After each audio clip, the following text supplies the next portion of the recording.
I didn't sleep well, so I figured I'd get started early this morning.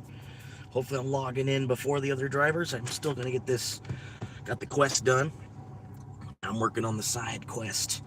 Got another 10 orders I've got to get today, with less than 20 orders rejected. That's gonna be the only hard part. I've already rejected 3 somehow. Even though I only rejected 2, I accepted one of them, and then I went to go do one, and then I get all the way to the restaurant, and then I find out that they don't have it. There's no, I don't know. There wasn't actually a order for the person at the restaurant, so I don't know. I did got the side quest going now. But anyway, like I said, they shouldn't have called that a reject. They shouldn't have called it a reject, because I still took the order. I still drove all the way to the restaurant. If anything, like, it wasn't a completed order, but they shouldn't have called it. They shouldn't have counted as one of the rejects. But anyway, I've got to complete 10 before I reject 17. That's the side quest for the day. And I'm getting started early, so that way I can hopefully I'm logged in Saturday morning. Hopefully people are sleeping in, right? So hopefully I get like 2 hours of orders, whatever might come in to myself, basically. I think I can take that now. So.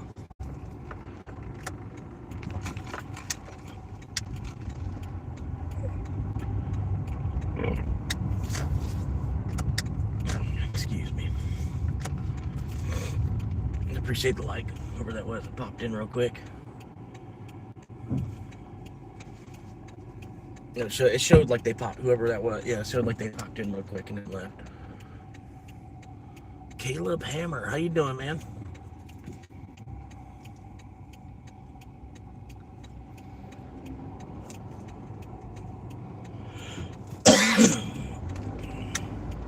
Got 2 likes real quick. That's pretty good. 1 like per minute so far have been live. That's not bad.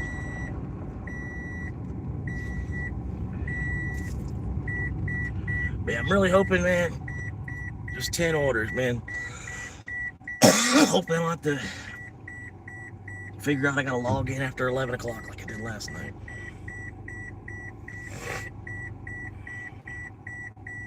Yeah.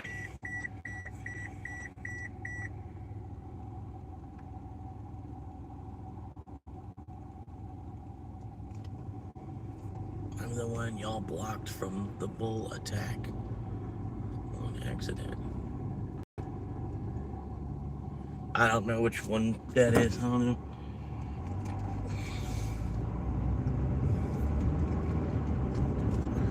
I mean, mainly I built up this thing where I don't trust any account that doesn't have a profile picture. Because it only takes like 5 seconds to upload a profile picture. Even if it's not a picture of yourself, you know what I mean?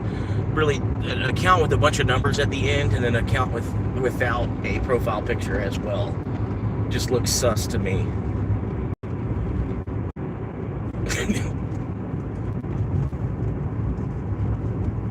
And I don't know, I picked that up from like being on PlayStation Network. Oh, I'm just gonna go. I'm sorry, buddy. You already stopped.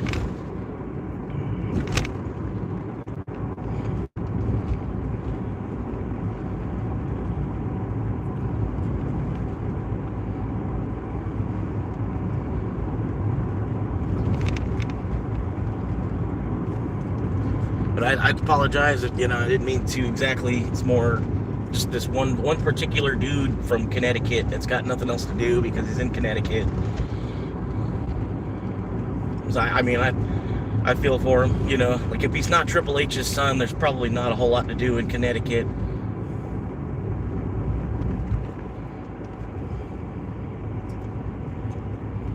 It's like your life is already over.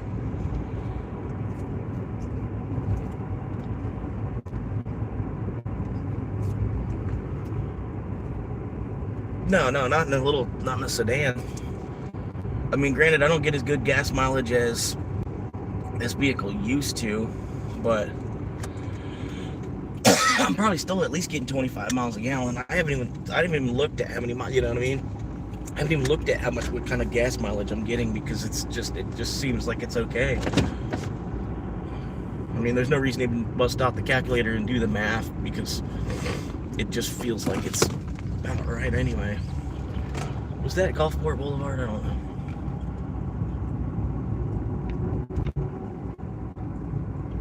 Like, I don't think I'm getting 30 miles per gallon out of this car anymore, because it's an older vehicle. That would surprise me.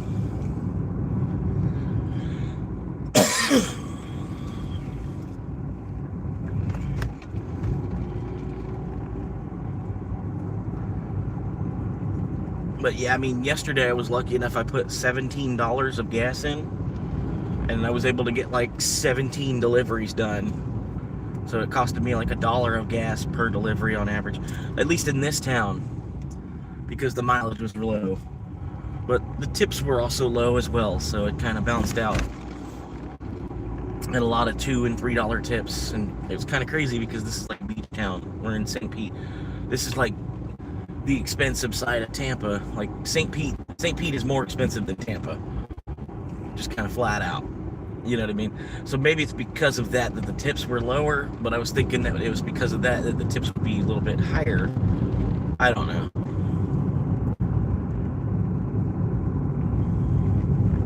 But there's good cities and there's bad cities, and I think this is a bad city, because like a lot of the restaurants around here, they don't give you any kind of respect as a delivery driver either, which is another big part of it.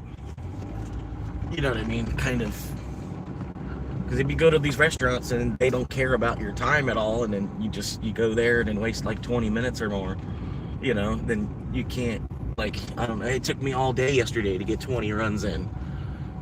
Like, it was like literally like a 15-hour day in between waiting for the orders on Uber.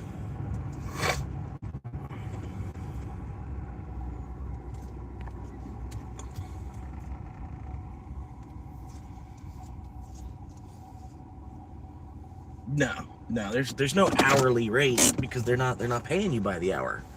So like, there's no actual hourly rate. I don't know why people we're so used to that dollar per hour mechanism from being in this country, and just like the way that wagery works. But yeah, you got to remember, like, you're not even actually on the clock.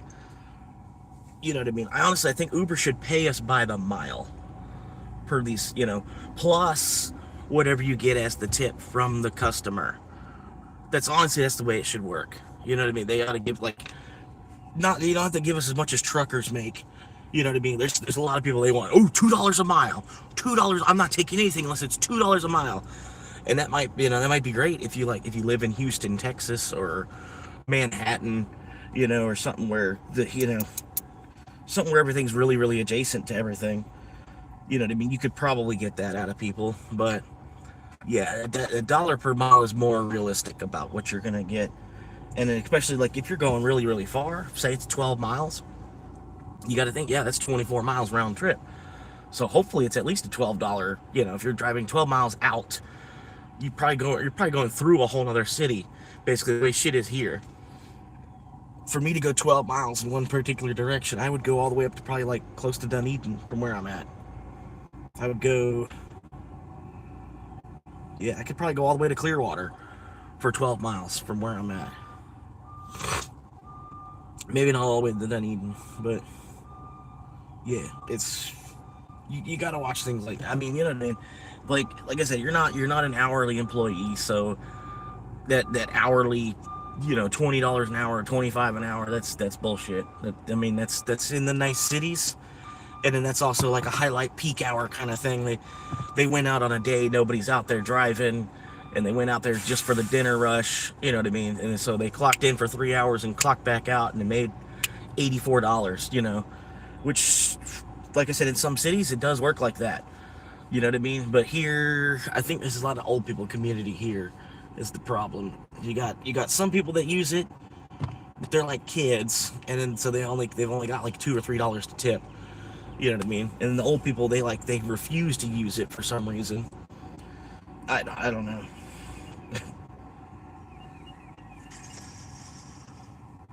But it's like, to me, like, you got to think on the other side, like, if you're an old person where all you could ever, the only thing you could ever get delivered was pizza. Like you were you're sitting there for like the last 50 years, like, man, it'd be nice if I could get Chinese food, like, Chinese food delivered, like they deliver Chinese food in New York. You can get all kinds of shit delivered in like New York City before Uber. You know what I mean? You get all kinds of places had a delivery driver like on staff. Uh,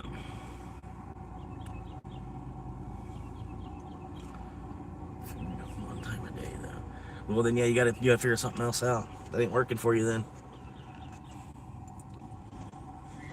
And that's pretty much where I'm at too. Like even with the sedan, it's like I feel like the orders are actually like drying out because of this stupid Quest thing that they do. So there's all these extra drivers on Uber from DoorDash, or people that are logged into both DoorDash and Uber. They sign up, like say they did what I did. They sign up for just a Quest for 10, just to so they're more or less a DoorDash driver, but they're logged on to Uber for the week too, to catch that 10, maybe somehow or another.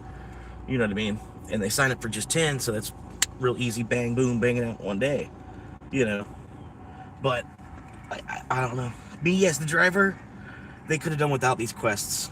They really could have done without these quests. They could have maybe just reimbursed, like how, just give you an extra dollar per, like, hey, it's peak hours right now. If you want to run every delivery you run, we'll give you an extra dollar, or, maybe $2, like Dash will do every now and then. They should have done that, because that's all it's equaling out to anyway. It's like an extra $2 per run.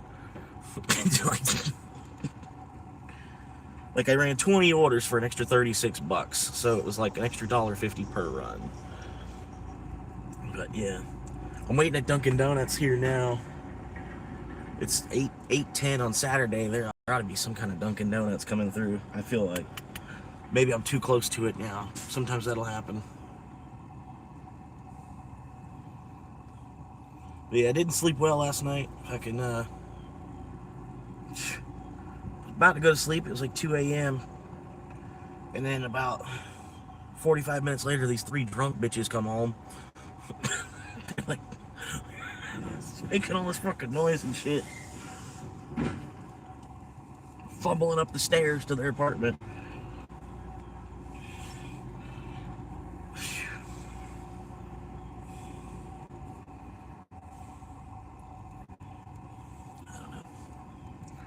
What the hell's going on over there?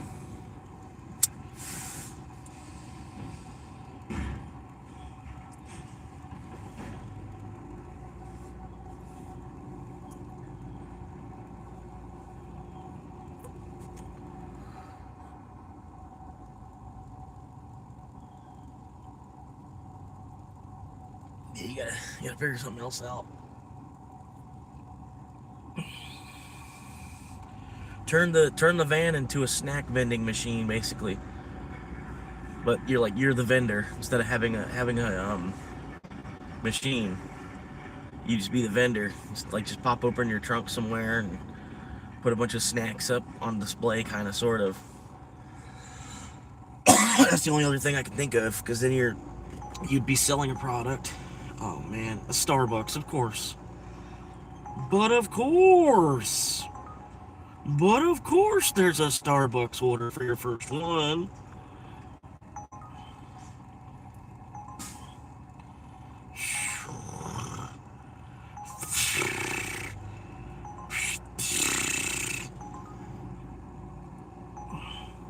It's really not worth it. I'm not taking that shit.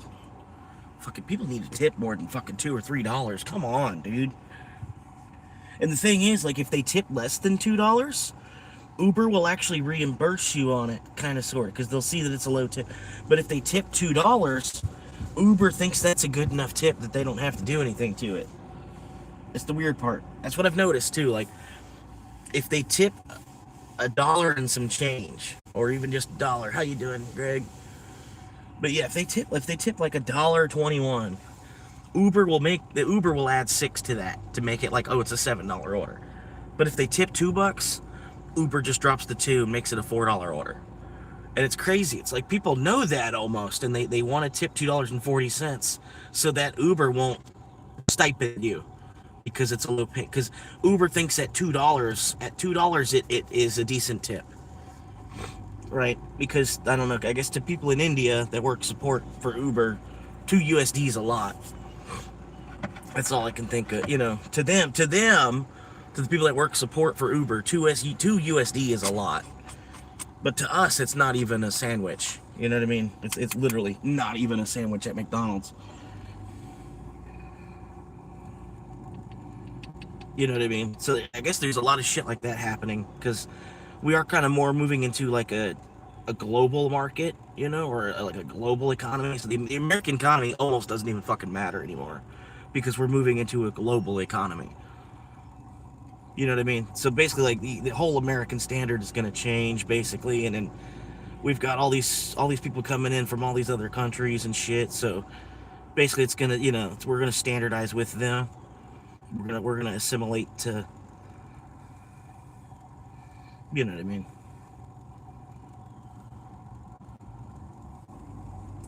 But the thing is, like, the thing about America is like the freedom of religion part is also freedom from religion. But people don't seem to see that part of it. You know what I mean? Like it's like this is finally like over here on this side of the dirt, on this side of the planet, on this new world. What used to matter, the old parts of the old world have washed away, and in the true meaning of it all is to love in the first place, right? So, you know, like basically, like you here in America, because you have freedom of religion, you can also have freedom from religion to a certain extent. There's a decent level of like God just like built into the backbone of everything. You know what I mean? So you kind of still have to be a believer, sort of. You know what I mean? At different times, you're gonna still say, "Jesus Christ, save me from this." You know what I mean? Even if you know whether, or even if you don't believe in Jesus, I've heard people say Jesus Christ. You know, like it's crazy. But that's the thing. It's like I don't think you really need to be all these books that we fought over for the last X of thousands of years. Like we have a whole new world over here. We don't need to bring all those books over here so we can continue to fight over them. You know what I mean? Basically, that's the way I'm seeing it. And because like we have freedom from religion because we have freedom of religion. You know what I mean? Like, but you know you're not even enjoying that freedom by coming over here and still, like, I don't know, having as much faith as you do, basically.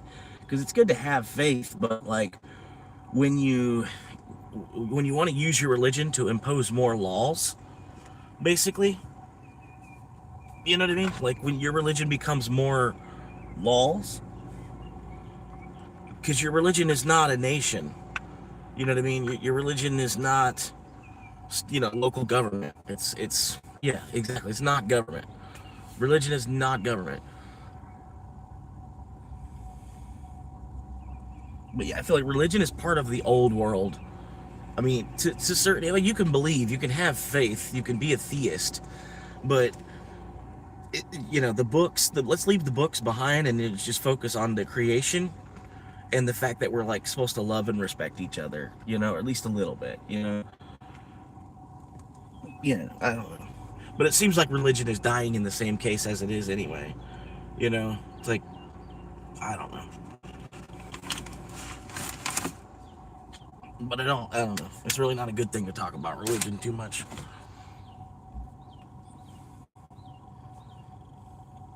But it's all just like even break down the word legend. Legend. What is a legend? It's a story told over the years from father to son. So all we're doing is retelling legends. And that is legend.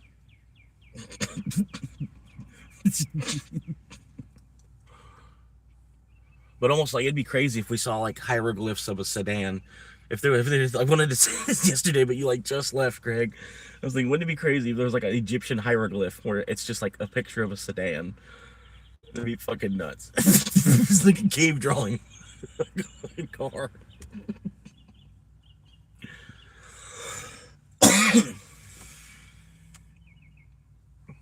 And yeah, that's why I don't even want to get into religion too much because, like I said, I enjoy my freedom from religion as much as possible.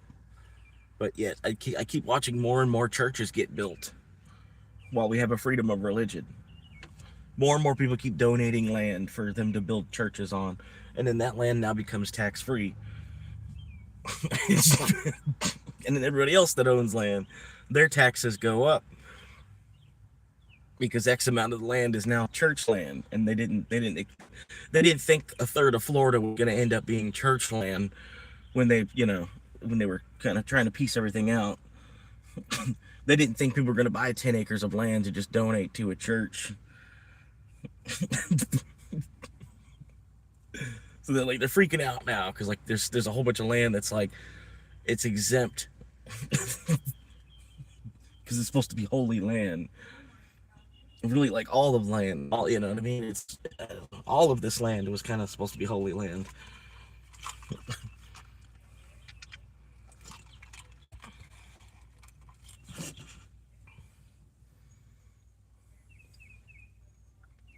Wasn't supposed to be a corrupt corporate nightmare. Everybody's fucking. We're getting paid, but we're still slaved.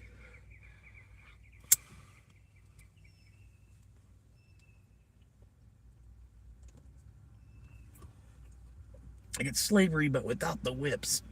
Except only we do have cars. And we get tickets. And they give us tickets, and the more tickets you get, the better quarters you get. If you work hard and you get more tickets, you can get a better quarters.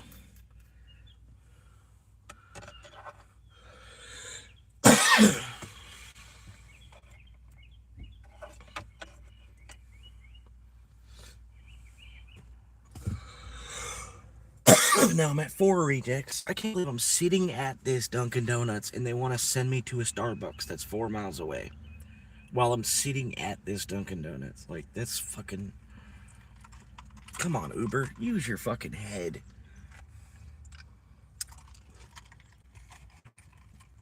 That's what honestly I think it is like they consider $2 to be a decent tip. And anything less than $2, they try to stipend it. They try to, like instead of the $2 that they give you as a fare, they'll give you $5. And this other person, they give you $1. Now it's a $6 trip. You already know. I've said it like 4 times now. But yeah, it's just, I don't know. I don't know. It's like almost the people that are tipping know that too. So they tip $2.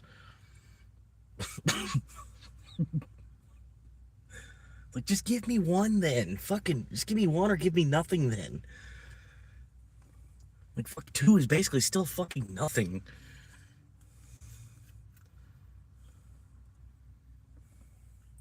It's gonna cost $1 to flush a toilet here soon. And nobody will be paying. Everybody will keep passing it on to the next guy. You have to pay to flush the toilet if there's a bunch of shit in it before you can sit down on it.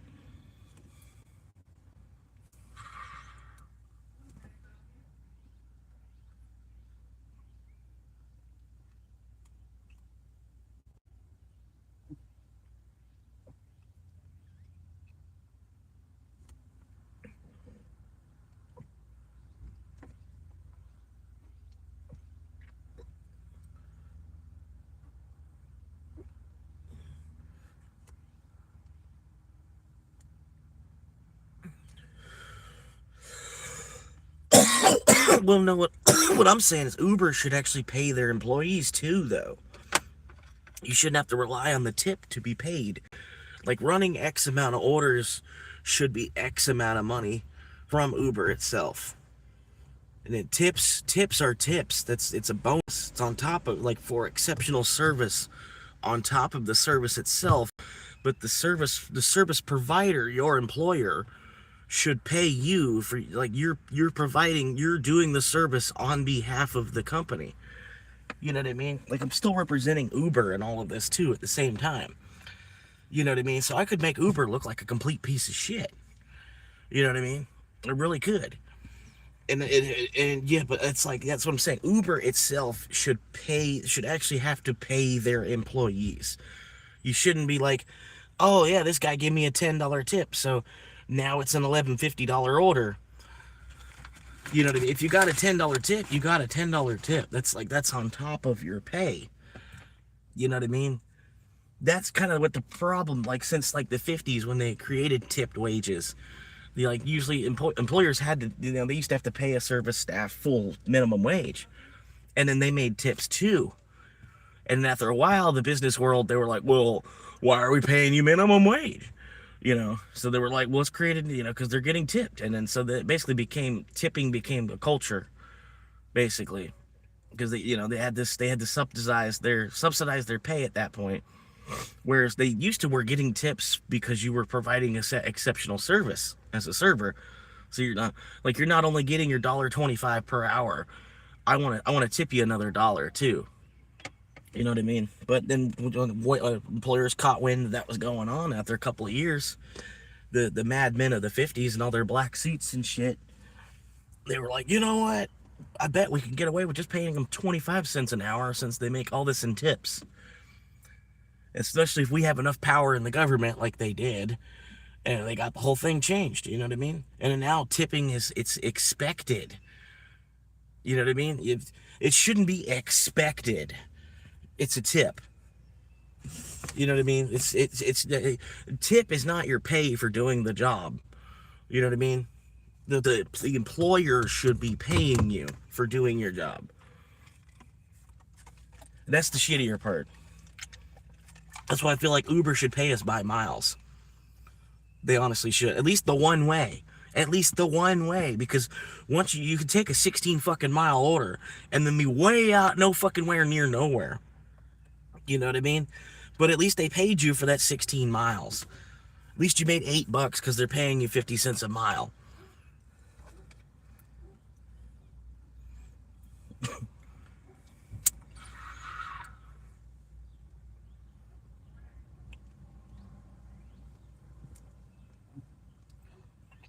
And then for $8, if you're 16 miles out, you kind of already expected it.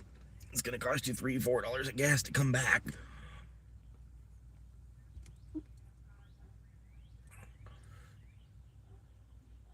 Yeah, that's cool too.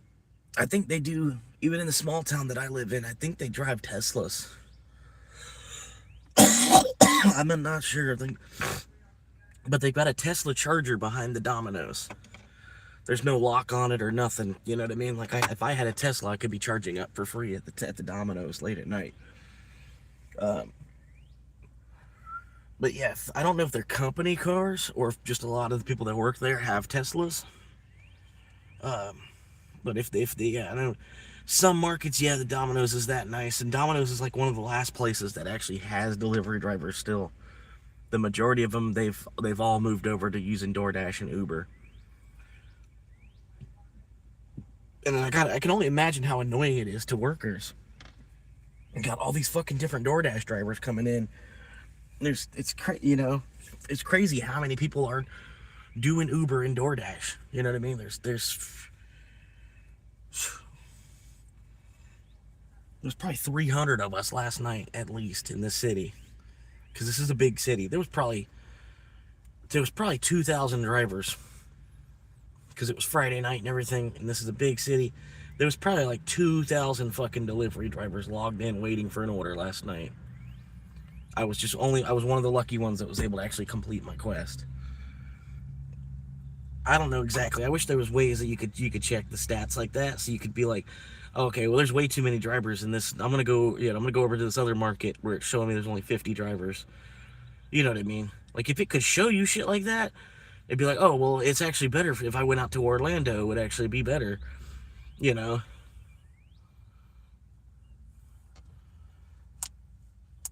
It's just like, I don't know, man. There's a lot of upgrades they could do to this app to make it, more user friendly, more enjoyable for the customer, more enjoyable for the worker. But they just refuse to. They're not worried about it. All kinds of things that I've thought up, and I've tried to tell them, like, as I've had the idea, I try to give it to them as quick as I got the idea, because I'll forget it. You know what I mean? If I don't reach out and tell somebody, I don't know.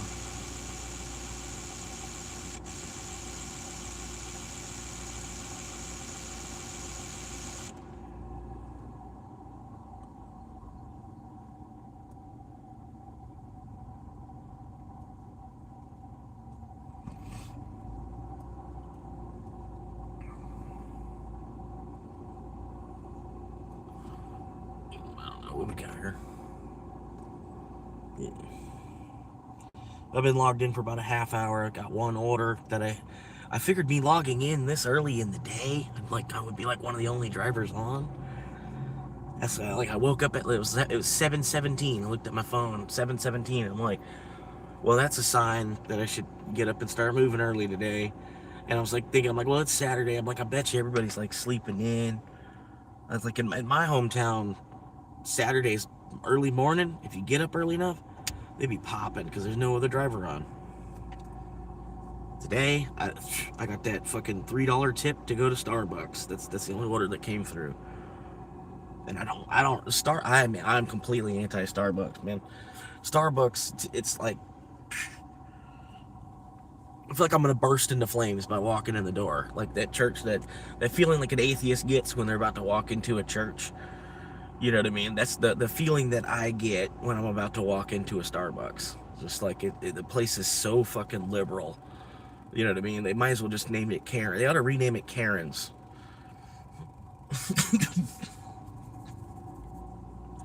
Karen's Gourmet Coffee.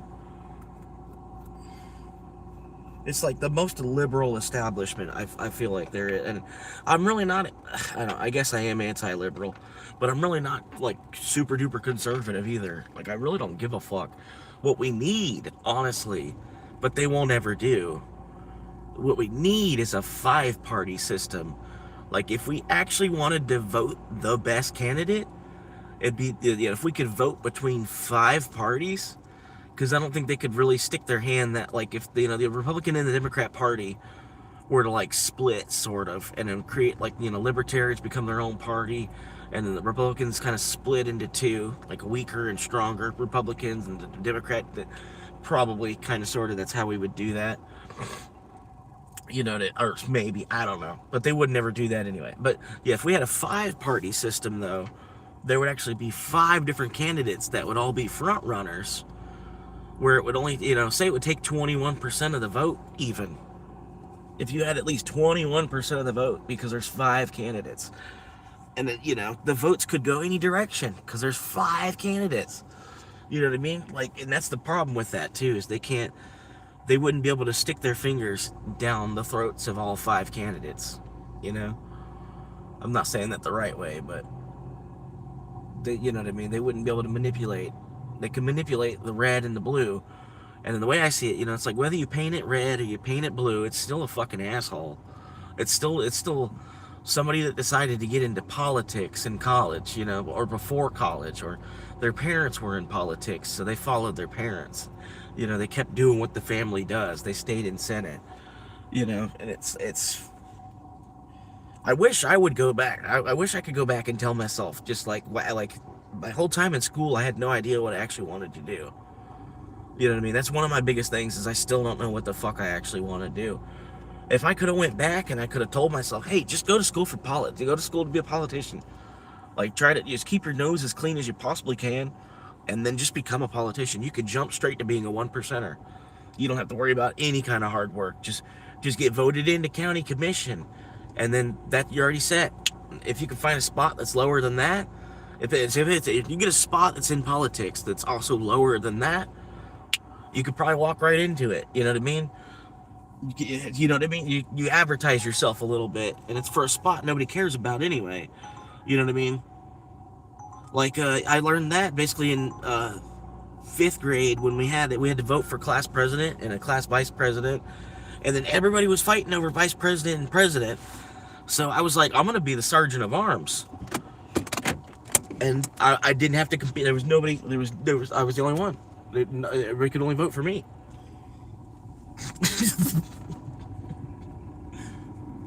That's what I'm saying. Like, if there's something smaller than like a county commissioner, I bet I could even still get on the ballot with the things that I've already done. I probably wouldn't be able to make it all the way to being like governor, because I've done enough wrong where all that's gonna pop back up at some point. But yeah, even to get like a bullshit, you didn't even actually have a calculator. All this paperwork that was created without even any kind of system to calculate it on very accurately, just created more waste. Probably inaccuracy as well.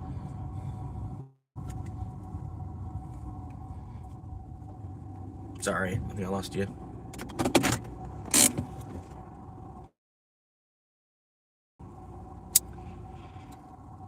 Hope I didn't piss you off. I'm sorry. I didn't mean to say anything. I was just trying to get intelligent because I know you're more of an intelligent person. And since I'm talking to you, I was trying to talk about something more than just bullshit. My bad. I didn't mean to piss you off. But I do think I think a five-party system would be a better move for this country.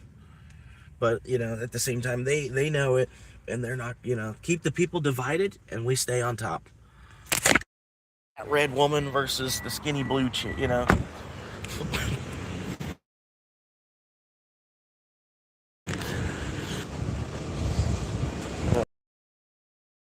Hopefully, there's no music in here.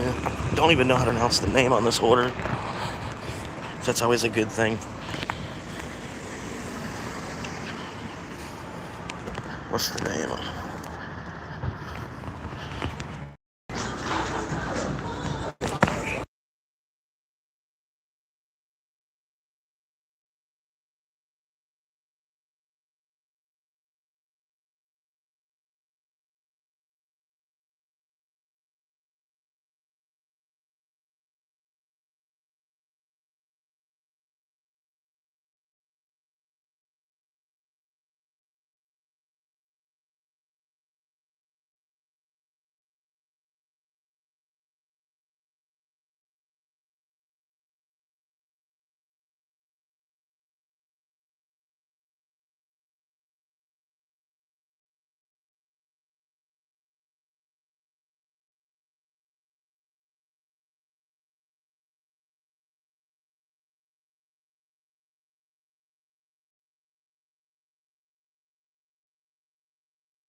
All right, I got 0.7.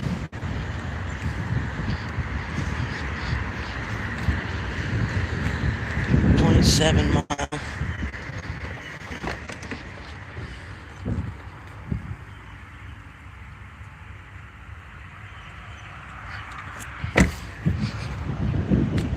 So I think people know the trick. They're just going ahead. They're just tipping $2 and just fucking their drivers over. Probably. Like they're making 20 an hour. Well, what if we all start tipping $2 a piece? Then they start making only like 12 an hour. Because it depends on your tips. That's the shittier part. It shouldn't depend on the people's tips much to get paid through Uber. Uber should pay. It's going northish. Yeah, I gotta flip the camera onto myself because I'm already like at the residence, so I apologize.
How y'all doing? I appreciate y'all stopping in and hanging for a minute.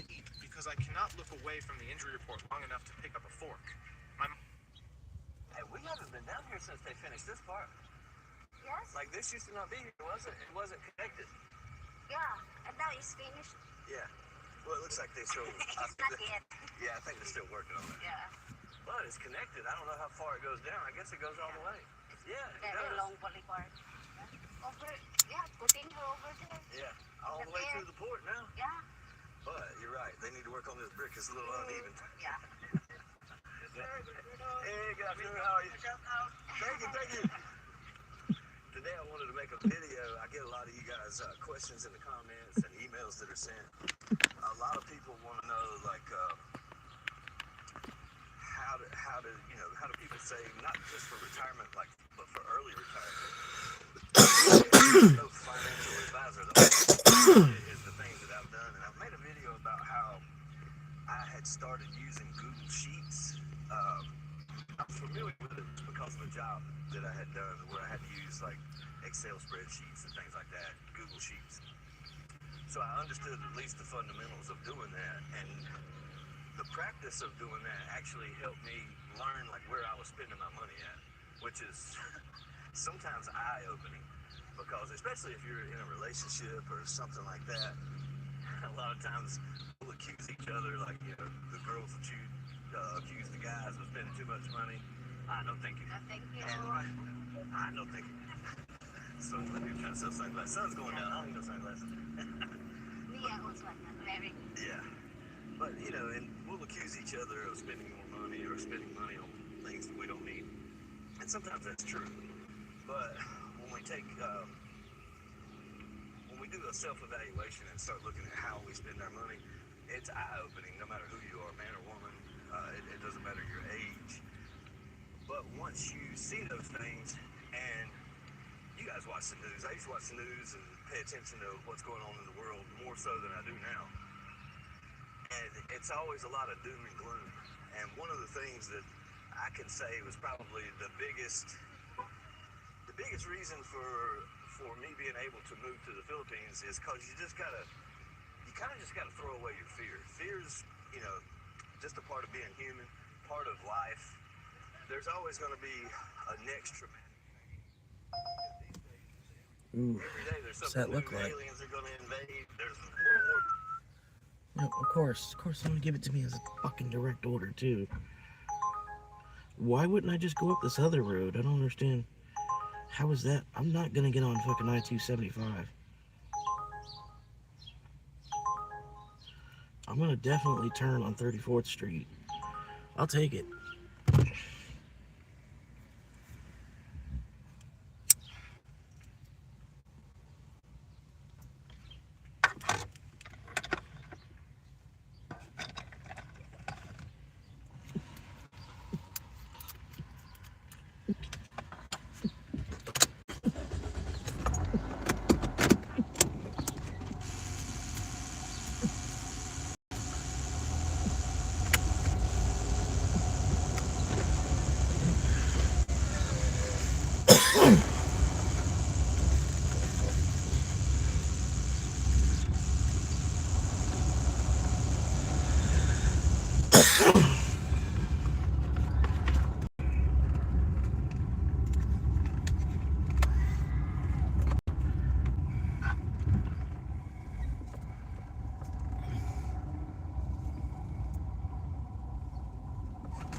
hopping in, hanging out for a second.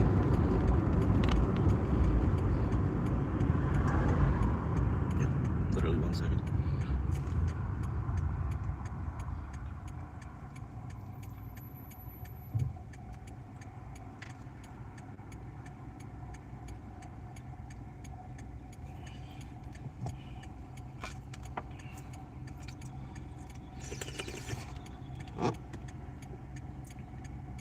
Man, this shit's dying. I got the Bluetooth on or something. What the fuck? Go! Go! Don't honk, just hit your gas.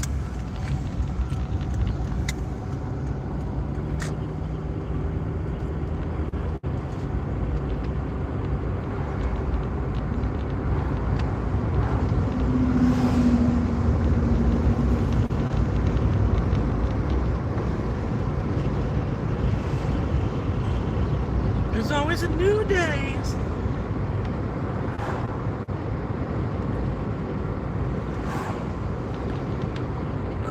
Nice coffee and a sausage. Just a sausage. Nice coffee and a sausage.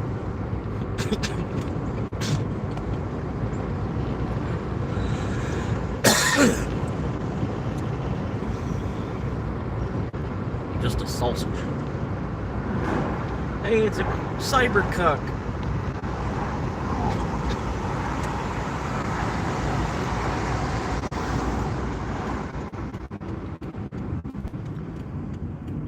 You should have went for it, dude. You should have went for it.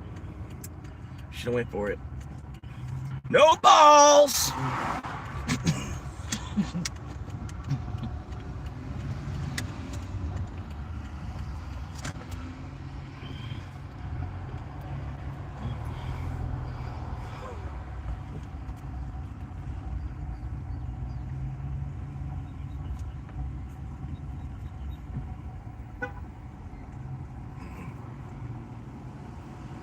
They're trying to back up. Hey. All right. Go ahead. I swear, this town's ridiculous, bro.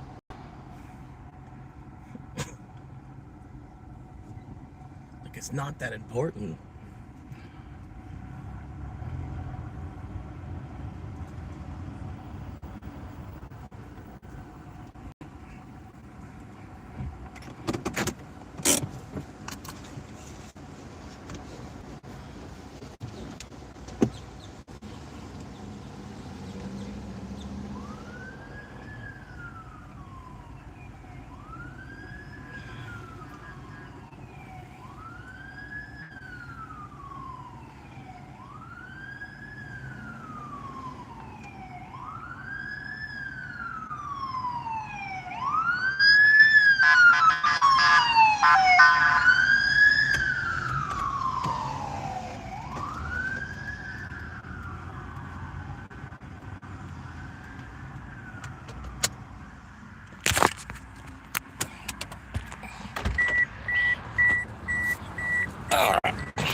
charging this.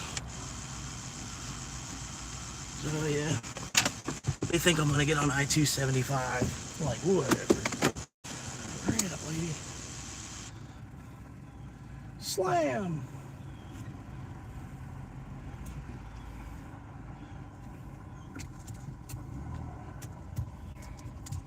Oh my God. Oh my God.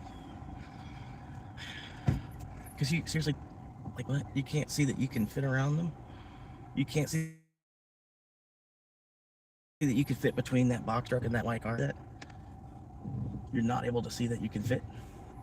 Are you in line? You're in line? You're in line. Okay. Alright, so I gotta do something riskier. Yep.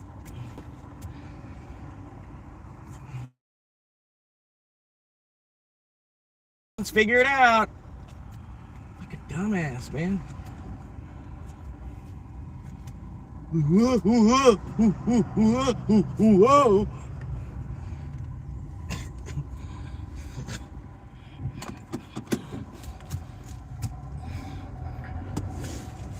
Supposed to sit there for another 13 minutes so I can go out there. You can.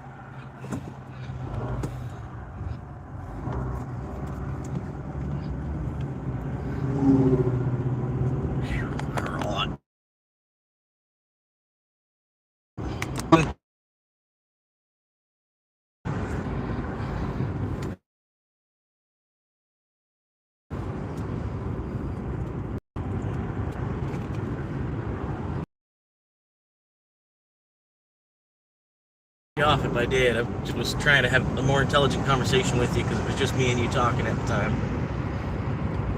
If that's you clicking in back in to watch some more.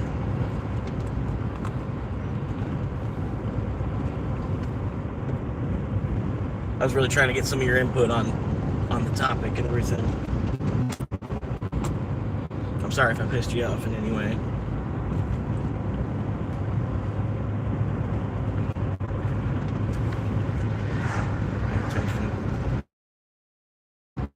I'm gonna get on I-275. I'm like, yeah, because that's gonna happen. Let me risk my life for fucking a $5 tip. Let me do that.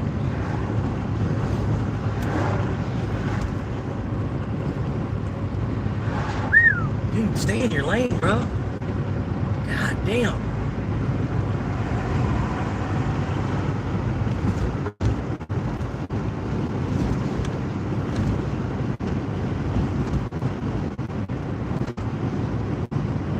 I can't believe it wants me to take 275. That's so stupid.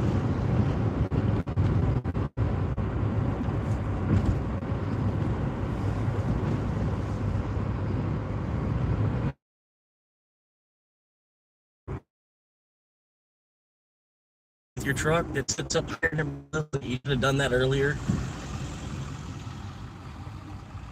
Fucking dumb motherfucker. Yep.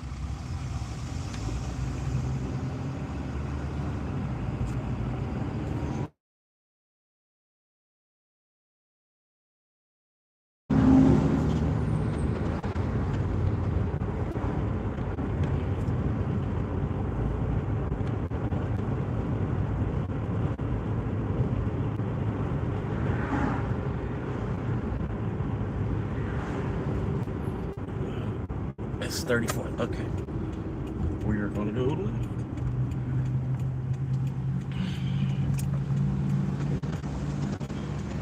Yep, that's the street I needed right here. He wants to get on I-275. I'm like, no. Just to get on the entrance ramp, you know, just to get off the entrance ramp onto the interstate. Like, risking your life almost.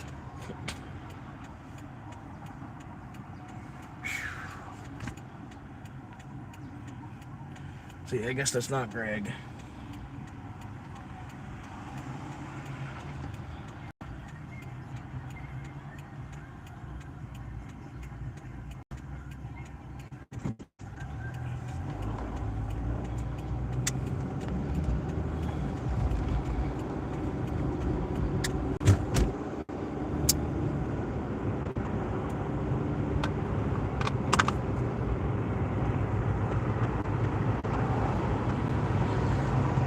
Yep. Now we just continue straight for X dozens of miles.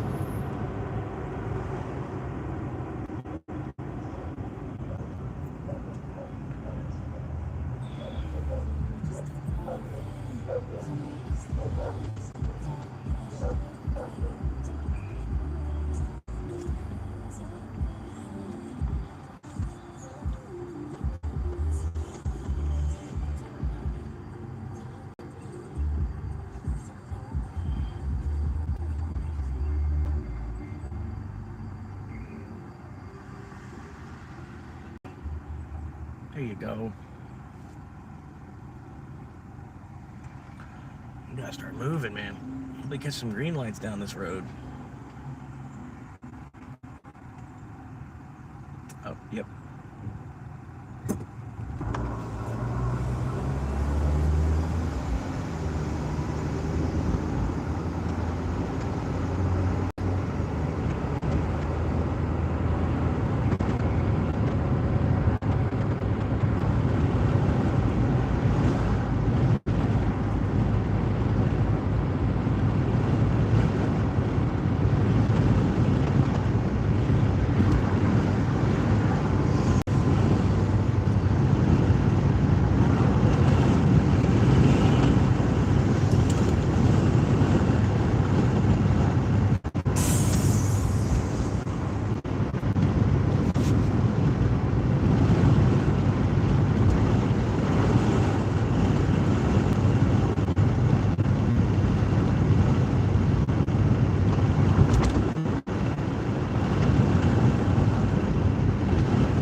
But yeah, this is number 3 on the side quest.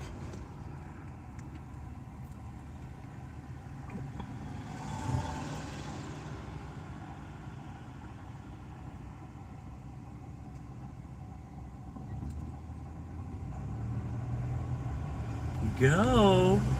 You got 3 lights in a row are green.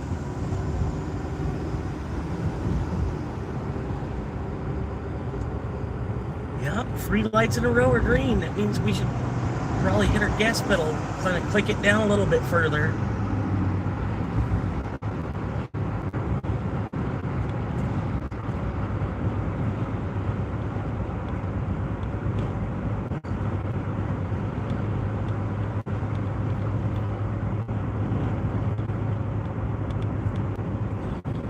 Oh, that's what they changed the speed.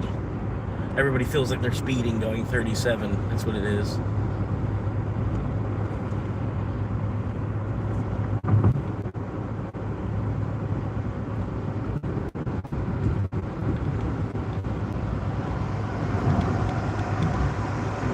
There's the Arby. Okay, that's right. We're heading to lunch. Heading to lunch after this. Gonna pick up some Arby's. 2 for $7, man. Hell yeah. That's almost like the 2 for $5 that they used to have. The 2 for $6 that they had a couple of years ago.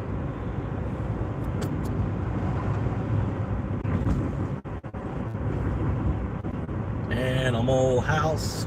House. House. Animal house. House. House.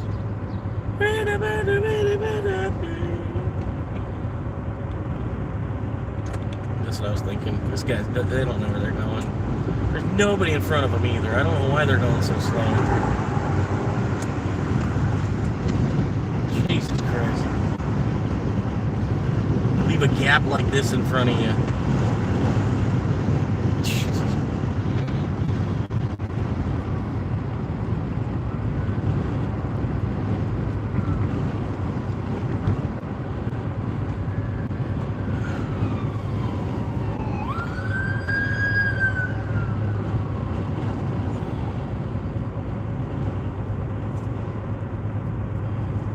I miss when the ambulance actually used to say like the county on the side. They weren't just like private entities. You know, emergency medical transport. Non-emergency medical transport. That's what I need to do. Uh-oh, they got the whole road blocked off.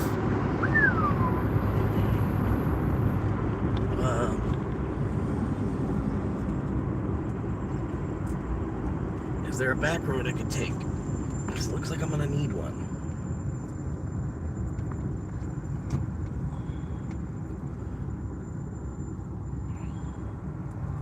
Did you see it? Oh yeah. Alright. People are getting hit pretty well at least. Was there a shooting? Oh no, the big head. There's not even what?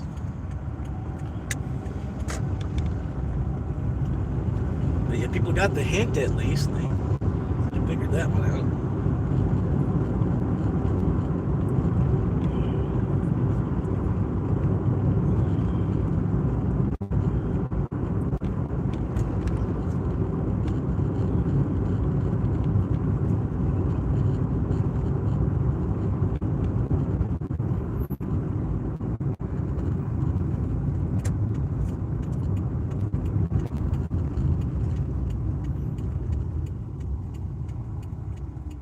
Go, Jimmy, go! Who's here? Who's here? Who's here that you need to stop for this long?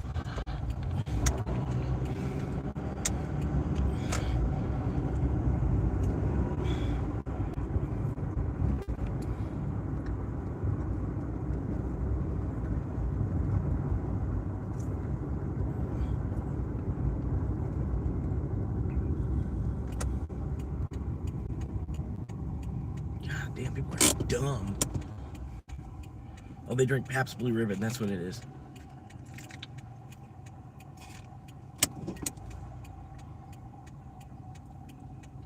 Gotta be careful drinking that Pabst.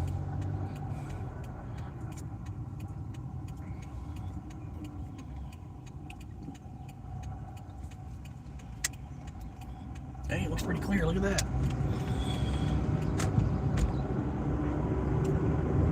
Oh my God, they got like 9 cars in their driveway. Holy shit.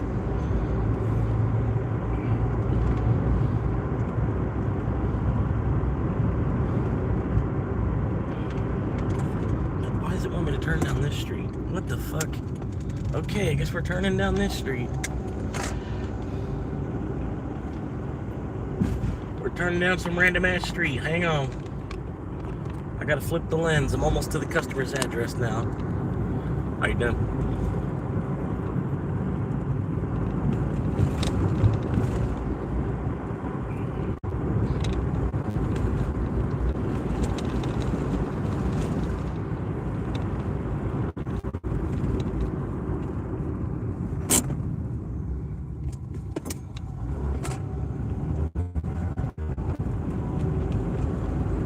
.2, 0.7 away, 0.2 to turn.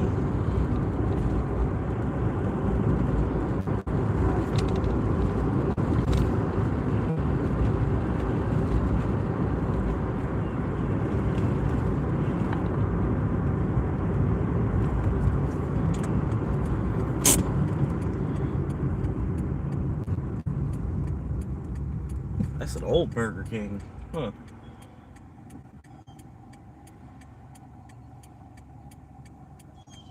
Shit, that Burger King's been there for years. Dude, are you gonna turn? You're not gonna have a better opening than that, bro. Woo!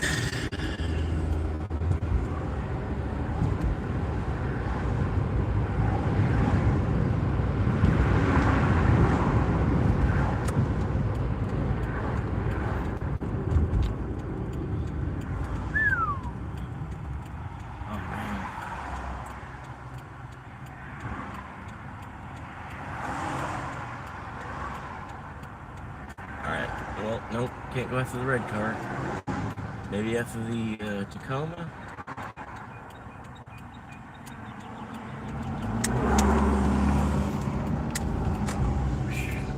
They kind of jumped the gun. They don't know nothing about right of way.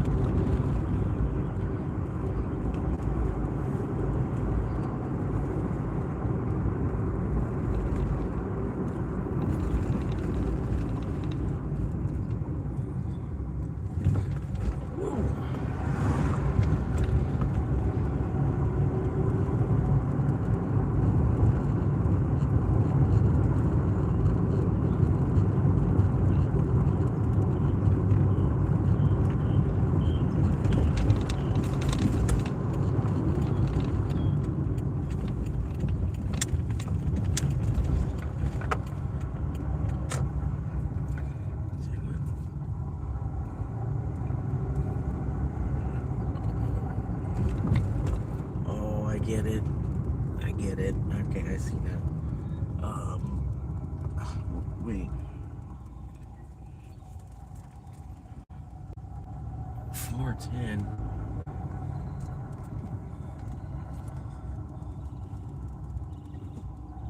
There it is. Apartment B. It's 2. Wait. 430. Wait, what?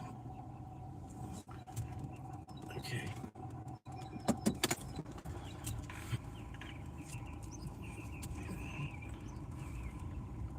It's pointing at the wrong address.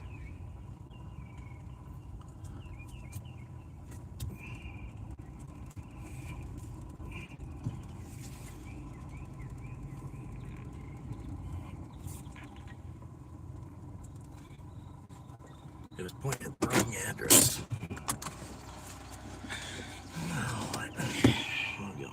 You have arrived, yeah. Oh, I gotta do a handoff? Are you kidding me?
Sorry, oh my god. I gotta be chased. Fucking stupid shit. I can't go. I'm stuck on my fucking scooter. Gotta go 40 fucking streets to use the sidewalk. Maybe I do.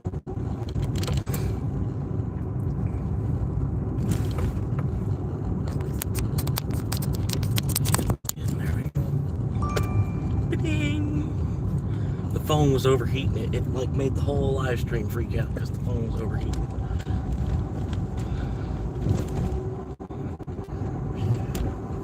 Here we go.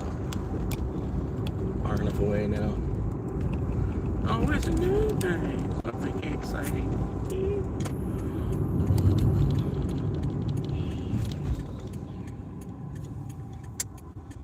You couldn't have been in the other lane. You couldn't have been in the other lane. You just couldn't do it. Yeah, sorry, the phone overheated or something and shut the whole fucking live stream down. Oh, it's a new day.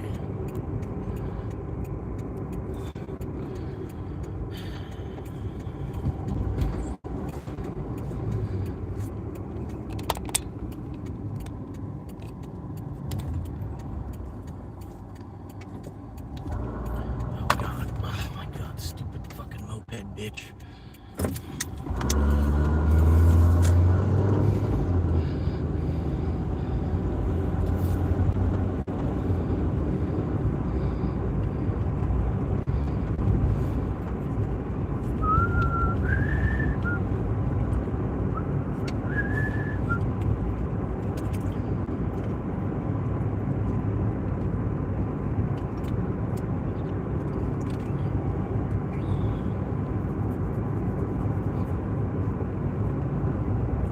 Not sure, but I think this road will take me all the way down to 22nd Avenue.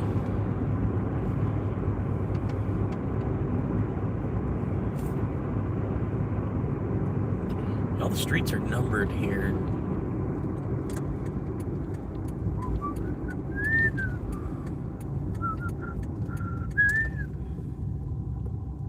Hell yeah, they're getting it cleaned up real quick.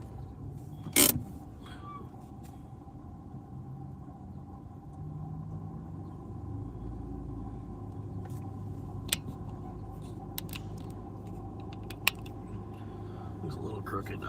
It just always looks crooked to me.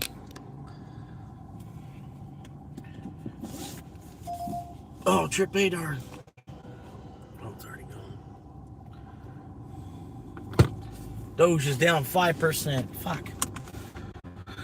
I bought some last night. I was like, damn, it went down. It went down a little bit. It's down lower than where I bought the last. I bought another $50. And I think I bought this last 50. I bought for cheaper than that 50. So I was like, yeah. And now it just dropped another fucking 4%. But 4%, that's nothing. You know what I mean? That's about how much it moves in a day. Is that 22nd Avenue? Is that the 22nd Avenue that I need? No, it's 20. I need Avenue South. Yeah, 22nd Avenue South.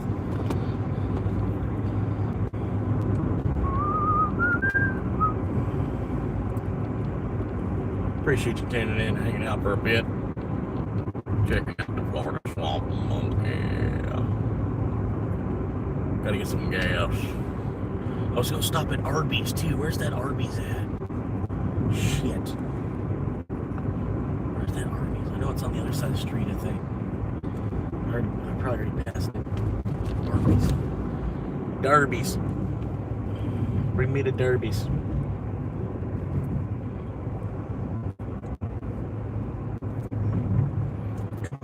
Just go around, dude. Fucking stupid electric bullshit. Yeah. Yeah, take that. Take that. Red light, bitch. You know, like a Darby's near me? Darby's?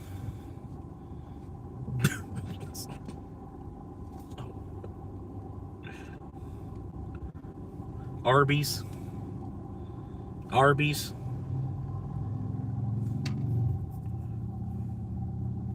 There we go. That's the Arby's, right? What? Yep. Yeah, that one right there, right? That I already passed. Or no, I'm heading south towards. Okay, cool. Alright, we're not missing this 2 for $7 roast beef bullshit. Yeah, give me the walking route. Because I'm walking. Give me the walking route.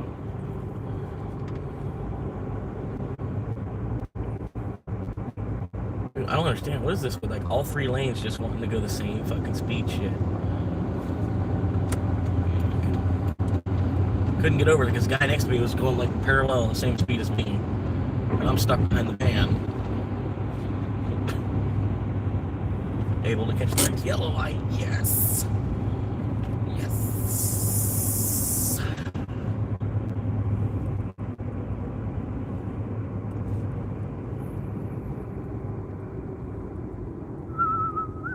Alright, there's the Darby. I see the Darbies. Alright, I can turn the map off now. Fish heads.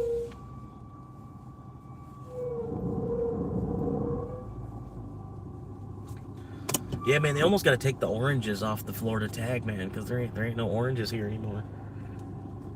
This shit was like from the 80s.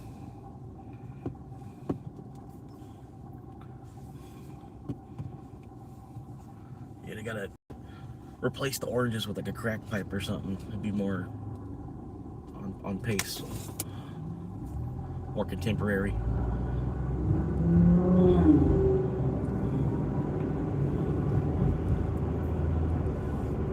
Daddy, daddy, daddy, daddy, daddy, daddy, daddy, daddy, daddy, daddy. Ah, ah, ow. I am kind of wondering why. Oh, it's too early to go to Darby's. God damn it. Too early to go to Darby's. I need gas. There's some 309, 409, 7-Eleven. Can't afford.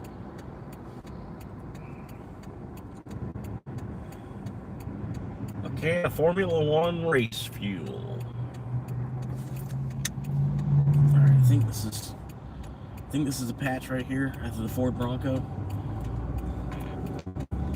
They did a good job of actually making the Ford Bronco look like a Ford Bronco with that one that just drove by. I don't know if y'all saw too well. But normally the Ford Bronco, the way they got it now, looks like a female's car. I feel like they should have named it the Bronco 3. That's what they should have done. Because it resembles the Bronco 2 too much. Where they should have, you know, been like, oh, this is the Bronco 3. This is, you know, this isn't like the return of the original Bronco. But, you know.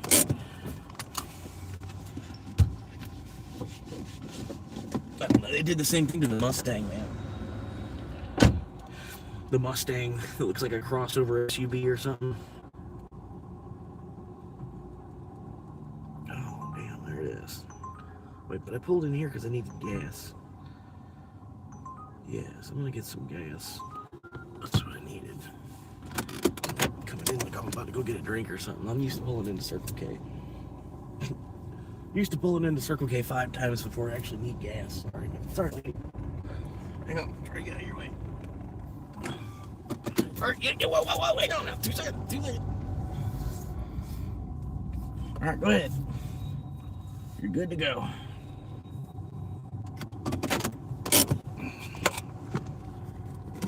Bust out the old card. Pop the old fuel door, turn off the car.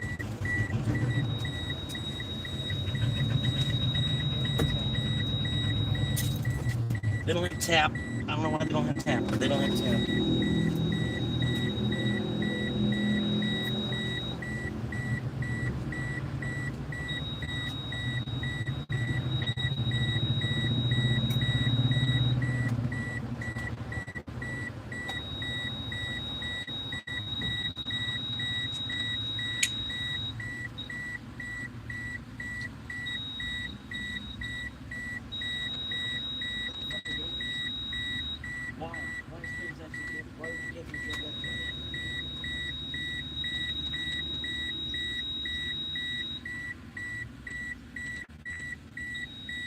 They don't just have tap on the pumps. You know, you got this 30-year-old pump out here, right?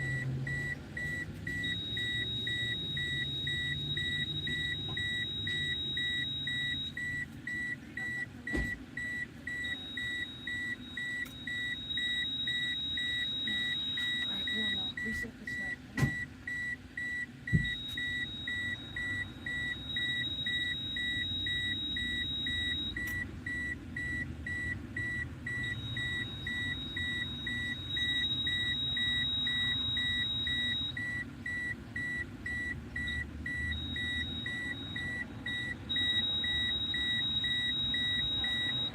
What the fuck? Alright, I guess I don't need gas, so I'll go. Keep going.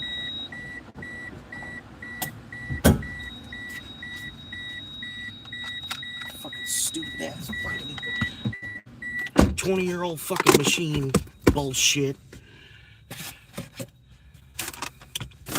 Where's what?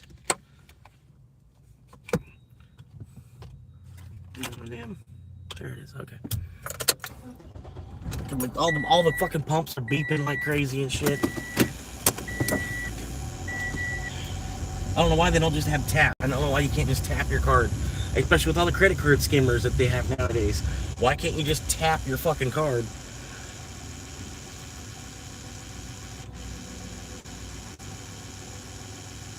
Come on, Dash. I gotta wait for the southern lane. Cool, thanks, bro.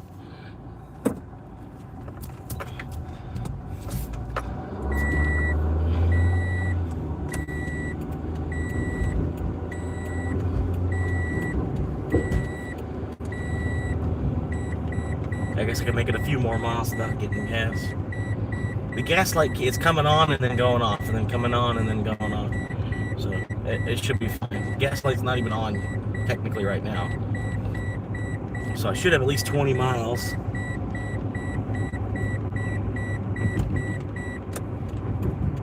Kissin' Cousins Restaurant. Oh, wow. Wow. It's in the middle of St. Pete. Come on now. Come on. Like, it's not South Alabama. Come on now. Come on. I mean, like, come on. Kissin' Cousins. It's too far. Alright, is there? No, there's no parking spot. Guess I'll go through the drive-thru and tell them there's no parking. Sorry, there's no parking out here. You want to park in the employee parking? All the way in the back? That was poor engineering.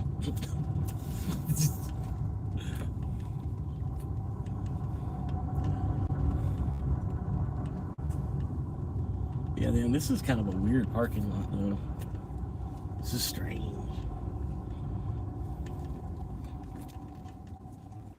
Gas light back on. Power's out. Wife left. Hell of a storm.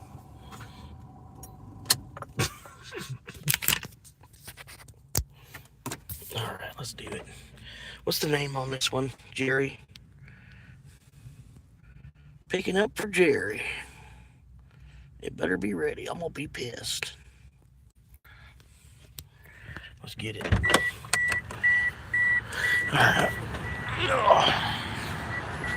Alright, let's do this New York style. Here we go. Ready?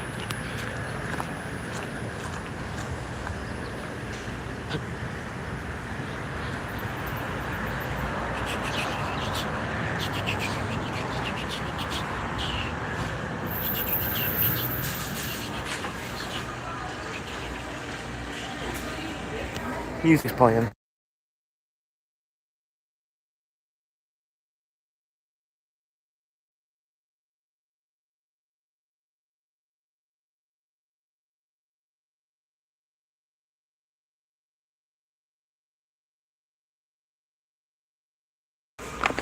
All right. That's the way ranch is supposed to taste. Ah! I should have just kept on walking. It's like a crosswalk and it would have been on film. I should have just kept walking. Damn it. Now I gotta wait another 10 years to retire. They were trying to send me a curveball right there. Could have retired early right there if I would just kept walking. While in the crosswalk and also on film. And they were like going way faster than you should have been, going around a parking lot and everything. But anyway, damn it. Have to work another 10 years. 10 more years is bullshit.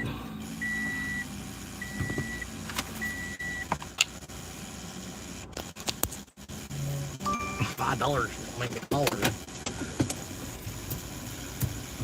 Alright.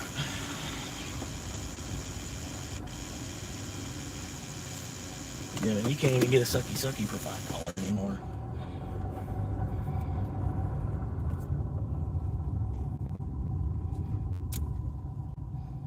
Come on! Come on! Fucking Gilbert.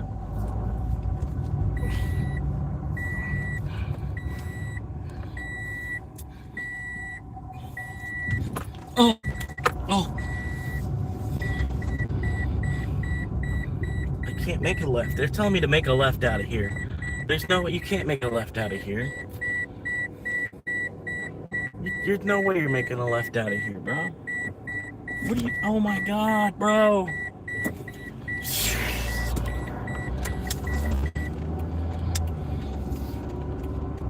Why didn't you put your U-turn signal on? Let everybody know you're making a U-turn, not just a turn. Come on, genius. What are you doing, dude? Go! Skeeter, come on, Skeeter. Let's go, Skeeter. What are you doing? Oh my God, bro. You're only crossing the street when you shouldn't be. Jesus fucking Christ, I thought he was gonna hurry.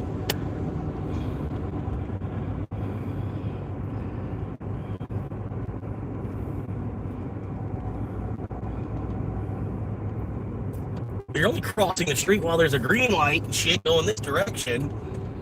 You think maybe you would two-step it across the street.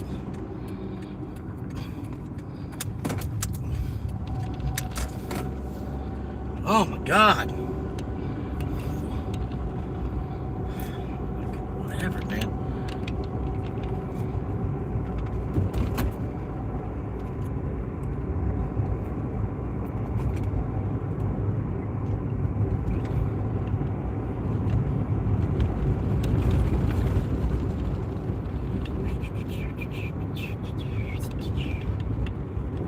Leave that door.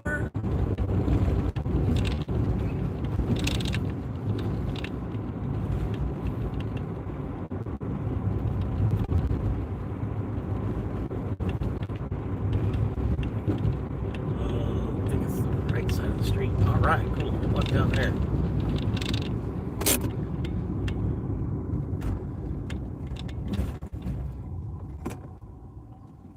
Yep, I love it when you stop at a red light for no reason.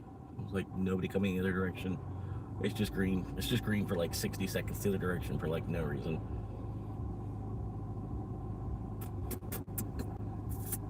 Yep.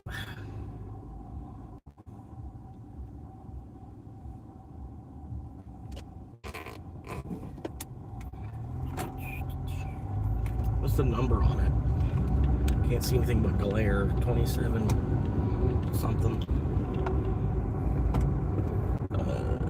Because I already passed it, right? Yeah.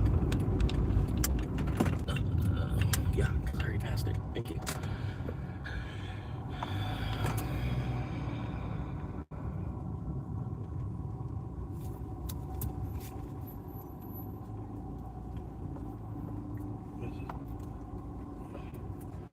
It's freaking out. Leave it. Okay, so all it says is, all right, I hope this alleyway goes all the way up like I need it to. And hopefully there's not a bunch of busted glass everywhere. That'd be nice. Because these front tires, I don't think they could take too much busted glass. They're kind of short. Okay, so that one's... So that house is 30. And the other house was flat, it was 100. And what are they doing? Oh, they were turning. What are you doing? Why did you stop like that? I don't understand. So it's got to be this one for sale.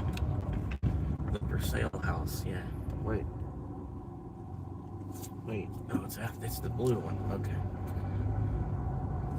This is like this city, I swear.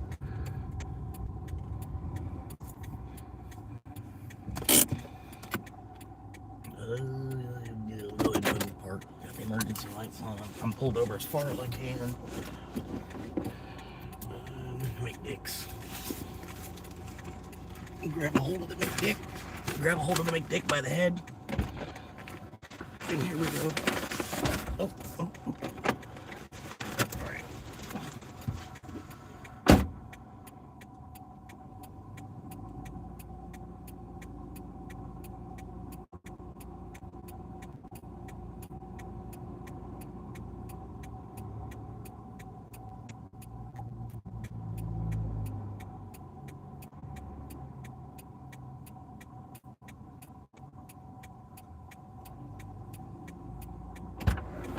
crazy to me. They built these houses without driveways. This whole street. And they're like, there's entire cities like that too up north. Like, how did you build a house without a driveway for, like, I can get not having a garage, but the people don't even have a driveway where they can pull off of the road and into their yard. You know what I mean?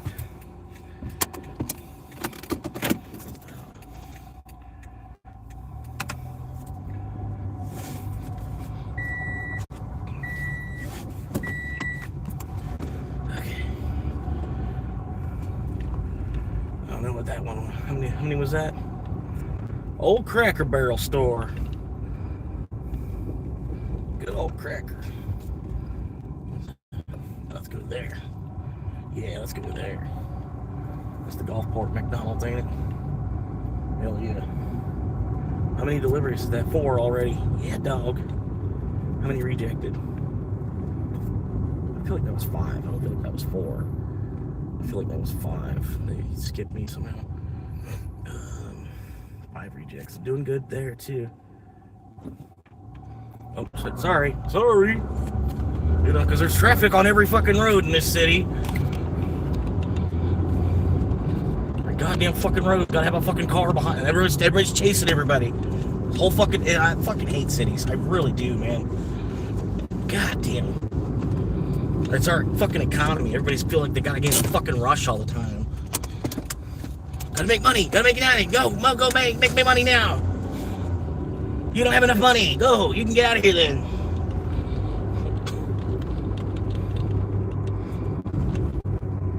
I do need gas. I'm gonna stop me some gas. Not technically on an order right now. This is a Circle K?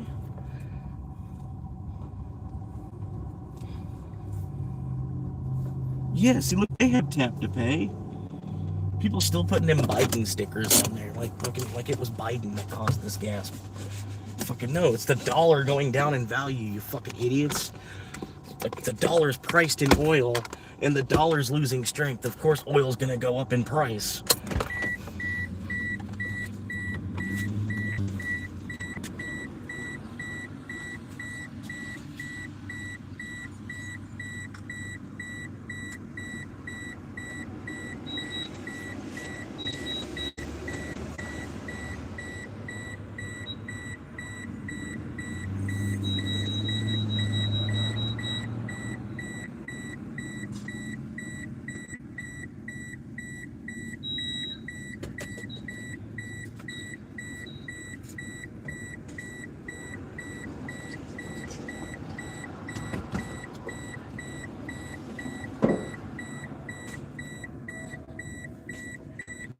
I don't know, this guy's like out there talking to him. Hey, Greg, sorry, I thought I pissed you off, man. I might have did. Yeah, I got a 10 delivery request now. I'm already on number 4 of the internet, dog.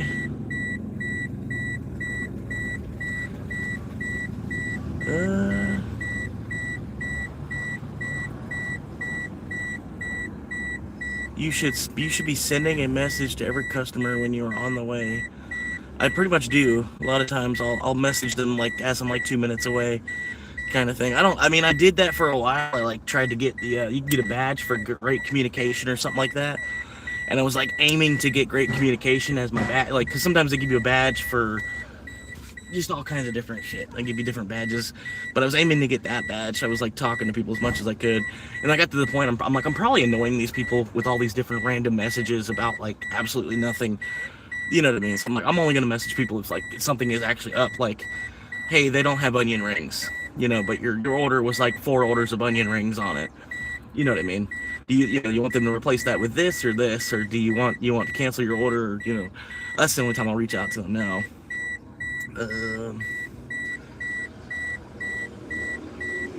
Make money make the world go around. No, it's actually pussy that makes the world go around. Women and currency were the root of all evil.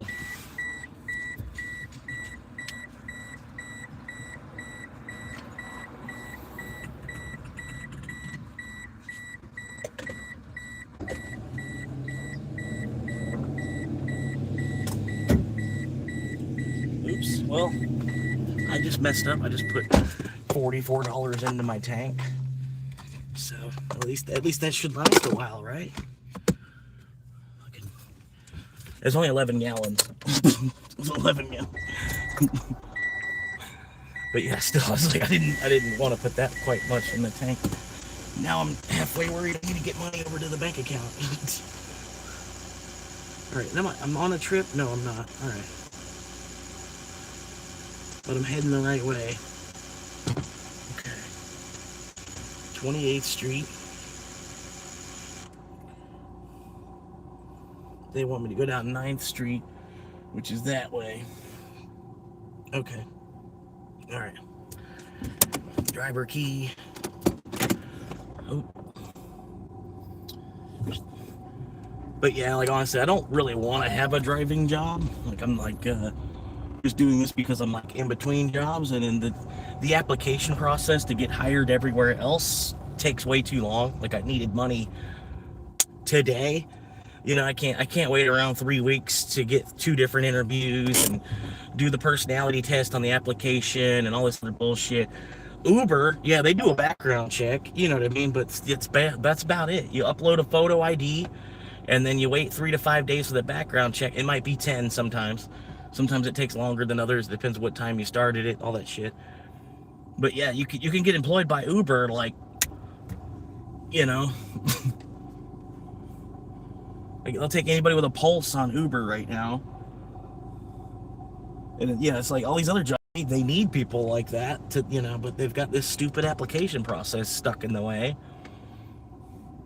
And I'm so fucking done with it. The way they've got applications nowadays, I am so fucking done with it. I don't even want to do another fucking application on a computer again. Because it has all been such a huge fucking waste of my time. Most of the jobs that I have gotten, I've gotten through like word of mouth or knowing somebody, and then I had to go do the computer application like as a formality. You know what I mean? But just doing computer applications, I've gotten like nothing. Besides the weed dispensary place that I got, I don't know how I was able to actually get into that, but that was still bullshit because I had to be there at 6:30 in the fucking morning 5 days a week. They couldn't work with me on that, you know, like, oh well then. You know, there was like an 11 o'clock schedule, there was a fucking 2 o'clock, there was a 3 o'clock, all kinds of better times, you know. They couldn't work with me on that, and then they also couldn't work with me on the, okay, well then, do I need to be here 5 days a week? Like, you know, I could be your 7 a.m. guy, because I know you need them. That's the main reason you're hiring people right now, is because you need people from 7 a.m. But I was like, do I really need, you know, can I just be 4 or 3, you know? Because really, I mean, I liked the Friday, Saturday, Sunday, that was cool. But Mondays, we'd have some stupid fucking meeting. They'd get the whole warehouse together for us all to have a meeting real quick. Like 100, you know, me and 100 people, you know, and I all shove into this little tiny room for them to talk about some bullshit.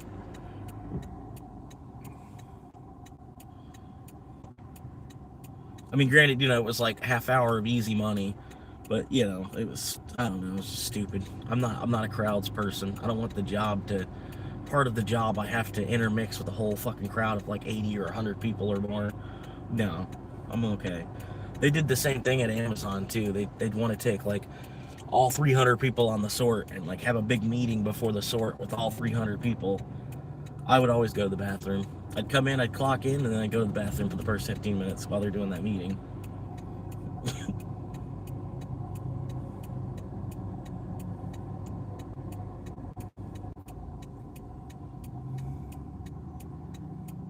Damn, I cannot believe how slow that dude was walking in the middle of the fucking road while the light was green.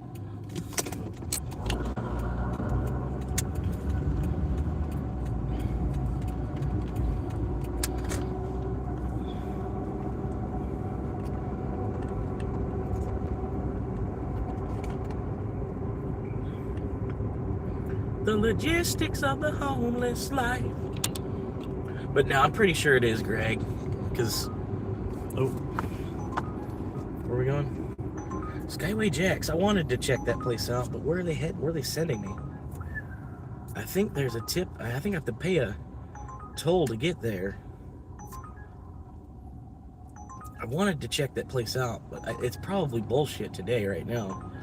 That's probably why I'm getting this order. And then it looks like I'm going to have to pay a toll to get to this address. So I don't know if that's really worth a $3 tip. I don't know. People think $3 is a lot of money or something. I don't know. It'll take 5 $3 tips to make a $15 hour. And you're not going to run 5 deliveries in an hour. Not. You can't do these deliveries in 10 minutes. Especially when some of these lights take 3.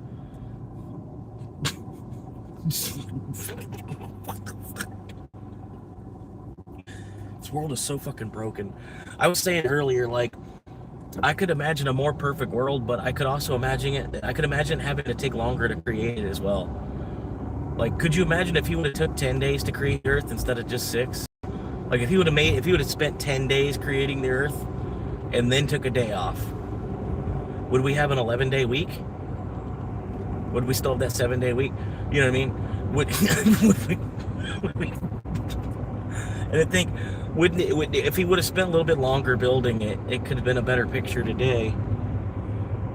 You know what I mean? It's like, I don't know. But that's like, I was thinking, I'm like, well, that's the reason he gave us free will, though, so that we could think about things like that. But I would imagine a more perfect world taking longer to build. Just saying, just flat out. Because you can't get a whole lot done in 1 week. Like, even if you are like somebody that works a 100-hour week, you can only progress so much in 1 week. Like, you have to kind of wait months or seasons even for some progress that you're thinking in your head. You know what I mean? Like, we think on a weird time scale like that, where the weeks almost don't even matter. At least to me. As long as there's some income in the week, I'm looking to like January at this point. And the days are just kind of in the way between now and then.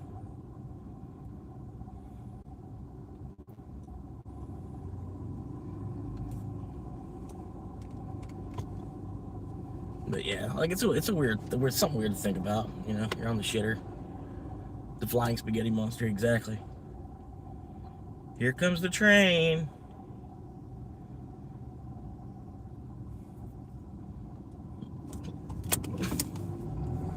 Am I in the turning lane? Holy shit, am I really in the turning lane?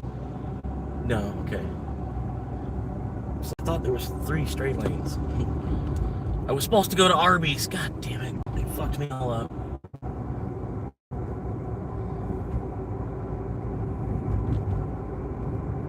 Fucked me all up, man.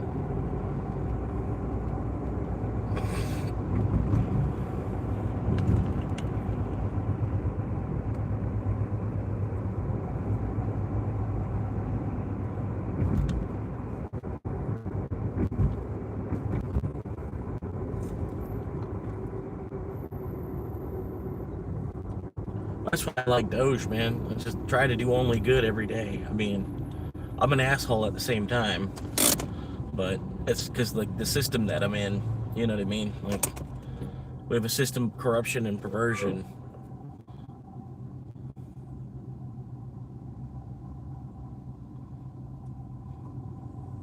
We're like the most productive human beings that have ever existed, but the wage that we're paid is the lowest for that amount of productivity that we bring to the table.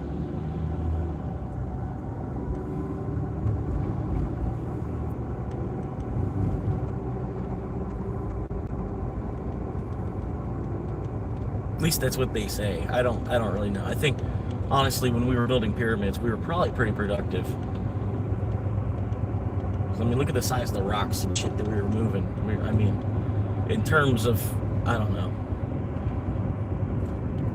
But all of that was really like for like no reason at all anyway. Like all the pyramids we built for like, well, they were like built for like no reason. Like we did that for like no reason. All right, I'll take that one. Where are we going now? gotta go south to, 22nd Avenue. Can you get out of my blind spot? I would really like to change lanes. Thank you. Can you accelerate and get out of my blind spot? Thank you. Fuck, I've been waiting for like a half fucking mile to get over.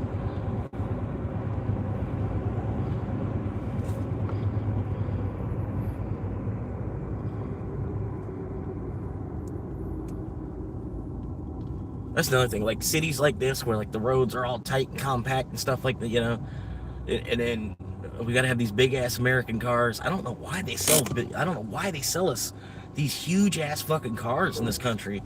Everywhere else in the world, they have cars that are like a sensible size. Here, they're not even an option. You know what I mean? Like, the cars that they sell in Europe are not even an option for us to buy here. You have to buy this mid-size SUV bullshit. Or a sedan. Some kind of fucking sedan, or some kind of fucking hatchback, or a fucking truck.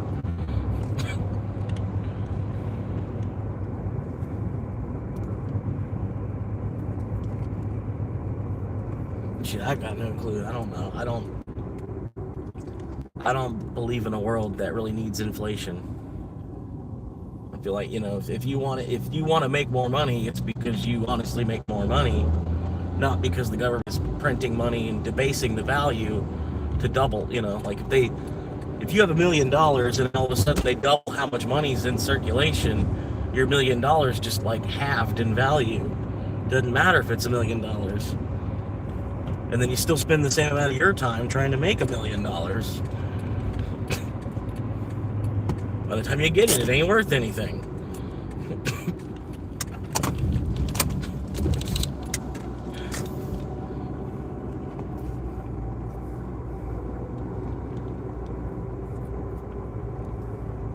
With their car. Yeah. Yeah, I don't wash my car. I should.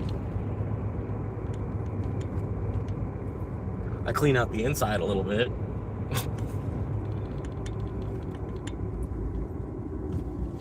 But no, it's like the car is kind of too old to wash. I'm not really protecting the paint to wash it. You know what I mean? The paint's already chipping. Like I might chip the paint up more by washing it.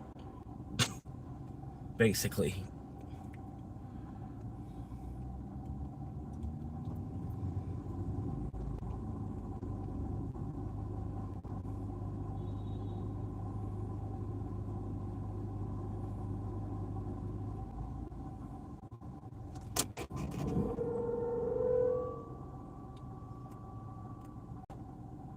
Yep. Yeah, because he was waiting at that light so long. He should have instantly got a green light to be able to go, right?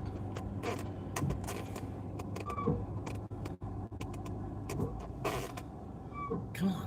What is up with this light? Come on.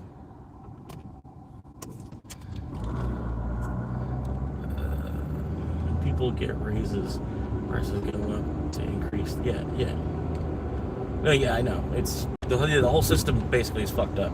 You know what I mean?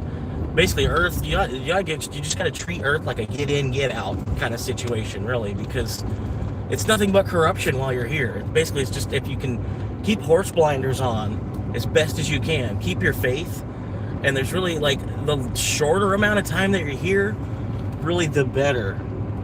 You know what I mean? Like it's not really a race, but they have life on Earth built as if it's a race where we're all trying to climb over each other, you know, and it was all kind of, you know, originally built over skin color, and now we're trying to redirect it and build it over education, but there's still so much of like a societal disadvantage and stuff like that, you know what I mean, just from different parts of the cities and stuff like that, and the way things were because of the pyramid scheme built out of skin color. And now we're trying to rebuild a pyramid scheme out of education on top of that, basically. And then to do that, it's all just been greed. It's, you know, how much money do you have?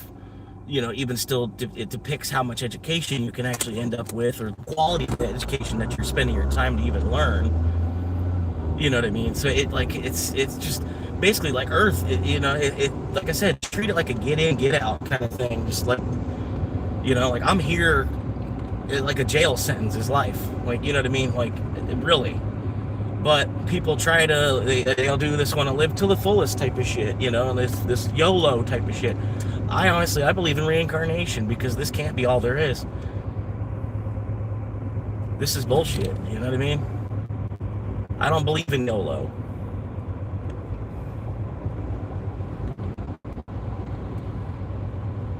It's basically like they just set me up at the bottom and want to watch me dig a way out of it. And it's like that for millions of fucking people in this country. It's not just me. I'm not trying to say, oh, whoa, poor pitiful me. It's like, no, it's the fucking, you know, the American nightmare that half of us have to fucking live in for half of us to have the American dream.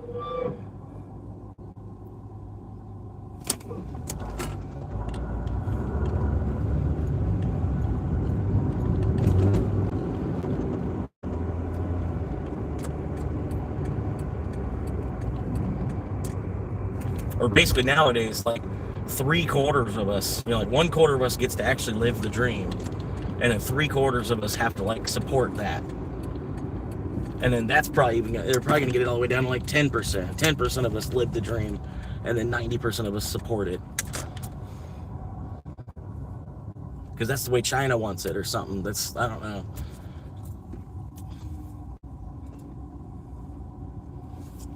They debase the dollar to being worth the price of the Chinese yuan.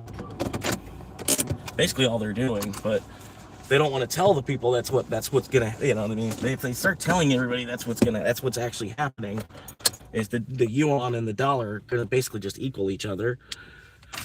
They, you know, get ready for that fucking 10x inflation, you know. But who knows, man? Let's go right here. This is my favorite McDonald's.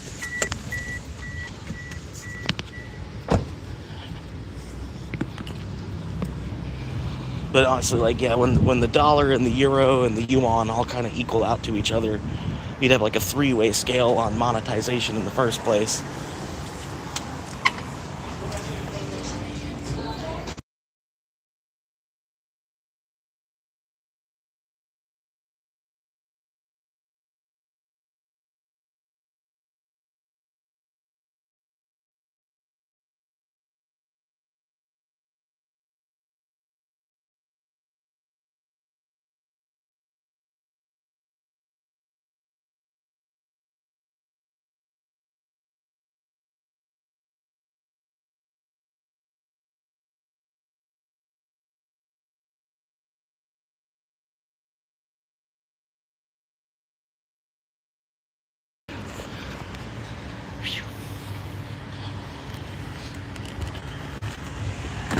Those quick, easy grab, they're getting better, man. At least during daylight, I think. Maybe that's what it is. Just the managers on shift. It does seem like it. This manager, man, he's like bagging it up as I walk in the door.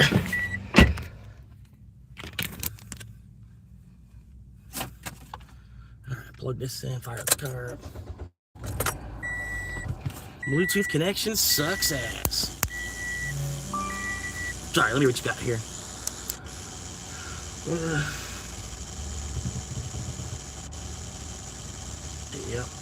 Yeah, I know. There's nothing you can do, because people have the right to make money.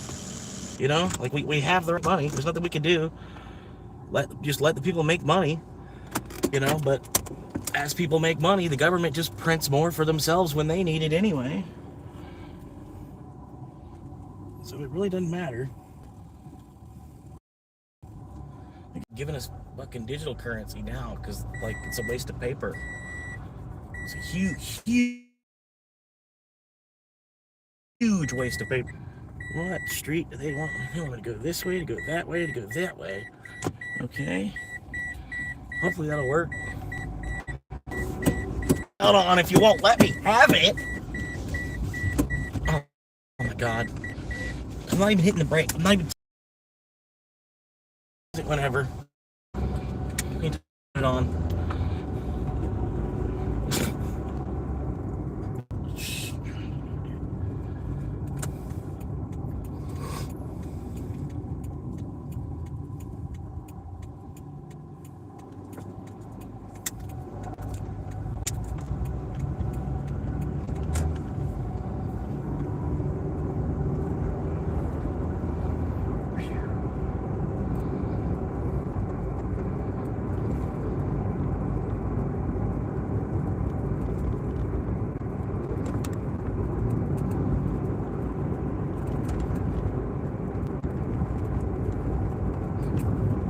I've got to flip the camera here. I'm trying to readjust. I got the phone. The phone's not in the case it's supposed to be in because it was overheating, so I took it out of the case so it could breathe. And I gotta flip the camera here in a little second or so.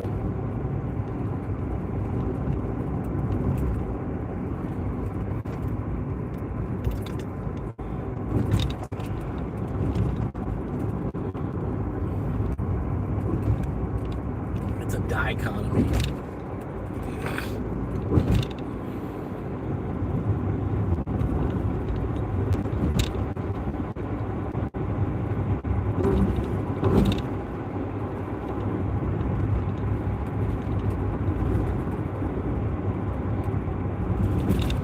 Drivers needed.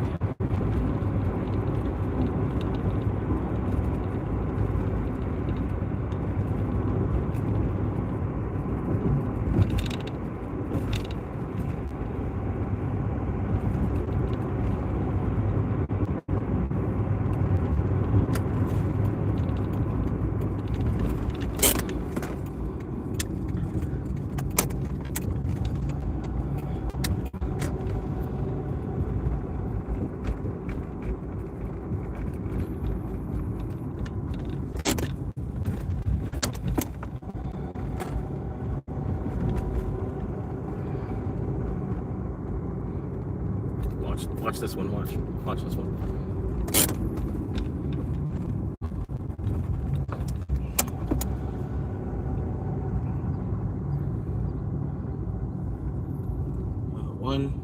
One house, 2 house, 3 house, 4 house, but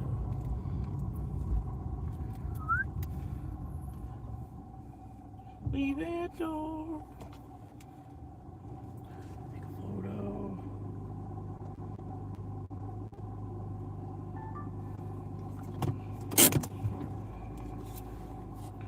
Come on. Okay. All right. Yep. I get the picture. Because I've never done an order before. I don't know. I didn't know that.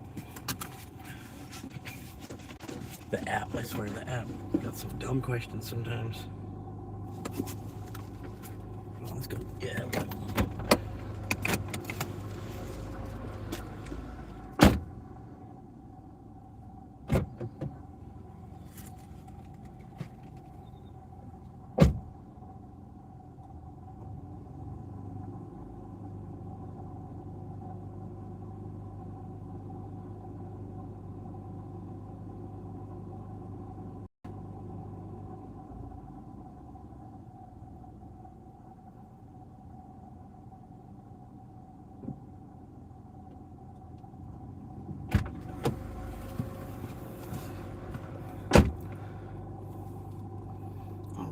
Another 5 tickets, and I'm 5 out of 10 complete. 10:30. Head back to McDick's.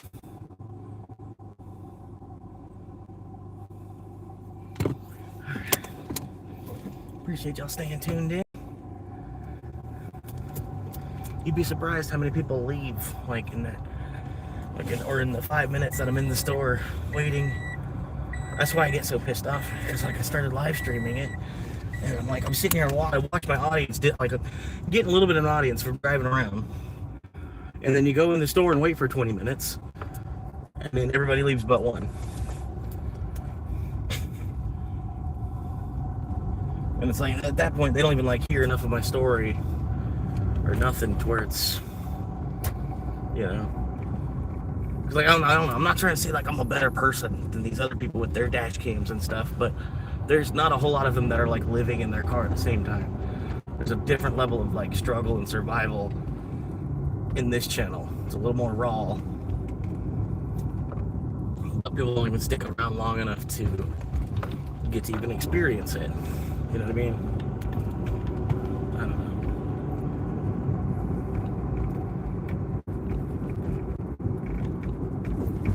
Cause I reached out to one guy. His YouTube channel name is Delivering IRL, and he doesn't even broadcast every day.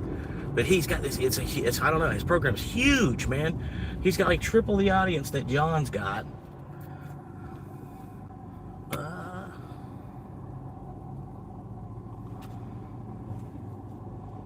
Yep, I just finished number 5. I'm on my way back to McNick's now. Wait for another one. I logged on at 8 a.m.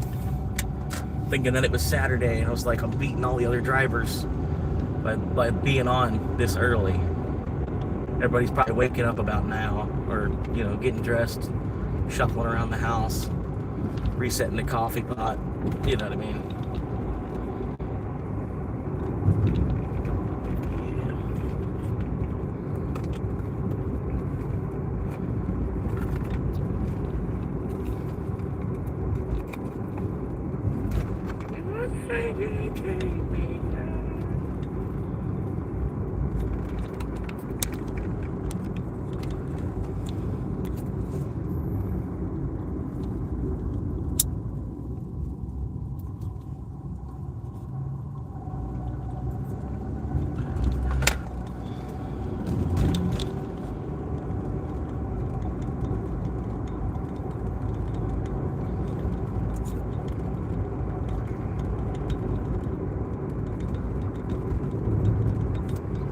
Wait, there's somebody else popped in here. I was trying to tell him, like, well, he's like, you know, I was like, well, you look like a Smurf account because you don't have a profile picture, and then you got a bunch of letters and numbers at the end of your name. Like, it just looks like a Smurf account. You know, like, I've already learned from playing online games not to trust accounts like that. Because you didn't even take 5 seconds to upload a profile picture. Like, even, it doesn't have to be a profile picture of yourself. Just upload, even if it's Spyro. You know, the picture of Spyro, or it's a picture of Charizard, or it's a picture of an 8-ball, or, you know, whatever. But yeah, it's like just like no picture, and then you have a bunch of letters and numbers at the end of your name. It looks sus.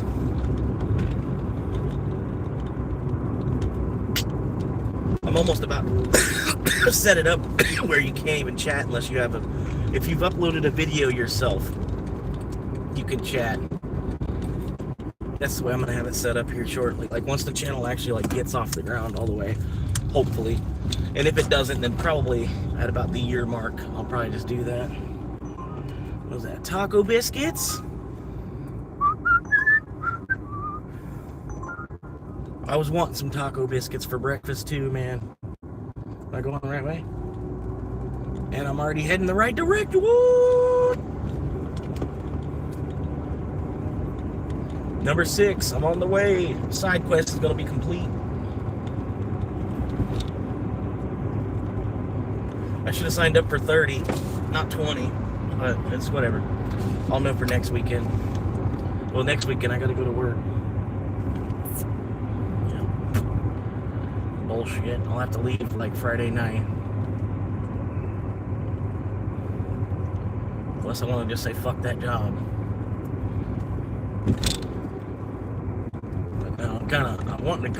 I can't do it though, man. I hate fucking being there. Like, on top of, like, how much I hate work, you know what I mean? Like, anybody, like, that doesn't like making money would hate work, you know what I mean?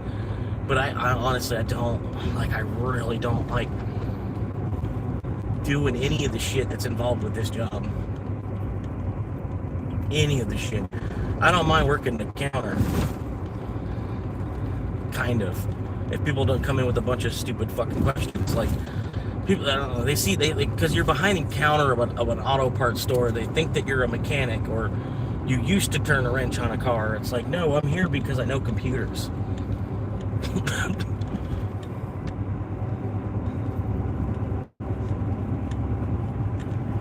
I know how to work the computer here pretty well.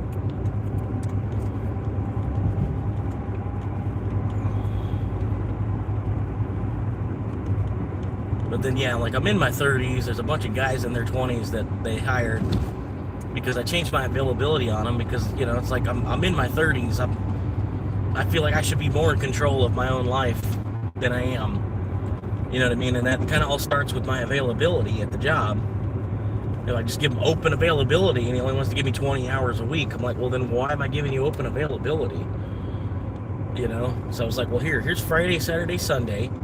Because those supposed to be the days that you actually need somebody, because, you know, you and the other guy work Monday through Friday. So I'm gonna be here for you Friday, Saturday, Sunday, like you need. But, you know, I want the rest of the week off to be able to do what I want to do other than work. So he had to hire like 3 other people, but, you know, because somebody might not hang on, 2 people might not hang on, whatever. You know what I mean? We're already kind of losing 2 people of the 3 people that he hired. But anyway, and then one of the people he just pulled from another store, so it's not even like we got 3 new people, but whatever. We got 2 new people that they're both probably almost out the door. Not that they're really doing anything wrong, but they're not really doing much, and they might ultimately just leave. But yeah, like all these younger kids that are working there, I got like 10 years of already working on, you know, and then they're still looking at me to do the truck, or they'll leave the truck for me to do it. You know, I'm like, I only work 1 day a week. You know, like it's kind of the whole reason. Like it's less to even be responsible of, even in that 1 day a week that I'm there.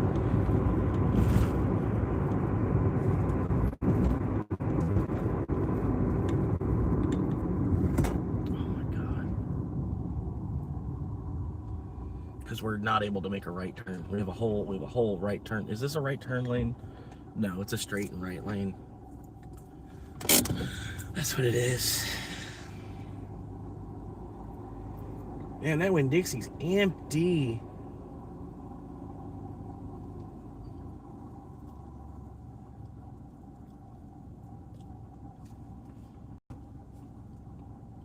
There's more people at the Bells than there is at Winn-Dixie. And it's open. That's an open Winn-Dixie. There's just only like 6 cars in the parking lot.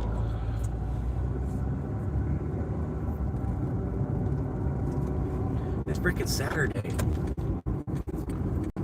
Wow, that's a short light. Wow. Damn, I don't even want everybody to be able to go right.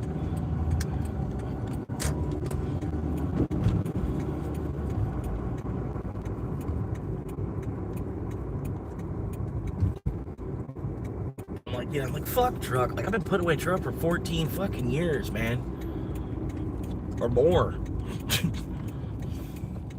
Like, let the kids do it, man. They just got here.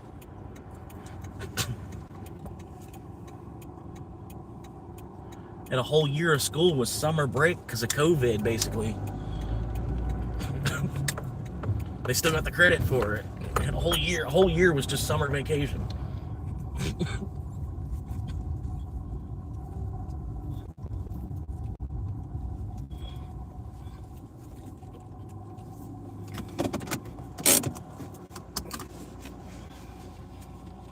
All right.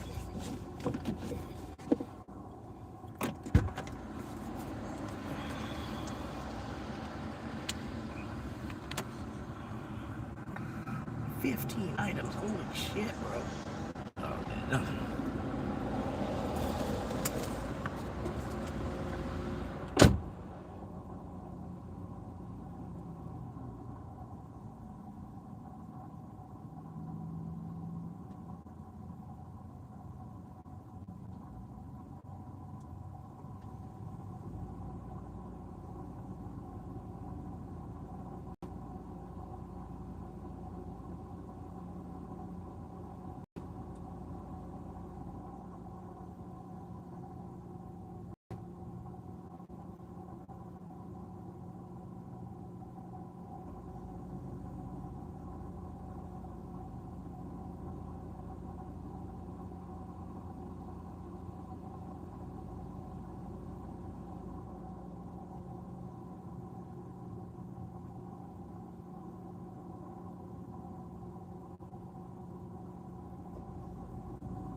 Damn it, man, I messed myself up.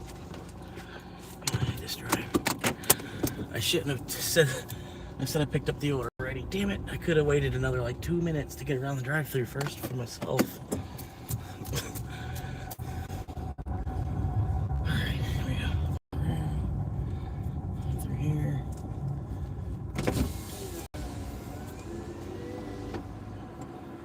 Thank you for choosing Taco Bell. Are you using our mobile app today?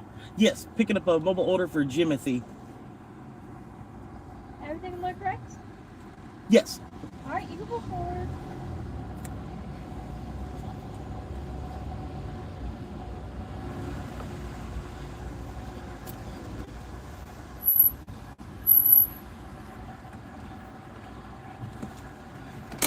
Would you like any sauce? No, ma'am, I'm all right.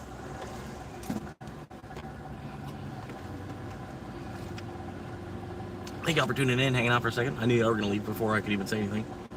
Anyway, thank you for hanging out. Well, we got any chats? Watching the birds outside the window. Hell yeah.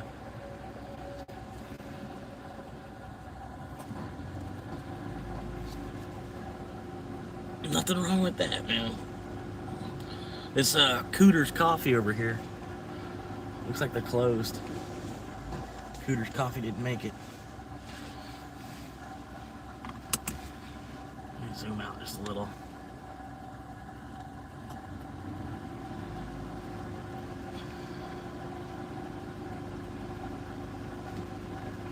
That's gone.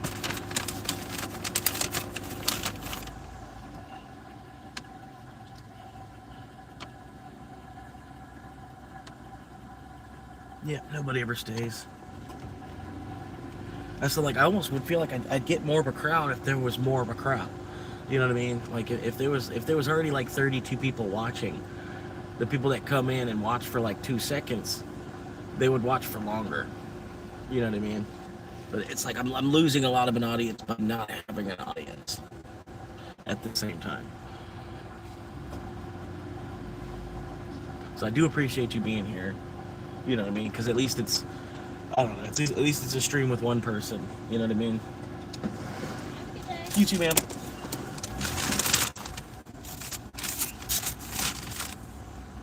Oh, alright. I'll see you later. Spoke too soon.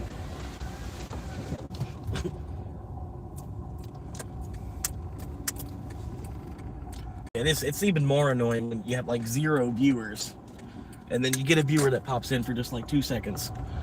And you start to explain, you start to tell, hey, this is what's going on the channel. This is what, hey, this is where I'm at. And before you even finish that, they're already gone. They've already left.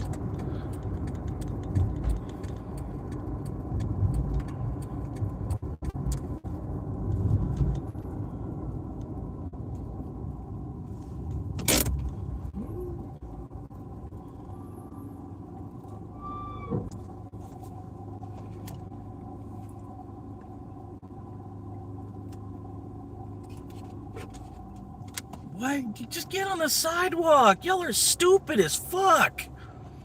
Oh my god. Because there's not a sidewalk on both sides of the fucking road. Y'all just like trying to die.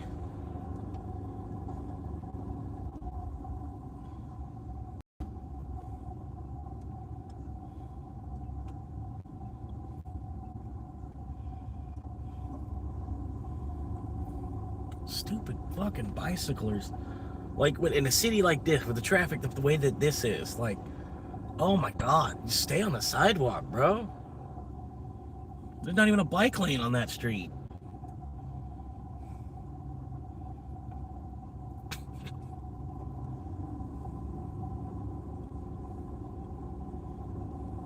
Which would, oh my god, would you think about it, right? Wouldn't it be cool if, like, the economy starts to fall so much where people, we can't afford SUVs anymore. We start all getting e-bikes, and all the traffic on the road just turns to like e-bikes and mopeds.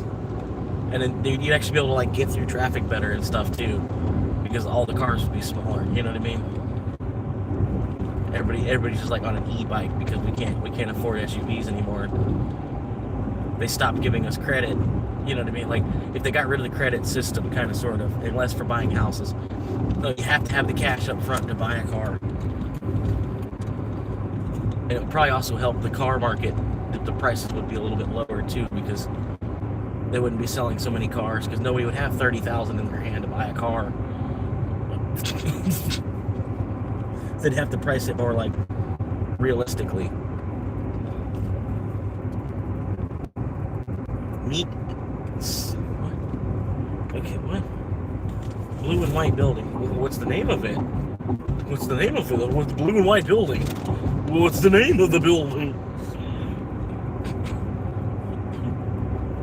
What's the name of the? What's the name of the apartment?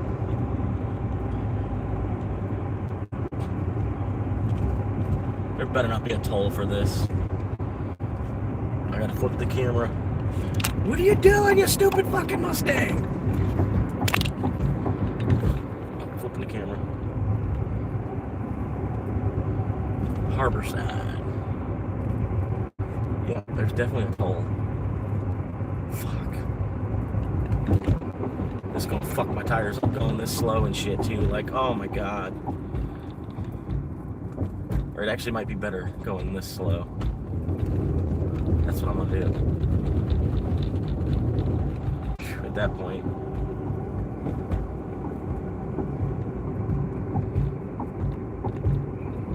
My tires do not like that drawbridge. I should probably actually go slower than I just did. That felt better than me trying to hit it at 30. Oh my god. Oh my god. Can you, like, drive a little faster? Like, what are you doing? See, I knew that was gonna happen.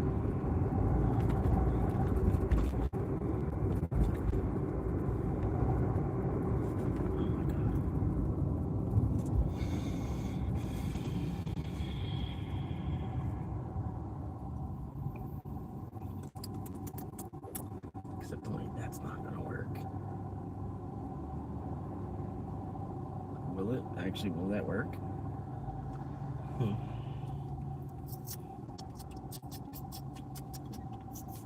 That might work. I might have to do that. It's gonna have to be like this. Yeah, we're gonna have to do it. Why did you not go? Like, you have opportunity. That's your opportunity to go right there. Yeah.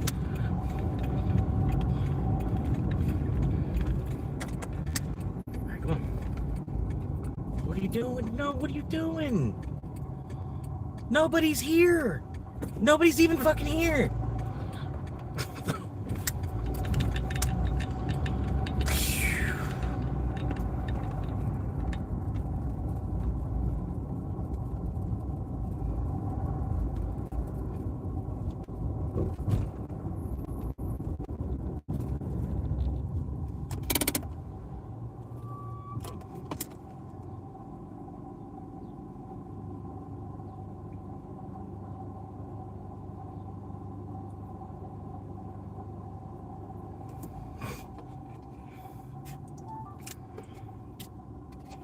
No, you don't get to message me. What's this?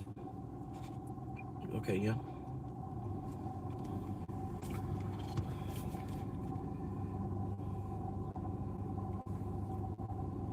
I'm guessing it's that building, because it's the only blue and white building. Well, that's kind of blue and white, and that building's kind of blue and white.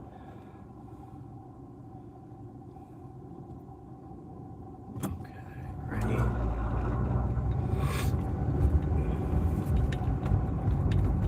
So I guess he's thinking about that building. That's the blue and white building.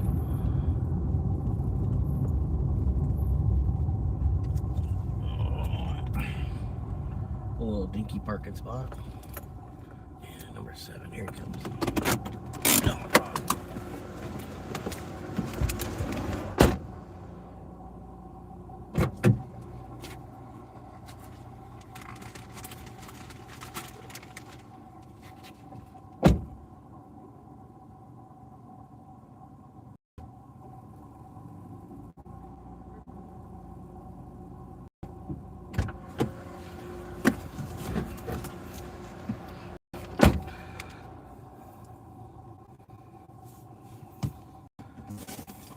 All right. Number 6 completed. Number 6 completed. Boom. All right.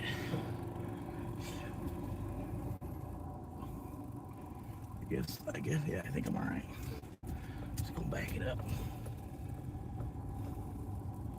And he was on it. Man, like he was watching the stream or something. He was on it.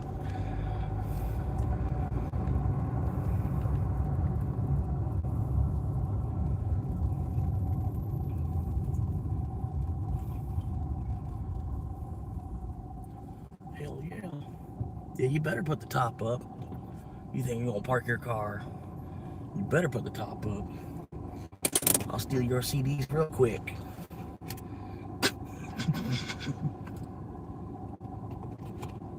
I wonder what's going on over here. This restaurant's got like a hell of a crowd of hot women.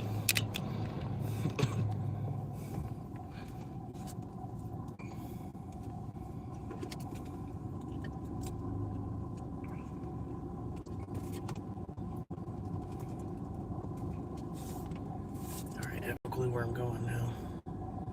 Back to still. Whoa! Of course, you don't have 2 seconds. You never have the 2 seconds that you need. You never have the 2 seconds that you need. That doesn't happen.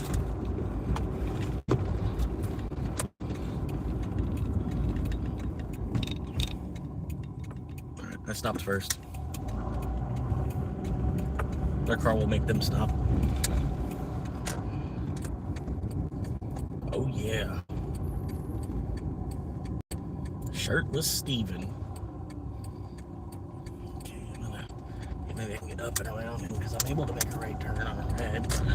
There we go.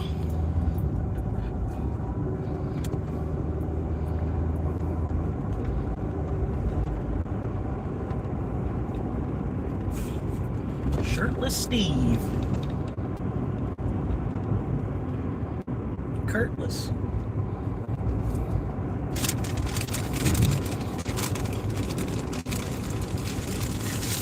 It was a dude I worked with, an Italian restaurant way back, and his name was Kurt. Kurt, you know, Curtis. Kurt was his name, and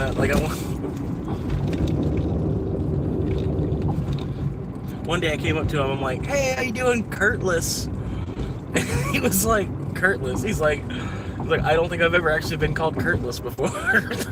He's like, "Congratulations." I don't think anybody's ever called me Kurtless. Yeah, it's like good old shirtless Kurtless.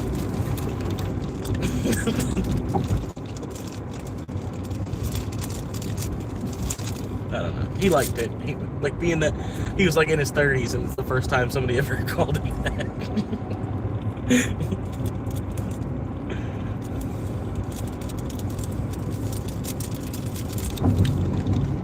I thought that was a beach.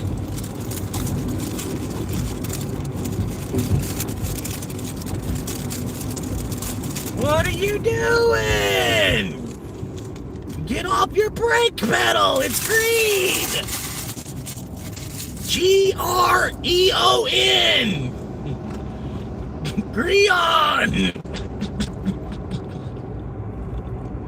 It's Greon.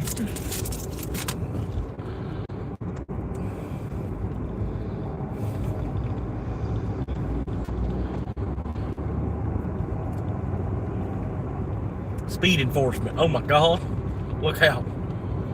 And you had to do that. You had to do that, didn't you? You just had to do that, didn't you?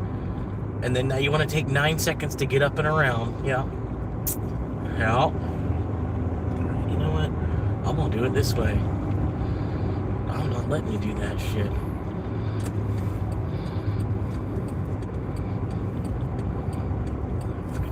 Piece of shit.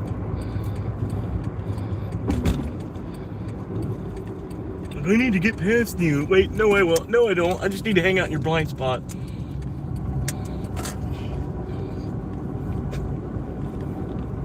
Wait, I forgot.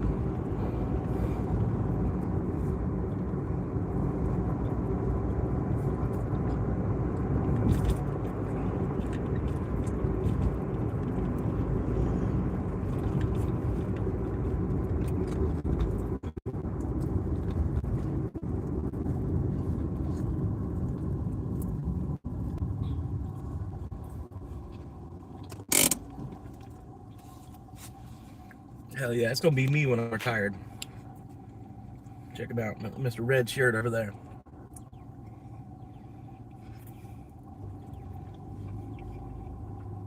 Yeah, shit. Yeah, that's me in like 10 more years, bro. You got the Doc Brown sunglasses on and everything. Hell yeah.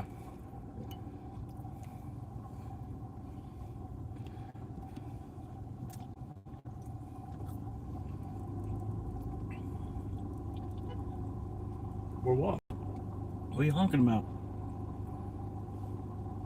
It's right off directions, apparently.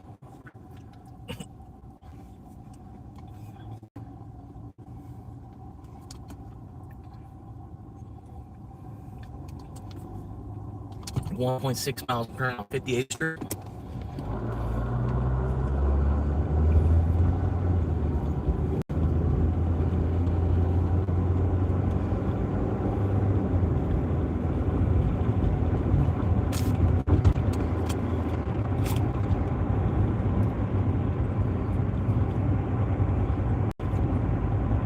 And the gas is so full right now. What was I gonna do? I was gonna do something. I was definitely gonna do something. Oh yeah.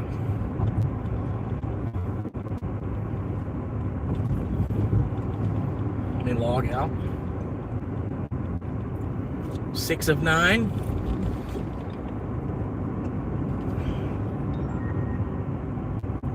Log back in.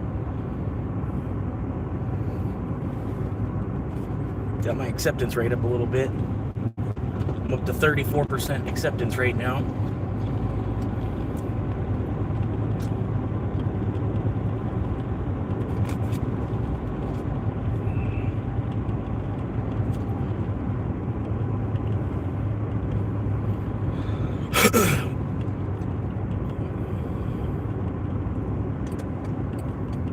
Condominiums.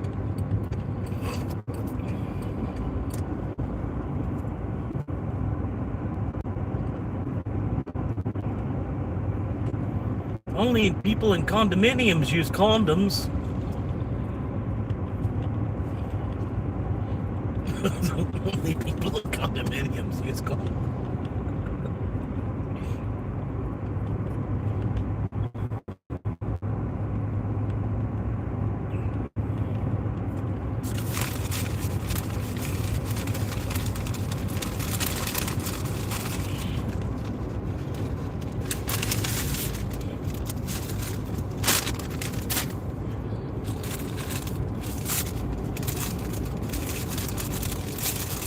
Can't believe I'm 6 out of 10 on the quest already, dog. I knew it was going to be worth it. Getting up early. 11:11. I'm 6 out of 10. It's 11:11. I'm 6 out of 10 already. I haven't even started until now. Lunch break is kicking in. It's Saturday. I don't know. Well, wait. I want to take a little bit of a break. Hang out on the beach a little bit. Actually get like down chest deep in the water, you know what I mean? I went out, I waded and I didn't get knee deep in the water last time I was out there though. Yesterday.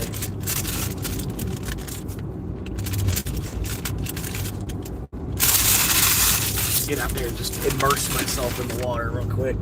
Not until, I'll wait till after 2 o'clock because we're still in the lunch rush. I should, there's just should still be some orders, but I bet 2 to 4 it's gonna stop. There it is. $5 sit, that ain't worth it. Man versus fries. Dude, come on. You live out there on fucking Treasure Island, you can tip more than $3, bro. Like, honestly. Like, what the fuck? Probably lives in like an $800,000 condominium.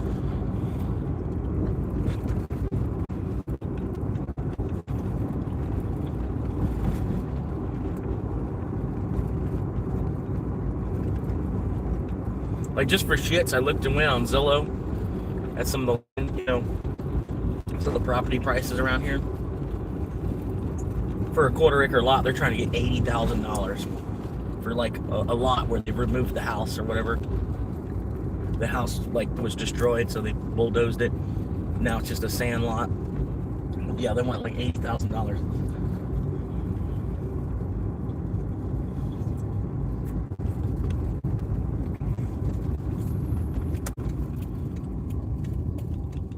$80,000 for dirt, for a square patch of dirt.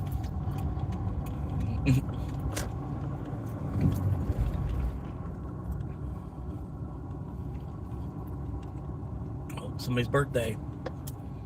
We'll crash the birthday party.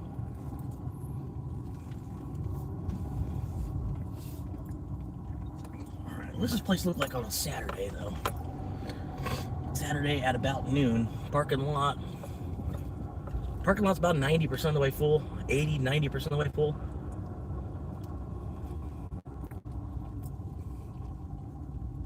And this ain't that big of a parking lot either. But, oh yeah, all kinds of people out there in the water.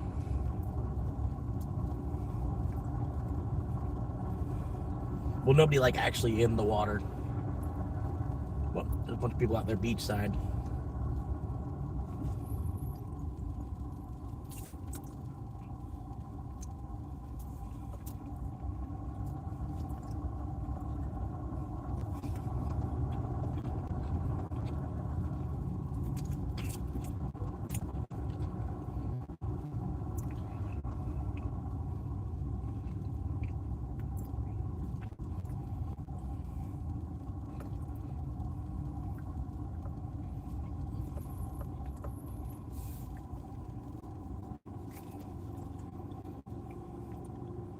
Oh yeah. Uh-oh. What are you doing? What are you...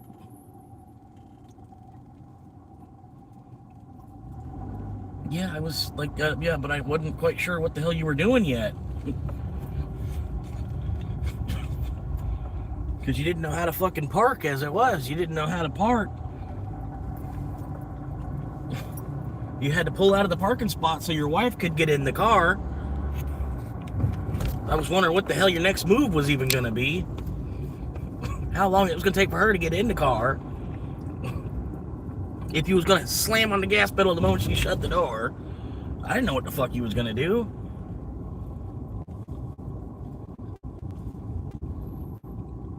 You already showed us that you don't know how to fucking park.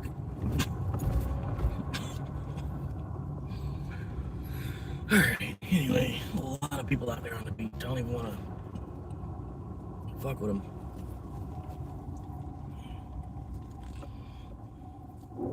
Oh, fuck.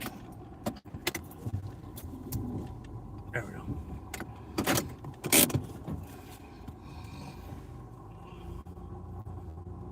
They're telling me log into Dash. Come on, log into Dash. Why won't you log into Dash? $3, $2, $2, $1.43, $1.80. And that's the thing too, look at that. Look at that though. Look, these they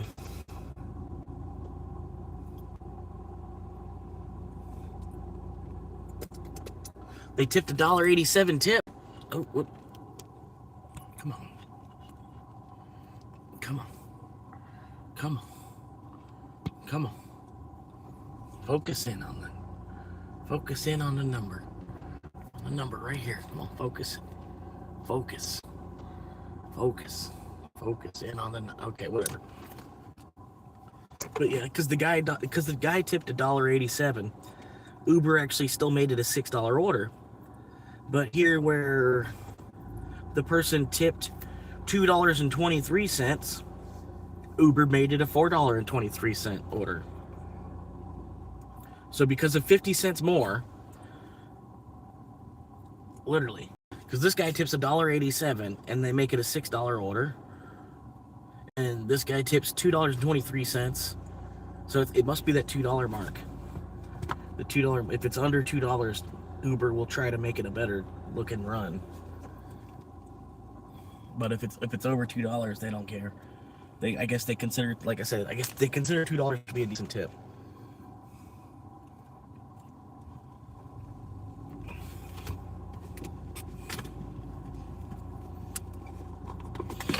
Which, you know, for like, if you were like bagging groceries, yeah. Yeah, I mean, $2. I bagged up all your groceries. I'm here at the Publix. I bagged up all your groceries for you. You give me a $2 tip. I wasn't expecting to get at all. That's a great tip. Just $2. You know what I mean?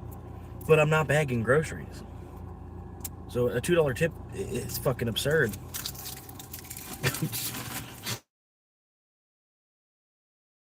You know?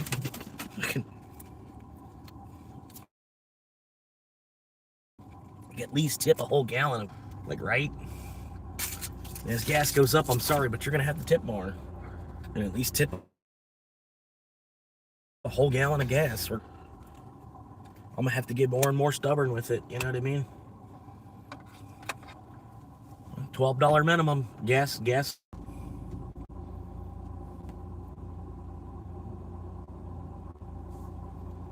Anyway, I got 6 out of 10 done on the Questola. Bitcoin's down. It's almost at 78. I think it's under 78. Something around there. Nothing makes sense anymore. Sacrifice today, early retirement tomorrow. I want to watch this video. What's he got to say here? This dude, he's 51. 51. He worked in North Carolina. I don't know what he did for work. I don't know what he did for work, to be honest with you. But he lived in North Carolina, where they don't pay very well. The minimum wage is low in North Carolina. You know what I mean? Like $13 an hour, $14 an hour is good money in North Carolina, because minimum wage is still $7.25. But anyway, this guy from North Carolina, he retired in the Philippines. He's 51 years old. 51 years old. He's in the Philippines, where his money goes 3 times as far on it, you know what I mean? But he's at least did it. He went to the Philippines. He made enough money to leave the country and like not have to work when he gets there.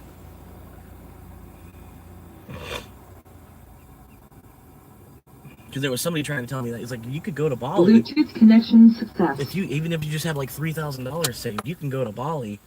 You can go to Bali. You can live for like 3 months before you'd have to worry about it.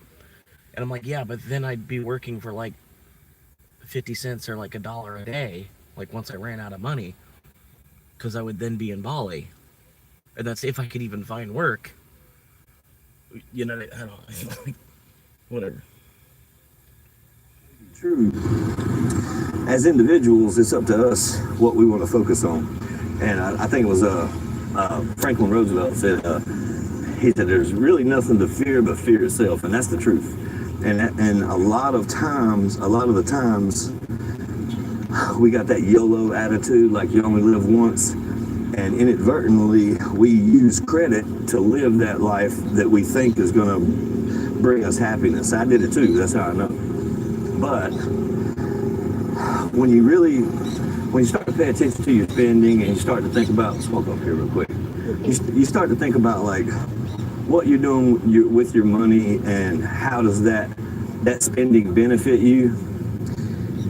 A lot of times we don't realize, I didn't anyway, I can only speak for myself, we don't realize how much we're spending on stuff that isn't going to benefit us in the future. And what I've learned is, this is what I don't know what the thumbnail is going to be for this video, but probably something along the lines of, just try your best to live without fear. And what I mean by that is, like, I'm not talking about be a tough guy or anything like that, or a tough girl. I'm just saying, like, sometimes the things that we think we want and we want to go spend money on, we can't afford, and we'll buy it with credit. And my grandfather told me one time, he's like, boy, if you can't pay cash for it, you can't afford it. And that's the truth. And it's hard to live that way in today's society, but you can. It is possible, but in order to do that, you have to let go of the fear and sacrifice. You have to be able to sacrifice without fear. And when I say sacrifice, I don't mean like, you know, you don't have to necessarily live in squalor. I didn't, but, you know, you may have to not eat exactly what you want, but eat, you know, eat what you can, or eat what's best. Instead of going out to eat, I saved a lot of money, mainly on accident, because I went into this kick where I was looking at bioengineered food and like, what is this stuff? And I Googled it, and it was like, basically the definition was things not normally found in nature, and I was like, the thing is, you got to go out to eat all the time because it's hard to find a woman that actually knows how to cook nowadays. So they like almost expect to go out to eat half the fucking time. well, if it's not found in nature, why in the heck are we eating it? You know what I mean? And then you dig into the, like, fuck, even opening up a can of tomato sauce and boiling some fucking noodles is tough for them. I'll get, you know, I go off on tangents if you watch my channel before, but I started looking at the GMO stuff and why they genetically modified this, and a lot, some of it sounds good, and it may be good. I don't know. I'm not a scientist, but they make, like, say, just use corn for example. They'll make these corn crops to where certain bugs won't eat it because. I love how they always say, yeah, it's better to eat at home, better to eat at the house. It's like, well, the reason that became such a thing is because we started eating out 80% of the fucking meals anyway.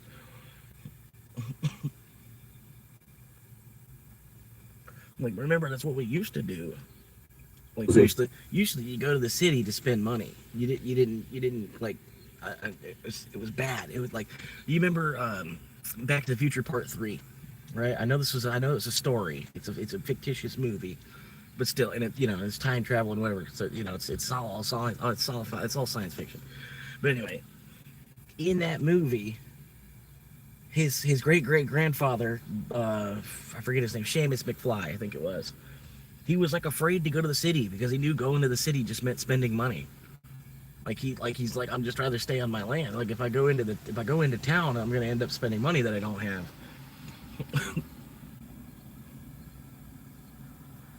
He had all the potatoes and carrots he needed and all the rabbit he could hunt. There was no reason to go into town unless you needed more carrot seed or, you know, whatever.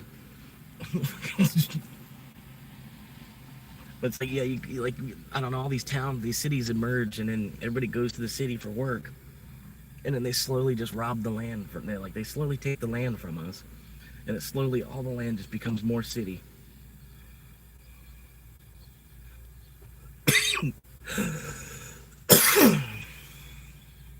Costs so much money, it ends up destroying crops. But in my mind, and then we keep going into the city to spend our money. That's, you know what I mean? I don't know. I'm, you know, moron probably, but if the bugs don't want to eat it no more, I don't know if we should. You know what I mean? You know what I mean? Like, if you can't get the flies to land on it, I don't know if we should be eating it. No. But it led me to, like, looking at all the fast food. I'm not going to call anybody out. I've called out a bunch of them a million. Try putting the windows down. There's no breeze. Normal voltage. There's a breeze, but I guess it's coming the opposite direction. Waiting I connection. don't know. It's not coming the opposite direction. Bluetooth connection success. The breeze is coming north and south instead of east and west. I don't know. I got the AC on. The phone's going to get too hot. To restaurants, and I started looking at labels about bioengineered food. If it said anything to do with bioengineer, 9 times out of 10, if it's got that QR code where it won't tell you what's in there, it's got bioengineered in there. They're hiding something. If they make you do a step to find out what the ingredients is, or you know, what these ingredients means, they're hiding something, or they wouldn't put the QR code on there. So I just wouldn't buy that stuff. And I'm not telling you to buy that stuff or not to buy that stuff. Secret ingredients. Yeah, like, why would the ingredients be secret? Why would you need to make me, like, run to find the ingredients if it was wholesome? Like, you should be proud. Like, Secret ingredient. Okay, this guy drinks Coke every day. This guy drinks Coca-Cola every day. I know from watching his videos. Like, he drinks Coke instead of drinking beer. Like, you know what I mean? He has a glass of iced Coke at the end of the day. You know, type of thing. He has Coke instead of coffee in the morning, basically. You know what I mean? But he's talking about secret ingredients. if you're selling a product and you got good ingredients, you should, like, put them in big letters. And Ingredients, but not all. Because they have one secret ingredient. Exactly. Well, no, they can put, like, not for the taste, but, like, if they want to say and spices, like that's okay. They don't need to tell you what spices at what ratios they mix. But I'm just saying, if you got something in there that's been known to cause cancer, Yeah. I might want to know about that. Hang on, let me You know? read that. Yeah. Yeah, potato chip. Some places now have agriculture. Oh, yo, dude, yeah. That'd be cool, though, bro. It'd be cool if you owned, like, the top floor of a building so that you also have roof access where you could be growing your own vegetables on the roof and shit. But you'd pretty much, like, you would either need a community, it's like a community garden on the roof where everybody in that building tends to the garden. Or, you know, you get the point, you know, like only 3 of y'all even actually, you know, whatever. Because a lot of people are just, like, ignoring, I don't know. But, yeah. Yeah, I've seen that stuff. But such an approach could become pervasive with better planning and sustainable use of resources, but that would require government intervention and wiser use of resources. But yeah, really, yeah, I think honestly it's, if we were worried about conservation, we'd be doing a lot less during the day too. You know what I mean? It'd be more like COVID. It wouldn't be, you know what I mean? There'd be only essential stuff moving. Because I don't know, that's one part of COVID I liked, man. Was like, the traffic was awesome during COVID. There wasn't a whole bunch of like non-essential bullshit going on. It was all, you know what I mean?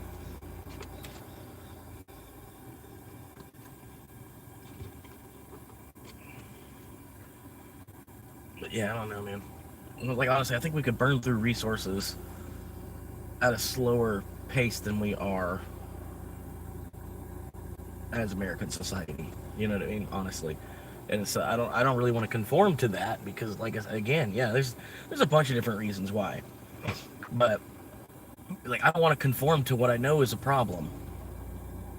You know what I mean? I would rather fight it my whole life. But I mean, like I said, you're only going to fight the American government so much before, you know what I mean? The mafia shows you that they're actually the government. And then they just shove you down a bathtub drain.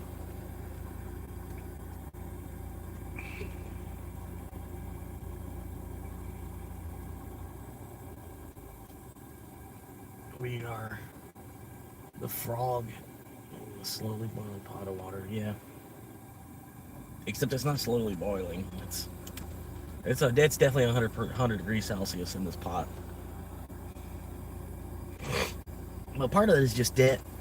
Like my own personal credit card. Like once I get out of this credit card debt, I won't feel, I'll feel like the money I'm making is more like money I'm making. Like I get what he was saying, with his grandfather saying, like, if you have to use credit to buy it, you don't have the money to afford it. Just flat out, whatever it is that you're buying with that credit card. You know, I already don't have the money to afford it, and then I'm agreeing to pay another 30% more over time because I don't have enough money to afford it. Because I don't have enough, like, self-perseverance where I could save up that money to do it. Or something, you know what I mean? I'm not saying the right word, but yeah, I guess I don't have enough perseverance to where I could, like, if I needed to buy a car, I could just save up 10 grand to buy a car. I need to, you know, I gotta get it financed, even though it's 10K, you know, and then the finance on 10K, even if you're getting a good finance type of, you know, like let's say you're paying 8%, you're paying 8% interest on a car. But still, it's like tax plus tax, you know, because they're going to charge you tax on the car too. So if it's a $10,000 car and an 8% interest plus the tax, are they going to, and plus the tax, so 7% tax on that, that's going to be another $700, right, on a $10,000 car. Plus now they're going to insure, now they're going to give you the finance on that $1,100 now, basically, because the tax is going to get included on the finance. So then you're getting charged interest on tax. You know what I mean? You're getting charged a percentage of interest on a percentage of tax. I don't know. Just it makes me look at everything differently now. Like, you know, granted, you can't buy a $500 car anymore with $500 cars on the side of the road that, you know, back in the 90s, there used to be $500 cars on the side of the road, and they'd still be running.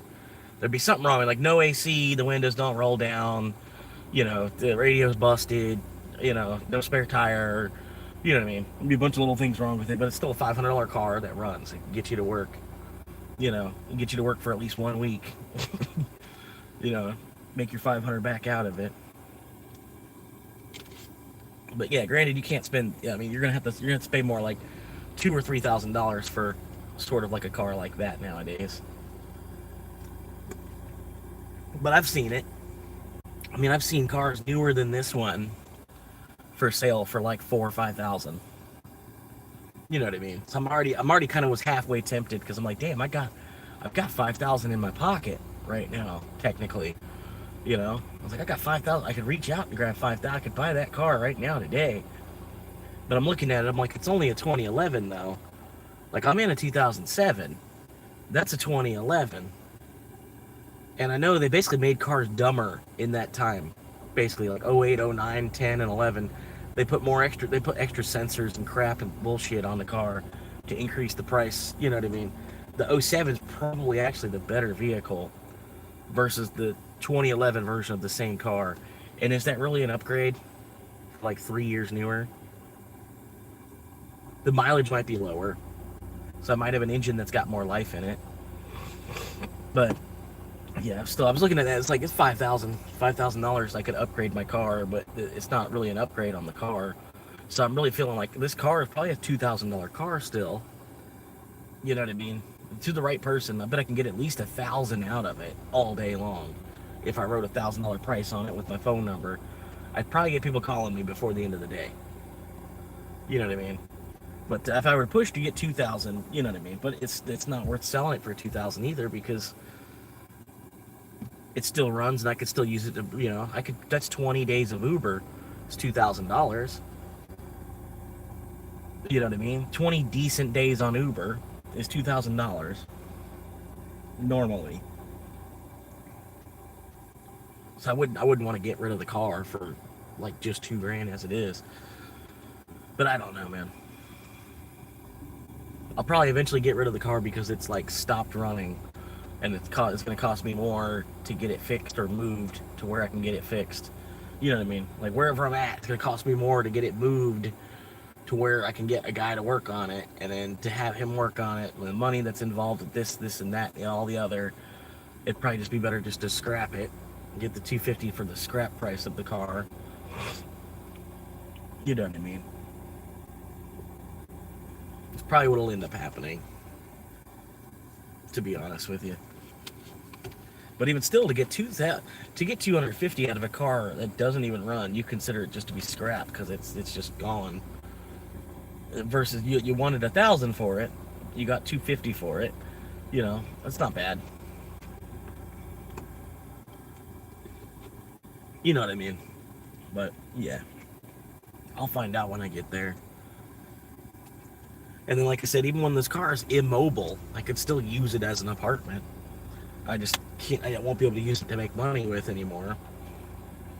But luckily, I've got money in savings where, if that happens, I could purchase another Corolla. You know, similar status type of Corolla. I've got enough money to afford.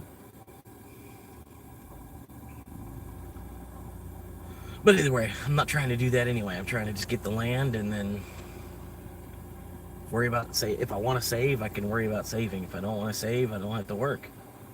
You know, because I don't have bills. I don't have bills, so I don't have to worry about working quite so much because I don't have bills to chase around. Like, I still gotta work because, you know, I'll still keep a food bill. I'm not gonna just keep hopping around to free meals and food banks everywhere. You know, I might hit up a food bank to supplement, you know, but most of the stuff you get from a food bank is not like, it's edible, but it's not, you know what I mean? It's almost stuff you want to redonate.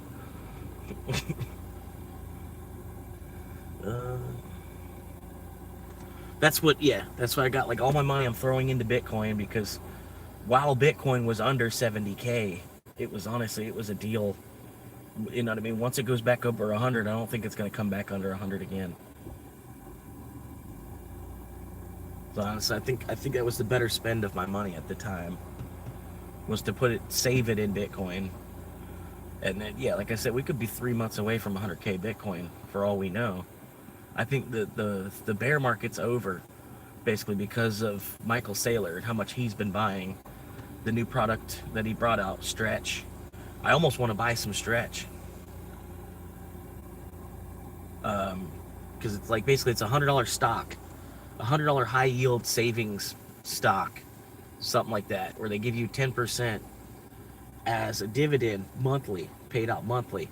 So you could have 100 grand, like basically 100 grand. If you put 100 grand in Stretch, 10% of that a month would be like like roughly about $1,000 a month. Then it's not 12, it's 10. You know what I mean? But yeah, 100 grand, 10. What's that? Hang on, let me do the math on that. What is 10% of 100 grand? That's 10,000. Duh. Okay, but still 10,000. Okay, 10,000 divided by 12 months. And then sometimes they give you 11%. They don't give you that 10. Sometimes they give you 9.5%. Sometimes they give you 11%. But okay, so the $10,000 divided by the 12 months a year. If you put 100K into Stretch, you could withdraw $800 a month, and not even be touching that 100K. And then 800 a month would be all I need. That's what I'm living off of already.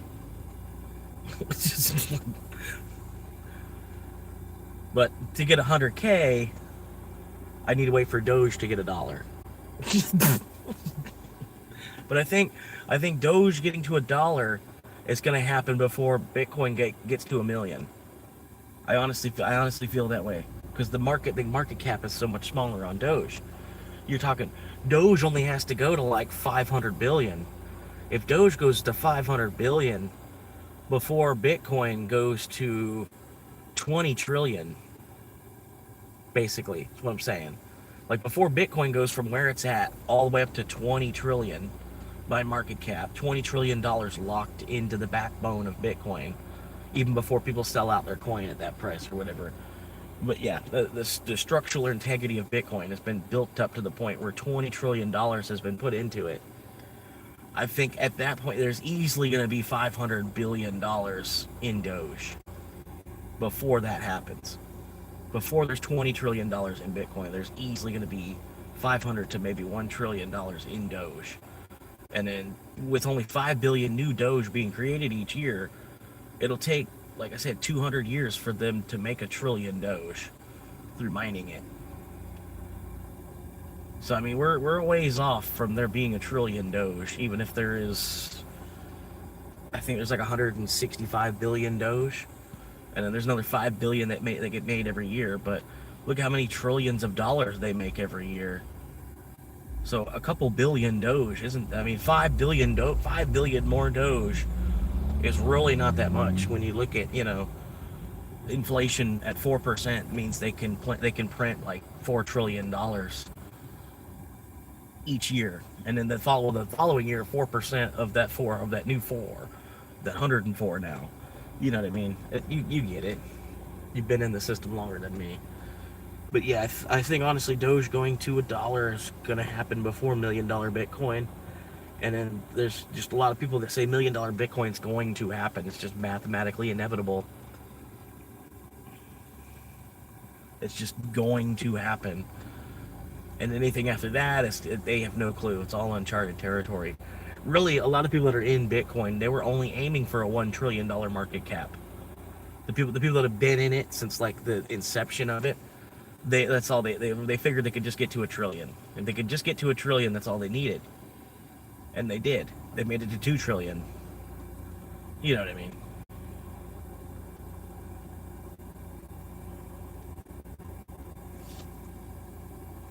So yeah, of course they're gonna buy it. They're gonna sell out because that's what they were building the whole network up to get to. But now that it's on $1 trillion level, now there's different eyes on it.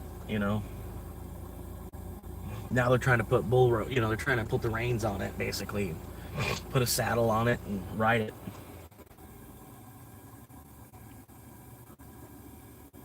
But who knows, man? I know I'm 6 out of 10 on my quest. and it's lunchtime. Like, it's amazing. Like, it hit 10 o'clock, and then the order stopped. Glad I got started early. I got 6 trips in between 8 and 10 o'clock.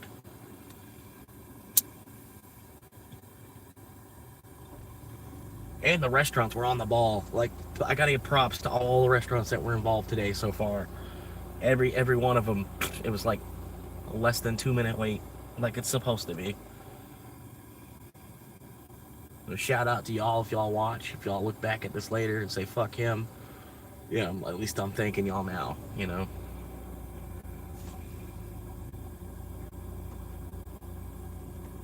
Because that one manager, McDonald's, man, it's like he watched. It's like he watched my video or something, man. He see me coming, he's like, get this shit together.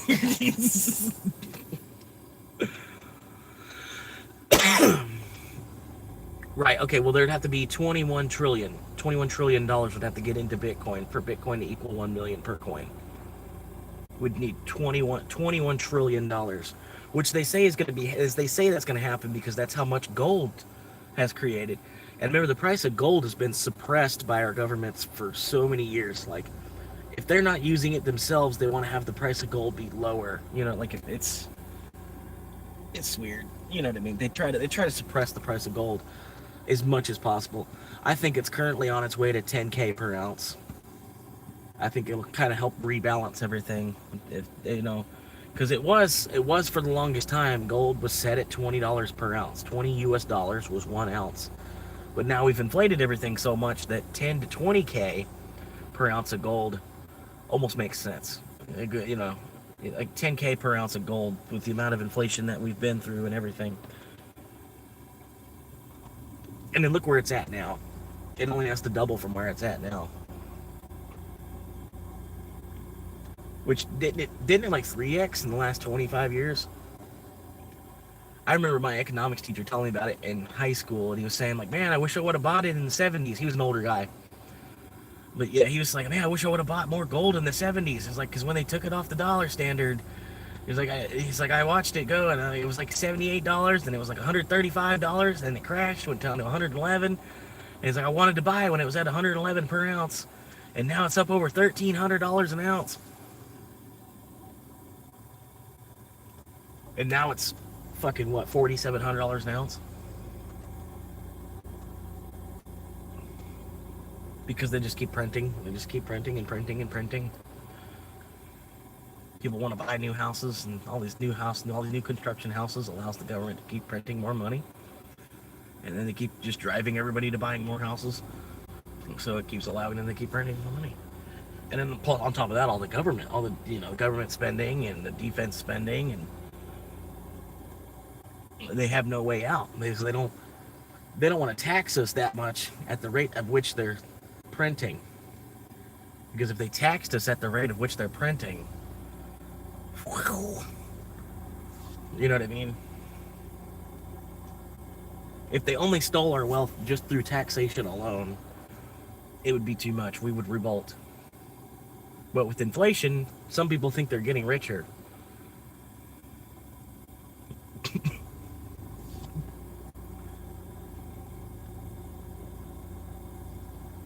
My $1 million property is now worth $2 million. It's like, yeah, but you're really just kind of falling through the existence.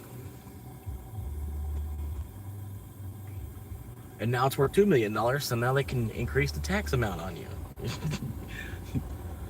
Now its tax assessed value is higher because it sold for higher. And now they come back through and they the property appraiser goes back over it, and then your property tax just went up by 22%.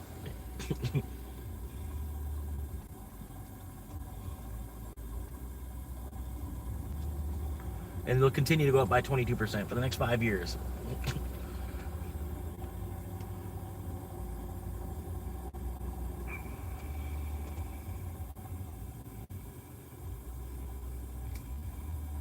Right.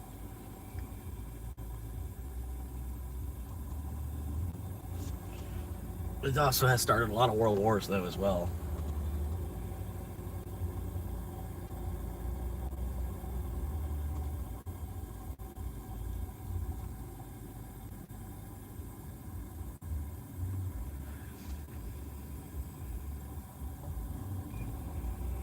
your problem now? This human open. Oh yeah, dude, definitely. I agree. Yeah, especially when you come to a city like this, dude. Like, this is like as populated as a city should get. You know what I mean? Like, at this point, people should be like trying to find a way to get out of this city, because it's kind of, you know. But there's cities 20 times more people than St. Pete. You know what I mean?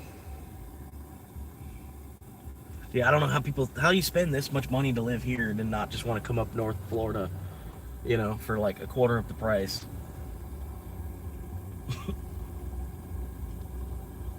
And probably keep about the same paying job, because you're still going to be in the state of Florida.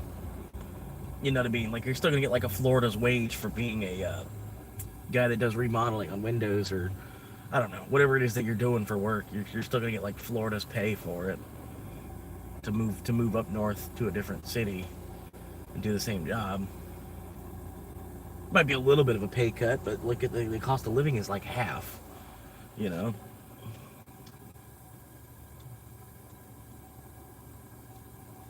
Part of like, I see the wages going up in Florida, and it's really because it's like Miami's pay is coming up north. Like the pay that they were giving people in Orlando, they're starting to give the whole state of Florida now. I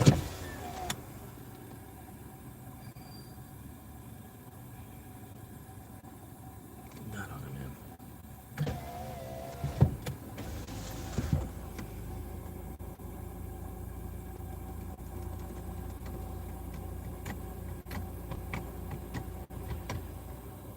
Yeah, there's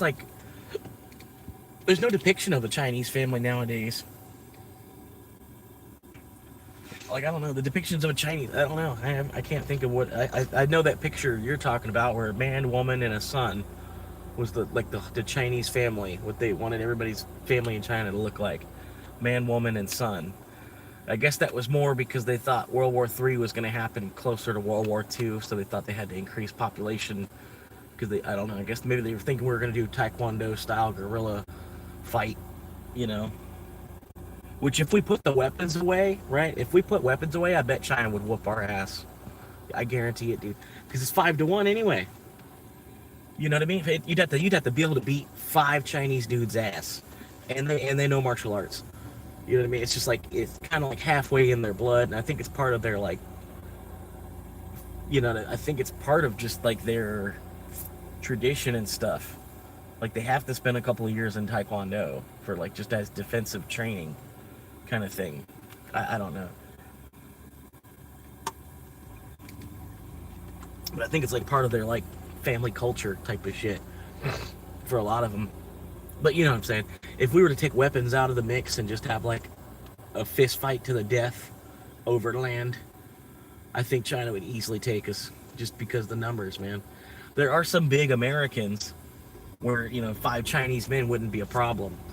You know what I mean? There are some big dudes that could be skull crushers in that instance without a sledgehammer. You know what I mean? But I still think, you know, I mean, if you were to take all kinds of, you know, we're just gonna do it with like spears. Go back to the old school, just not even arrows, not even projectiles. Just like, I think we would totally lose, dude. Especially like my generation. What are we gonna do? Run to our mom?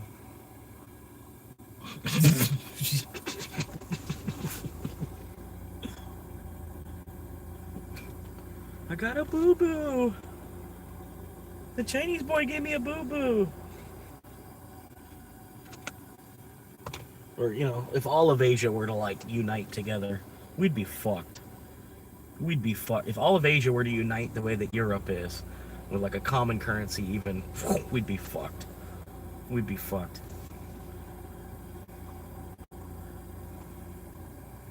Like if there was an Asia or something, you know, there was a there's a euro and there's an Asia.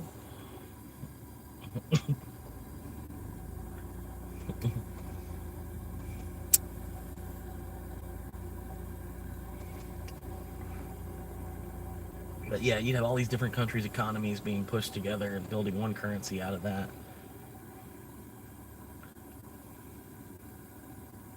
Same thing that's happening with Bitcoin. But I don't think it's like a Bitcoin. I don't think it's going to actually be the currency. It's going to be like a limited edition collector's item. You know what I mean? The currency is going to be Doge because we can create more. You don't have to worry about, oh, I don't have to give them my Doge. I can keep making more. I don't have to worry about giving up my Bitcoin. I could just pay them in Doge. Publicly press, yeah. Trump he's a puppet, dude. Like, that's why I don't understand why people are so fucking hardcore Trumpeteers here. Like, I don't know what this whole MAGA thing, you know, fucking.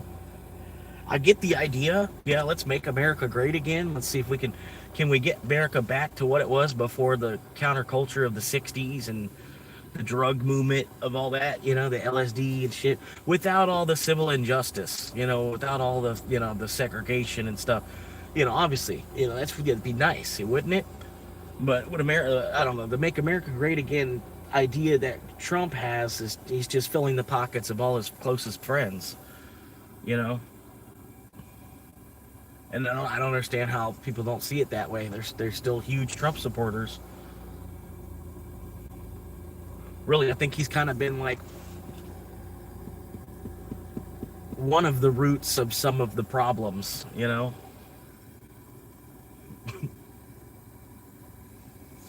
Been like the biggest asshole on the planet since like the 70s or 80s, but we voted him for president twice.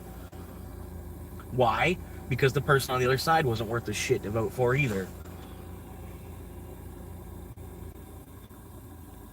Like he won against two women, while the country still doesn't really want a woman president. You know what I mean?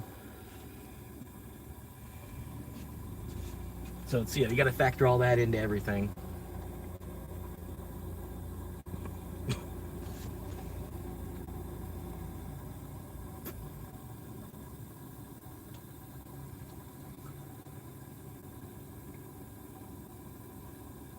But yeah, the algorithm must be liking me or something. I said Trump a bunch of times. I went up to 5 viewers for saying Trump. And honestly, I think it's like, if you read it closely, I think they're talking like in the book of Revelations where they talk about the sounding of the trumpets. The second sounding of the trumpets.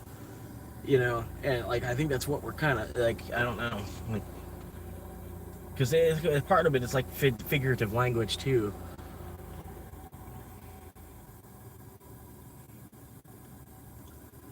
The second wave of Trump. And then at this point, you know, like he might even, one of his sons might fucking run for president too. And that'd be even better. Keep the torch, you know, keep the torch lit for another 20 years.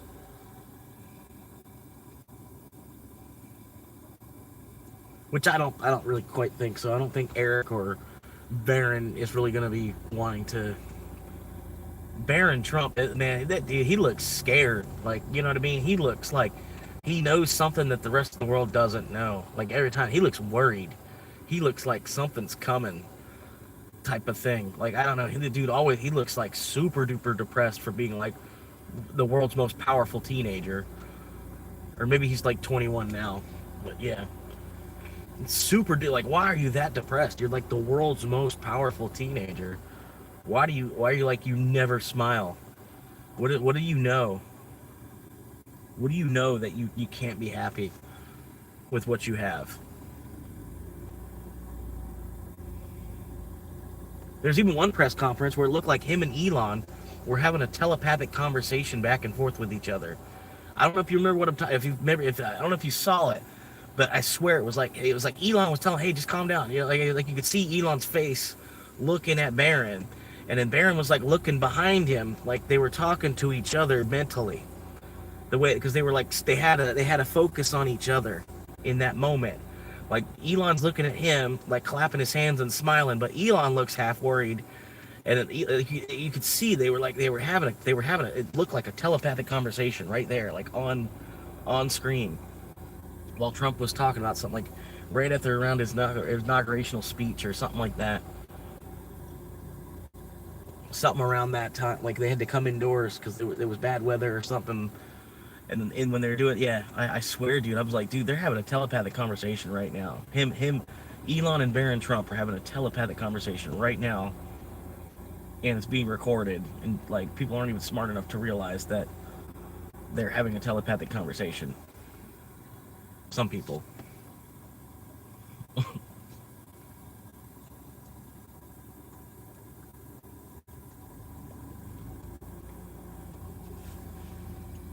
But yeah, I don't know, man. I know I'm getting a little bit out there with that, but I feel like Bitcoin, sometimes Bitcoin is probably the symbol for the mark of the beast. And those of us that are accepting Bitcoin as the new currency, we're not going to be raptured.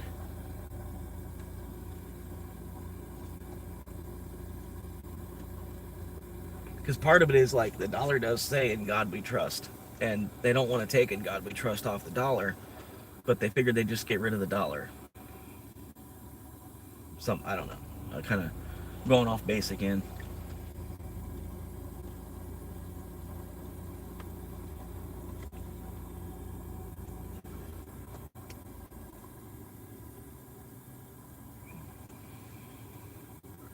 Yeah, I don't know. And then you'll have like, you have the people on Mars that'll think they're like better people because, like, oh, we're the scientists, we're the bioengineers, and we're the people that we're the top 1% that made it to Mars. All the rest of y'all are monkeys back there on Earth. We're technically Martians at this point. A whole new sect of like elitism will form out of the the interplanetary differences.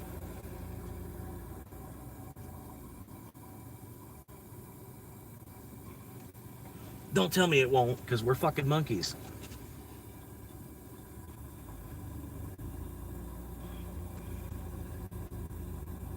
Like we are literally, we're humans, but we, like, some of us, I don't know, I'm gonna get there.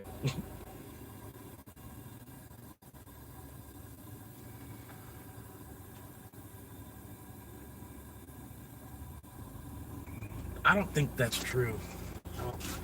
I don't know. I think we'll create a way to bring the star with us. Honestly, I think we'll be able to bring the star with us wherever we want to go.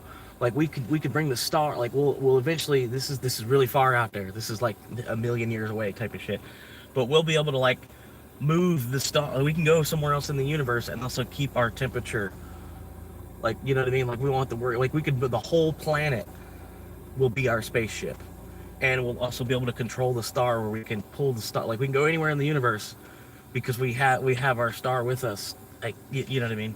We won't have to worry about extreme cold because we'll carry our star along with us. Our star will be used as power, even for us to propulse ourselves around. I've seen it with other ships and stuff. Like they can literally grab onto a star and then use its orbit to like swing themselves and spin their direction, and then like change directions real quick. Change directions on their course real quick by using the orbit of a star and like whipping like a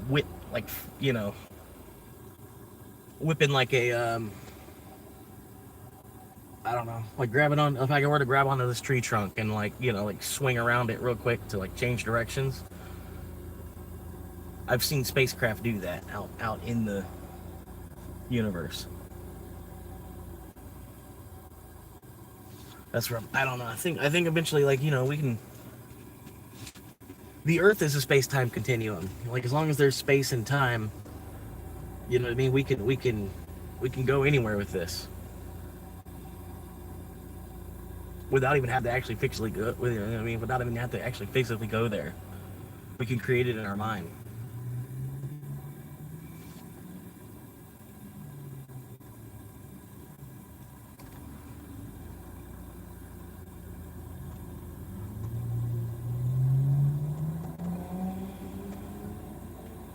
Yeah. Oh yeah, I could see it definitely in my stepdad. My stepdad, he watches Star Trek with his jaw busted looking. He's like really trying to suck it in when he's watching fucking Star Trek. He's like, The way his jaw's all collapsed and stuff, he's just like, "Ooh." There'll be all kinds of shit going on in between him and the TV too. There's all kinds of shit going on in the house, and he's zoned in on this fucking Star Trek.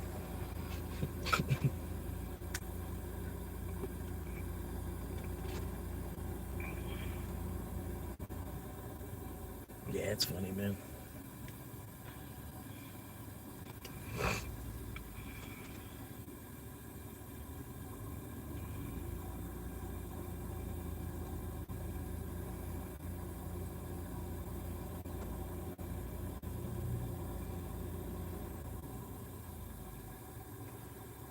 I wish they would drop more nukes, man. Nukes are cool. I was like, it got to a point that was my favorite thing to do in Fallout 76 before they brought out the raid. I just loved fucking dropping bombs on the map everywhere. Like anywhere I could everywhere I could drop a bomb on the map. They had like half the map you couldn't drop a bomb on either. They were fucked up like that. Half the map was like a safe zone. And you could like be dropping bombs on people's camps and shit. Just fucking boom. You can't even go in the circle for an hour now.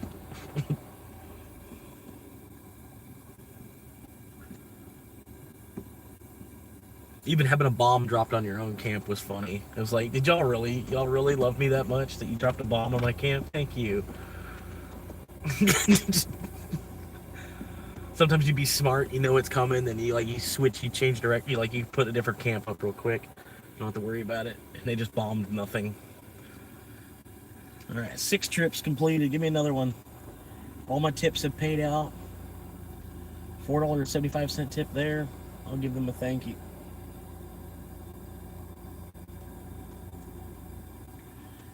Come on, man. Got 6 trips now. Come on. Now it's dead. You know what I mean? And now it's dead. I don't know maybe it's something about sitting on the beach, maybe? Because I don't think that's the case either. Because sometimes, man, it'd be blowing me up with orders while I'm down here on the beach.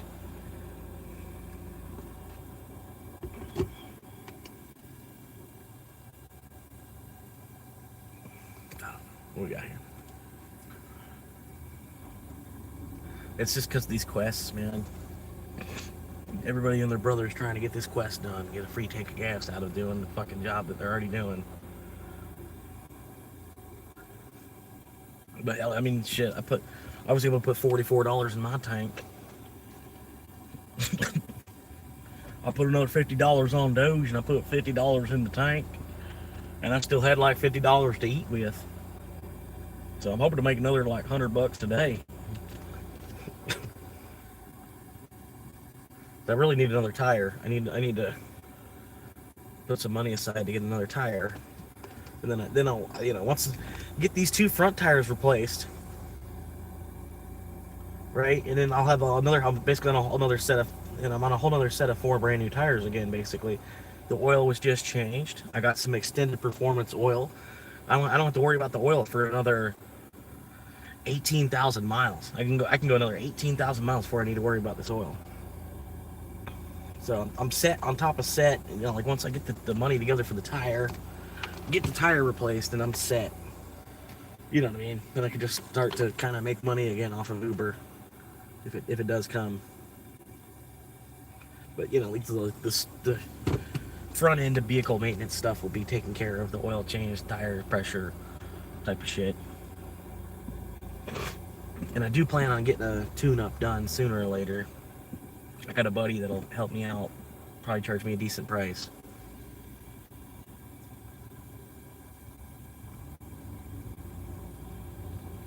Yeah.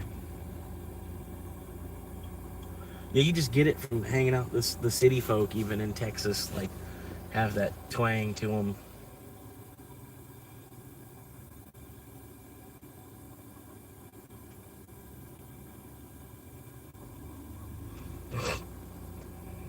People say that I have, but I don't know. I think it comes and goes. I'm like a city fried redneck. You know what I mean? Country fried city boy, if that makes sense. Country fried city boy.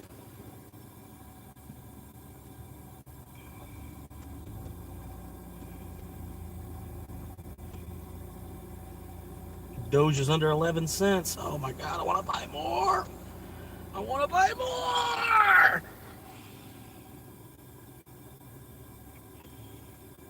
Just give me money and then go. Give me money and then go. How much would it cost for another 350? I'm just curious. I wanted another 349. If I wanted another 349 Doge, let me see. How much is that going to cost in US dollar? I want 349, 40 bucks. 40 bucks. If I could make this quest happen, I could cover that.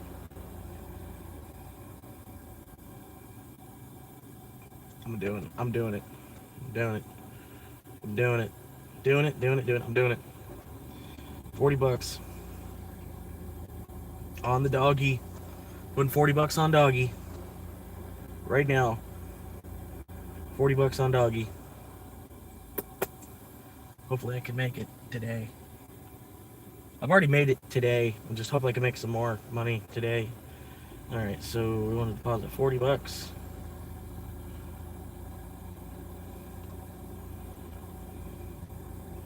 I'm trying to get to the point where ultimately I don't need a bank account anymore because I've already moved, enough of my money out of the bank.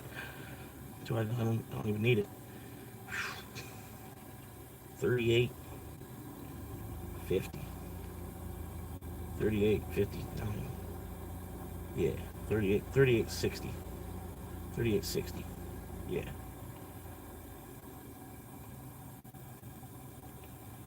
Did it work? Damn it, it didn't work. Fuck. Alright, well I need another half a Doge. Buy 0.5 Doge. 0.5 Doge. They won't even let me. I guarantee they're gonna be like, yeah, you must buy at least one Doge. Alright, buy one more Doge. Fuck it. One more Doge coin. Give me.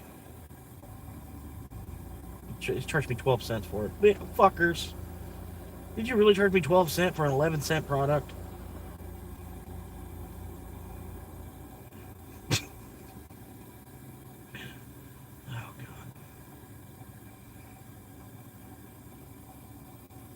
But at least my crack is crypto. You know what I mean? I live on the street, my crack is crypto. It'll pay off eventually. Crypto is my crack.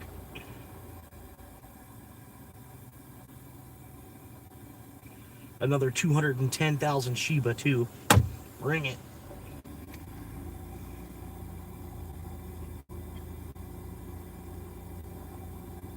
And I got a penny left. How do I have a penny left? Okay, that's going on Pepe then. Pepe, how you doing, bro? Coming to buy a penny worth. Oh, okay. Well, I gotta go back to Shiba. Pepe, you have to have at least a nickel. You have to buy at least a nickel worth of Pepe. Shiba, you can buy any, like, at least a USD. Like, because I could buy a penny worth of Shiba. I don't know why I can't buy a penny worth of Pepe. Pepe is half price of Shiba. But I don't know. It's stupid. It really is. Pepe is half price of Shiba, and you can divide a penny. Whatever. I don't know. It's stupid.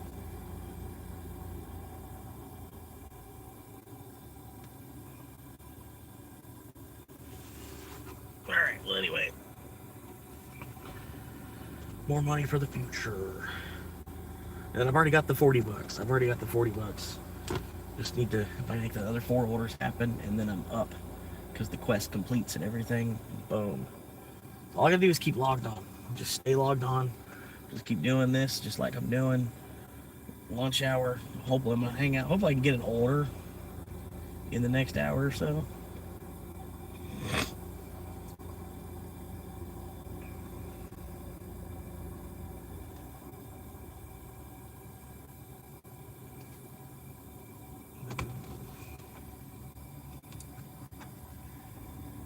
$12.12. It was just $11.11. Now it's already $12.12. Jesus Christ.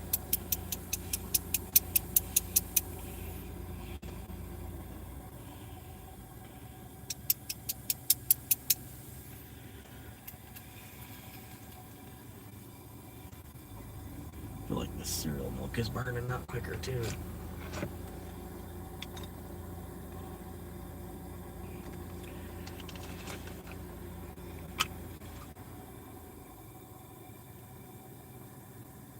It's definitely like more larfy than it should. I don't like cereal milk. At least that wasn't a good batch or something. I don't know. I'm still trying to learn the different strains at the shop that I go to. A couple strains I really like. A couple strains they're very similar. Like the shop just has like their grow style. You know what I mean? Like the way they grow, all their buds gonna come out kind of the same, just because it comes out of the same warehouse. But this stuff's like super duper larfy. I won't buy this again. I might buy it one more time to see if maybe it was a bad batch, a bad grow, something fucked up the grow room. Carbon dioxide was being let out of the room, something. But they do, like, they pump it with extra CO2 and stuff. That's what makes the buds real dense, nugget, like rocks, green rocks, because they pump the room with CO2. But maybe somebody kept opening the door a lot or something. Or kept opening the door, going in and out of the room or something. CO2 exchange kept happening. But this is super larfy. I mean, I'm not no master grower or nothing, but I did grow a little bit. I learned a little bit while I was growing. This is super larfy. For medical dispensary weed, this is... Come on, y'all. Come on, y'all. But I know it's better than it was, man. There used to be like every year, for some reason, September and October, the weed would suck. It would suck. Like it would suck in like July, and it would suck in like September and October. It would even be harder to find it. I don't know why. There would always be like some kind of weed drought in September. And you think, like, didn't y'all just finish growing it? It's like fucking this late in summer, y'all don't have nothing ready? Nothing's ready to go? But yeah, it was like before it went medical, there was always some kind of weed drought every fucking year. I'm glad I don't have to experience that, because, like, my ex is really the one that noticed it. And I'm like, what are you talking about? Like, yeah, you never notice that? Like, every September, there's like some kind of fucking weed drought. The whole state of Florida. I was like, I don't know. Like, that's on them. They need to grow more. Like, you got consumer demand. You got to keep up with, you know? Like, fucking can't be out for like one whole month. Just tell somebody, oh, I don't have it for you. It's medicine. I need it. Where's it at? Where'd you go with it? Where'd you go? Who'd you give it to? You have a bulk order or something you had to cover? What, man? Come on. Alright, I'm thinking it might make sense to drive away from the beach.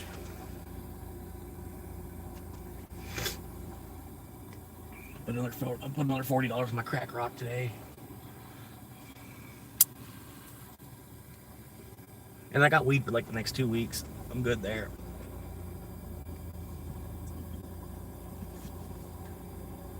I'm basically smoking about 1/8 of an ounce a week. Maybe I think I'm smoking 2/8 a week, which is really good, especially if I have cigarettes. If I got cigarettes, I'm definitely only smoking like 2/8 a week, because I try to get 3 or 4 days out of these little jars. These jars are 1/8. But yeah, just to try to make sure my money's going far enough. I like it in these little jars too, because it's a good little 3-day dose, sort of. With it being in, like, I try to, oh shit, I'm running out. This jar, this jar is almost empty. I need to use it sparingly for the next day, so I can get another day out of what's in this jar. Type of shit. I don't know. How did this go down? How did my battery go down while charging? I don't know. But I'm gonna put on some music so you don't have to hear me talk for a quick little bit. You don't have to hear me talk for a little bit here. I have not heard too much of this song, so I apologize. But I want to hear what it's. I forget what it sounds like.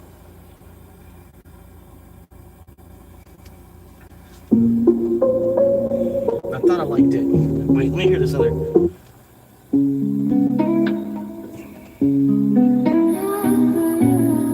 I thought it was good. I heard it for a quick second. Half the songs I haven't heard. Down in the place where the cypress knees grow tall, Flora Swan Monkey's got a dream for the mall. He's tired of the mud and the gators in the creek. He bought a ring light and a camera for the peak.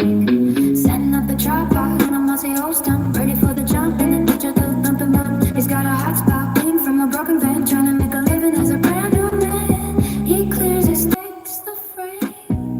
1,000 miles away, they're gonna know his name. Florida Swan Monkey on the glowing screen, the wildest influencer that you've ever seen. From the humid dark to the neon light, he's uploading videos all through the night. Click that bell and hit the like below. Watch the swamp party start to grow and grow. Subscribers rising like the summer heat from the muddy water to the city street. He's doing mukbangs with the catfish and the bird, dreaming of a mansion in a shiny silver car. He does it. But yeah, Greg, like you were an educator. You know, educators don't make a lot of money. But for me, like I was so low income a kid that like I seen the teachers, like the teacher. If I knew a kid that was a teacher's kid in school, I seen them as like they were higher class. Like they were you know what I mean? Like they're a certain level of wealth that my family don't even have. You know what I mean? They're a wealth bracket above me just because they're a teacher's kid. You know what I mean?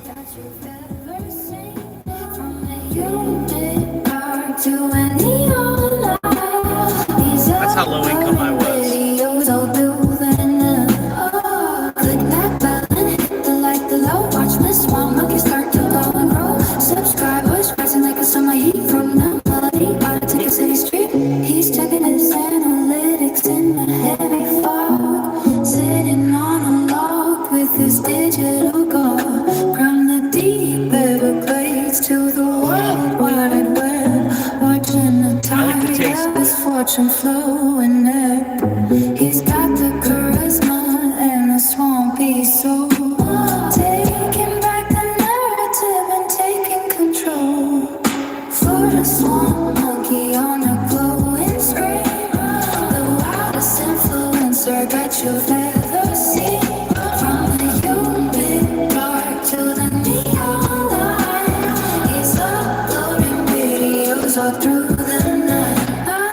Click that bell and hit the like below. Watch the swamp monkey start to grow and grow. Subscribers rising like the summer heat from the muddy water to the city street.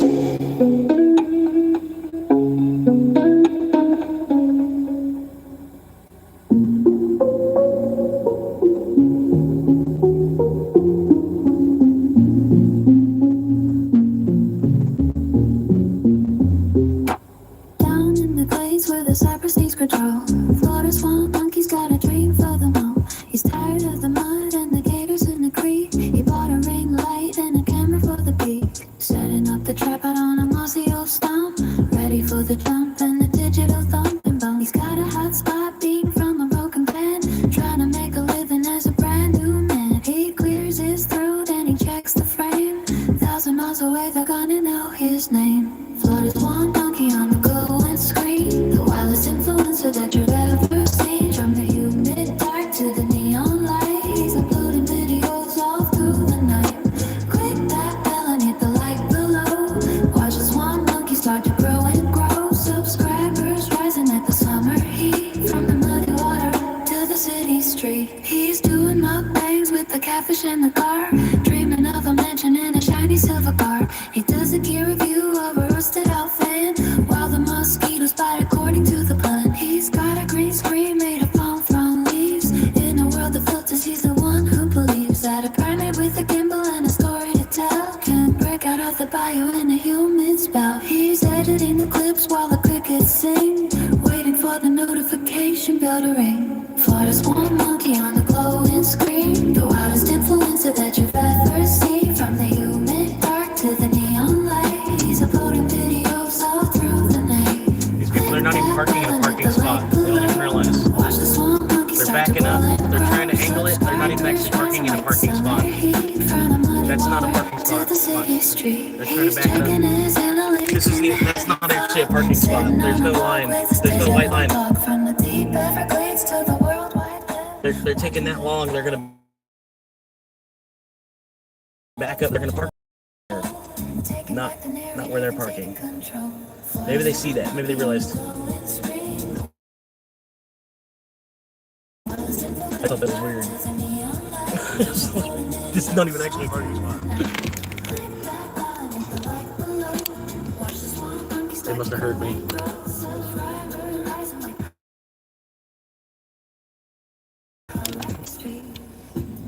It's not actually a parking spot.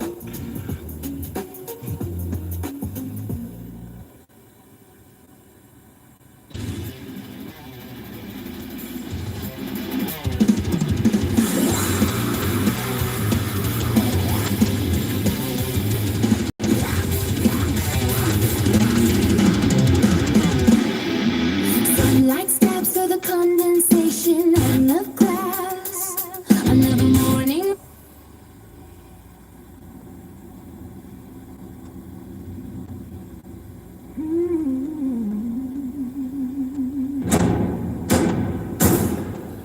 The morning mist is clinging to the glass of my city. A Holy Spirit moving through the heart of just one man. They call me Florida's Swamp Monkey, and the dashboard is my shrine. I'm living in this Toyota while I'm waiting for the sign. I set the trapper steady on the center console tray. I lift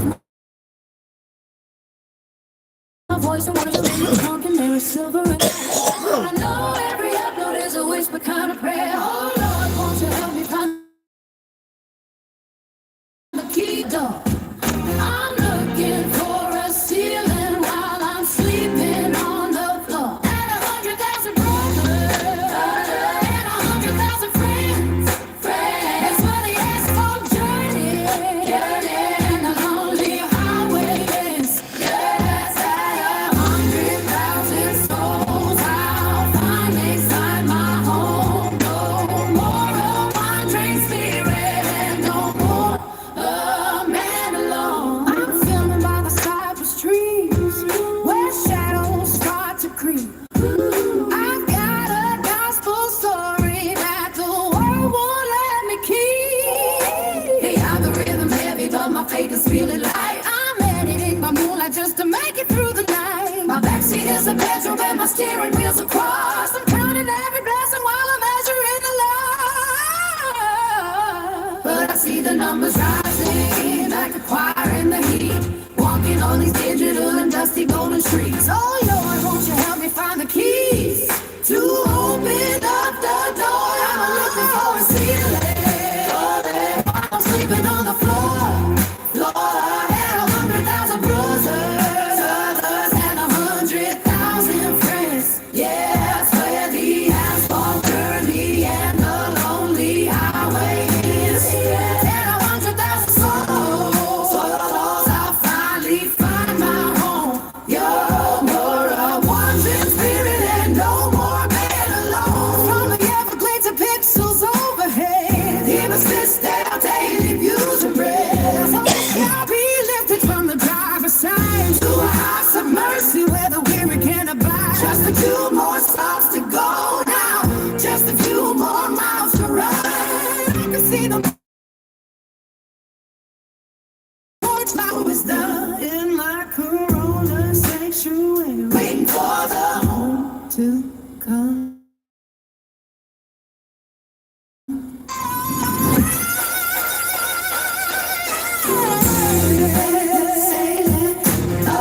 Waiting for the home to come.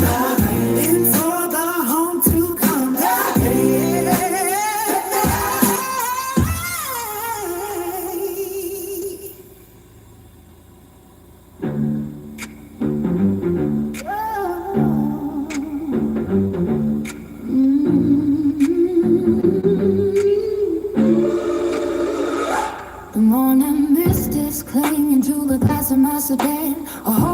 favorite, moving through the heart of just one man. They call me Florida Swamp Monkey, and the dashboard is my shrine. I'm living in this Toyota while I'm waiting for the sign. I set the traffic steady on the sin, I concentrate. I lift my voice and worship as I start another day. My clothes are in the trunk and there is silver in my hair, but I know every upload is a whispered kind of prayer. Oh Lord, won't you help me find the keys to open up the door? I'm looking for a ceiling while I'm sleeping on the floor. At 100,000 brothers and 100,000 friends, it's where the asphalt journey and the lonely highway ends. Yes, 100,000 souls, I'll finally find my home.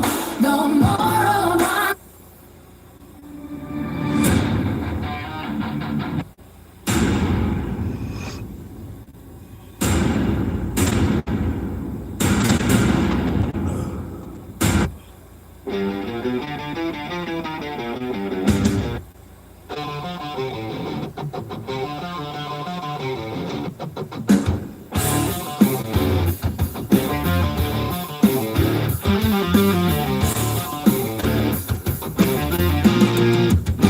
The humidity is heavy on the windshield glass, watching every single shadow of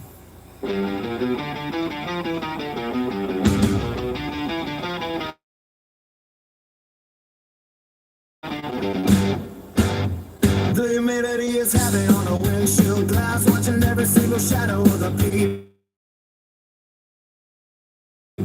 I don't like the tone.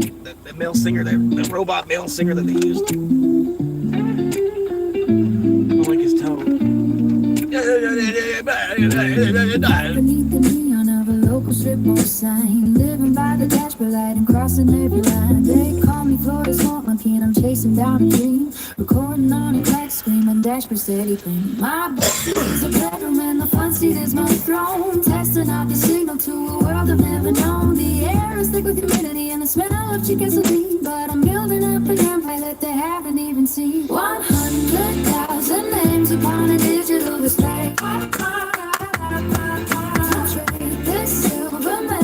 It's 12:30. I've been sitting here for an hour and a half. 100,000 clicks until the key turns in the door. I won't be sleeping in this old Corolla anymore. Just a small monkey rising from the heat and the dust, turning every single light into a home that I can trust.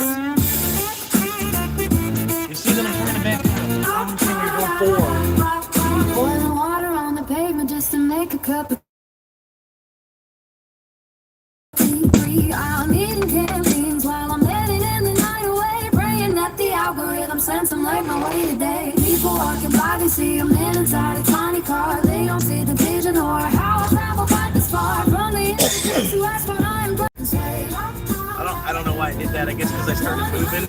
I guess because I started moving and did that. I won't be sleeping in this old Corolla anymore. Just a swan monkey riding from the heat and the dust, turning every single light into a home that I can trust. See the blueprint in my head when I close my weary eyes. Walls and a ceiling underneath the forest sky. A kitchen and a garden and a space to call my own. No more wandering the highways, feeling tired and alone. Just keep hitting subscribe, yeah. I'm watching all the stars to climb. I'm trading in my struggle for a little peace of mind. 100,000 names upon a digital display. So trade this silver medal for a place where I can stay. 100,000 clicks until the key turns in the door. I won't be flipping in this old Corolla anymore. Just this one monkey rising from the heat and the dust, turning every single light into a home that I can trust. I'm almost at the finish line. Oh, but it's like, Just we're gonna get a poking. few more thousand to go. No. Swan monkey going home. No. Going home.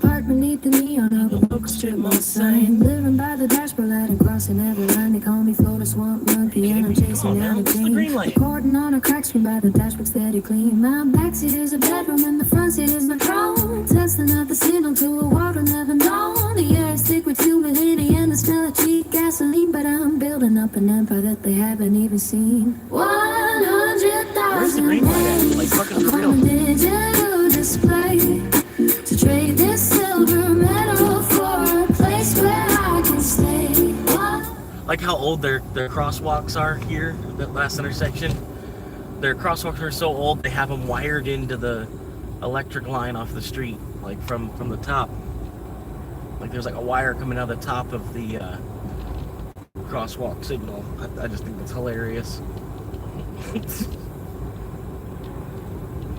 Can't trust boiling water on the pavement just to make a cup of tea. Checking on the analytics, hoping that they'll set me free. I'm eating canned beans while I'm editing the night away, praying that the algorithm sends them up my way today. People walking by to see a man inside a tiny car. They don't see the vision or how I travel quite this far from the Everglades to asphalt. I'm grinding for the gold, keeping up the spirit even when the nights get damp and cold. 100,000 days up on a digital display to trade this silver medal for a place where I can stay. 100,000 kicks until the key turns in the door. I won't be sleeping in this old Corolla anymore.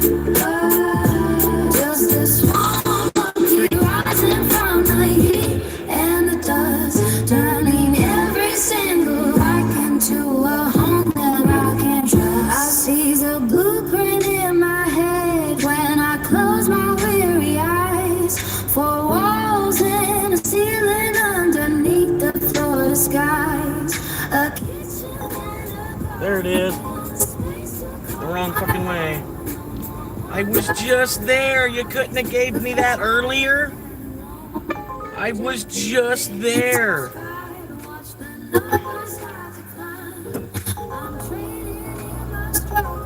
I'm not doing that one.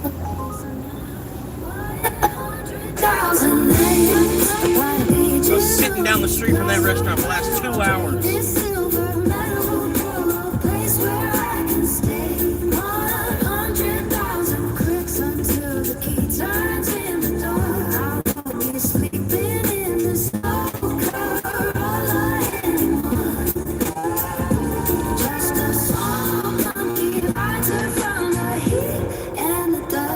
Turning every single life into a home that I can trust. I'm almost at the finish line. I can see the push light shining. Just a few more miles to go. So I might keep going home, going home.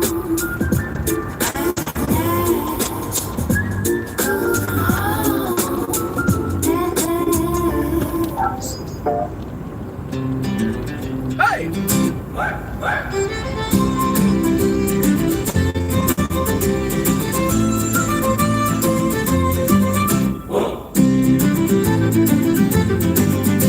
Come all ye bold sailors and listen to me of a coin that was forged on the digital sea.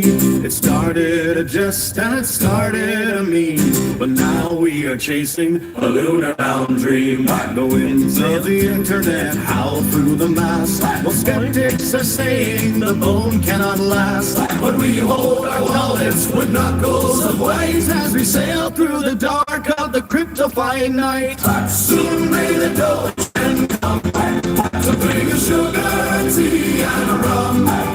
One day when the trading is done, we'll take our gains and go to the moon and the stars above.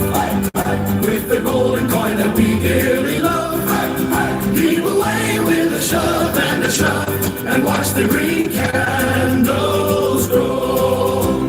There once was a dog with a grin on his face, who dreamed of a journey to outermost space. He didn't want gold and he didn't want silk, just a bowl of some water and crackers and milk. But the masses, they flocked to the sign of the hound, from the valleys of earth to the high-rising mound. With a bark and a wag and a digital code, we're heavy with cargo on the long dusty road. Soon may the Dogemen come sugar and tea and rum.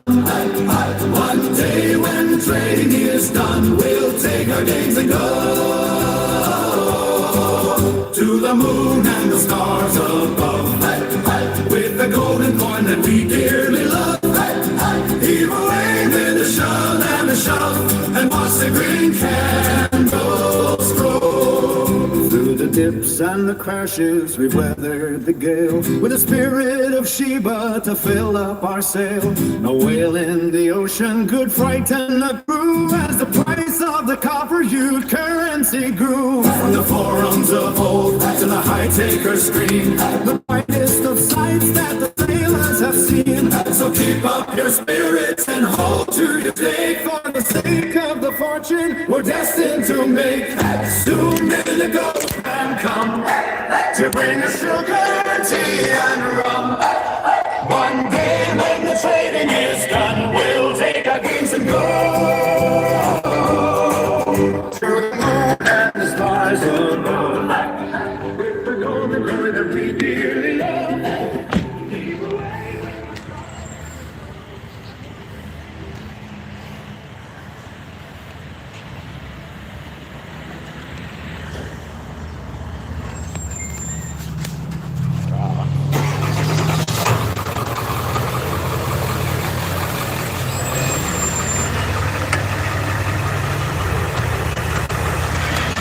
Sir.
Transaction complete. Please take your items.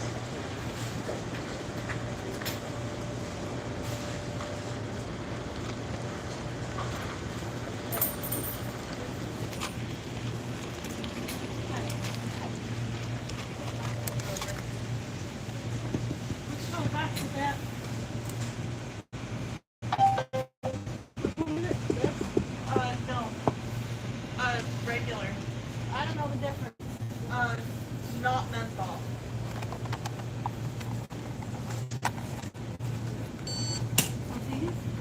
Yeah.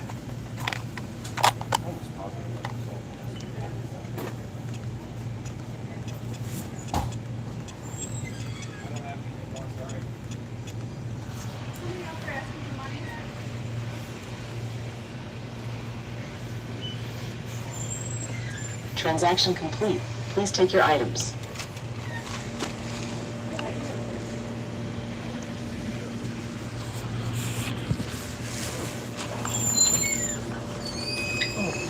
Thanks, sir. I got you.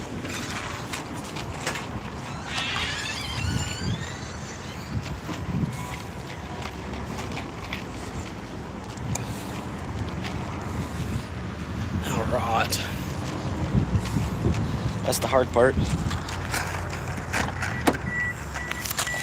Like, I don't know. I ought to just get 2 drinks or something. I can come up here happy.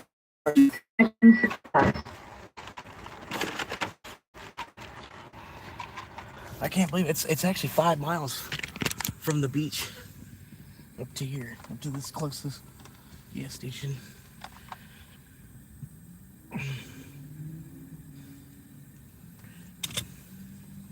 I don't know, I just felt like it was a good idea to get off the beach or something. I don't know. They weren't pinging with nothing. And then as soon as I get like a decent ways away, the restaurant right there on the beach wants, you know, I'm like, fucking piece of shit.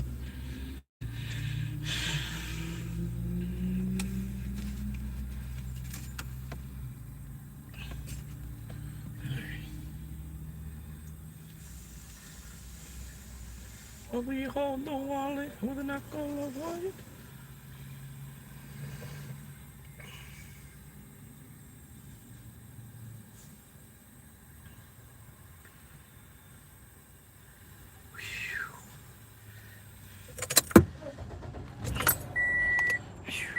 Normal voltage. Waiting connection. Bluetooth connection Sucks success. ass. I'm Loewe, and this is my festival collection I co-designed for all of you, exclusively on Etsy. Florida, you can finally play real money games on your phone, powered by Fast Motor Racing and Hard Rock. This IRL streamer destroyed his life live, just days after being released from jail. And honestly, if you know anything about this guy, it shouldn't really surprise you that things escalated to this point and this quickly. Because I would go as far as say that this might be the worst IRL streamer I've ever seen. And that bar is set pretty high, because unfortunately, I've covered more garbage IRL streamers than pretty much anyone else on YouTube. And the thing is, like, I've actually been trying to cover this guy for days now. But every time I think I have like a whole story together, he says or does something even crazier that I can't just not include. But regardless, it's safe to say he might have just outdone himself this time, because apparently not only did he pull a firearm on someone during a live stream, but no, he actually pulled the trigger more than once. I walked up to them because they were pointing at me. They were laughing. They were pointing at me, and I said, "What's up, guys? How y'all doing?" I said, "Y'all like the new suit?" He said, "Walk away from me." I walked away from him. He came back up to me. He literally said, "I have PTSD. I feel like I'm in." He said, "You start saying all that to me, I'm gonna hit you." He hit me. Started wailing on me even after I had to defend myself by shooting him. He was still wailing on me. So I can only assume this absolute tragedy will stop him from making any more insane headlines for at least a day or two so we can get a video out on this. But honestly, you never really know. Regardless though, if you're a look... Alright, let's make sure I'm still logged into Uber.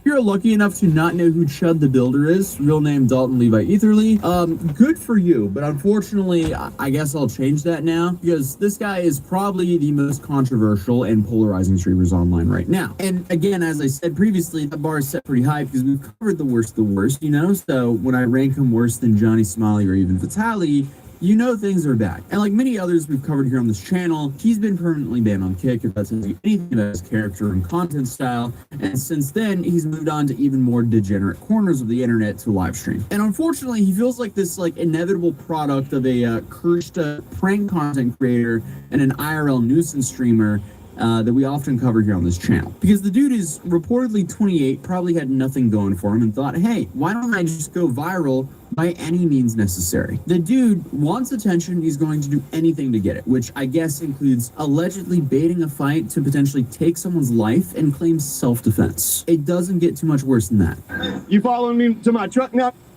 We got 18 rounds for you. We ain't got nothing else. Don't follow me to my truck. I bet you won't follow me to my truck. Come on. Look at him.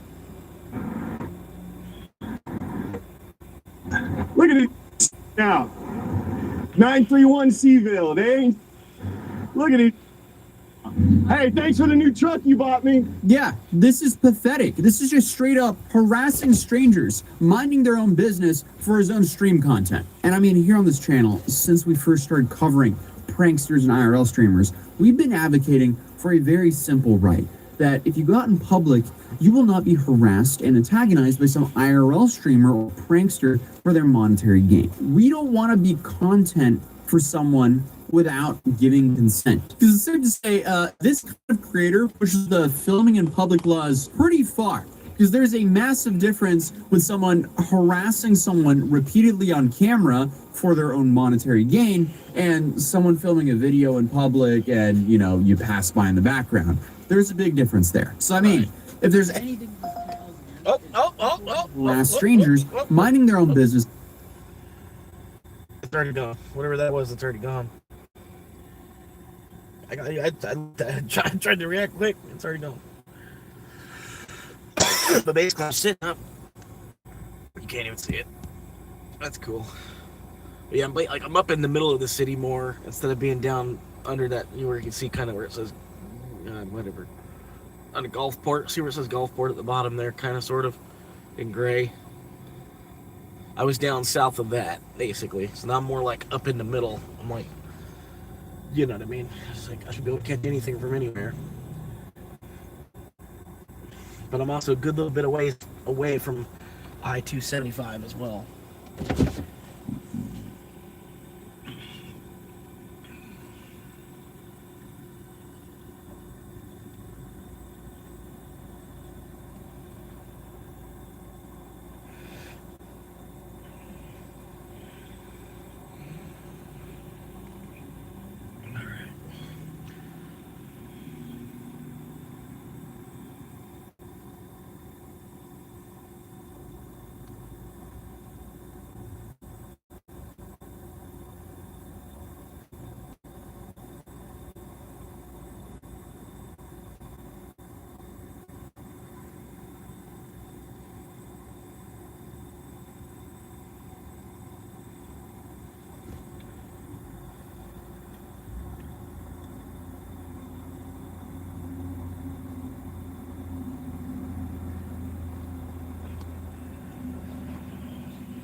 Come on, 6 out of 10, man. Come on now.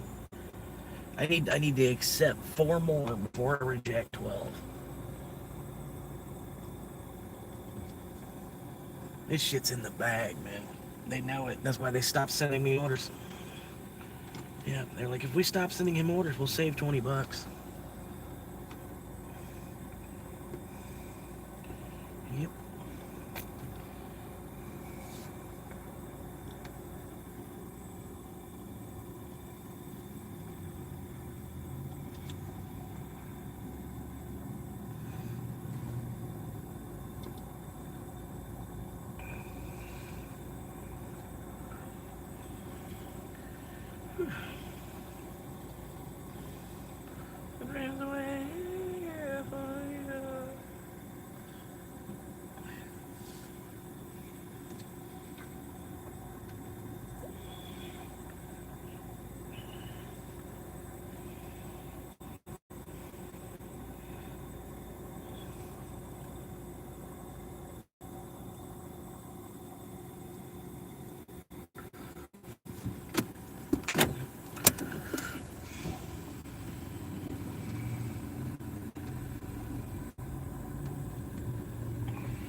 What?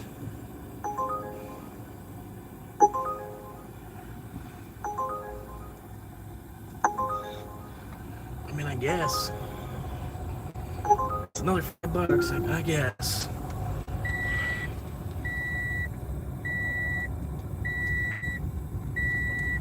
A little late for a Dunkin' order, though.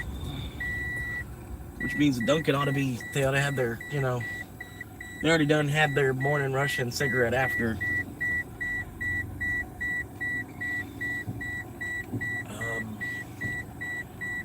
Wait, so you want me to go? Yeah, okay. Okay. Hey, right. I gotta wait till after that car, unless they're turning right. Yep.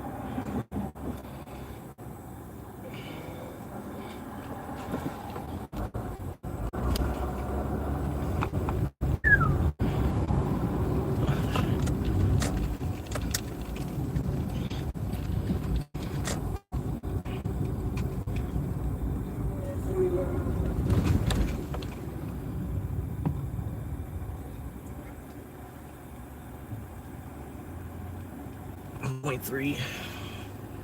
Turn left at a .3.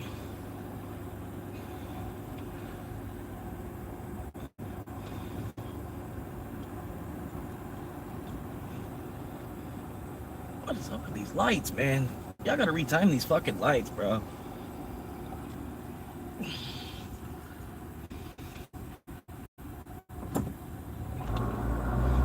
weren't even ready.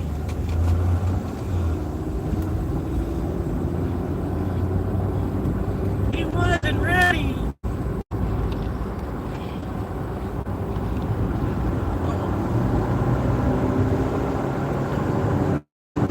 I need to get over that lane, bro. It's okay if you want to get over to this lane, but I need to get over to this lane. Dumbass.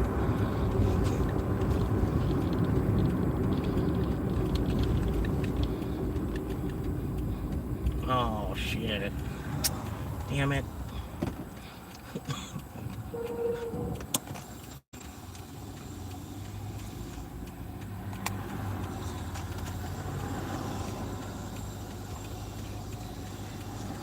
Alright, Dunkin' D's.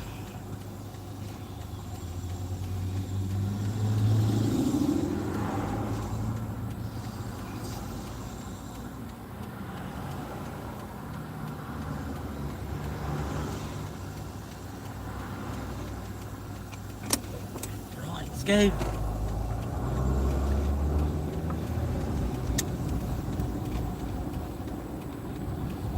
Tyrone shoelaces. Oh, see, I don't know why it really does that. You're supposed to turn to the inside most lane and then you want to shift over. You don't just turn to the outside lane. That's twice now I got you doing that.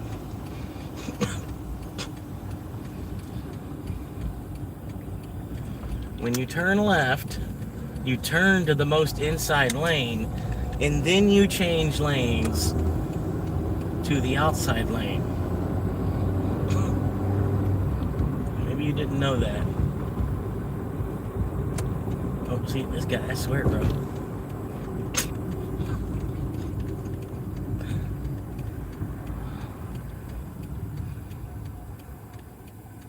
Mineral rod. 0.4.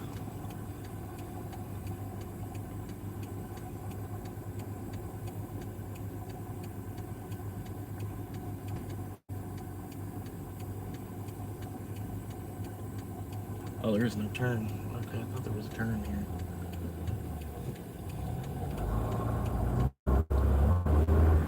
It's just a straightish. To the moon and the stars above. With the golden coin that we dearly love. Leave away with the show and the show. Watch the king and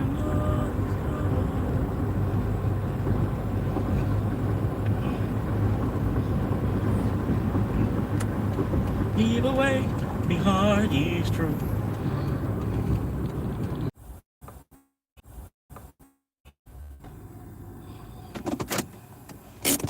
They don't even think I made it. So may the Doge man come, bring sugar and tea and rum. And one day when the trading is done, we'll take our gains and go.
Victoria.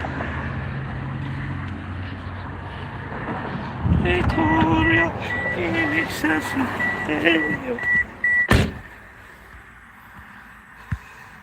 Hold it. Pick up next stop.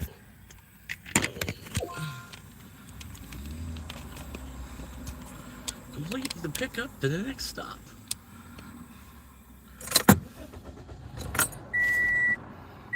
Normal voltage. Number 7's in the car. Waiting connection. Bluetooth connection success. You know it. What'd you say about my Bluetooth connection? I said it sucks ass.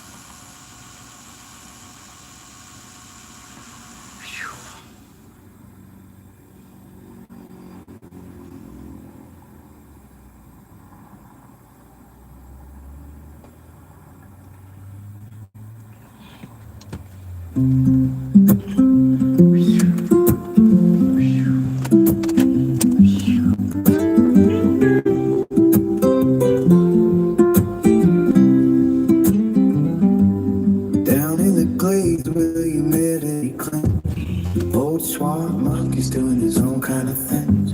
He clocks in at 8 at the auto parts store, selling synthetic blends and a whole lot more. He's got a shelf full of filters and gaskets and gears, been wiping down oil cans for 5 long years. But under the counter where the boss can't see, he's checking the charts on his old BlackBerry. He likes to dip when the candles turn red, with visions of digital gold in his head. From 5 away to a decentralized dream, smartest grease monkey. Yeah. Oh, he's a Bitcoin cowboy in a Dogecoin world, watching the banners of the blockchain unfurl. From the Florida heat to the moon up above, selling oil for the coins that he's learned how to love. Yeah, the swamp monkey's rising, just wait and see, trading the rich for life on the screen. When the shift finally ends and the sun starts to set, he ain't heading home for a cold beer just yet. He's got the ring light glowing in a unique garage, building a kingdom out of a digital mirage, editing clips of the things that he knows, from fixing a piston to how the market flows. He talks to the camera like a long lost friend, praying the algorithm starts to ascend. He got the Shiba Inu sticker on his toolbox lid, dreaming of the payout like a lucky kid. He's got 10,000 followers and a dream so grand, to be the biggest creator in the Sunshine State land. Oh, he's a Bitcoin cowboy in a Dogecoin world, watching the banners of the blockchain unfurl. From the Florida heat to the moon up above, selling oil for the coins that he's learned how to love. Yeah, the swamp monkey's rising, just wait and see, trading a wrench for life on the screen. One day the oil stains will all wash away, and he'll upload a video to start off his day. No more cord charges or leaky old pans, just millions of views from his internet fans. From the Everglades swamp to the top of the hill, he's got the drive and he's got the will. He's a Bitcoin cowboy in a Dogecoin world, watching the banners of the blockchain unfurl. From the Florida heat to the moon up above, selling oil for the coins that he's learned how to love. Yeah, the swamp monkey's rising, just wait and see, trading a wrench for a life on the screen. Yeah, he's trading that oil for some digital soul. He's going out, just trying to survive. To the moon, buddy, to the moon.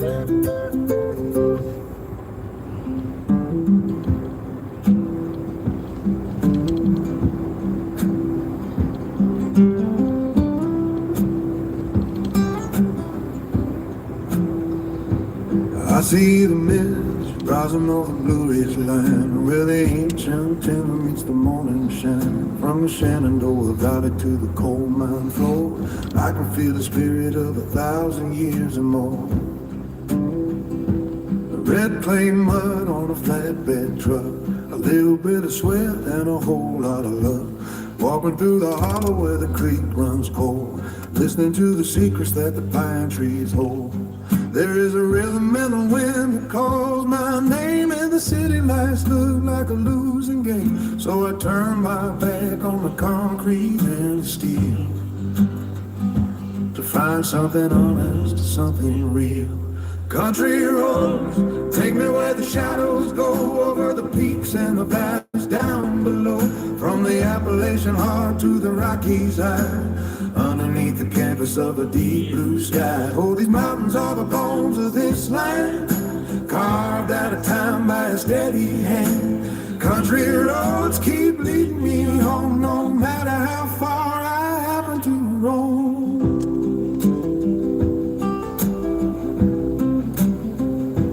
Now I'm crossing over to the Great Divide, where the granite summits and the eagles hide. Through the Smokies where the gray fog starts to crawl to the Sierra Nevada, standing proud and tall. I see the ghost of the frontier in the dust, iron and timber and a little bit of rust. Every winding curve there's a story left behind of the restless souls and the gold they hope to find.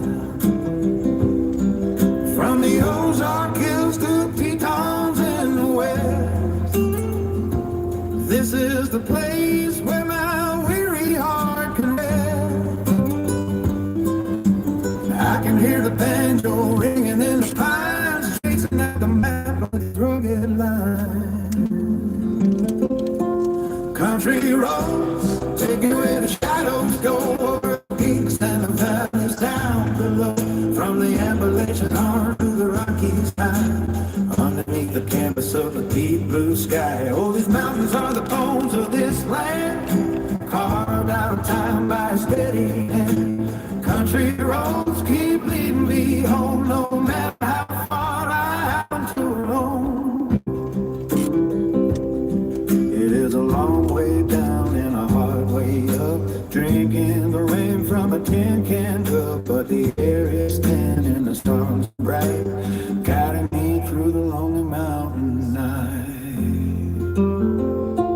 Country roads, take me where the shadows go, over the peaks and the valleys down below.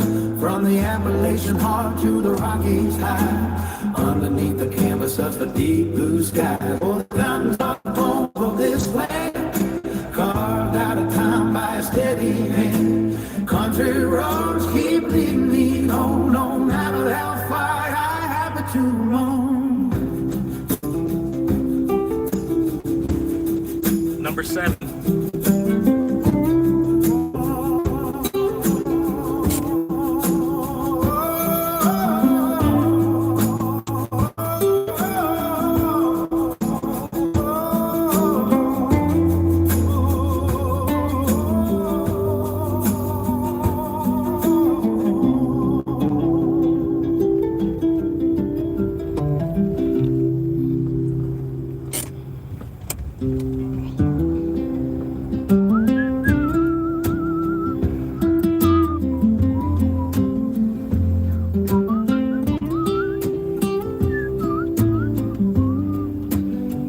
I see the mist rising on the Blue Ridge Line, where the ancient timber meets the morning shine. From the Shenandoah Valley to the coal mine floor, I can feel the spirit of 1,000 years or more. Red clay mud on a flatbed truck, a little bit of sweat and a whole lot of luck. Walking through the hollow where the creek runs cold, listening to the secrets at the pine.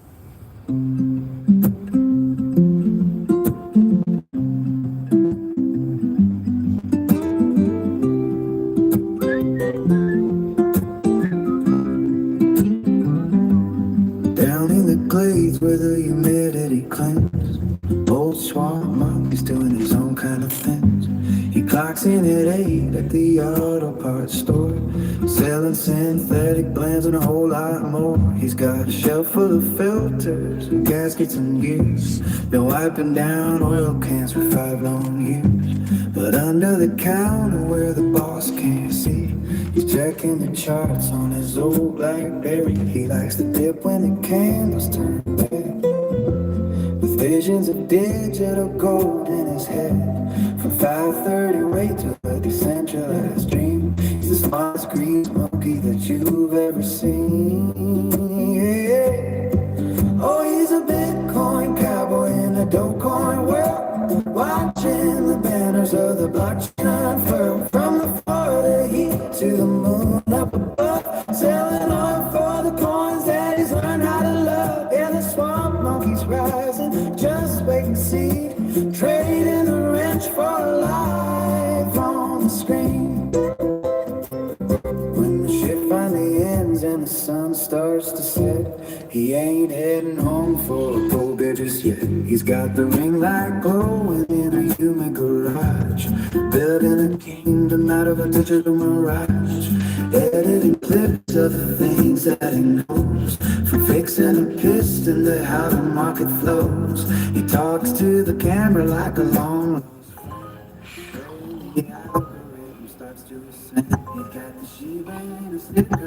Should I take number 8? dreaming of a pain like a lucky kid. He's got 2,000 followers and a dream so grand. Be the biggest creator I'm gonna say no.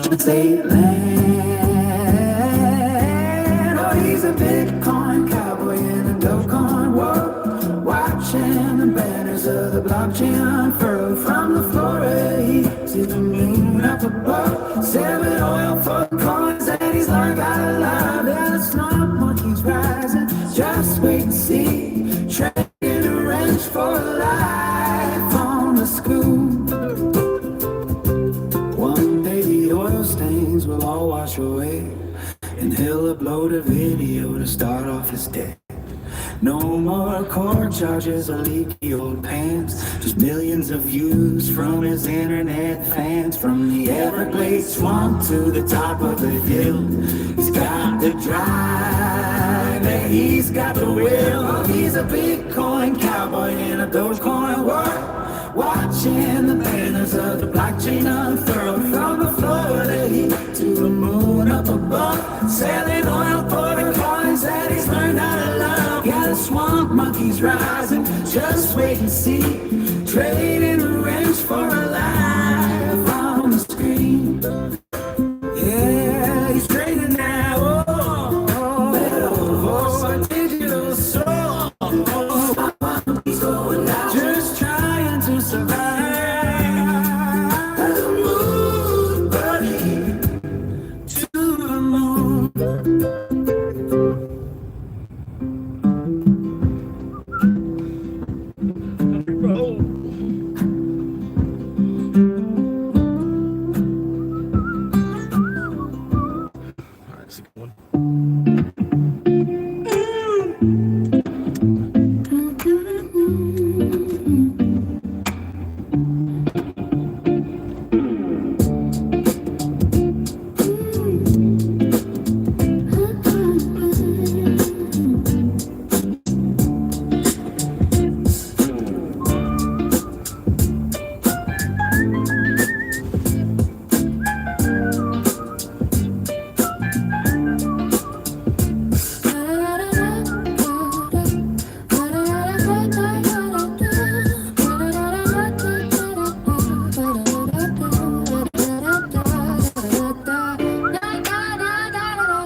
Taste like rock, long gifted, pay where I all make hard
3 more miles.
And try.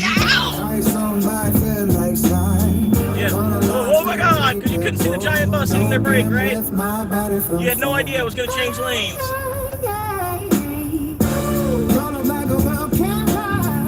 Because you A, didn't see my curtain on, and B, didn't see the bus hitting their brake at the same time. It made no sense to you.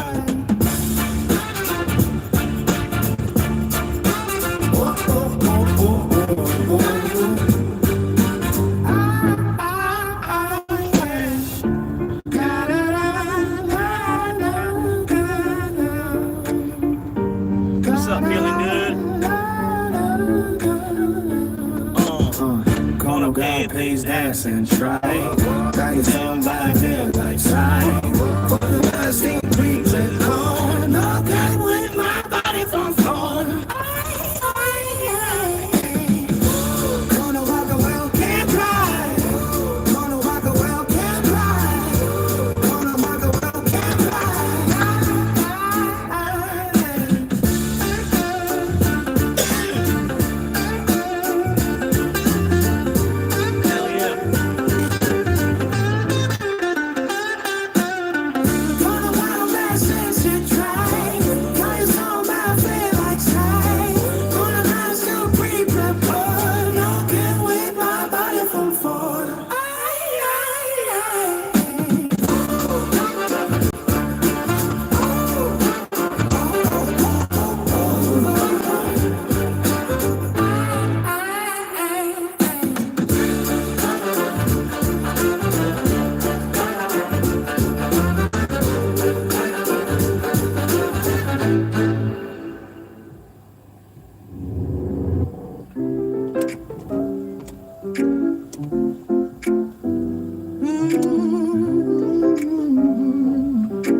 That's the wrong one. This is the better one.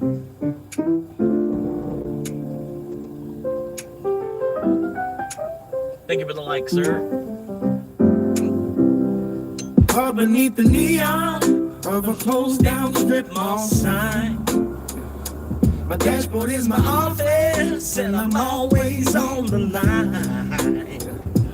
Florida humidity is clinging to the glass while I watch the midnight shadows of the wealthy people pass.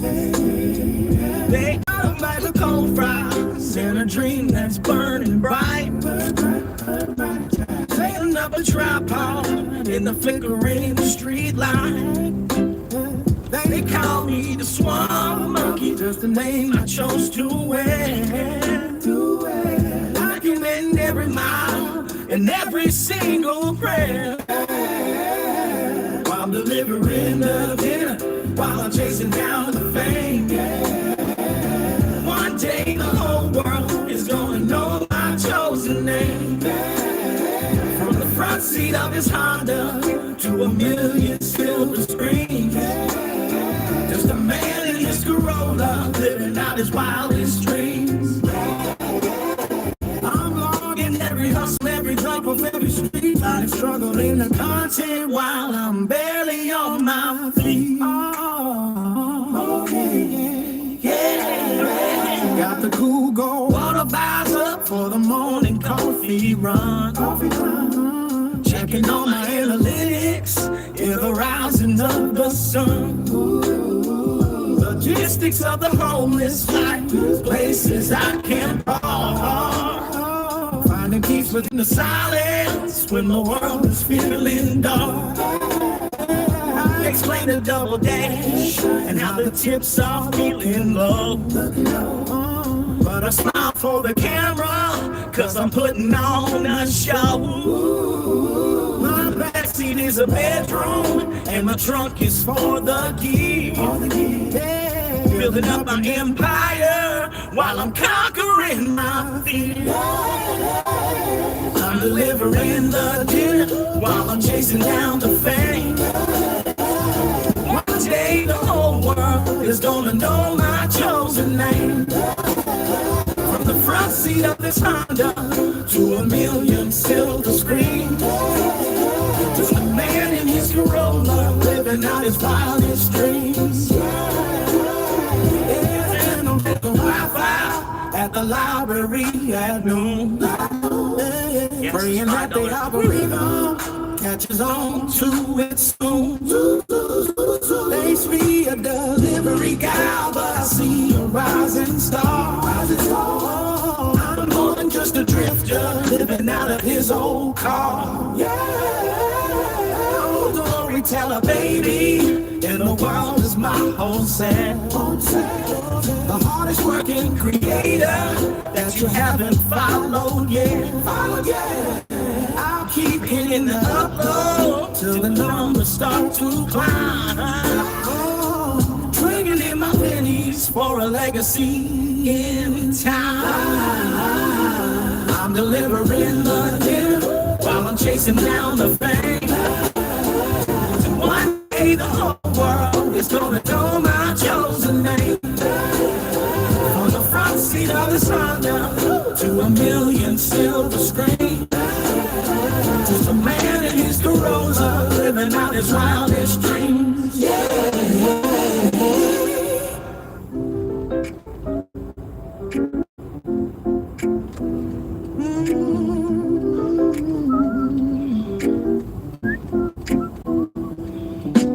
Parked beneath the neon of a closed down strip mall sign. The dashboard is my office and I'm always on the line. Florida is clinging to the glass while I watch the midnight shadows and the wealthy people pass. Got a bag of cold fries and a tree that's burning bright. Setting up the tripod in a flickering street light. They call me the Swamp Monkey, just a name I chose to wear. Documenting every mile and every single prayer. I'm delivering the dinner while I'm chasing down the fame. One day the whole world's gonna know my chosen name. From the front seat of this Honda to a million silver screens. Just a man in his Corolla living out in Bob's dreams. Yeah, I'm logging every hustle, every drop off every street. Turn the struggle into content while I'm barely on my feet now.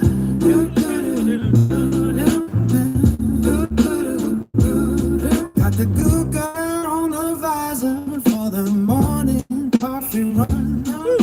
Checking all my analytics at the rising of the sun. Logistics of the homeless life, the places I can park. Finding peace within the silence where the world is feeling dark. I explain the double dash and how the tips are looking low. But I smile for the camera, cause I'm putting on a show. My backseat is a bedroom and the trunk is for the gear. Build on up and by while I'm conquering my fear. I'm delivering the dinner while I'm chasing down the fame. One day the whole world is gonna know my chosen name. From the front seat of this Honda to a million silver screens. Just a man in his Streets, yeah, I'm logging every hustle, every drop off every street. Turn the struggle into content while I'm barely on my feet now. Better than a broken red moon. Praying that algorithm catches on to it soon. Let's hear the delivery guy, but I see a rising star. I'm more than just a drifter living out of his old car. I'm a storyteller, baby, and the world is my own set. The hardest working creator that you haven't followed yet. I'll keep hitting that upward till the numbers start to climb. Trading in my panties for a legacy in time. Delivering the denim dollar, chasing dollar fame. One day the whole world is gonna know my chosen name. On the front seat of his Honda to a million silver screens. Just a man in his Corolla living out his wildest dreams. Yeah, I'm logging every hustle, every crop off every street. Turning struggle into content while I'm barely on my feet. Now, Florida funk monkey, yeah, you better hit subscribe. Turning every single struggle to a cinematic vibe. Just a couple miles left tonight. There's nothing is gonna be alright. Hey.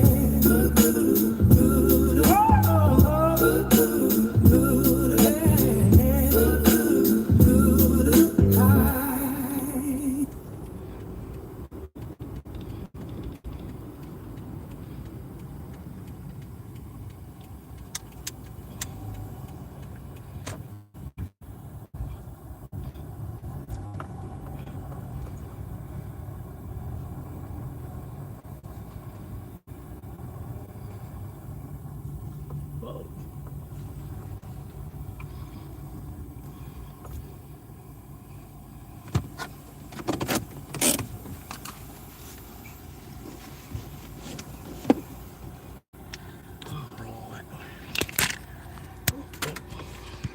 Don't let me get out of my car first.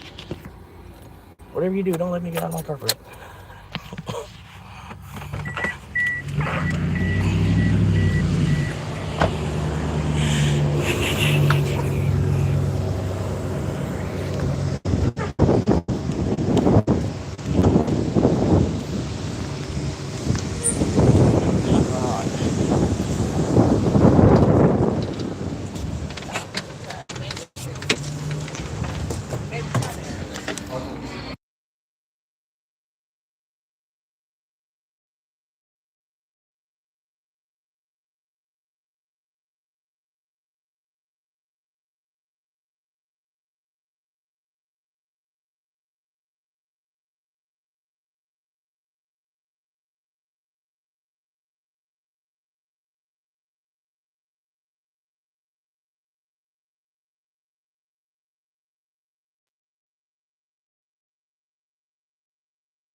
Number 8.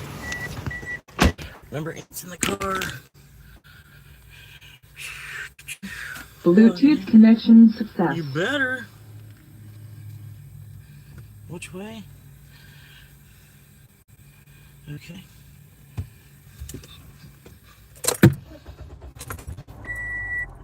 You better Normal say my voltage. Bluetooth connection sucks ass. Waiting connection. Bluetooth connection success. Alright, I can actually see you around me.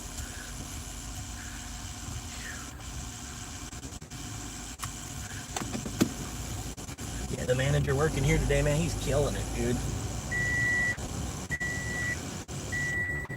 It's like I got him specifically working on all the delivery orders. He's getting all of it's busted out, man. He's killing it. That man deserves a raise.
camera onto myself.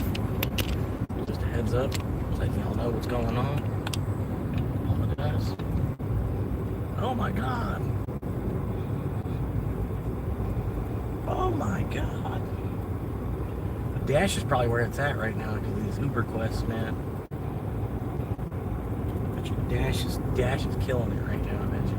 They had to put a pin on a $2. Fucking for real. A $2 tip McDonald's order. You ordered $40 of food from McDonald's, then tip $2, and then put a fucking password protected pin.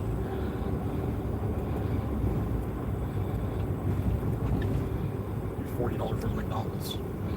$40 for McDonald's. Is that them? I think that's them right there. Can see it outside. Meet at. Meet at. 3727. It's a nice little brick house though, man. That should look good. They can fix that up. That should look really good. So it's the second house. Yeah. Second house. Boom. Was it 12? Oh shit. Oh, it's not that. It's this. God damn, that was not good for my tire.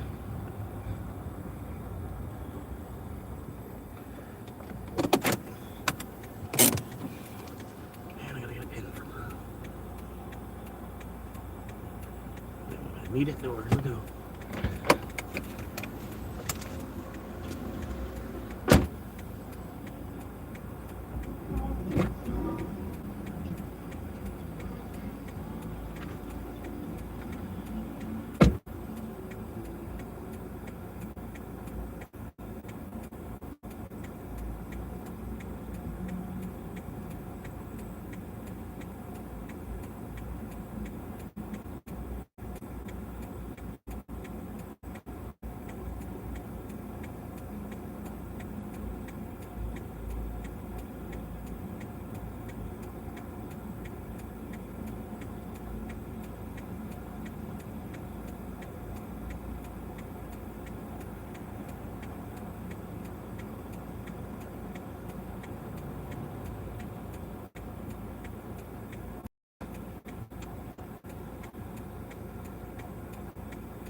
Hey, you got someone watching. 7629. Alright, that was number 8. 2 more.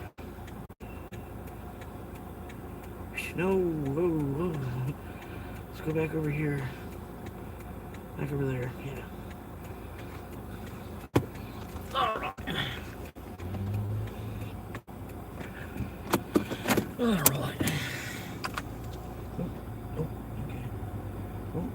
Yep. Everybody full speed, Go, go, go, go, go, go, go, go, go! Oh my god, go, go, go, go, go, go, go! You're gonna miss the red light in front of you! Jesus Christ.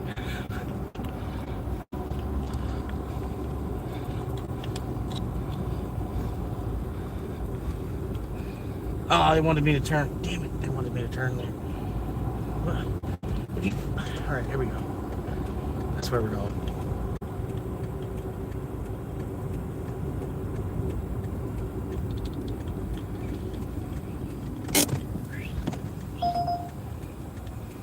No, trip radar. No. $2.25. They tipped a quarter. They tipped a quarter, and then Uber only slapped. Uber only gave $2. They want $2,000 for that. They got a Honda CRV for $2,000 right here. The champagne colored Honda CRV right there in the middle. Or that's a Honda Pilot. No, it's a CRV. It wouldn't matter if it was a Pilot. You know what I mean? It's like the same thing. Eating good in the neighborhood.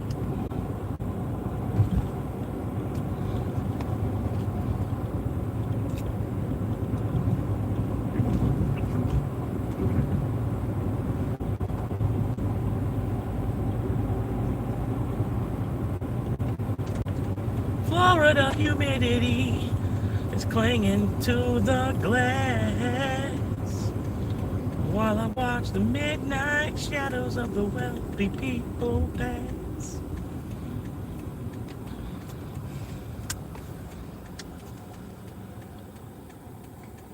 I thought y'all were isn't that a turning lane? It's not a turning lane? That's crazy. Haven't y'all been supposed to be turning?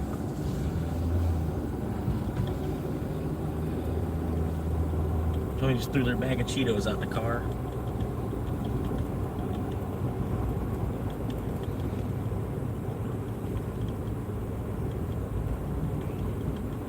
Got a bag of fries.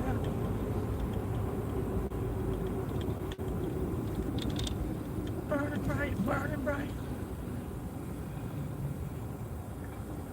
Come on. Come on. Come on. You can do it. Come on. Cold friends and a drink burning bright. And now this lane wants to slow down. Yep. Because you're not in the left lane. You shouldn't be passing, right? You shouldn't use this. You don't use this lane to pass. Don't do that. Whatever you do. Make sure you're in this lane and you go the same exact speed as the slow lane.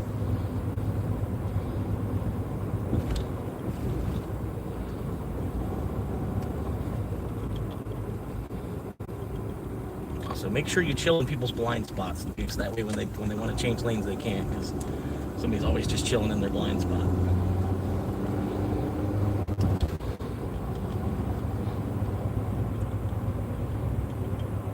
That palm tree is so skinny. Wow!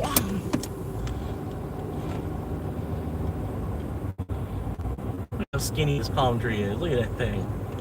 Look at that. Look at that thing. Like it's gonna blow over next time a fucking hurricane comes. It's just so snap in half.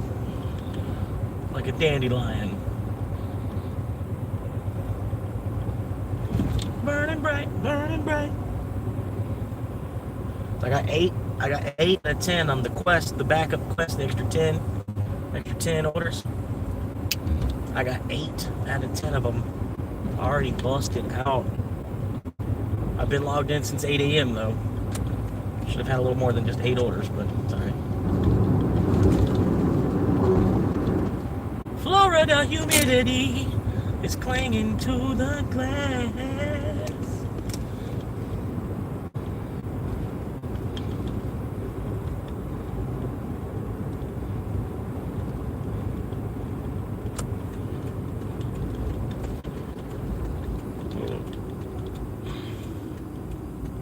Going for it.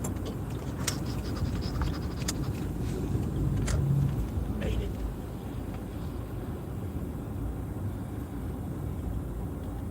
Florida humidity. Burning bright, burning bright.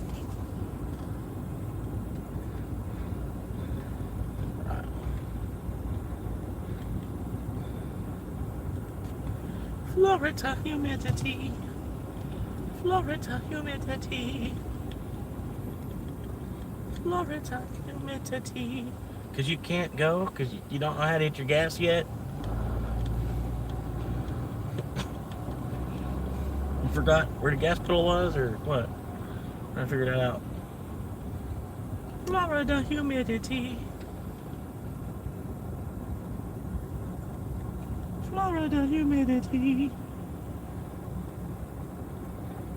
Florida humidity. Alright, I'm not really trying to go all the way down the street either. Oh, there's some shade. Yeah, dog.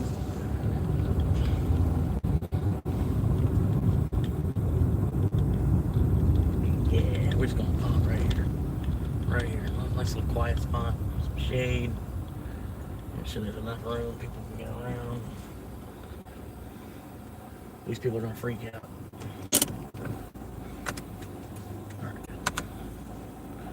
Whew. Just enjoy the shade for a second, man.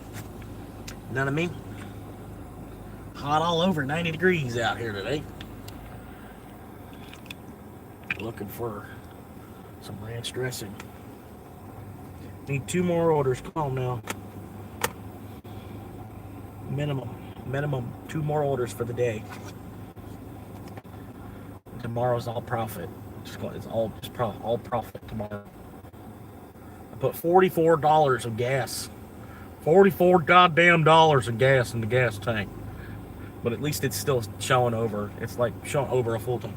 I ran like 4 deliveries around, and I'm still showing more than a full tank. Like, for example, the first half of the tank takes forever. I don't know if you all experience the same thing. Like, the first half of the tank, it's super duper, you know, and then the second half,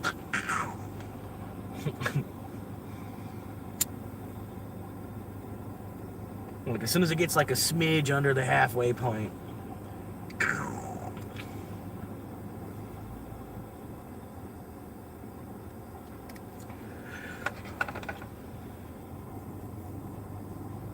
this is a cool looking tree. Look at this tree over here. Look at that shit. That's just like in someone's front yard. Look at that.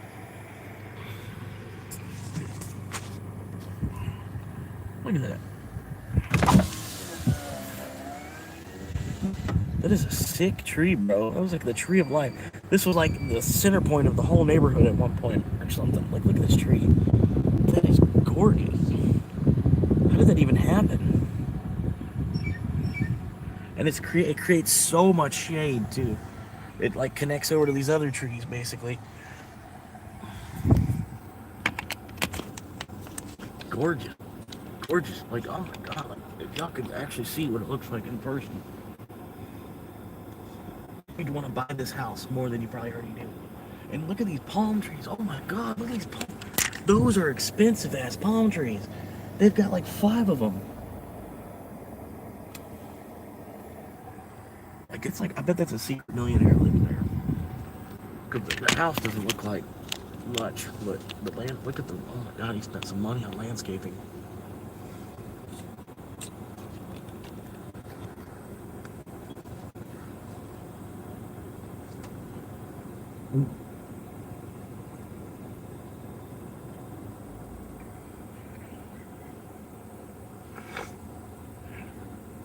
But I got a bag of cold fries.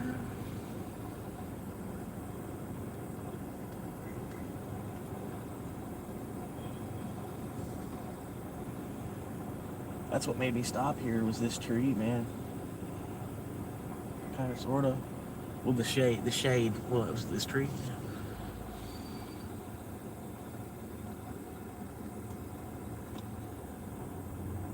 It's a beautiful tree.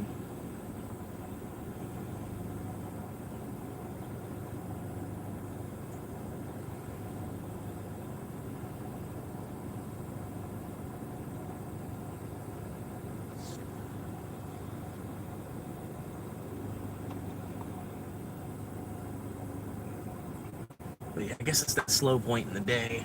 It's almost 2 o'clock, 2 to 4. It's always slow. I did get 8 in.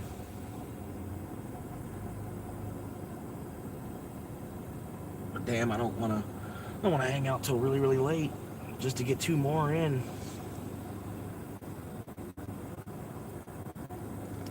Appreciate y'all popping in and hanging for a minute. Whoever those 3 viewers are. Appreciate you. Yeah, I got a quest. Well, I did the quest to 20. I did 20 in one day yesterday. Busted it out. And now I got a side quest they gave me to complete an additional 10. And I'm already at 8 out of 10 on that. I got all day tomorrow. Plus, today's not over. It's just we're in the slow spot right now. 2 to 4 o'clock. It's like, yeah. But I've noticed it picked up late last night. Like, from 9 to midnight, I ran like 12 orders, I want to say. So I might have to wait all the way till about 9 p.m. tonight.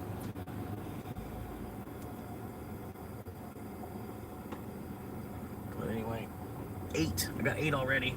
I'm thinking about heading to the beach. Just go walk around on the beach for a minute. I knew as soon as I take a puff off the cigarette, they would leave.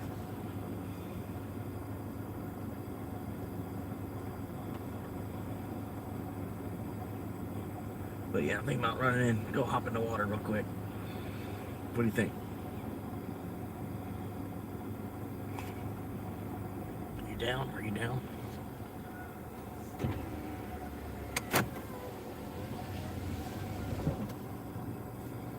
I'm sure these people are freaking out.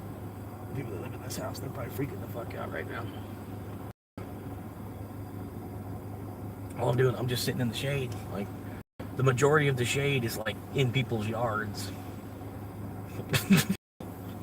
I'm not like in their yard, I'm on the side of the road, pulled over. But yeah, I mean, like, this is where I'm at on the street. Still kind of close to their house and everything.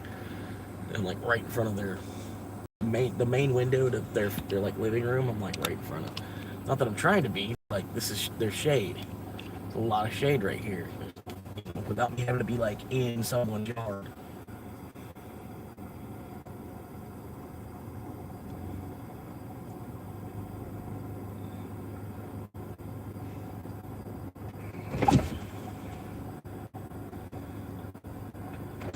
Eight out of 10 on the quest. Not bad. No, like I said, I've been logged in since fucking 8 a.m. I think a couple minutes before 8. Like 7:58 I logged in.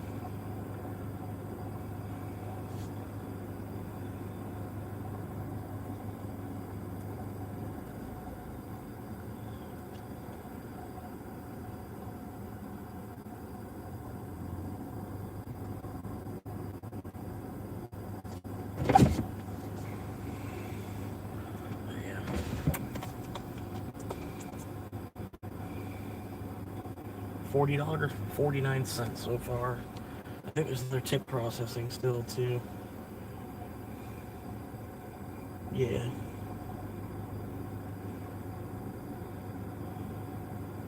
It's ridiculous though. 8 runs was only $40. It's ridiculous. In St. Pete. Not only 8 runs is $40, but it also took all fucking day to get 8 fucking runs. In St. Pete.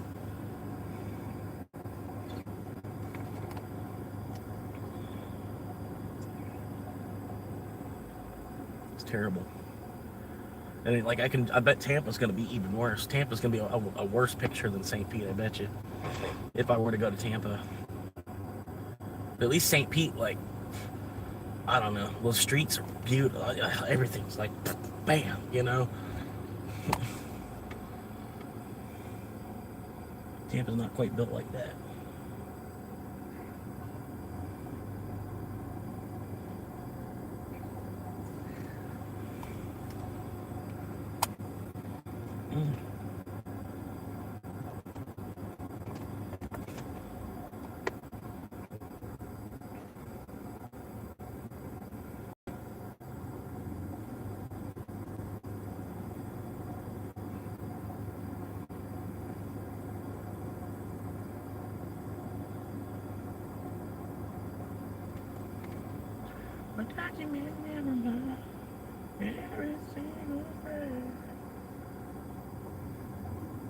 Cause I'm delivering the dinner while I'm chasing down the fame.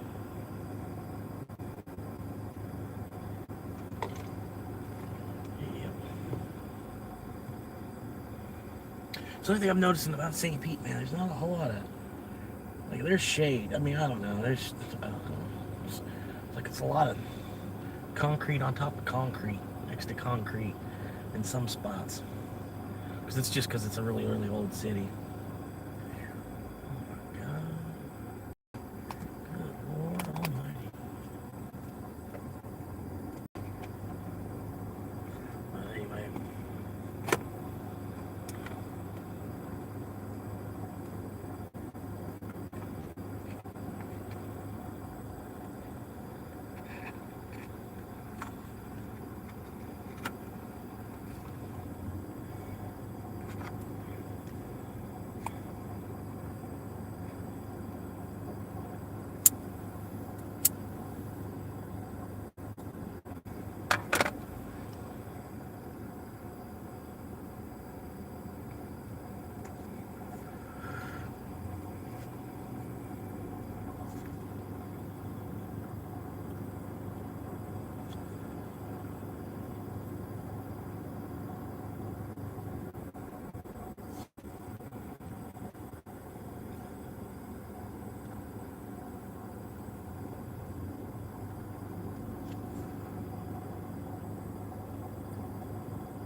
They almost missed the stop sign.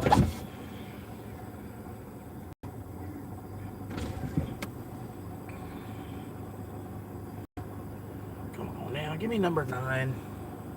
I know you want to give me number 9. Come on now. Give me number 9. Try to get this quest done. Trying to figure out if maybe I should just go to the beach. But the beach is packed, dude. I bet you. Saturday. The middle to the end of May. The middle of May. It's Saturday, the middle of May. The beach is packed.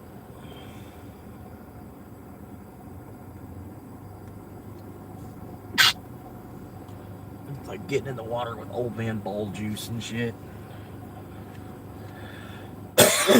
Wait for the waves to kind of stir all that up a little bit more.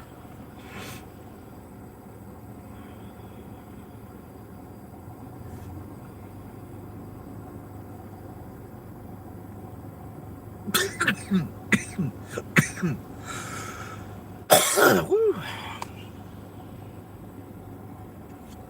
Let's see now. I came in, never mind.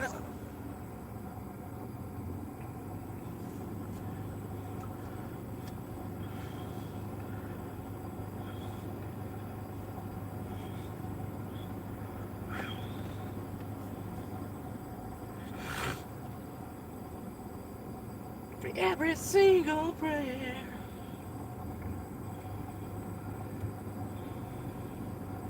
Well, hell yeah, I figured I got a new subscriber. It was somebody that was walking past. The last person that just walked past, they like stopped. They were like looking at my back window really hard. I think they definitely went and looked up the channel real quick, where they were standing, the way they stopped and everything, where they were.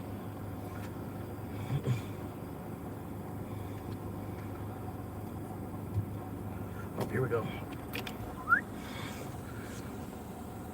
I don't know what's going on, but they like seen me and decided to turn around, come back down this street. So we'll figure this out.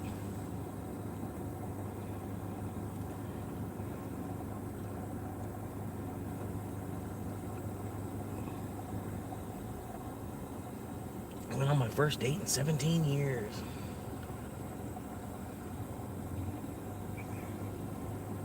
They're just sitting there now. $3 1 mile. Woo! It's actually kind of not a bad one.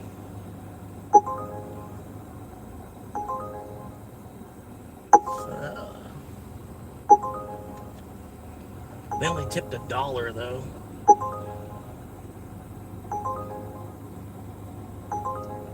Document every mile.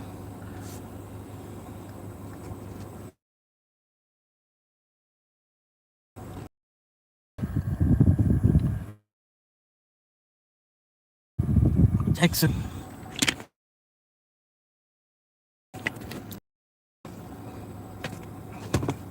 Like, what, you trying to be in the show? There's some reason you can only go 4 miles an hour down this street.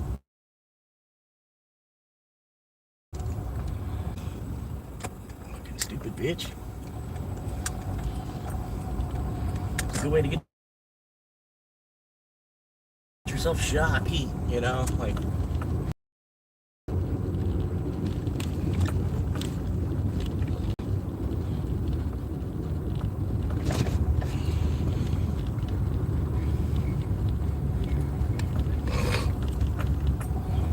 this one really wasn't worth it, but a mile and a half.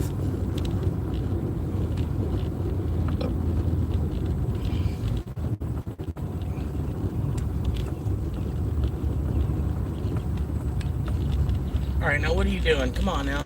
No turn signal. I think that's law enforcement. With not even using their turn signal right there, right now.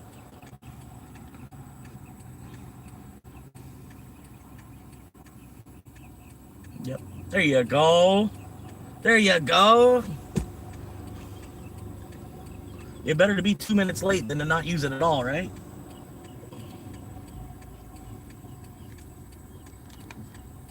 Again, you know, you're only driving a city truck and everything.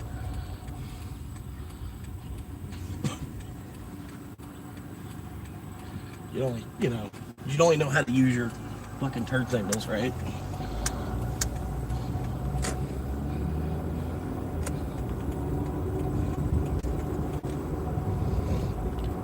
Documenting every mile and every single day.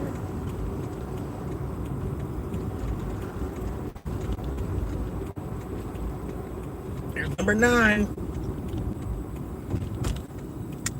Got the side quest almost busted out. Took me about 5-6 hours, but hell yeah.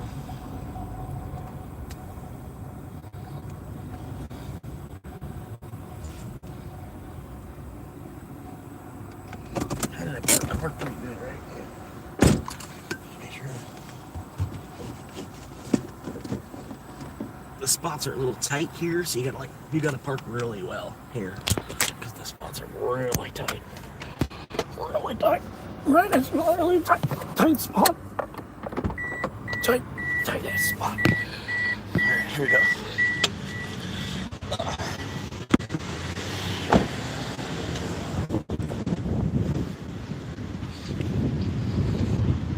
They're probably gonna be playing music inside.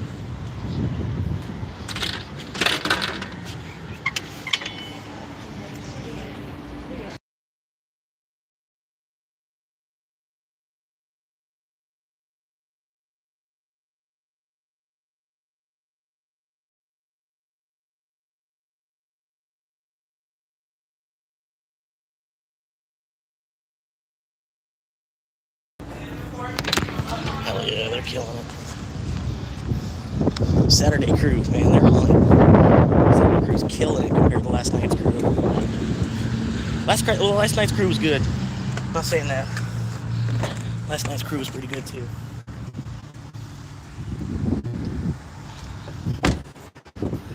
But man, they like extra on it today, man.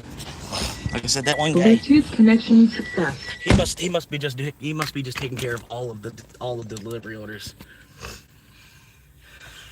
Like hit like, I don't know, it's like the one manager, he's just busting out all the delivery orders. The rest of the restaurant is like doing the drive-through. I mean, he's calling out for shit, you know what I mean? But yeah, that's what it looks like. He's like busting Normal shit voltage. out all day long. It's been like that. Waiting connection. Normally it's McDonald's, it ain't good. Bluetooth connection success. Alright, level 2 AC.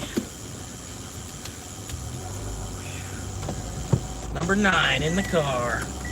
Mile away. So only a $3 tip though, so well, only a $3 order. So yeah. But I gotta take the, you know what I mean, because they're gonna shoot at my acceptance rate if I don't accept it. So I had to take it to get my acceptance rate up. Got to use all these 3s and 4s to get your acceptance rate up. Hopefully you can get back to the 7s and 8s.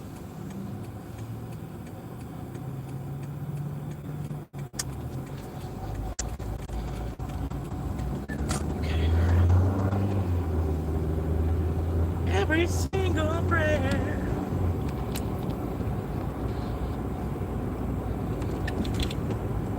I'm delivering the dinner while I'm chasing down the fame.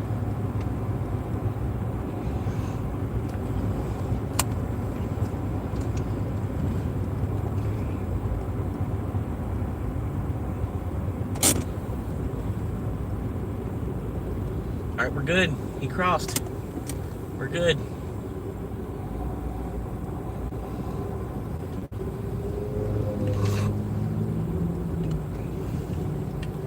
I'm delivering my dinner while I'm chasing down the fame. One day the whole world gonna know my chosen name. Let's get through this light. Can we get through the light? Can we get through the light? Change lanes. Alright. And then my turn.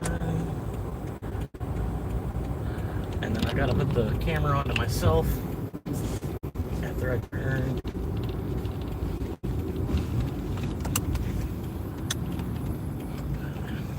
For customer privacy reasons. Even though it's like, yeah, it doesn't really matter. Because it's like what you can see from a view of the public from the public street. Like, I don't know.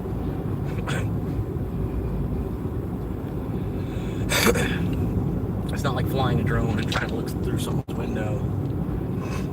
You happen to catch their driveway. That's pretty cool. Oh, is it to the guard shack? Is it to the guard shack? Or is it like right before the guard shack? It's to the guard shack. I think it's like right after the guard. I gotta go through the guard shack either way. I think it's like this house.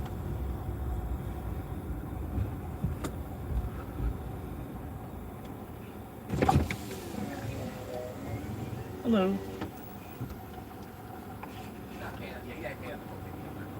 That's me, bro. Gotcha for you. I thought it looked a little weird. I was like, I think it's this house over here. Here you are, sir. No problem, man.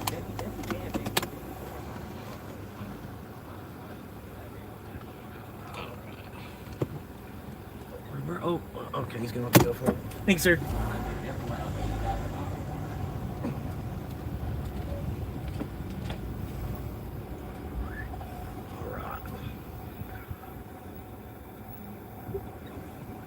Wonder what neighborhood that is. I had a chance to go in there and look. Go in there and look around. That's a nice house. Holy crap. Like, these are some nice, like, this is money right here. It's crazy that these aren't the people that are ordering Uber.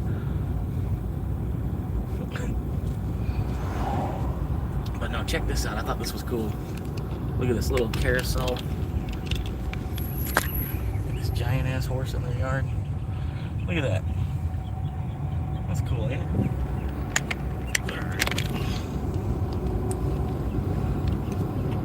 While I'm chasing down the fame. Number 9.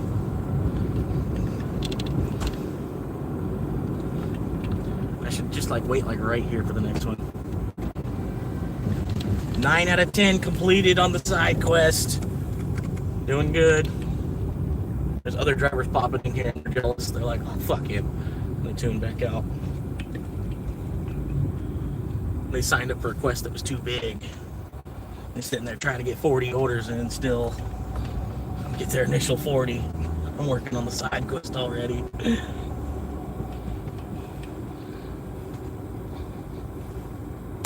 That's what I almost signed up for like 40 or 50. I was like, man, I could probably do 40 over the whole weekend, Friday, Saturday, and Sunday.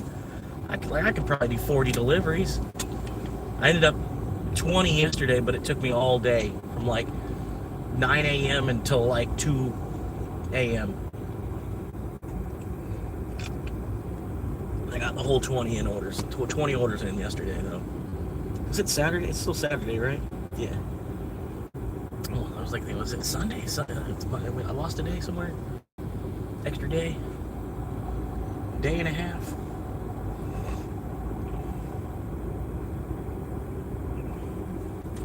General Mills. Back down here. Almost should just take a little break now, huh?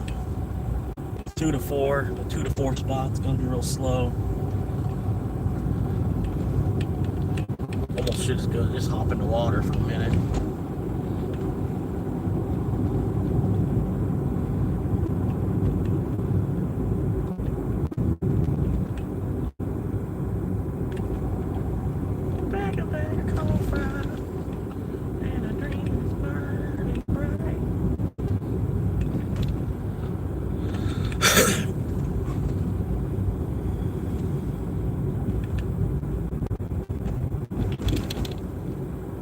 Senior Center. We gotta go find Senior Center.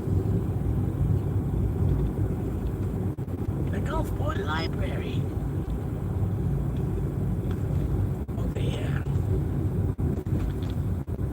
Right lane, right turn only. Huh. That's a little weird. Huh. Human music. I like it.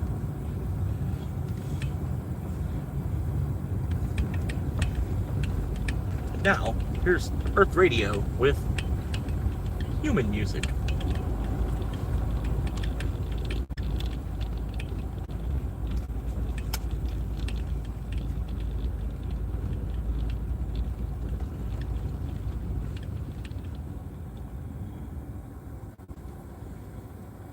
Earth Radio with human music.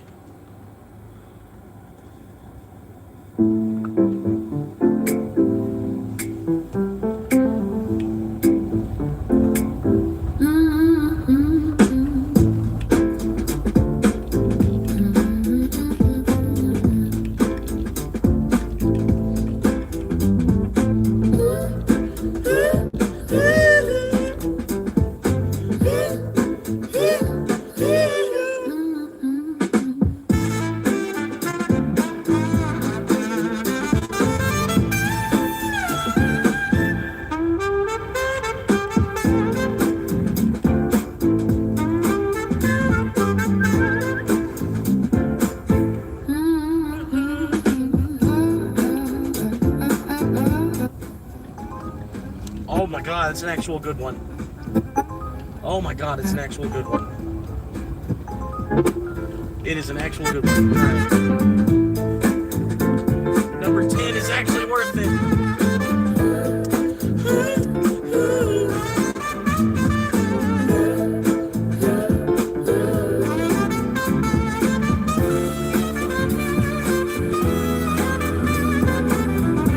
$11 4 mile.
really could have just waited right where I was for that last one.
Pretty good human music, huh?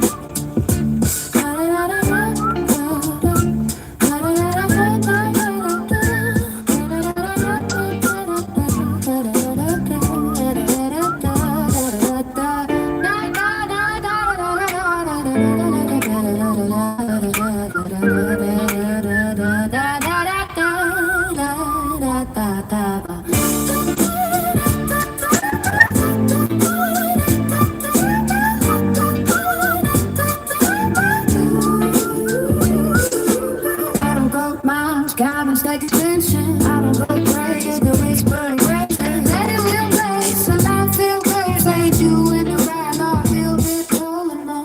Oh, oh, oh, oh, oh, oh. I don't think I'm gonna let wait. I want what you in brother ballet. Probably not gonna be ready yet.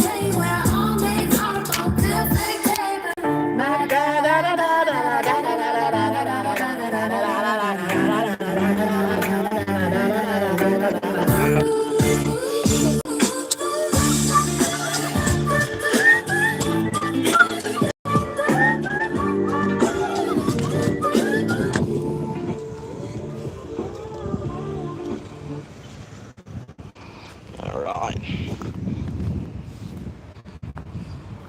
Just gonna go for it.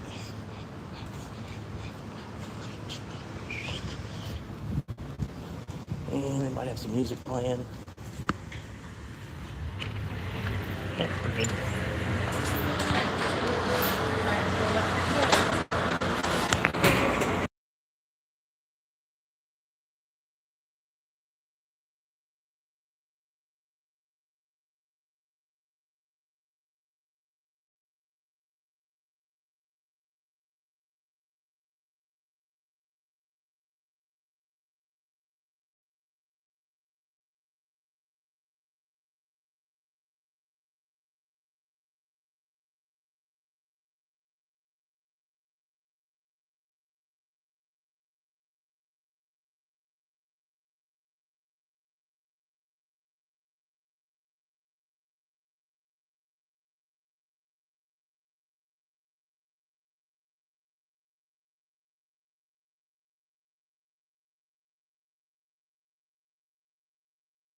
All right. It's probably gonna be another 5 minutes. There's like 5 pizzas, 5 18-inch pizzas, which like they're normally 16-inch.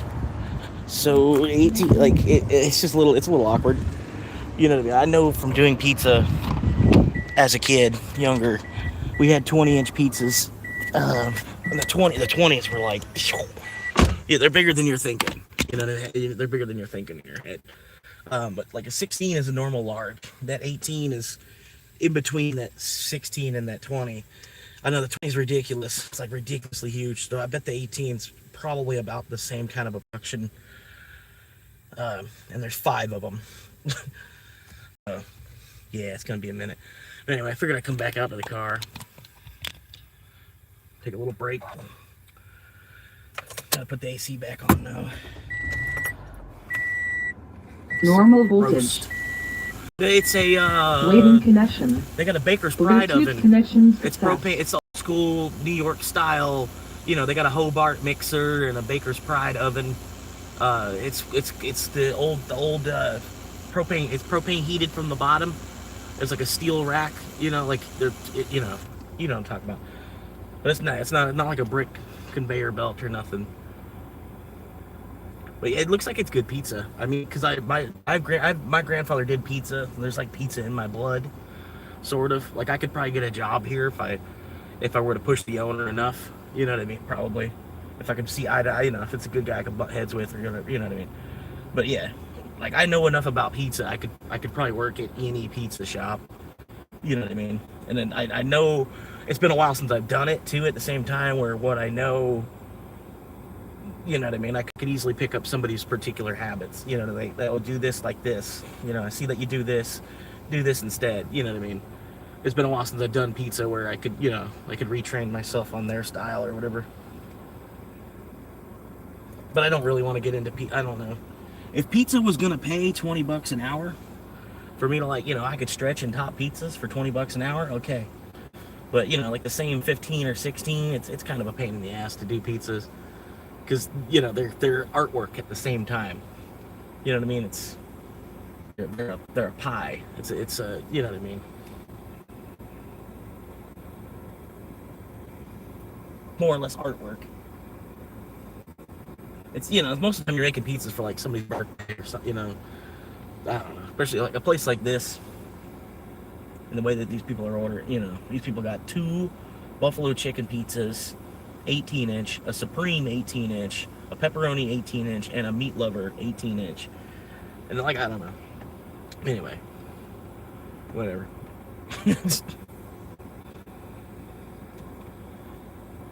I know a decent enough about pizza. I could take flour and water, salt, sugar, olive oil, some yeast, come back with some dough. I don't remember the sauce. The sauce, it was like tomato puree, crushed tomatoes. Some of it was pizza sauce. Part of it was like canned pizza sauce, and part of it was tomato puree, and then part of it was crushed tomatoes, and the seasonings on all that. A decent amount of sugar, that kind of shit.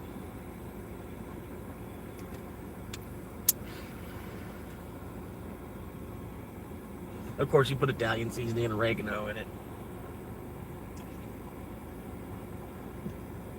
You ain't even gonna smoke it first? What do you mean? Well, that could be anything. That could be oregano. Oregano what? Oregano.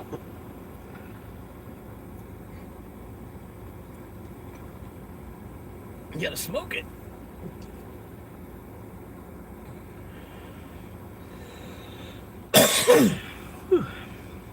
What up, Santino? Appreciate you popping in. I'm hanging out at this pizza restaurant, waiting. They got 5 extra large pizzas, whoever this ordered. $10 tip. The highest paying tip I've had since I came out to this beach town. Right here. Whenever I get these pizzas. Get it out to where it goes. But yeah, I got knocked down to gold because these stupid quests, man. These stupid quests everybody's on. They're only giving me the most bullshit orders. So my acceptance rate was all the way down at like 25%.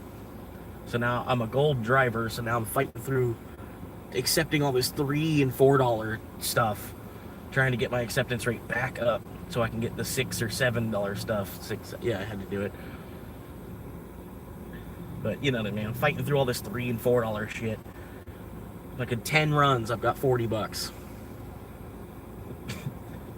Well, not out of 9 runs, I got $40, and this is number 10 that I'm waiting on here to get the, you know, and this is another 11. So, like 52 to 10 runs was $52. So yeah, I'm averaging like $5 per delivery, but the mileage is really low. The mileage is like insanely low. It's single digits every single time. So I don't know, but it's taken, I don't know, because there's a lot of drivers on. And like, there's nice houses out here. There's beautiful, like fucking multi-million-dollar houses, but those aren't the people that are ordering Uber Eats.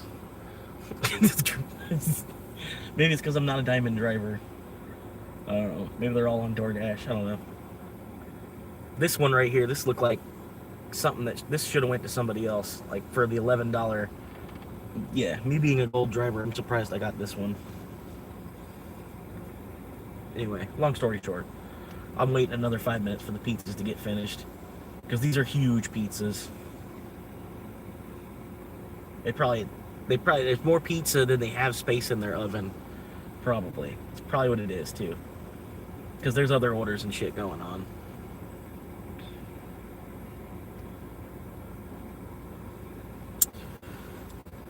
I know, my grandfather, we had the same oven at my grandfather's shop.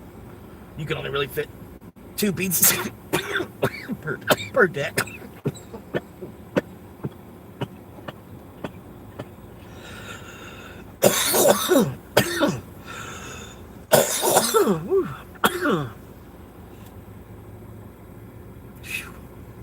Yeah, I don't blame you there.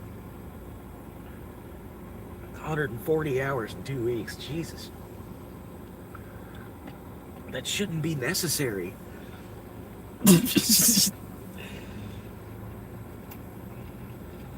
I know you more or less did it because you wanted to. Probably because there was the option for overtime, and not really that you wanted to on that particular week, but you've been wanting overtime, so you know. That's just how life goes, man. Yeah, that's cool, man. That's like me with live streaming, man. I'll live stream any hour I'm awake. I'll live stream. I love this job. I'm not even getting paid from it.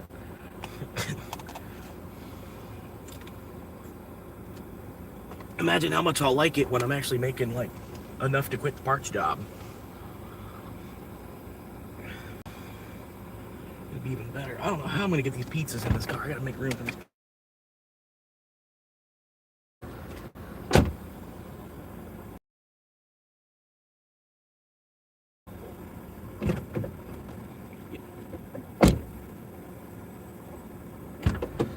It's ready.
These are huge.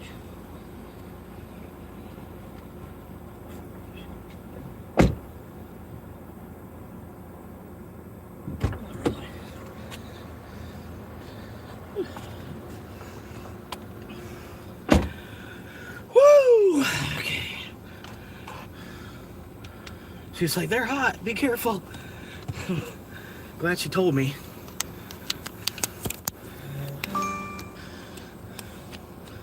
She's like, they're hot. Okay. And... okay. 2 mile.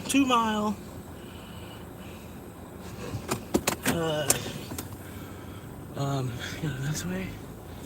Oh, AC, come on, give it to me.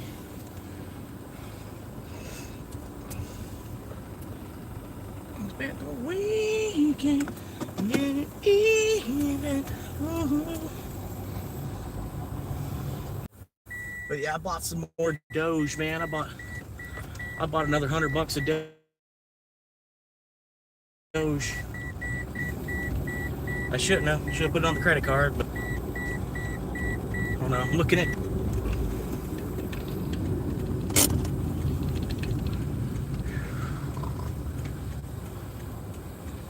Hope those sauces don't open up.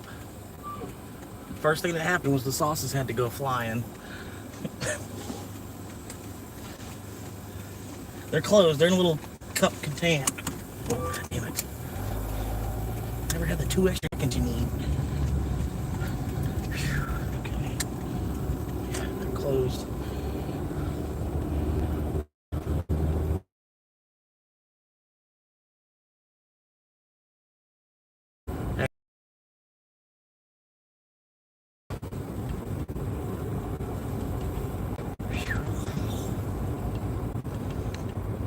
Everything is hot, hot, hot. We keep that fire going hot, hot, hot. This one. They have a warning. Brick road in 100 feet. So, kind of warning. Parked beneath the neon of a local strip mall. Sign seat tilted back just far enough to see the skyline. Condensation on the glass, a fog that hides the world. While the banner of my digital dream starts to get unfurled. I've got a tripod on the dash and ring light on the seat. Living in this metal box on a dead end gravel street. They call me Florida Swamp Monkey, the king of the compact. Making contact in the heat with the windows cracked. I'm just 100,000 clicks away from a front door key. From a kitchen and a carpet and a sense of being free. Till that silver button arrives to save my weary soul. Building my empire from inside this old Corolla. Why have you not turned? Are you going straight? I'm building my empire from inside this old Corolla. Like, are you going straight? What are you doing? Boiling water on a burner by the passenger side door. Checking every comment till my eyes get tired. So I talk about the taters and the humidity and the rain, while I wait for the algorithm to take away the pain. Every like is a break, every sub is a piece of wood. I'm doing everything they said a monkey never should. My gym is the park sim, my office is the floor gap. I'm chasing down a future that is bigger than all that. I'm just 100,000 clicks away from a front door key. From a kitchen and a carpet and a sense of being free. Till that silver button arrives to save my weary soul. I'm building my empire from inside this old Corolla. Yeah, I'm building my empire from inside this old Corolla. Sometimes I'm mad at guys in the night gets cold and dark. And I wonder if I'm just a ghost inside a trailer park. But then the screen lights up and the numbers start to climb. And I know I'm gonna make it out of here in due time. I'm just 100,000 clicks away from a front door key. From a kitchen and a carpet and a sense of being free. till that silver button arrives to save Whoa, Tony Montana's house. Built by empire from inside Tony Montana's the house. old Corolla. Mafia. Hit that bell, leave a light, couple monkey find his home. Mafia. I'm tired of the highways and I'm tired of the road. Just 100,000 miles, just 100,000 clicks. A mansion, one pixel at a time.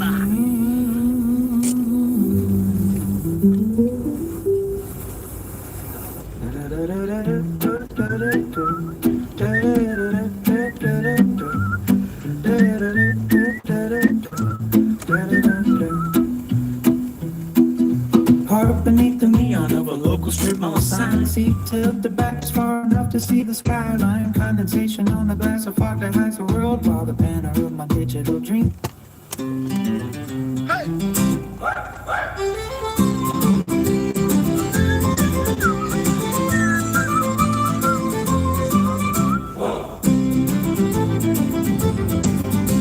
Come all ye bold sailors and listen to me of a coin that was forged on a digital stream. It started a jest and it started a meme, but now we are chasing a lunar bound dream. The winds of the internet howl through the mass. Well, skeptics are saying the bone cannot last, but we hold our wallets with knuckles of white as we sail through the dark of the crypto-fight night.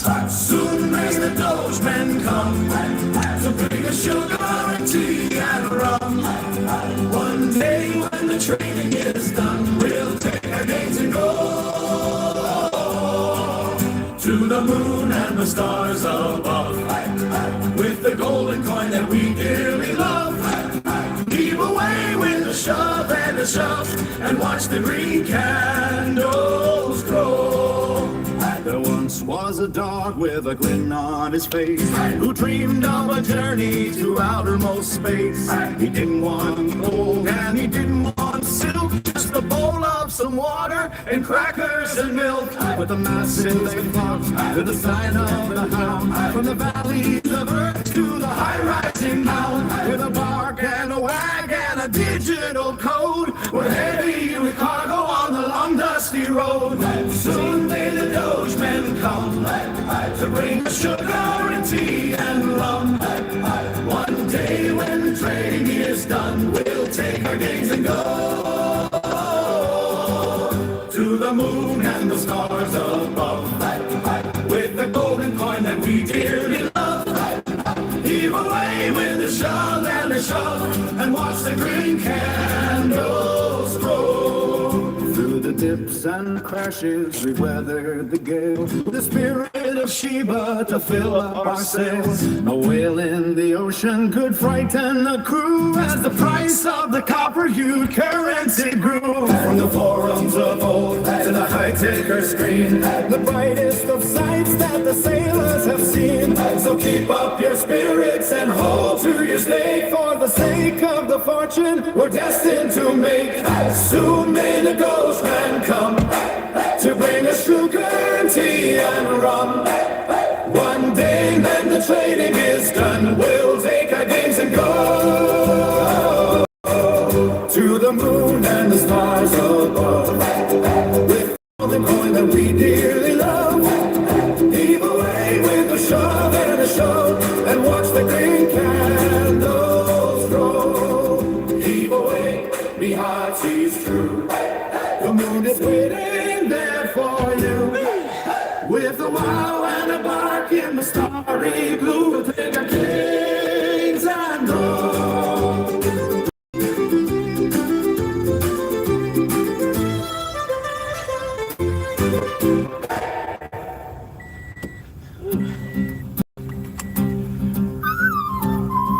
Come all ye bold sailors and listen to me of a time that was forged on the digital screen. It started a jest and it started a meme, but now we are chasing a lunar bound dream. The winds of the internet howl through the hold our wallets Thinking with about it. knuckles of white as we sail in the dark of the crypto finite. Oh, oh, soon may the dopamine come to bring the sugar and tea and rum. One day when the trading is done, Well, are you fucking me?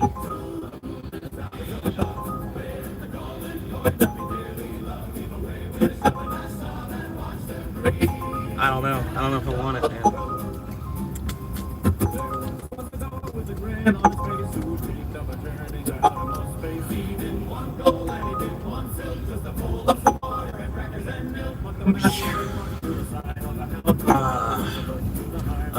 with a mark and a wagon, a digital code. We're handy with cargo on the long dusty road. Oh, oh, soon may the dopamine come to bring us sugar and tea and rum.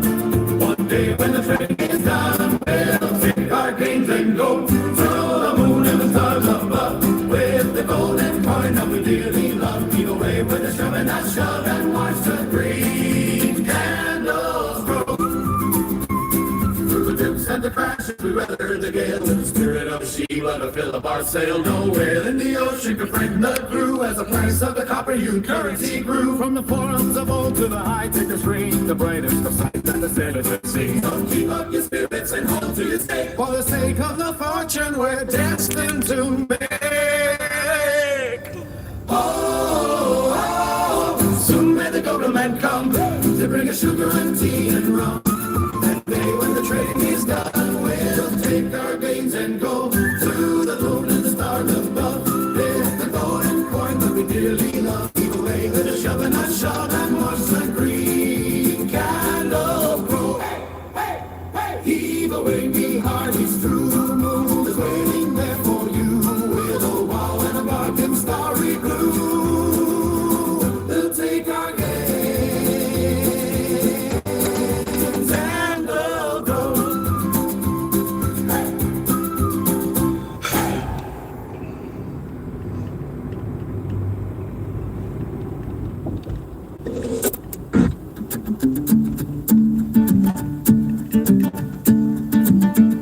Come on.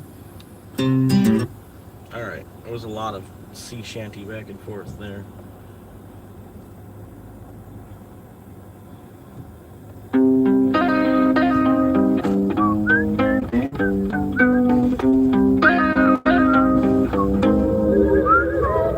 Look, they say you can't go back, right? But the GPS is locked on a ghost town. Funny how the silence is louder than the city. Let's take a walk. I'm pulling off the exit. 14 steering with one hand back in the zip code where the blueprints of the man began. But the landscape shifted like the kind of clay under my feet. There's a Starbucks where the corner store used to meet the street. And the playground, and the side is rusted half eaten by the weeds. Used to be the Coliseum where we sold our rebel seeds. I was quiet every night a movie set when filming stops. Even the graffiti's faded, scrubbed away by local cops. I see the porch where I sat, scribbling rhymes in a notebook. New Valley on the swing, giving me that who is he look. They don't know the floorboards creak with the weight of my past. They don't know the shadows here were never meant to last. I'm a stranger in my kingdom, a king without a throne, trying to find a heartbeat in a house that's not a home. Yeah, the man stays the same, but the ink is running thin. Wondering where the boy went under all the stickers in. Now I'm back in the driveway, you're stepping at the closed door, but the town I remember doesn't live here anymore. It doesn't live here anymore. No. Yeah.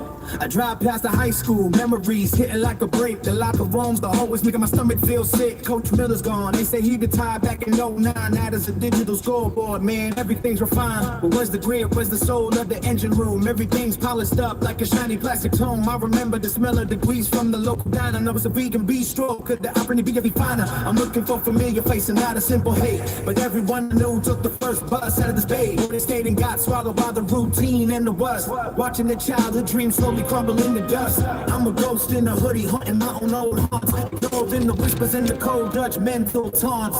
Yeah.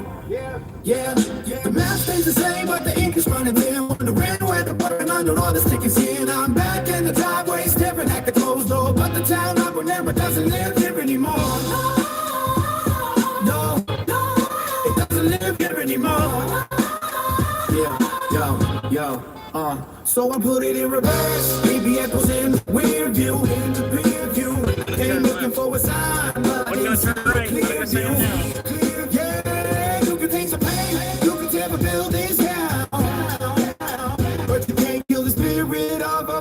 in town. Yeah, peace.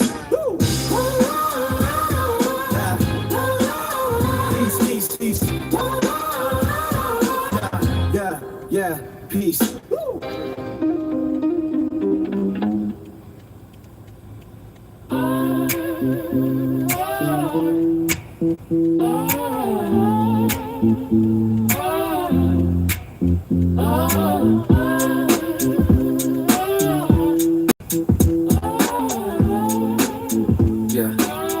Yeah. I'm pulling up the driveway where the gravel used to crunch. Now it's paving the whole asphalt. I got a heavy hearted hunch that the ghost of who I was is lurking somewhere in the pines. With the city expanded, redrawing all the tech declines. I passed the old corner store where we used to steal the candy. Now it's a high rise condo looking corporate dandy. And it's crazy how the landscape shifts while you were looking out. Chasing trophies in the distance, living life inside a drought. I see the playground structure where I broke my collarbone. It's replaced by plastic slides, man, the iron's getting gone. Every face is a stranger, every street sign is brand new. But the whistle smells like autumn and the sky is still that blue. On my pelican and jacket, walking fast against the tide. With a backpack full of memories and nowhere left to hide. Yeah, the map is reconstructed, but the dirt stays in my veins. Trying to find a familiar spark inside these renovated lanes. Back to the roots where the shadows grow tall. Watching the writing fade away on the wall. Everything's different, but the feeling's the same. Nobody here even remembers my name. Yeah, it's a brand new city with the same old soul. Trying to find the pieces that'll make me feel whole. Back in the lyrical, back in the rain. Nothing stays steady, only the change remains. I walked past the high school, heard the echoes of the bell. Thinking about the stories that these locker rooms could tell. But they tore down the east wind, built the land for computer tech. While I'm still stuck in 99 and sentimental wreck. My old man's house is painted green. It used to be a white with a porch light flickering through the middle of the night. I almost knocked on the door just to see if he was there. Then I remembered the funeral inside us in the air. So I keep moving forward, toes hitting the cement. Wondering where the last decades of my existence went. Was I running from the struggle or just running toward the light? Cause the neon in this valley burns exceptionally bright. They got a Starbucks on the corner where the diner used to sit. Where we talked about our dreams over coffee bit by bit. Now it's empty triple shots and people staring at the screens while I'm searching for the essence of my broken teenage dreams. Yeah. Back to the roots where the shadows grow tall. Watching the writing fade away on the wall. Everything's different, but the feeling's the same. Nobody here even remembers my name. Yeah, it's a brand new city with the same old soul. Trying to find the pieces that'll make me feel whole. Back in the thick, oh, back in the rain. Nothing stays steady, only the change remains. So I sit on the bridge over the in-state flow, watching tail lights flicker like a fire blast show. You can go home again, that's what the poets always say. Because home is in a place, it's just a moment tucked away. I'm a king without a kingdom, just a traveler in transit. Yeah, yeah. The traveler in transit. Yeah, yeah.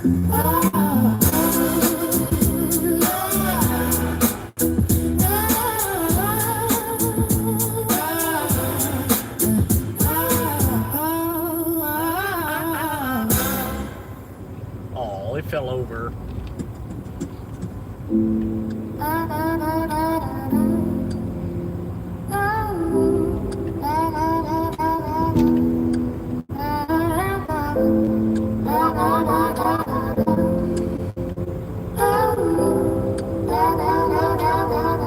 Yeah. I'm pulling up the driveway where the gravel used to crunch. Now it's paved in cold asphalt. I got a heavy-hearted hunch that the ghost of who I was is lurking somewhere in the pines. With the city expanded, redrawing all the technical lines. I passed the old corner store where we used to steal the candy. Now it's a high-rise condo looking corporate and dandy. And it's crazy how the landscape shifts when you were looking out, chasing trophies in the distance, living life inside a drought. I see the playground structure where I broke my collarbone. It's replaced by plastic slides and the iron's dead and gone. Every face is a stranger, every street sign is brand new. But the whistle smells like autumn and the sky is still that blue. I'm a relic in a jacket, walking fast against the tide. With a backpack full of memories and nowhere left to hide. Yeah. The map is reconstructed, but the dirt stays in my veins. Trying to find a familiar spark inside these renovated lanes. Back to the roots where the shadows grow tall. Watching the rain fade away in the wall. Everything's different, but the feeling's the same. Nobody here even remembers my name. Brand new city with the same old soul. Trying to find the pieces that'll make me feel whole. Back in the zip code, back in the rain. Nothing stays steady, only change remain. I walked past the high school, heard the echoes of the bell. Thinking about the stories that these locker rooms could tell. But they tore down the east wing, built a lab for computer tech. While I'm still stuck in 99, a sentimental wreck. My old man's house is came and green. It used to be a white with a porch light flickering through the middle of the night. I almost knocked on the door just to see if he was there. Then I remembered the funeral, the silence in the air. So I keep moving forward, souls hitting the cement. Wondering where the last 2 decades of my existence went. Was I I'm running from the struggle or just running toward the light. Cause the neon in this valley burned exceptionally bright. They got a Starbucks on the corner where the dining used to sit, where we talked about our dreams over coffee, getting a bit. Now it's ready to triple shit and people staring at the screens while I'm searching for the essence of my broken teenage dreams. Back to the roots where the shadows go tall, watching nobody fade away and move on. Everything's different but the feeling's the same.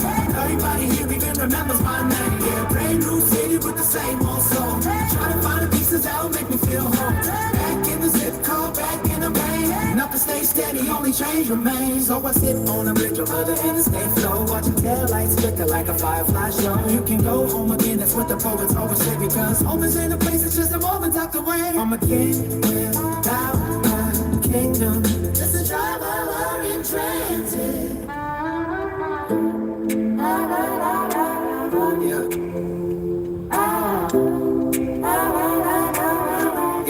Yeah.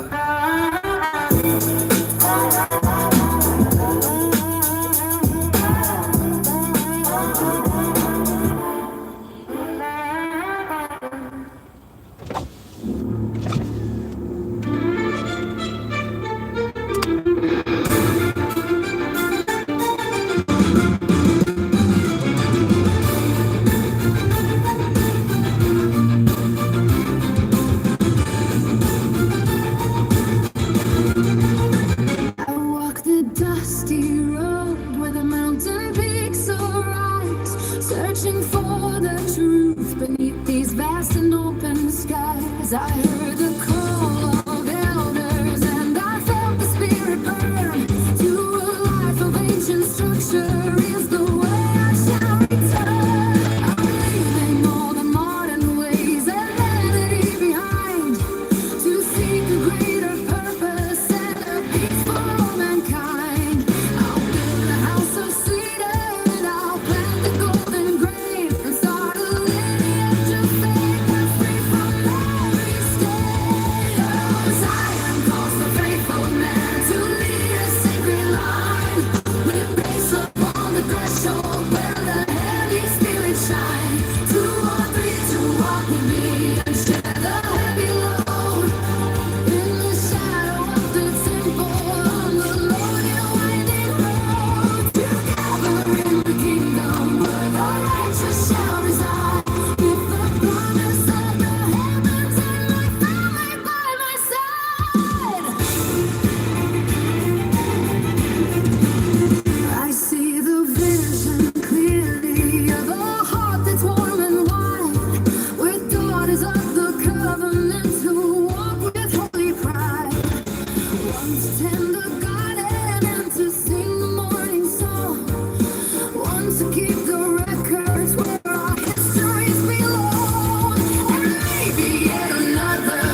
Everglades tonight.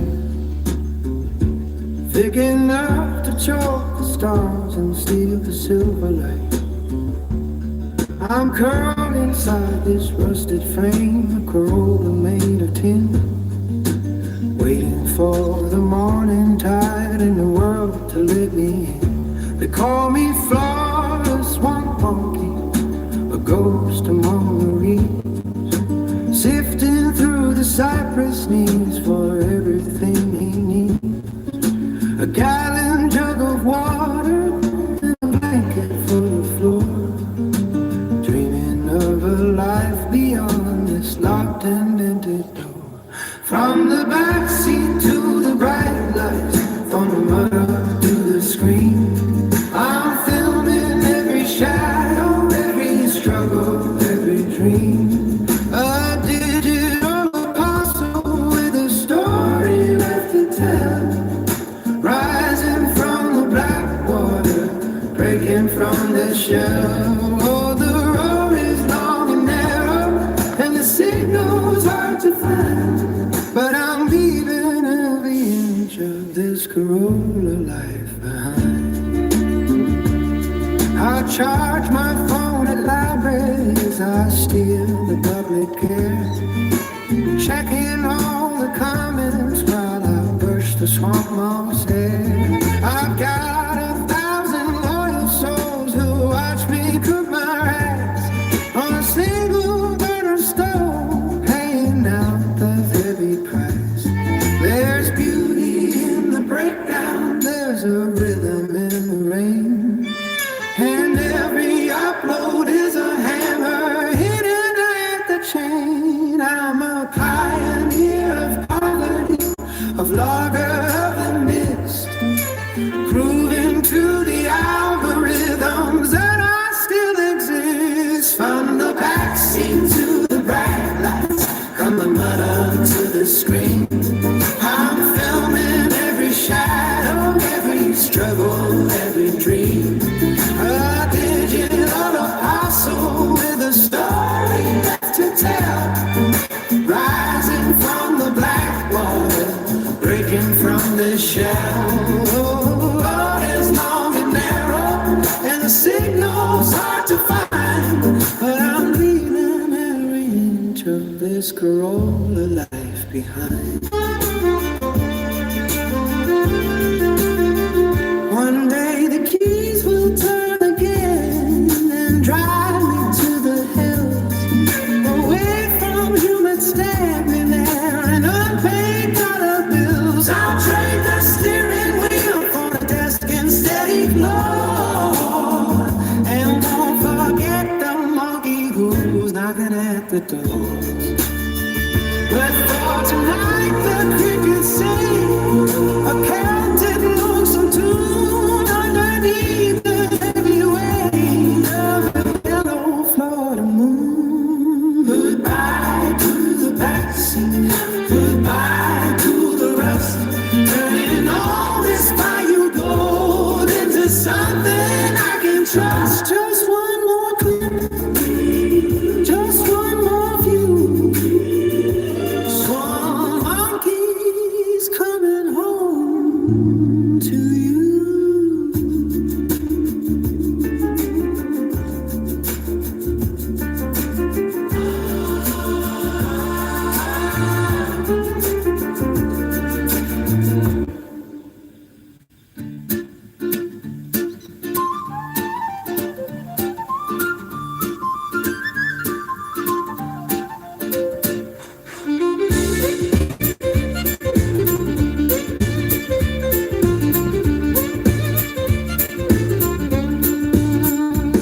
The humidity is hanging like a heavy woolen sheet, while the crickets play fiddle to the rhythm of the street. I'm parked beneath the cypress where the Spanish moss hang low, in a rusted out Toyota with nowhere left to go. They call me Florida Swamp Monkey, and I wear the name with pride, with my camera and my spirit and a fire deep inside. I'm living in the backseat, but I'm looking at the sun, knowing that the journey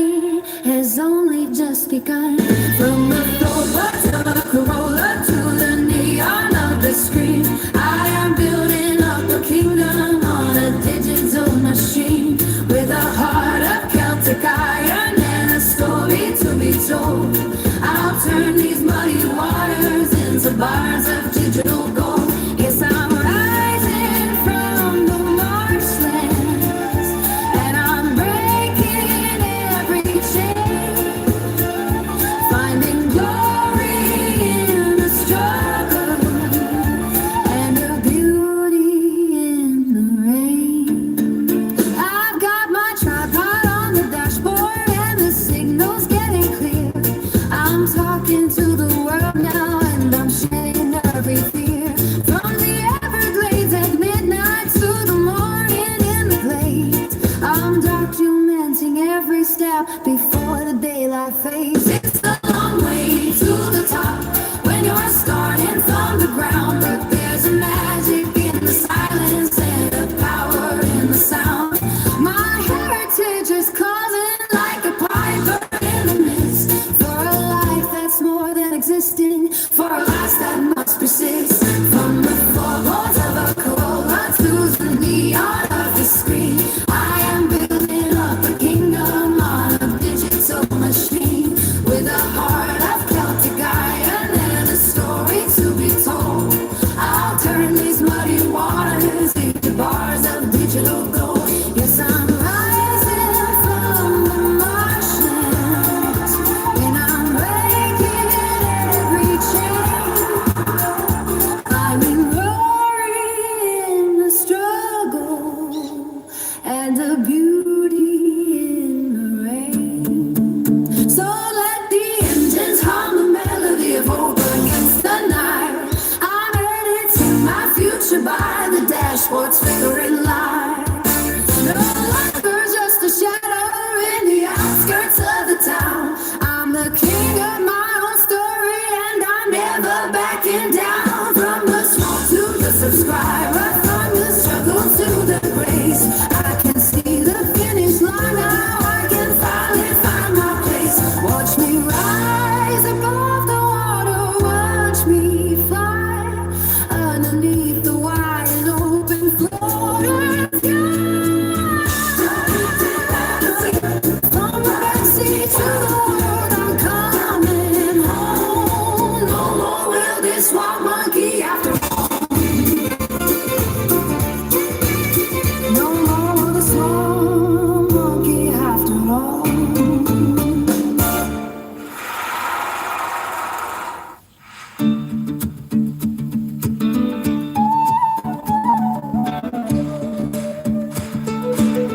The humanity's hanging like a heavy woolen sheet, while the crickets play a fiddle to the rhythm of the street.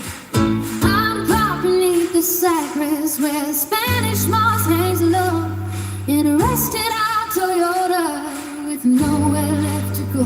They call me Florida Swamp Monkey, and I wear the name with pride, with my camera and my spirit and a fire deep inside. I'm living in the backseat, but I'm looking at the sun, knowing that the journey has only just begun. From the floorboards of a Corolla to the neon of the screen, I am building up a kingdom on a digital machine, with a heart of Celtic iron and a story to be told. I'll turn these muddy waters into bars of digital gold. Yes, I'm rising from the marshlands and I'm breaking every chain, finding glory in the struggle and the beauty in the rain. I got my tripod on the dashboard and the signal's getting clear. I'm talking to the world now and I'm shedding every fear. From the Everglades at midnight to the morning in the glades, I'm documenting every step before the daylight fades. It's a long way to the top when you're starting from the ground, but there's a magic in the silence and a power in the sound. My heritage is calling like a piper in the mist, for a life that's more than existing, for a life that must persist. From the floorboards of a Corolla to the neon of the screen, I am building up a kingdom on a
The tickets keep on printing in the back of the house. He's a lion in the fire, not a quiet little mouse. With a knife in his hand and the heat on his skin. That's where the legend of the Zilla begins. He's calling out the orders to the line, stay straight. Plating up the magic on a ceramic plate. From the saute station to the happy grill meat. Zilla is the king of the midnight street. He runs the whole.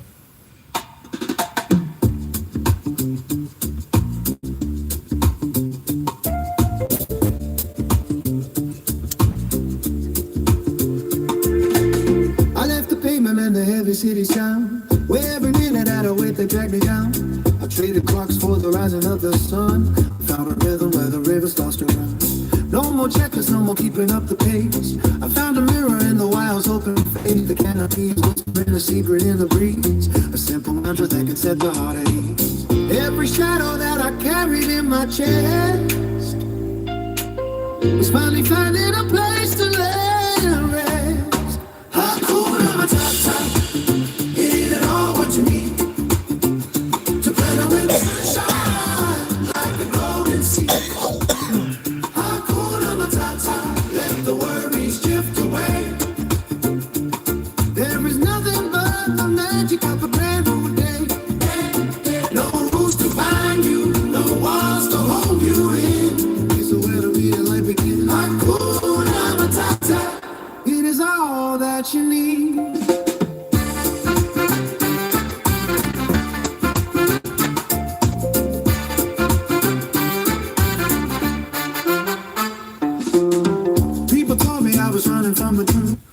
I think those two dudes right there, those two dudes on the sidewalk right now, I think they're scammers. I think they got some kind of fake fundraising or donation type of thing. Like, hey, donate. We're trying to upgrade this church or something. We're trying to rebuild the wing on this church.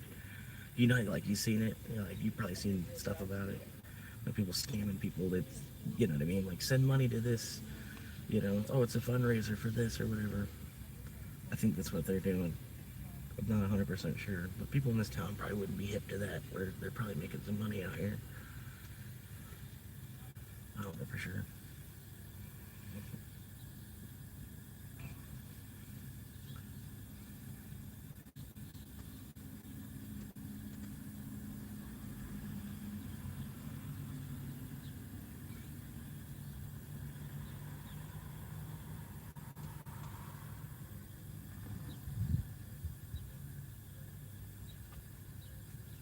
Yeah, I'm not for sure, but that's what it almost looks like. 7208. Like $82. I mean,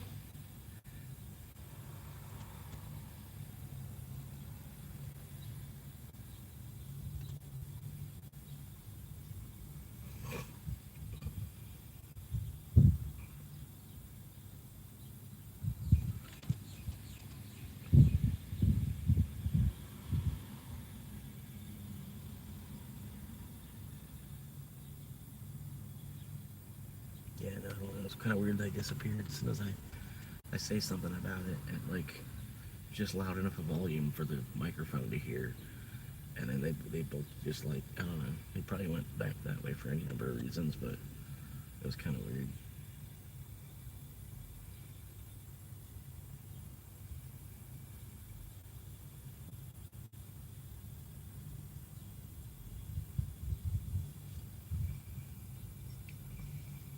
Still logged into Uber. It's just dead right now. Just hanging out.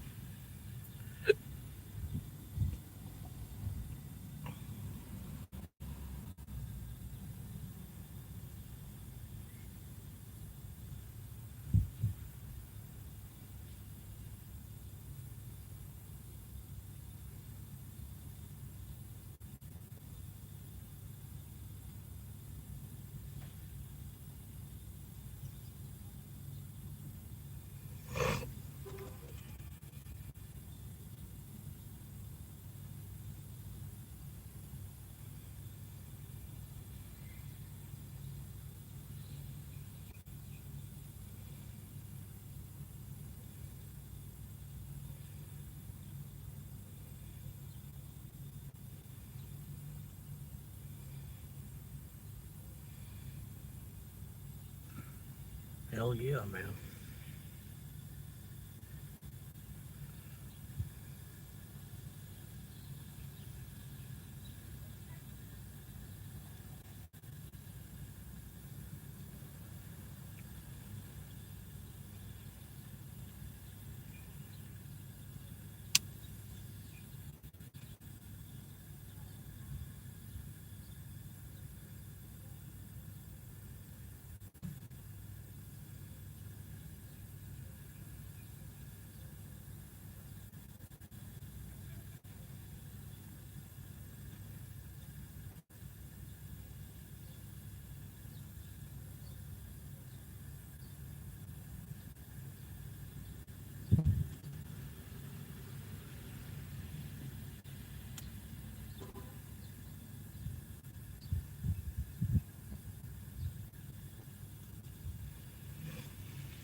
The cool thing is, man, like, see those little scooters those people got over there? They could probably ride those scooters all the way around to the other side of the water. I'm not sure. They might have the range where they could do that. Because it's actually not that far, the other side of the water over there.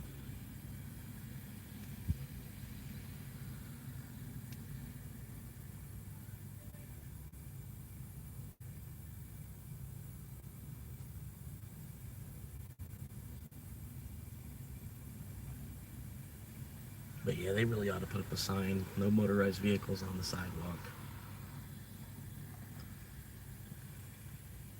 I'm surprised there isn't already a sign that says that. You know what I mean? It's kind of the way this town is. It surprises me there isn't already a sign that says that.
Yeah, I don't know why. It wouldn't even let me buy Monero.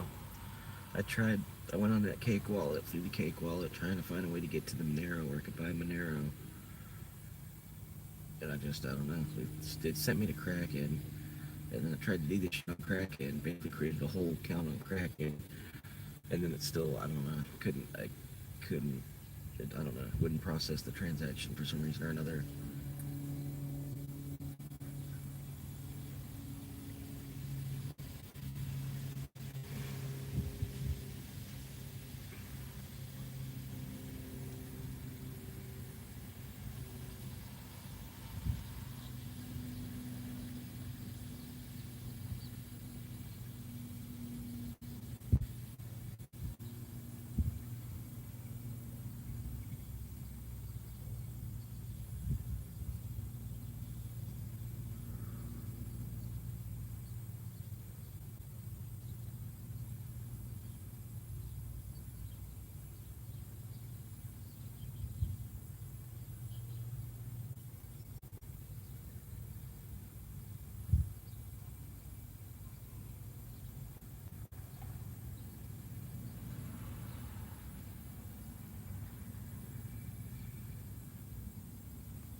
Oh, hell.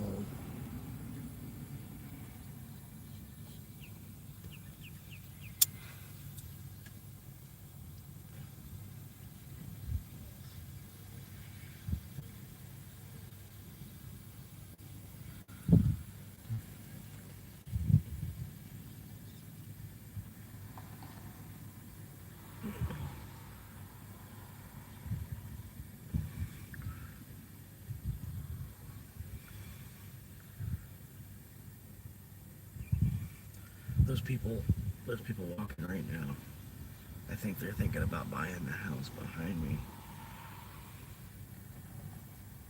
But it's like, I hope they only know that there's like 40 homeless people that live right in front of that house.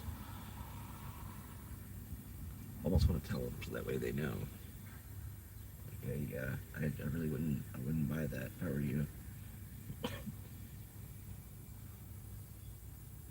If you've got the money where you could live there, you probably don't want to live there, I'm telling you.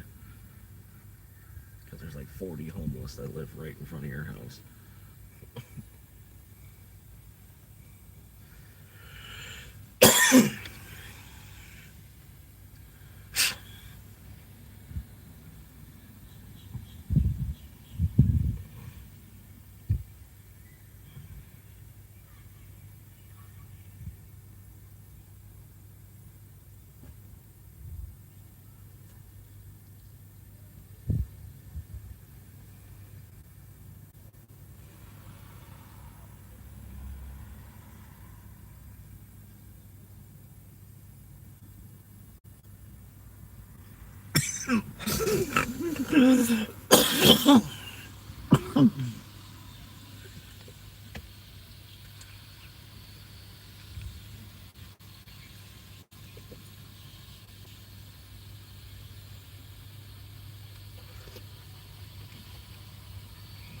The dude keeps walking by.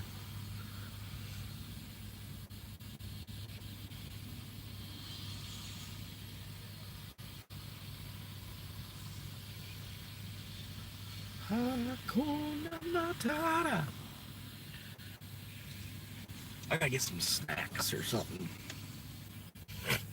It's fine. I'm close enough to McDonald's. I can just go to McDonald's. You know, anytime I want a snack, just McDonald's is 2 miles up the street. No big deal. Holy shit. I could probably walk to McDonald's from here. I would just feel nervous about leaving my car.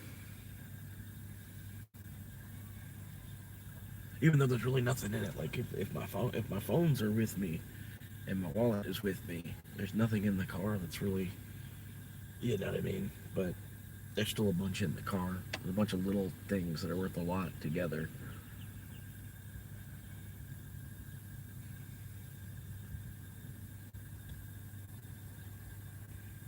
Get like a citronella candle. I've got a damn box with some winter clothes in it. I've got my laundry in the back. A couple pillows and some blankets. Got damn the jumper cables. That's about it. My hiking gear.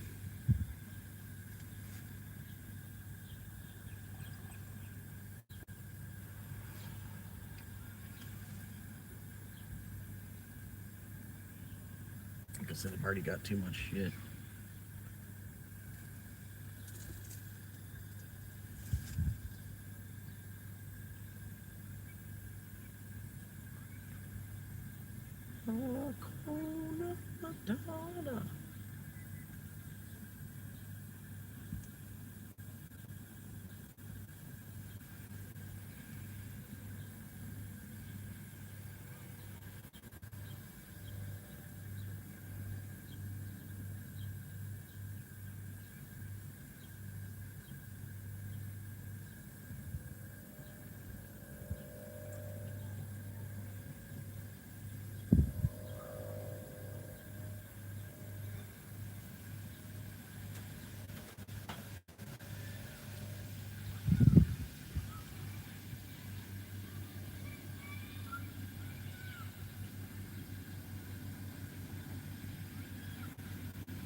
appreciate y'all hanging, man. Yeah, I'm still logged on to Uber. It's just the slow part of the day between 2 and 4. I would get in the water, but there's a lot of people on the beach, so I'm just letting them enjoy their day on the beach. Because I'll be here till like Thursday. You know what I mean? I can get another chance to get in the water.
Thank you, sir. Appreciate it. W.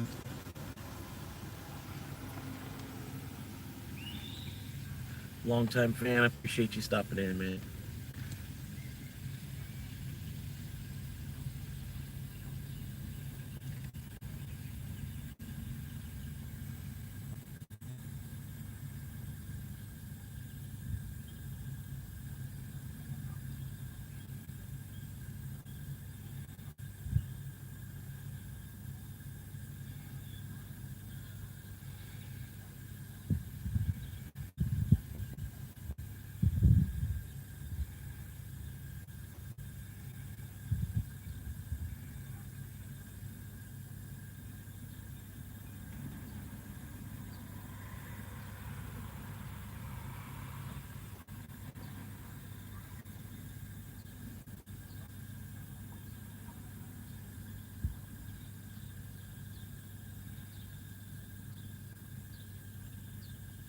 About a 3-second delay in the live stream.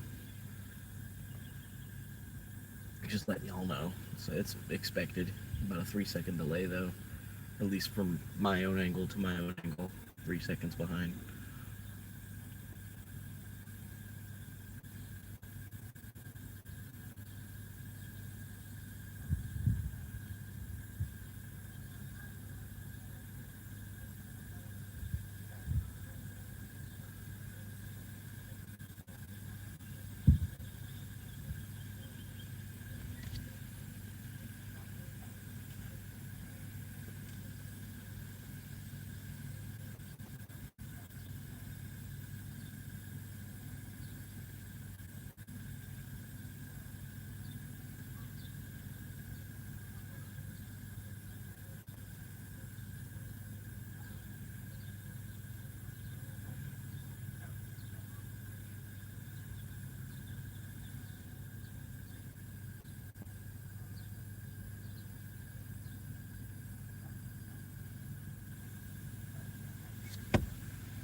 bunch of birthdays out here today. Like there's 3 or 4 different birthday parties going on. Middle of May.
Appreciate y'all stopping in and hanging out, man. I'm waiting for an Uber order, just chilling here on the beach.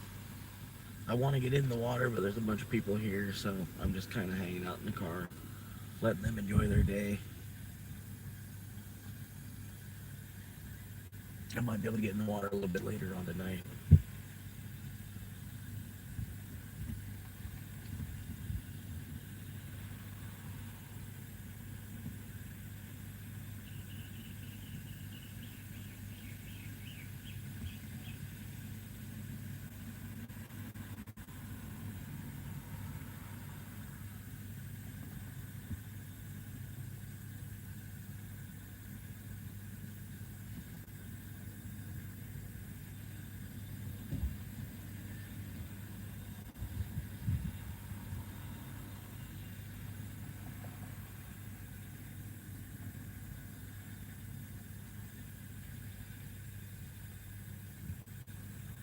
But damn, I can only imagine what St. Pete Beach looks like today. This Gulfport Beach, it's like a, I don't know, it's like a secondary beach kind of thing, you know what I mean? Gulfport. But yeah, St. Pete Beach, I'm sure it's probably like 3 times as many people. But then, yeah, this used to be the kind of beach there'd be like 8 people. You know, Saturday there'd be like maybe 20 people most.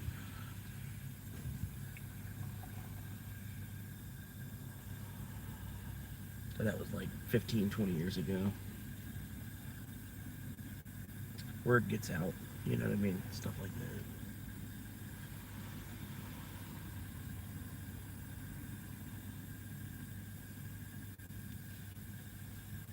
that. Yeah, now there's probably about 20 to 40 homeless people that live like on the beach nowadays. A bunch of people living in their car, myself included.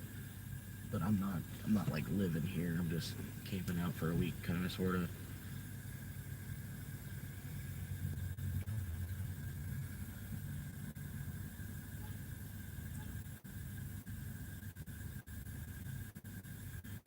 Yeah, I slept okay last night. Well, I mean, no, not really. I slept from like 2 to 7, kind of, sort of. About 2 a.m. to 7 a.m.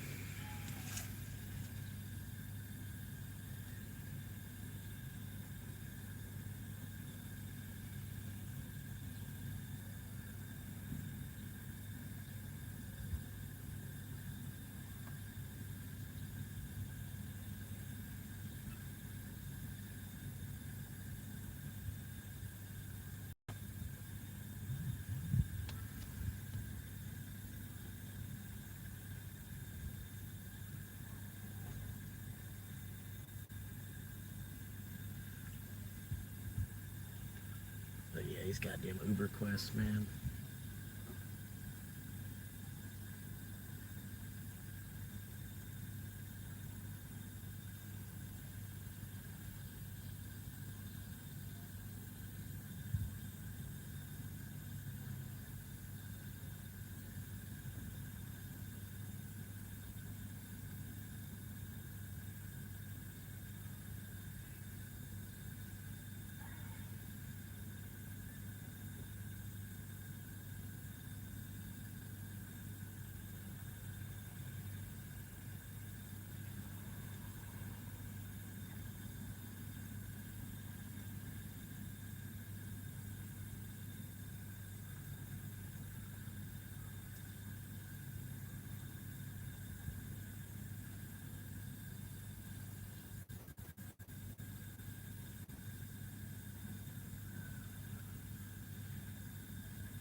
Oh no, yeah, it's not 10 miles long.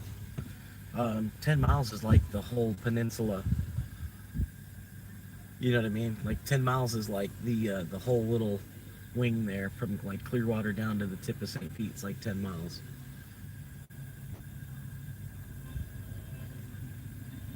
I believe.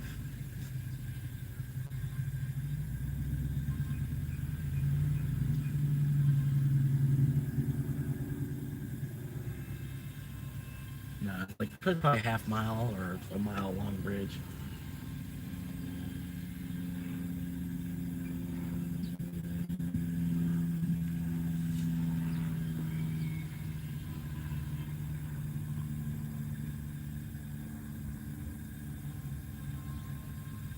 Look at this couple on the sidewalk. Like, how did he get hurt? How the hell did he get hurt? You see a lot of that in this town.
Oh, just the First Amendment, man.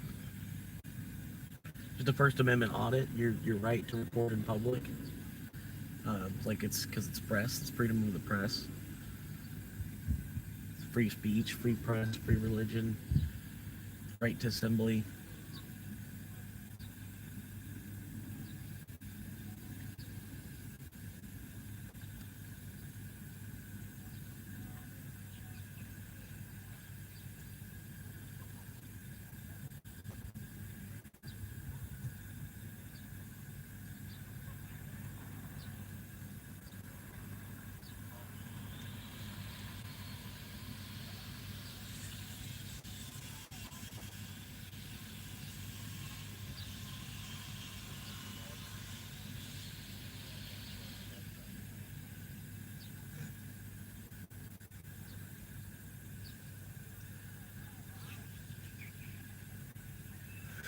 Well, ain't nothing coming, man.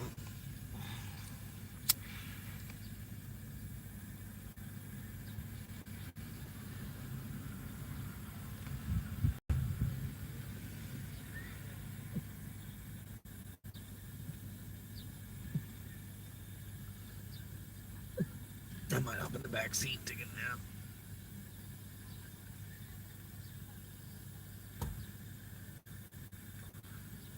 It's a good time to sleep.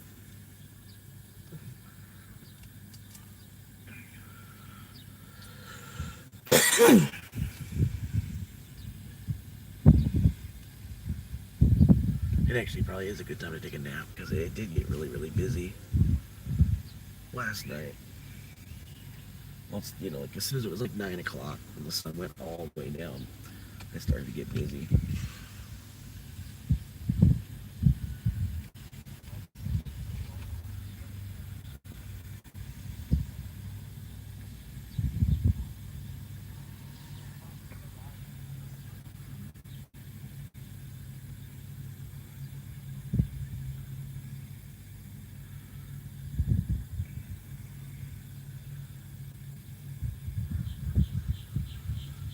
But yeah, you get like a little bit of a traffic because it's an amendment audit.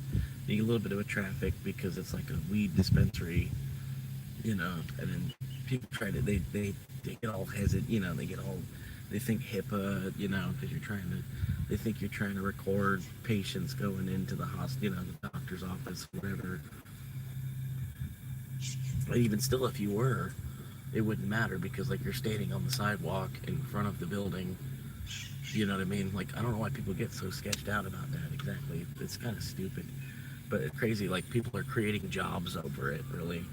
People are really, like, legitimately creating a job for themselves just to, like, film other people in public and get their reaction.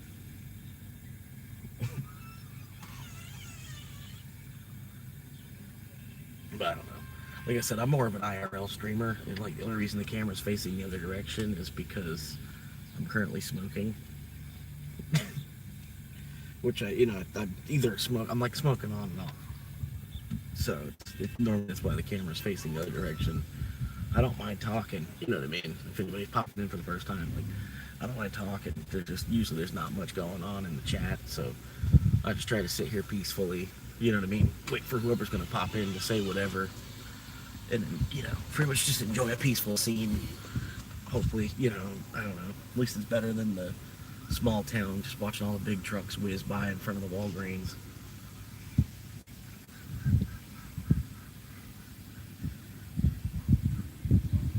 But yeah, like I'm not all up in people's faces with the camera and shit too, so I don't know.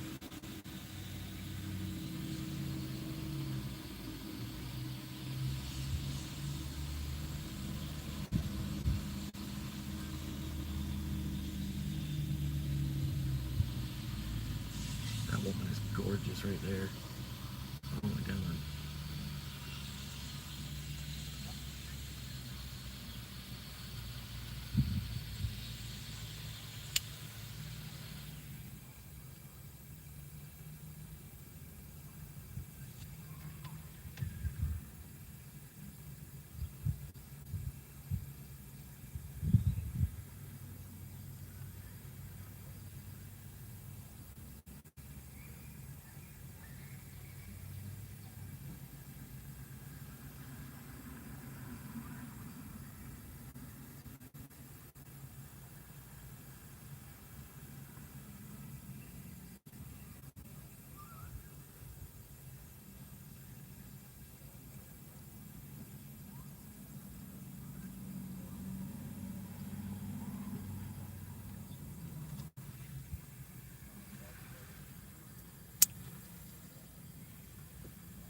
Like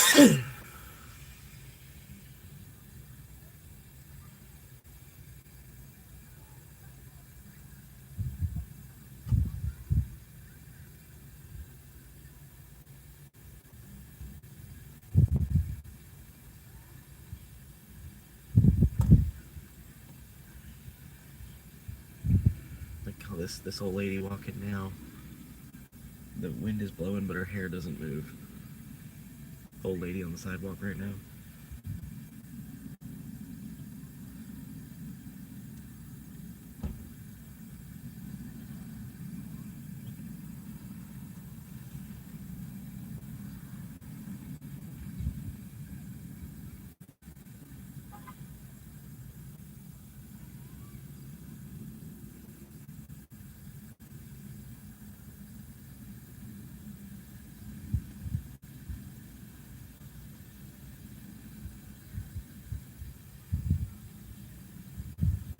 I tell you what sounds good, sitting on the beach, man. Fucking some fucking ham, mayonnaise, and American cheese on some white bread, man.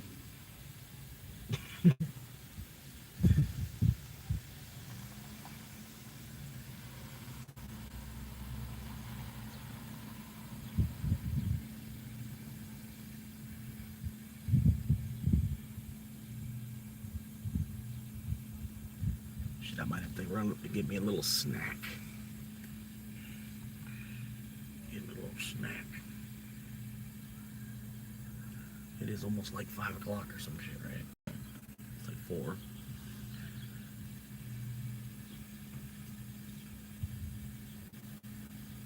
But yeah, I got the quest done, man. I got the side quest busted out, too. I was surprised, man.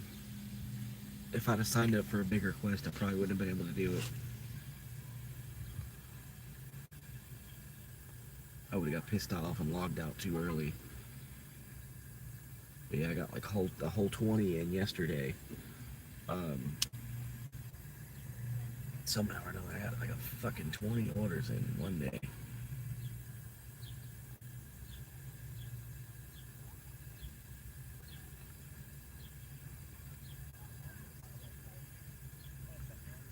I woke up today, busted out the other 10 already. They were all no tip type of shit, like $4 and $3, fucking all morning. $4, $3, $4, $4. I finally get a $6, and I'm like, woohoo! You know.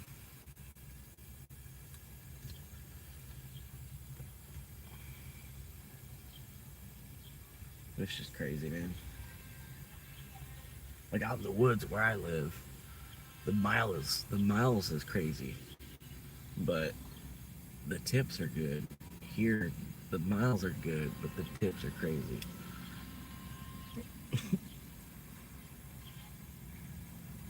But I do think it's a little more fuel efficient per your dollar in this city than my own town. At the same time, too, I can say that. I feel like it is, at least, which is weird because you'd think I would get better mileage in the highway, not the city. But the mileage on some of these orders that I get up in my small town, it's insane. Like I'm going 30 miles round trip type of shit. Whereas here it's like 5 or 6, so it's 12 round trip at the most maybe. But usually I got a ping that's pulling me another direction anyway.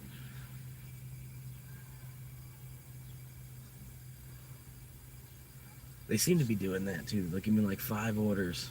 Like once I complete one order, they're sending me another, and then they'll do that until I get to the point where I reject one, and then they stop.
I appreciate the likes, guys. Thank you very much, man. But yeah, I mean, I think these sailboats out here, they got the right idea. Just out there chilling on a boat. Especially like a couple other boats up in front of you, right? Like the ones, the first row. You don't have to worry about, like some crackhead gonna swim out there and stab you up or type of shit. You know what I mean?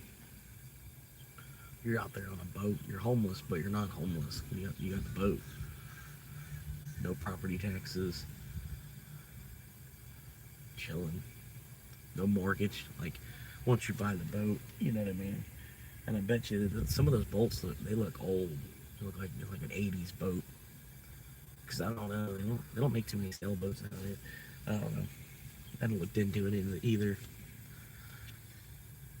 I'm sure they want like probably $300,000 for a sailboat nowadays if you were to get one like brand new. I have no clue actually. What are boat prices?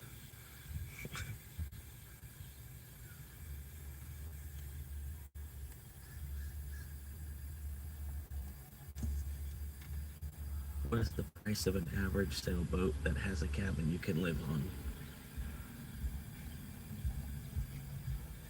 Okay, 50 to 150,000 for a well-maintained used vessel. So you can get he says you can get a well-maintained used vessel for 50K. That doesn't sound bad.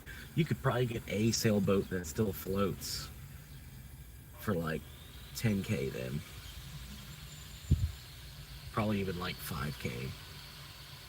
Depending on what you got on Craigslist that week.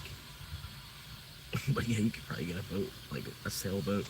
And I would want a sailboat too, because if you could just open up the sail and move. Maybe still have an engine too if you want. You know what I mean? You gotta go against wind or whatever. You still have an engine too, but for the most part, you can just use the wind if you need to move.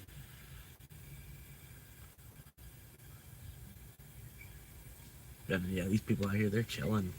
They're like living in Gulfport for free. And then basically not even homeless at the same time.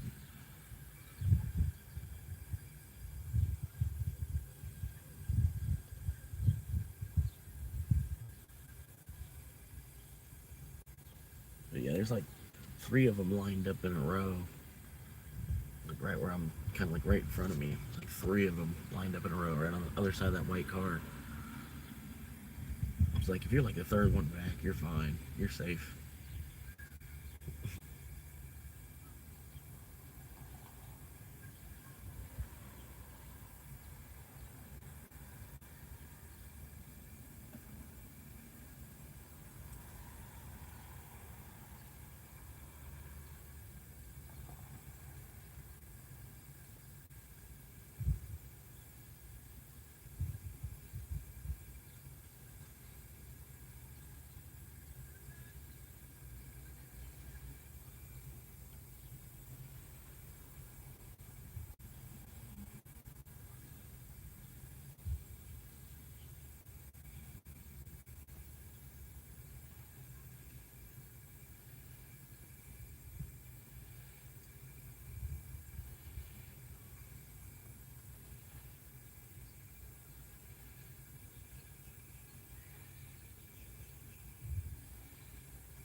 Yeah, budget tier sailboat you can get from 10 to 40,000, usually 27 to 35 foot long.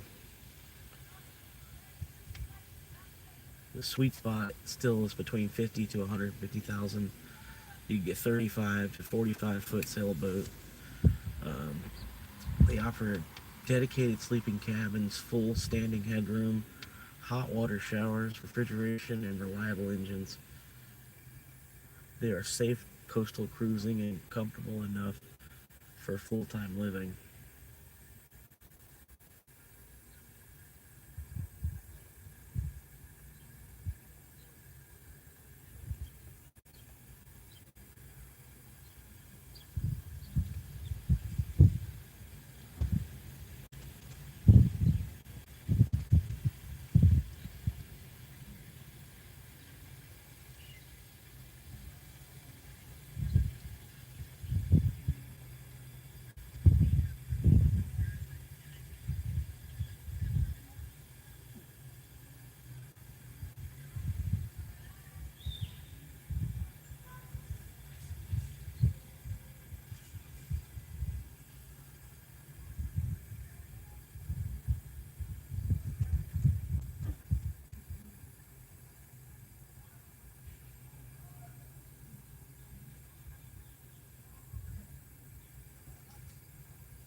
But yeah, they might as well call it Gulfport Beach.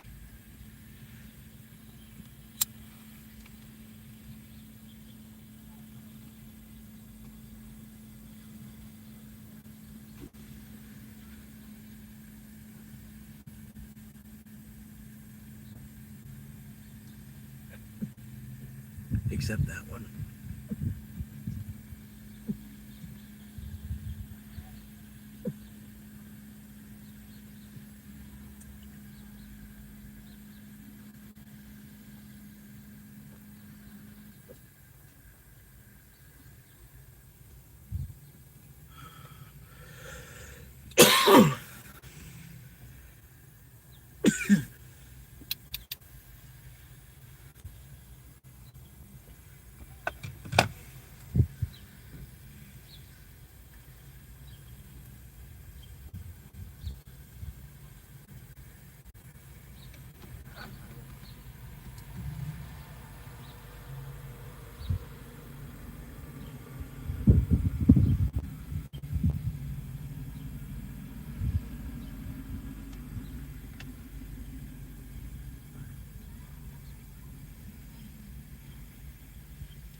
Yeah.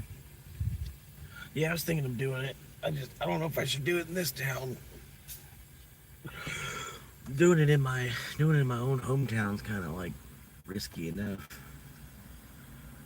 Because like I said, I'm the only one that wears a Dogecoin shirt as it is.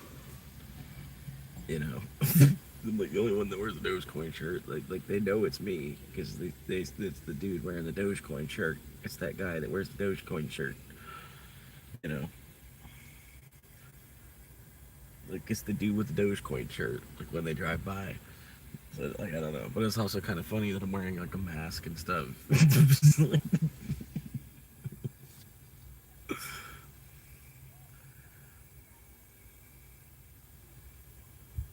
Oh, that guy just went in the woman's room. Oh my god, I don't think he knows that's the woman's room. He just went in. He went in the bathroom so fast. I don't think he knows that's the woman's room.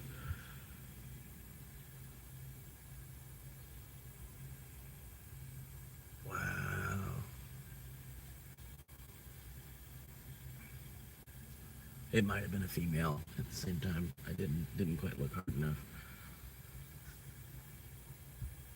But it did look like a dude that had to go, and he was running to the bathroom real quick.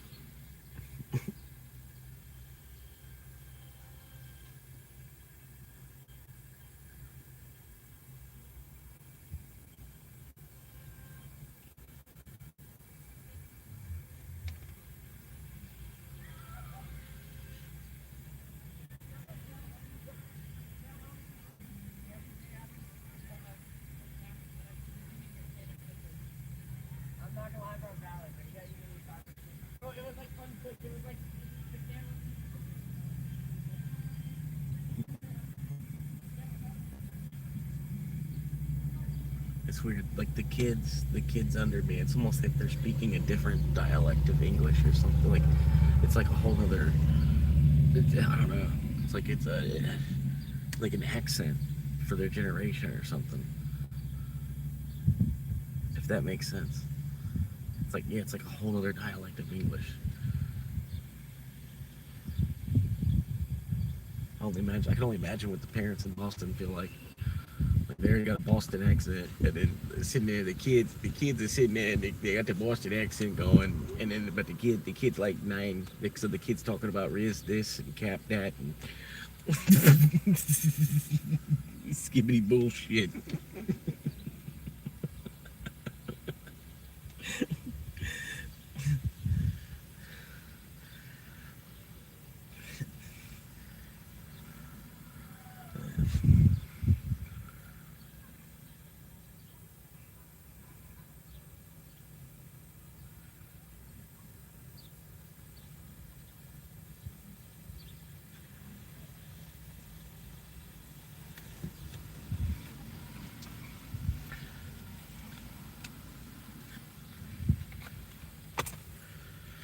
Well, hell, if I end up going to McDonald's, I might as well get some more cigars too.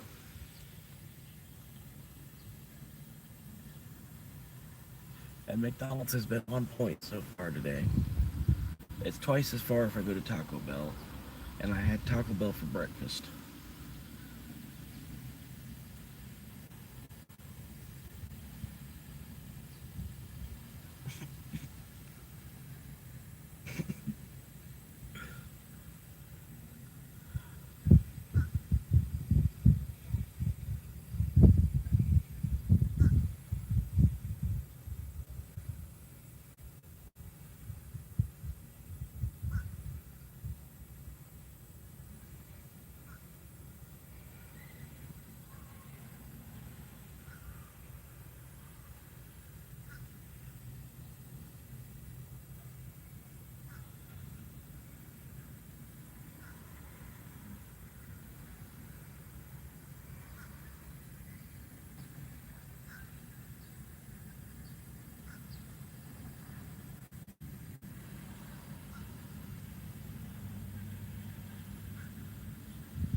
But yeah, I don't know. Like, I had the biggest live audience I've ever had while horizontal, doing that First Amendment audit too, which was kind of crazy.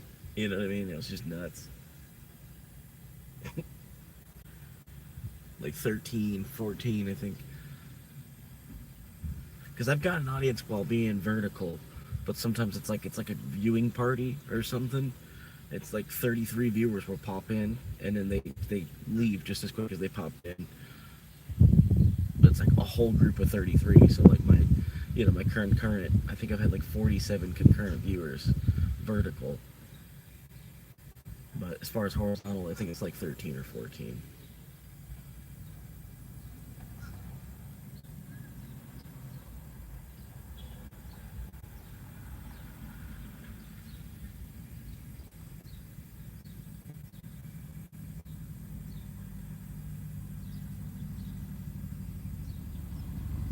But yeah, I think this dude in the red shirt right here, I think he's out here scamming people.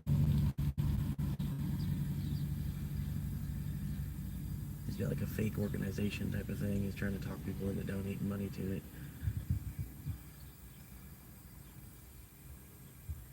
And then here's his buddy in pink.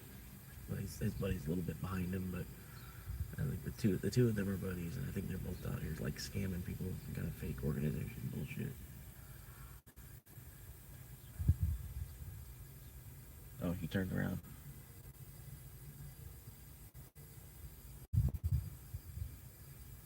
There he is, right there. Yeah. So if y'all are out in Gulfport, you see either one of those guys, they're probably scamming you. Like the same thing's going on in like Barcelona and in France and in New York. You know what I mean? I think that's what they're doing. I think it's the same kind of shit. It might actually be for like a church or something, but I don't know. Just kind of weird.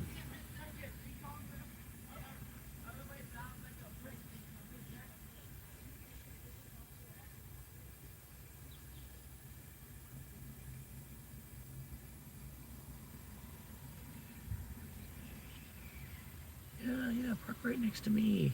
Yeah, sure, because that's the only spot. It's the only spot available. Oh, it's in the shade. It's the shade, I get it. I think I'm actually in somebody's way. Like, technically probably in their spot. You idiot. Current time is 4:11 p.m. Yeah, I got 10 runs in today, but that's it. It stopped as soon as I made it to 10. Wow, okay. Looks like they tipped me a little bit more than I was thinking. Hell yeah.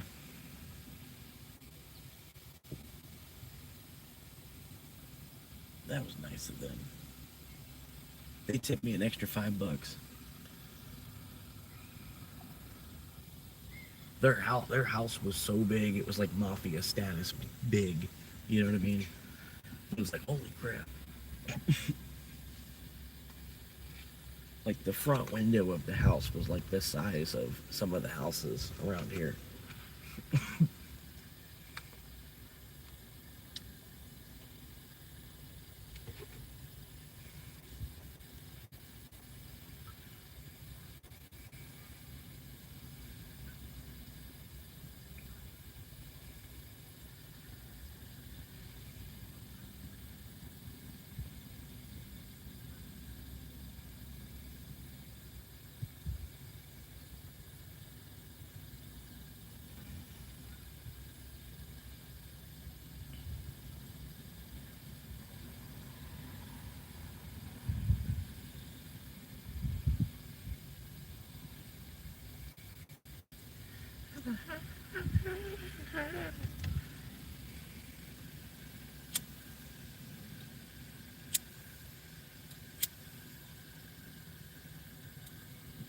But yeah, I thought, I'm like, man, I wonder if I can get 1,000 subscribers faster.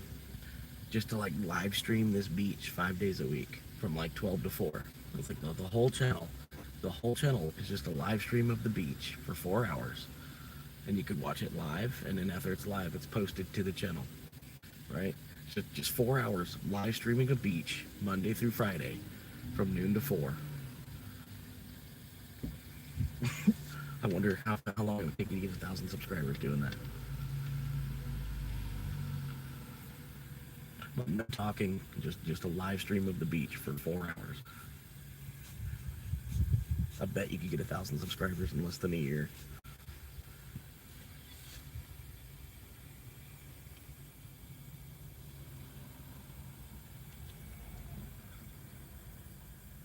Probably a couple months if YouTube promotes it the right way for you and shit. You can like a YouTube feature of just a live stream of a beach for 4 hours a day.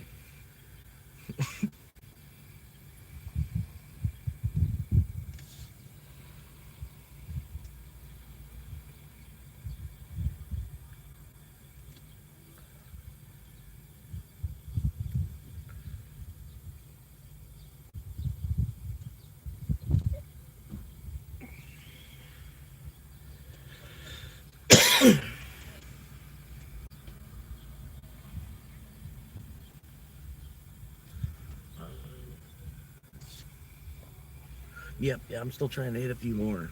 I hope I don't have to wait till like 9 or 10 o'clock like I did yesterday to get a few more. But yeah, hopefully it can make like another $50 before the day's over. That wouldn't do very well because people want action. This beach doesn't look very lively from this vantage point. Yeah. No, I'm not gonna. You'd get closer. Like it'd just be like the water, just the waterfront. Like you'd be that close. Set up a tripod. Make sure it's sturdy enough that it can withstand like up to like a 20-mile wind or something. Because it does get pretty windy out here. And not even this beach even. You know what I mean? You'd have to find a more quiet beach. Which there are still, probably for the next 20 years or so.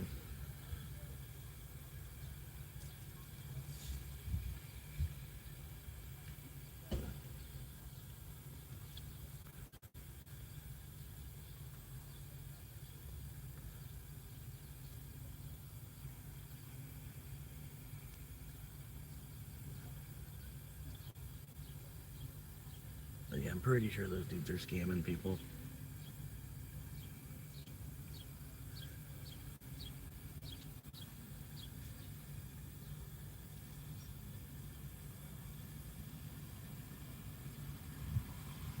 Almost up to 660. Holy shit.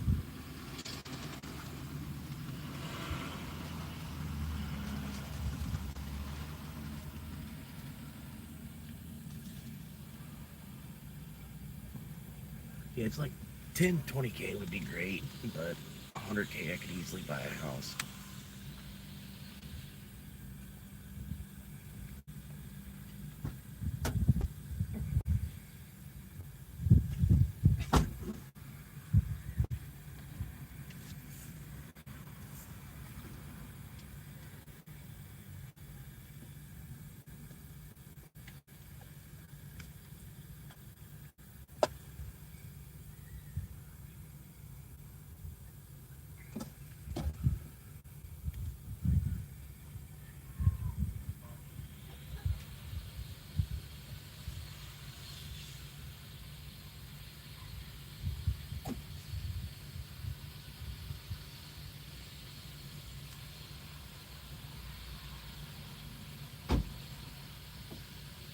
You ready for this? Here's the official numbers as they stand right now. The last 28 days, 942 hours of watch time. And then in the last 7, 299.7 hours of watch time.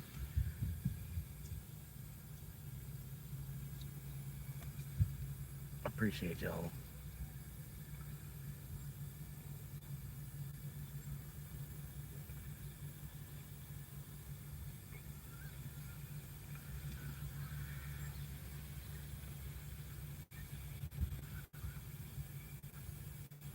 Yeah, over 250 hours a week.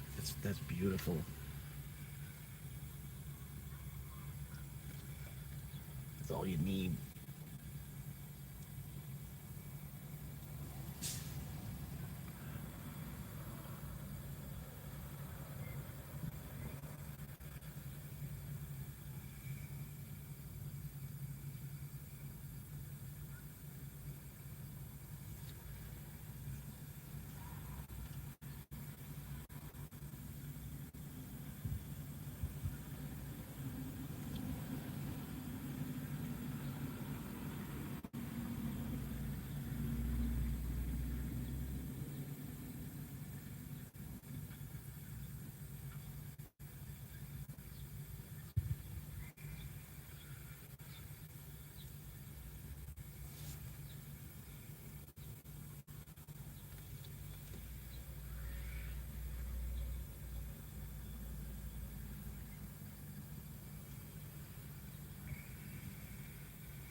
One thing that we do every week is I drive my son home from batting practice. Traffic is horrendous.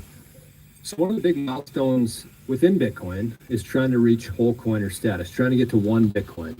And I think that most people see it as unreachable. Most people kind of turn their brains off when they think of even trying to get one Bitcoin based on its current value today. So I came up with this thing on my channel a little while ago showing that instead of thinking about it as this big thing, one whole Bitcoin, just split it into chunks. And you actually don't need as much as you think to start with. If you just do 15 million, I'll bring it up here, start with 15 million, go down to 14 million, 13 million, etc., until you get down to 6 million here, 6 million sats. And that's a grand total of 1.05 Bitcoin, or 105 million sats. But as we were kind of talking through this, we found a big hole in it. And that hole is how much this is actually going to cost somebody to do this strategy, assuming that Bitcoin kind of continues on the same trend that it has been on for the last 10 years. So historically, I think there's a few different numbers float around in terms of the compound annual return of Bitcoin being 60, 50, 40, 30. We use 50 here just for kind of simplicity, for clean numbers. And so we're going to show you what the result of doing this strategy with that type of return in the future and how much that is actually going to cost you. So Rajat, break this down for us here in terms of what this would cost somebody to follow that strategy. So the first year you're buying 15 million Satoshis, one Bitcoin is 100 million Satoshis, so you're buying 0.15 Bitcoin. First year you're spending $12,750 on 0.15 Bitcoin. The price right now is 85,000. Second year you're paying 17,850 for slightly less Bitcoin. Third year you're paying 50% more for slightly less Bitcoin. Fourth year, same thing, 50% more for slightly less Bitcoin. Fifth year, sixth year. You keep doing that until at one point you're paying $196,000 for 6 million Satoshis. So in total, one Bitcoin, if you do it this way, is going to cost you $750,000. So keep in mind, it doesn't matter whether you bought Bitcoin in 2015, 2010, somehow you found out a way to get Bitcoin in 2005. I know that's not possible, but it's a joke. But let's say it doesn't matter when you bought the Bitcoin. All that matters is that you got to a certain amount of Bitcoin, whether it's 1 Bitcoin, 0.1 Bitcoin, 0.01 Bitcoin. All that matters is that you got to that amount of Bitcoin. 1 Bitcoin equals 1 Bitcoin. So whether you pay 750,000 or, George, can you scroll down and just show the second method? Yep. So whether you pay $750,000 for a Bitcoin or you try to lump sum your purchases, try to make them upfront, try to front load your purchases, you're going to be paying this way. So what you're doing is each year you're decreasing the amount of Bitcoin you buy by 33%, 33.333%. Price is still going up by 50% per year. Your purchases each year are exactly the same thing. With those same amount of purchases, so the same fiat value of purchases, you're buying significantly less Bitcoin each year. So what happens this way is you start off with 35 million Satoshis, then you get 23.3 million, then you get 15.5 million. Each year you're decreasing it by 0.33, so or 33%. And at the end of it, you get to 1.01 Bitcoin. But look at the cost. The cost is completely different. So this way, you get to 1 Bitcoin by 2032, and you're paying $238,000. So regardless of how you buy it, if you buy it this way or if you buy it the first way, you're getting 1 Bitcoin. But this way, you're paying like 75% less. It's pretty remarkable, the difference. And one thing that I'll point out here is that dollar cost averaging is something that is taught and talked about as like a risk averse strategy, something that, you know, gets you the average price over time, but you're buying the average price of an asset over time that increasingly goes up in dollar terms. So you're just buying it at a more expensive rate every single year, and this is shown really well with this spreadsheet. But it ends up making a lot more sense to just buy and hold. No, you're not going to get the bottom of the cycle or of the year or whatever. You're not going to get the absolute cheapest price, but over time, that is still significantly cheaper than if you dollar cost averaged over time. And you can see that by increasing the amount in this second example and lowering the years that it takes to acquire 1 Bitcoin. You can see it's, what is it, almost half as much, the cost? It's a third, I think. 25%. Oh, yeah. It's wild. Yeah, a third or whatever. And the other thing, too, that I'll mention here is just that the kind of the price between the year 27 and 28 is your actual price for that one Bitcoin. If you were to just buy one Bitcoin between the year 26 and 27, or sorry, 27 and 28 in this example. So you're still, and then at the end of 2032, Bitcoin price here in this example is 1.4 million. So you're still significantly up on your purchase, even though you didn't do it in the most effective way. So what this really shows is that buying Bitcoin is going to increase your purchasing power. It really doesn't matter. I mean, it does matter, as we can see, this costs a third as much. So it does matter, but over a long enough period of time, you're still buying an asset for significantly less if you're continuing to buy it now into the future. Yeah, so that's a pretty stark comparison there. You save about $500,000 by just taking a slightly different approach to it and kind of front loading this thing. I think it's important to note also that, this might be unattainable for a lot of people. That's $30,000 a year. There's not a whole lot of people who have that floating around. We're going to talk about that kind of closer to the end of this episode of how you can actually, find ways to get that. But you could scale this any way you want to. Not everybody's going to get $1 million. There's 60 million millionaires out there. I say this pretty much every show here, but I think it's important to kind of highlight that not everybody's going to be able to afford one Bitcoin. Don't make that your end all be all for it. You can scale this down to 0.1 of a Bitcoin, 0.01 of a Bitcoin, and take this exact same approach, just on a much smaller scale. And, kind of as we were talking about the DCA thing there, one thing I noticed about this strategy is that it actually is the average. You're still spending the same amount every year, right? And so I want to throw a little caveat in here for people anybody who has the financial means to do it, this is probably going to be your best strategy. I'll make this up on the fly. So you get 100 million, you pay 85,000 1 year, and then you're done. I was wondering where you were going with that. It's we're still taking the average here. We're getting more sats off the start, less later on. But if you do have the financial means, clearly the best play is Long from Subway for only $6.99. Bread baked daily, fresh veggies and protein piled high. The drink.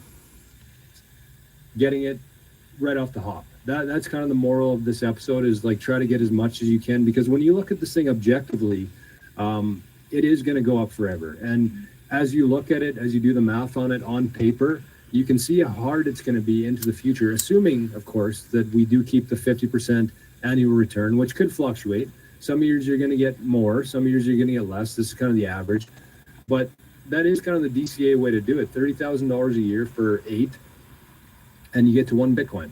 So that's pretty cool. But we're not done. We're not done yet. Rajat's actually going to walk us through what most people would do here. Rajat, maybe kind of give your theory on why we decided to do the inverse of this based on most people's experience within Bitcoin, and how much more it's going to cost them taking that route.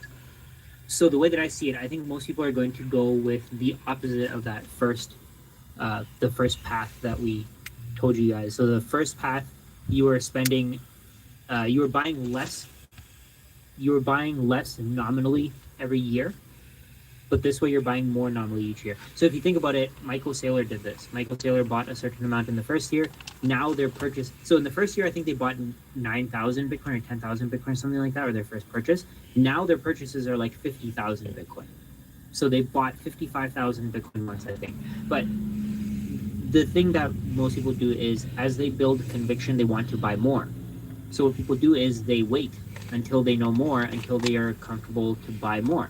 That's exactly what I did. I'm sure that's what you guys did as well. But over time, what they do is they buy more and more because they become more confident, and they regret not buying it up front. So in this case, let's say there are people out there who have $1 million, $2 million, $5 million lying around. There are people like that. There are people who have $100,000 lying around. But what they're going to do is they're going to buy small chunks of Bitcoin. They're going to put 1% into their portfolio. Then they're going to convert that into 5%. They're going to convert it into 10%.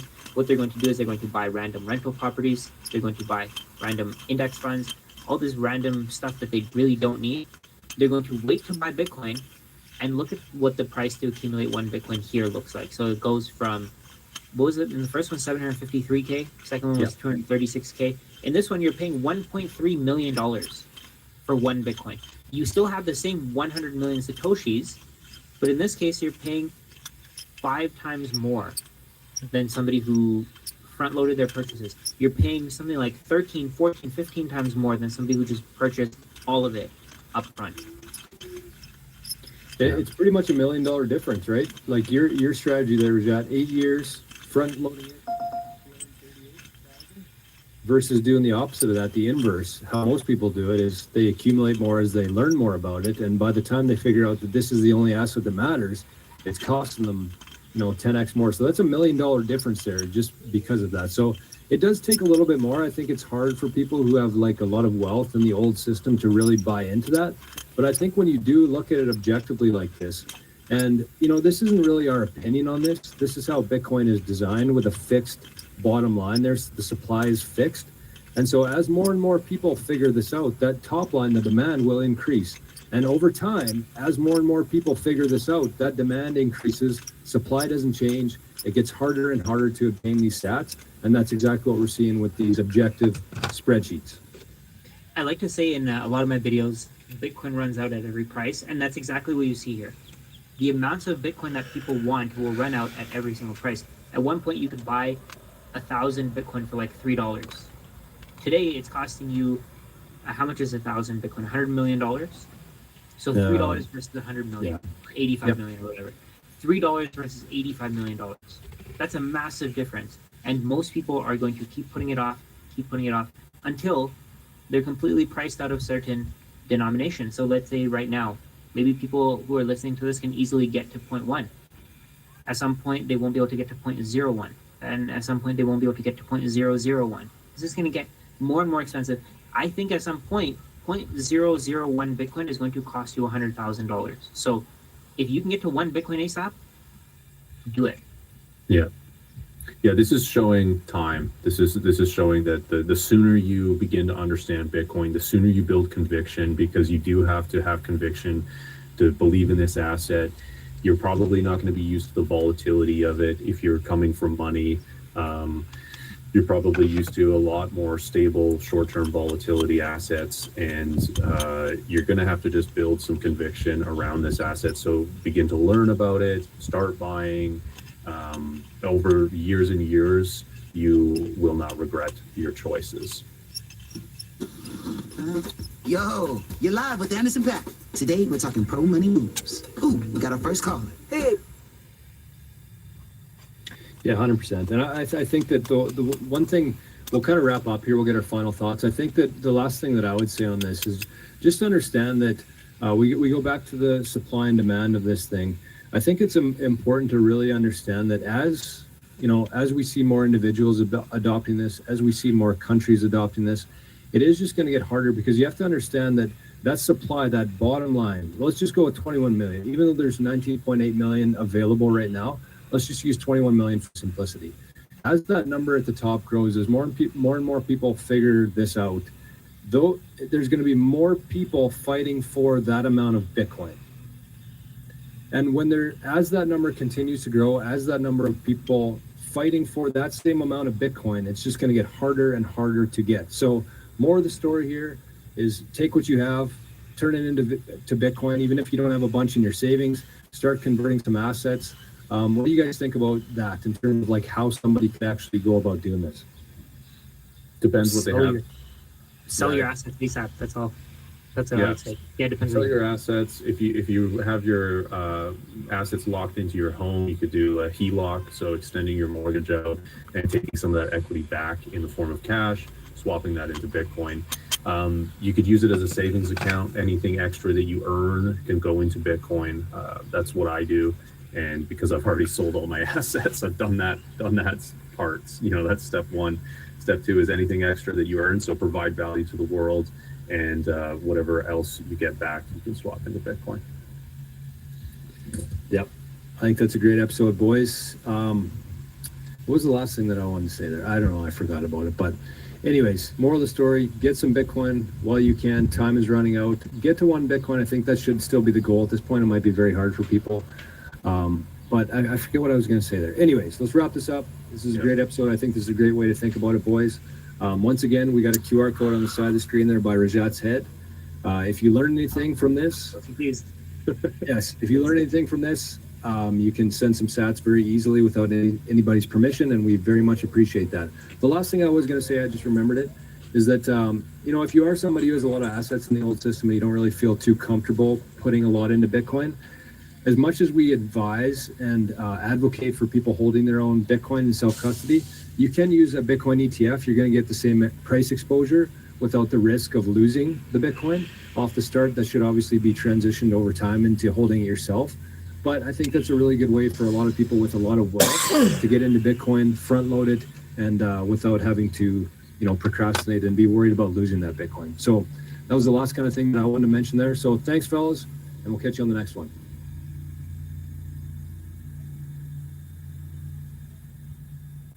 Most banks give you 0.4% interest on your savings. Kraken pays up to 4.1% APR on USDG, and it gets paid weekly. You just hold it and earn.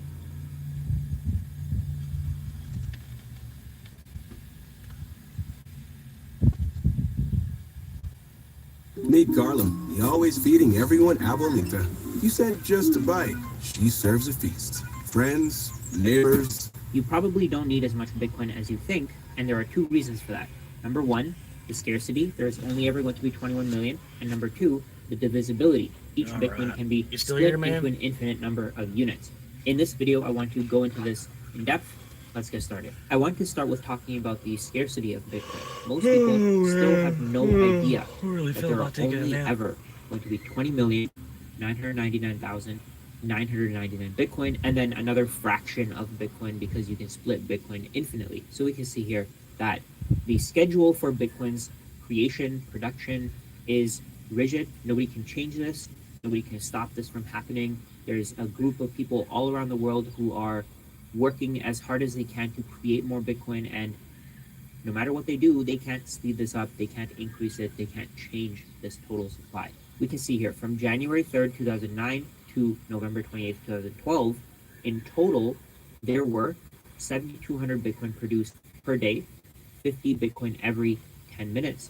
In total, this equals to 5 billion Satoshis. Satoshis are a smaller unit of Bitcoin. Each Bitcoin can be split into 100 million units, and you can see that from this chart here. 1 Bitcoin is 100 million Satoshis, 0.1 Bitcoin is 10 million Satoshis, 0.01 Bitcoin is a million Satoshis, and so on. It keeps going until you have 1 Satoshi, which is 0.000000001 Bitcoin, or 1/100 millionth of a Bitcoin. And over time, you're seeing from the Bitcoin price in terms of US dollars that the market is recognizing that Bitcoin is the best asset in the world. You can see here, at one point, you could buy 10 billion Satoshis for $1. At the time, 1 Bitcoin was only 1 cent. This was in February of 2010. A few months later, in July of 2010, the cost of 1 Bitcoin went to 10 cents. So now you could buy 1 billion Satoshis for $1 or 10 Bitcoin. Eventually, the people who were willing to sell their Bitcoin for this price ran out. There was more and more competition to produce Bitcoin, so the cost of producing Bitcoin increased. At one point, it was nearly free to produce Bitcoin because you could just do it from your computer. You could just use the power source that your computer is using already. Today, the cost of producing Bitcoin has increased. I don't know what the exact cost is, but it's close to whatever the market price is right now because more and more people are competing to produce Bitcoin. Anybody who competes to produce Bitcoin is providing security to the Bitcoin network, and they're getting rewarded in Bitcoin for doing so. So you can see here as the competition to mine Bitcoin, to create more Bitcoin, and the competition to buy Bitcoin kept increasing. Bitcoin rose another 10x a few months later in February of 2011. It was up to $1 per Bitcoin. In June of 2011, you can see here, it was up to $10 per Bitcoin. And over time, again, the people who were willing to sell their Bitcoin at these prices ran out, and the price kept increasing. Today, it's about $112,000. So at one point, you could buy 10 billion Satoshis for $1. Today, you can only buy 893 Satoshis for $1. Another angle to look at this from is that as the price of Bitcoin goes up, the cost to acquire a certain percentage of the network is also rising. So you can see here, February of 2010, you could buy 0.000476% of the entire network for $1. $1 would buy you 10 billion Satoshis, so you could buy 10 billion out of the total 2.1 quadrillion Satoshis that would ever exist. And over time, this number will keep decreasing and decreasing. It'll keep adding a zero to the right of the decimal. So you can see here, there's 3 zeros here, there's 4 zeros here. I'll zoom in a little bit. There's 4 zeros here, there's 5 zeros here, 6 zeros here. So the percentage of the network that each dollar buys is going to keep decreasing. Today, you can see here, the amount of Bitcoin that you buy is much, much smaller as a total percentage compared to what you could buy in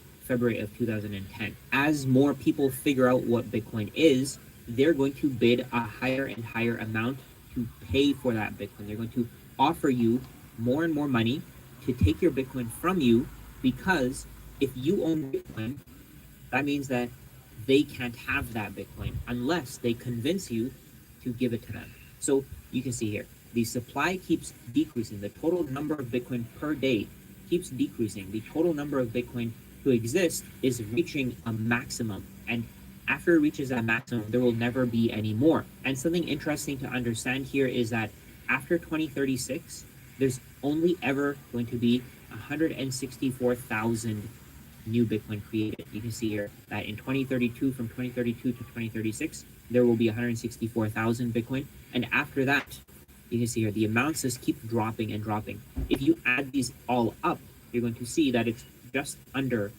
164,000. You can see the number here. If you want to zoom in, you can. But the key takeaway here is that 99.2% of the total supply will already be mined before 2036. So if you figure out how Bitcoin works after 2036, and you're trying to get as many of your Satoshis as you possibly can, how much are you going to be paying by that time? As more people figure out what Bitcoin is, they're willing to give more and more dollars for that Bitcoin. And in the meantime, the US government will continue to print more and more dollars. It'll continue to devalue your savings. So as more people figure this out, as more people figure out that Bitcoin is the best performing asset of all time, they're going to be willing to give you more and more dollars for that Bitcoin, because dollars can be printed out of nothing while Bitcoin can't. Once you understand this, once you see that this is the value proposition here, once you see that nobody can create more Bitcoin out of thin air, you start to understand why you should own some.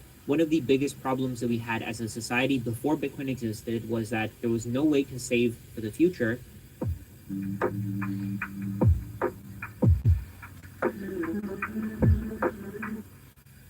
It was that there was no way to save for the future without having other partners, as you might want to say, as part of the deal. So let's say, for example, if you bought real estate, you have to go through a brokerage. You have to give the US government all of your information. The US government is going to charge you property taxes. They're going to charge you capital gains taxes. There's even talks in certain countries about unrealized capital gains taxes on any real estate that you own. In any other asset, there was no way for you to escape from the system without having to give part of your wealth to whoever is in charge at the time. So let's say you have stocks. Your stock is frozen if you don't pay your property taxes or any other taxes. Your stocks can be taken away from you even though you're the one who put in the effort, the time, the energy to accumulate them over time. So as more people realize that Bitcoin is completely separate from the legacy financial system, Bitcoin is digital gold. It has all of the characteristics that gold has, and it does everything better than gold as money.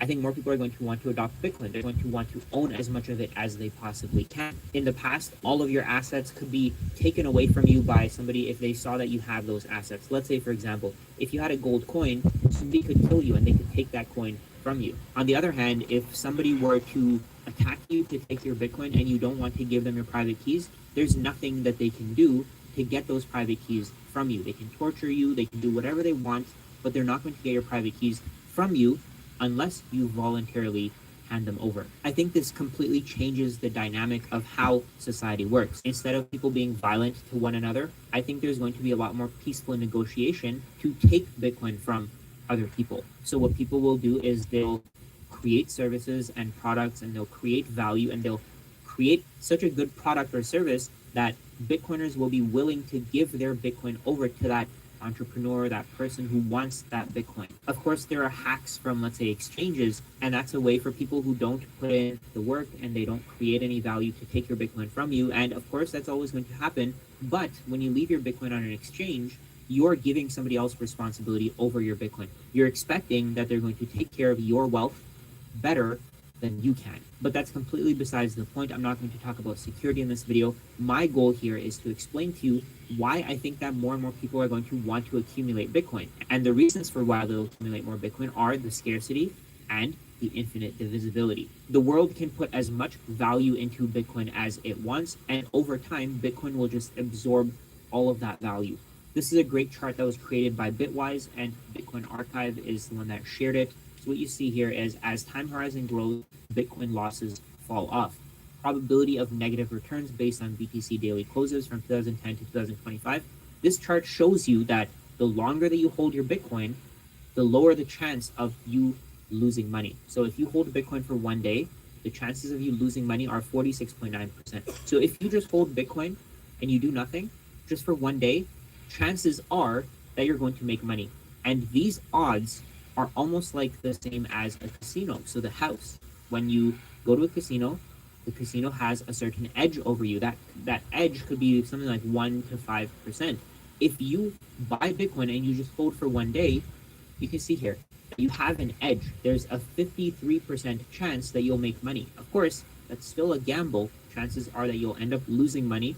I think that it's not worth holding Bitcoin for 1 day, but the longer you hold, the better off you'll be. So you can see here, after 1 week, the chances are 44.3% that you'll lose money. After 1 month, it's 42.2%, and then the numbers really come down. So after 1 quarter, you have a 36.5% chance of losing money, which means that you have a 63.5% chance of making money. After 1 year, the chance of losing money falls to 23.5%. So if you hold Bitcoin for 1 year, there's something like a 76.5% chance that you'll make money. After 3 years, it really starts to make sense to hold Bitcoin as long as you possibly can. You can see here, the chances of you losing money based on the previous daily closes are 0.7%. I know that history doesn't predict whatever the future will be, but these numbers speak for themselves. The chances of you losing money if you hold for 3 years are 0.7%. And then after 5 years, it's 0.2%. After 10 years, it's 0%.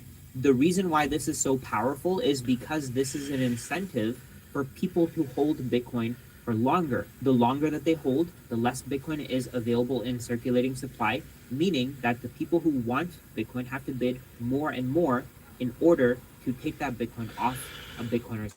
This is another self-fulfilling prophecy that makes Bitcoin's price rise even faster because over time there's less Bitcoin being created. You saw that from the chart.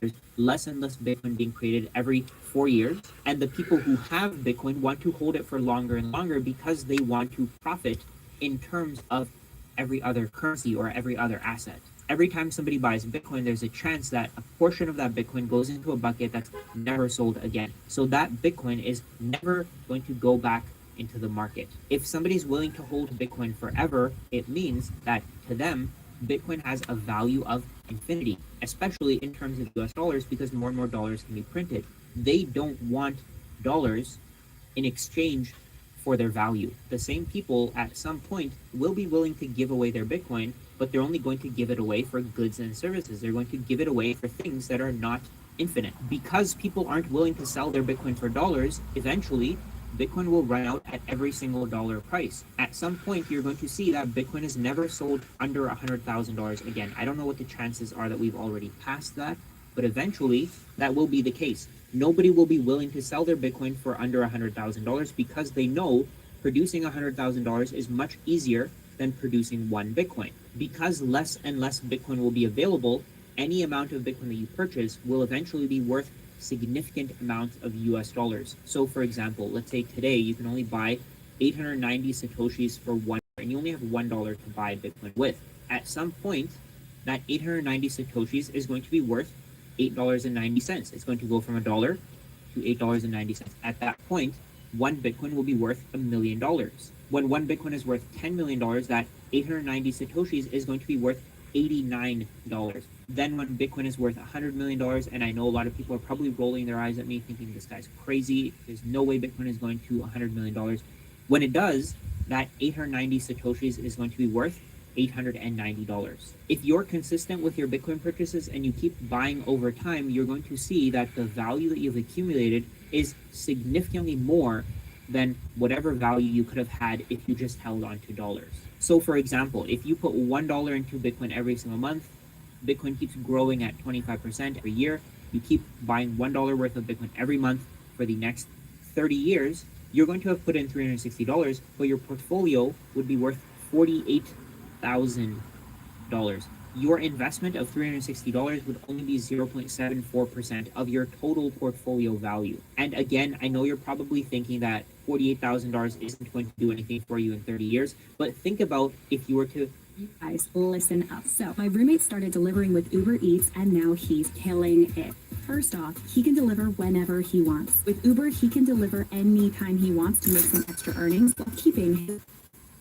isn't going to do anything for you in 30 years, but think about if you were to increase these numbers. If you're creating more value than you consume, your goal should be to have as much Bitcoin as you possibly can, and then afterwards, you can do whatever you want with it. You'll have more freedom, you'll have more choice to do whatever you want with your time and your life. Most people can never get to 1 Bitcoin, they can never get to 0.1 Bitcoin. Most people will actually never even get to 1,000,000 Satoshis, so 0.01 Bitcoin. If you can get to those points, it doesn't mean that you just stop buying. If you keep creating value and you keep directing that value, that energy that you create into the Bitcoin network, the Bitcoin network is going to reward you tenfold. At some point, the entire world is going to be using Bitcoin as money, and you're going to see prices quoted in Satoshis. And whatever the dominant currency in that region is, maybe you'll have to pay in that, but Satoshis will be the world reserve asset.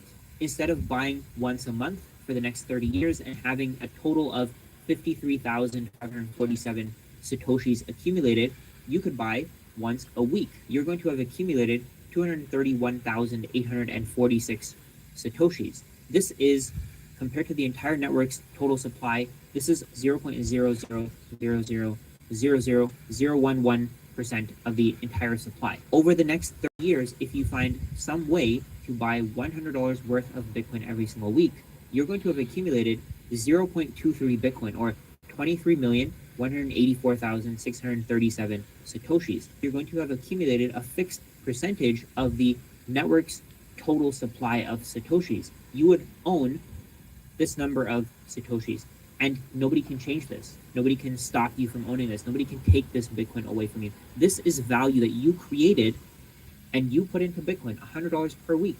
You put this into Bitcoin, and over time, Bitcoin is going to keep rewarding you. Your $156,000 investment over the next 30 years will be worth 20.9 million US dollars. And I know that a lot of people think that 25% is ridiculous, thinking that Bitcoin is going to grow that fast. I don't think it is, because the US dollar can keep losing value forever. The US dollar can lose 99%, then it can lose another 99%, then it can lose another 99%. And this can keep happening forever. Nobody can stop it from happening. It will continue to happen as long as more and more dollars are being printed and added to the economy. If you can't afford $100 a week, that's perfectly fine. Go with $1 a week.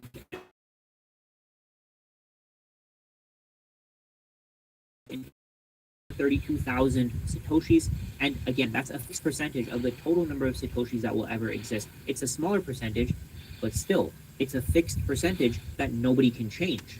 After 30 years, your portfolio would be worth $210,000, and again, you would have only put in $1,500 to get this $209,000. So your investment would only be 0.74% of your total portfolio. But now, you have this asset that nobody can manipulate, nobody can change, nobody can stop it from working the way that it's supposed to. Nobody can make it so that that asset is no longer in existence. As more people want to accumulate Bitcoin, the value will go up, the price will go up.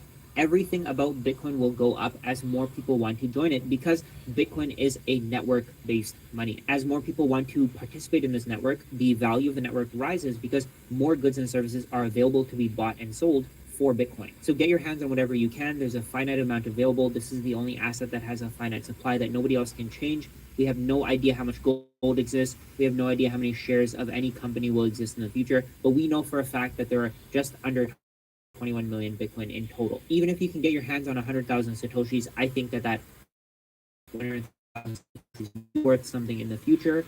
I would say that the best thing you can do here is be consistent, keep accumulating, keep buying as much as you can, $20, $50, $100 a week, whatever you can buy. If you can buy more than that, that's great. If you can't, that's perfectly fine. Put in whatever you can. Your goal here should be to increase the percentage of the network that you own, because if everything is eventually priced in Satoshis, it means that whatever you have will be worth more, because people will want what you have, you'll want what they have. Eventually, everything will be priced in Satoshis because everybody on Earth will want more Bitcoin. Everybody on Earth wants more money. If you go to some random person, you ask them, do you want more money? They will 100% guaranteed say that they will. As more and more people figure out how Bitcoin works and what it is, they'll offer you more and more dollars. Don't get shaken out. Don't give away Bitcoin. Keep your Bitcoin for as long as you can. Create more value, produce more value. Buy as much Bitcoin as you possibly can. And I think that in the next 15, 20 years, you're not going to regret it.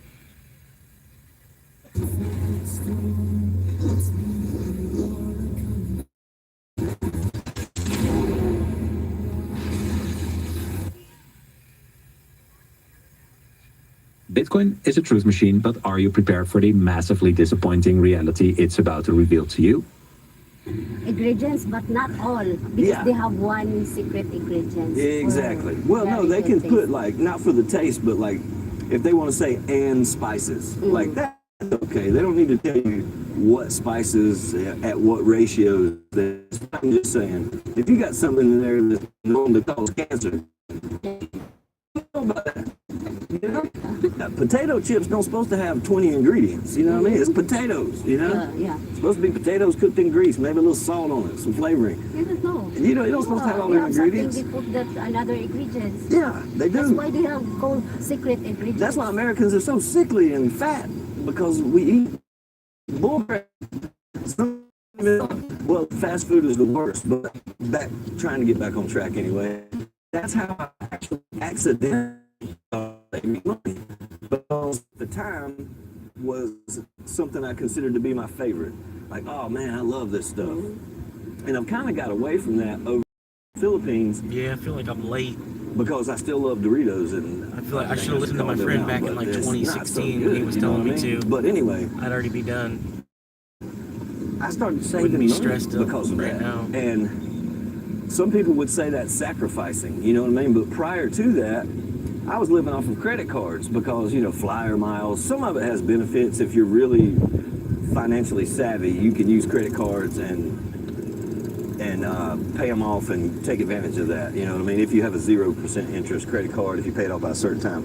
But I didn't have that. I had some, my credit wasn't so good when I got my credit, when you got accepted for your credit card. And most of us don't apply for credit cards. We're in need of a credit card. And we wouldn't be in need of a credit card unless we didn't have the money in the first place. Yeah, right. And now, hindsight always 20/20. I look back at that, and some of these things in life, some of the lessons that we learn on accident. And that was one of them for me. I started saving a lot more, just stopping going out to eat, and I stopped buying so much food. I basically had got it down to where I was only eating eggs, and this is when the egg prices had went through the roof in America. But I was eating a lot of eggs, a lot of proteins, you know, good vegetables. I had a farmer's market within walking distance from my apartment, like literally right down the trail. They had a cool, it's called the Cobblestone Farmer's Market in Winston-Salem. It was like maybe from here to where the main part of the boardwalk is. Yeah, or boulevard, I should say. Let's walk. Come on. But anyway, I started eating a lot of fresh foods, and in turn saving money. Yeah. Even though, especially if you are just cooking only in the house. Yeah, you save a lot of money doing that, especially if you're not ordering like here we have Grab, but there in America we had Uber Eats and things like that. God, it's outrageous. Or just ordering takeout in general is outrageous. But I cut that out, and COVID actually helped me with that because a lot of stuff was closed anyway. But the main thing I would say to save up, or if you want to get something, like now I'm still practicing those same things that help me save to do what I do, it helped me save for early retirement. I still do those same practices now, and that same mindset that my grandfather had. If you can't pay cash for it, you can't afford it. And sometimes we have to buy cheaper things. Yeah. You might like maybe you can't buy the But car. you need to be safe first and budget. Yeah. That's, you buy only the important. Yeah. Like your phone was a great example. Yeah. I looked at April. I was teaching. If you've seen that video where I was teaching April, I was trying to give her a loan for compounded interest. Yeah, compounded interest. I remember that. So I was showing her because we was looking at her phone. You know. Yeah, I tried that with my other phone. I credit that. Yeah. That's from home credit. Yeah. Yeah. But you end up paying like in her case, I think her phone was like 11,000 peso phone, ain't that right? Yeah. And whenever we looked at it at the end, it was like 20. No, it was more than times two. Remember, it was 27,000. Including interest. Yeah, and fees. Well, it's the same thing with credit cards. Yeah. It's the same thing that, you know, that's how the banks get rich in the first place. Yeah. So,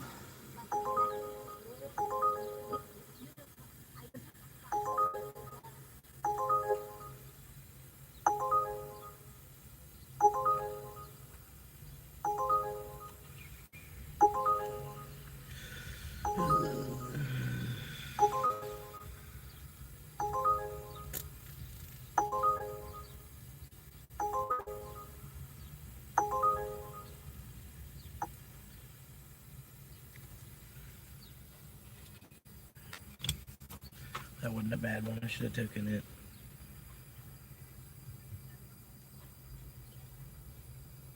It was a weird restaurant. The phone, so I use home credit. yeah. And sometimes we feel like we have to do that. See, Yes. like you just said, no choice. Yeah. We always have a choice. Always. You know what I mean? Yeah, but if you don't have a car, so the choice is the home credit. Yeah. Because I need a phone. Yeah. Yeah. So, but it's lesson learned. It is. It's Yeah. a lesson learned. Oh, I got to turn off this.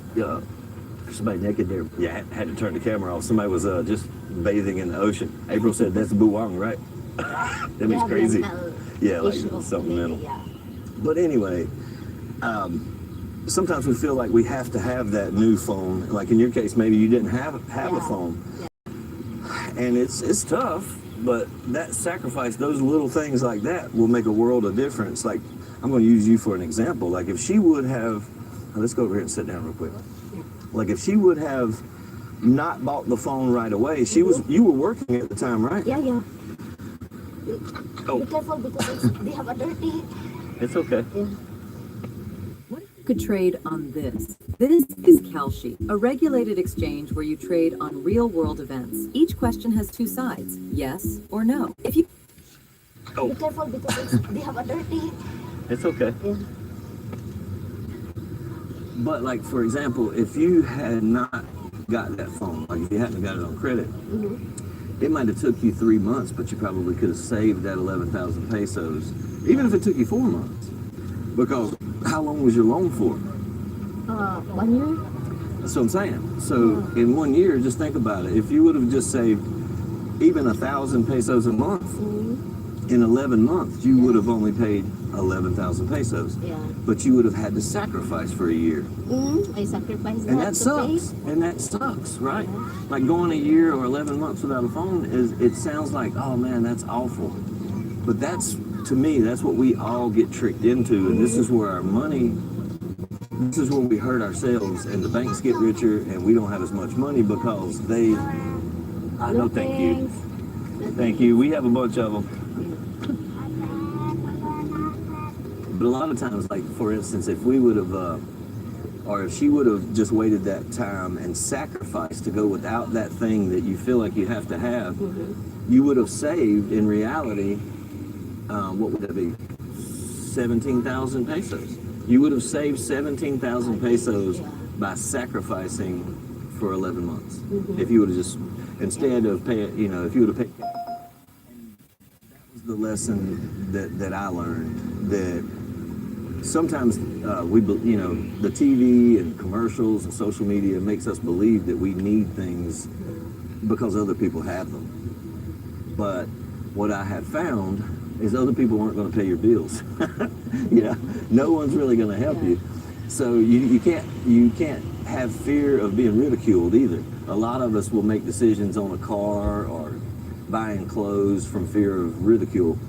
and especially in the West, like in America, it's a consumer-based society. Like we overconsume things. It's just constantly purchasing because we've been taught and trained that if you buy something new, you feel better, and you do. Because I love to shop. I like to spend money too, if you have it.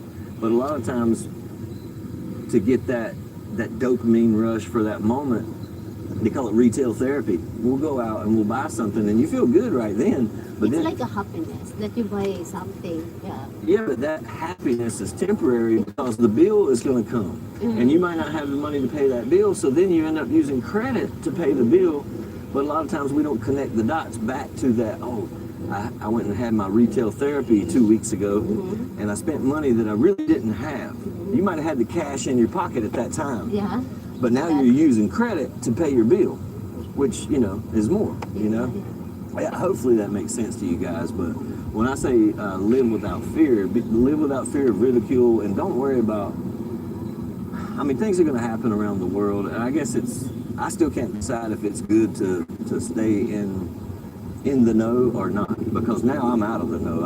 I do my best to avoid what's going on in the world. Sometimes when we're flipping through YouTube, I see the titles, and you know how you're scrolling to the next video. If you're on the TV, it'll play a little bit, and it'll tell you you'll see the first little 30 seconds or something like that of the video. That's about the only news I get, and I catch myself listening, and then I'll just go to the next video because I don't want to know the whole story, because a lot of times it's just somebody's opinion of what they think is going to happen, or either some kind of narrative that they're trying to push regardless. It's what they want you to believe. And if you watch it long enough and you hear it from enough people, you'll believe it, unfortunately. Hey there. You want to be on?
Normal voltage. Waiting connection. Bluetooth connection success.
What kind of McDonald's did you say all that today?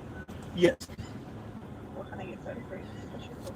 Picking up order, the code is WP14. Go for it. Gotcha.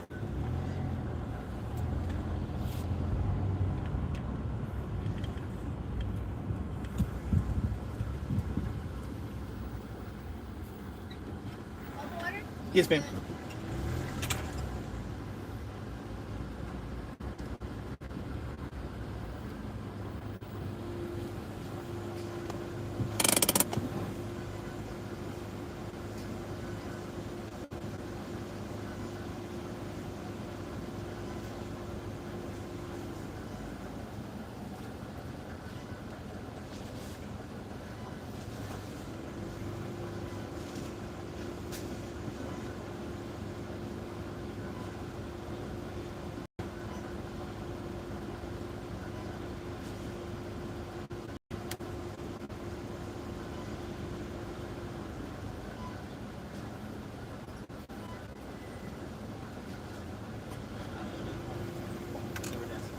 Thanks, sir.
Bag. It's like he waited for when there was people and then hit the button.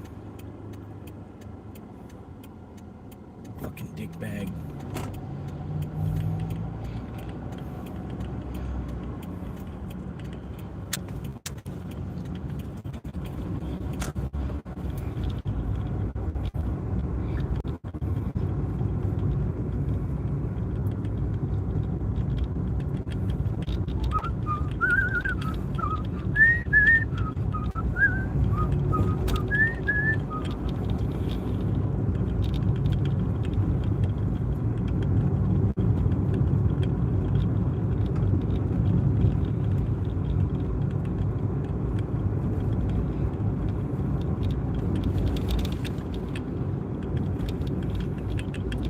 Sorry, I would drive slower so we could like enjoy the scenery, but I'm getting chased by a local, so I've got to go this fast because they're like almost like right on my bumper. Meanwhile, I'm going like 25. I'm going like, this is pretty fast for this road, I feel like, you know what I mean? But yeah, I got a local like right on my bumper. If I go any slower, I'm gonna piss them off.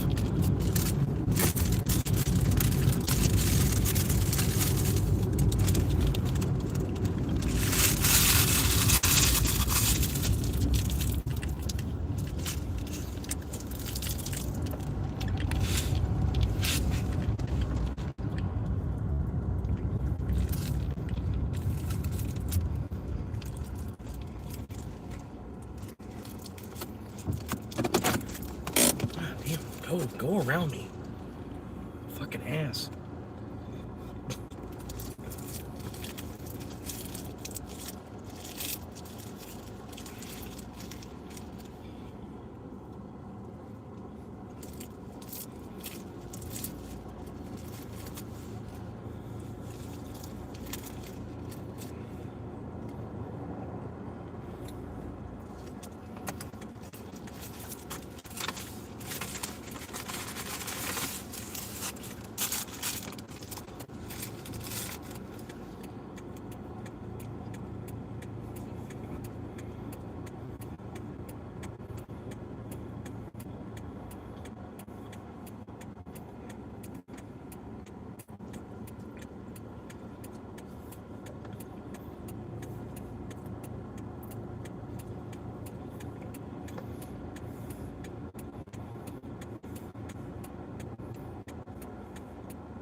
got the sign. For rent. 2-bedroom, 1 bath. Price is $2,500 a month. Like $100 a day for rent. Before the lights are on.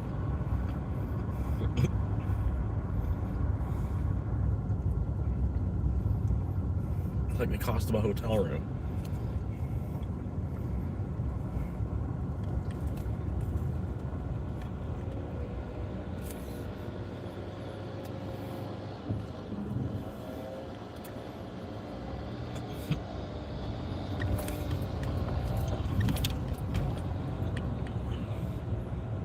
Dude, just blowing shit all over that lady's car.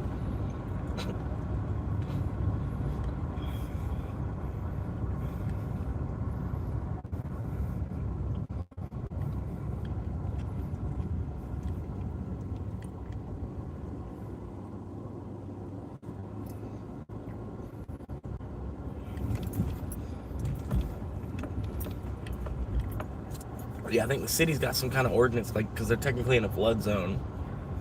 But all these houses that you see they're single level. Like, they've been here for a while, but they probably changed the law now. Where if the structure can't stand by itself, or whatever.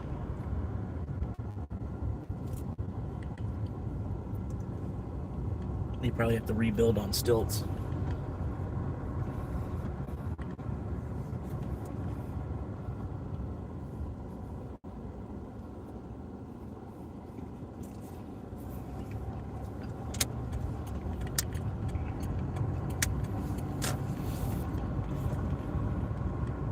They're gonna turn this way, aren't they?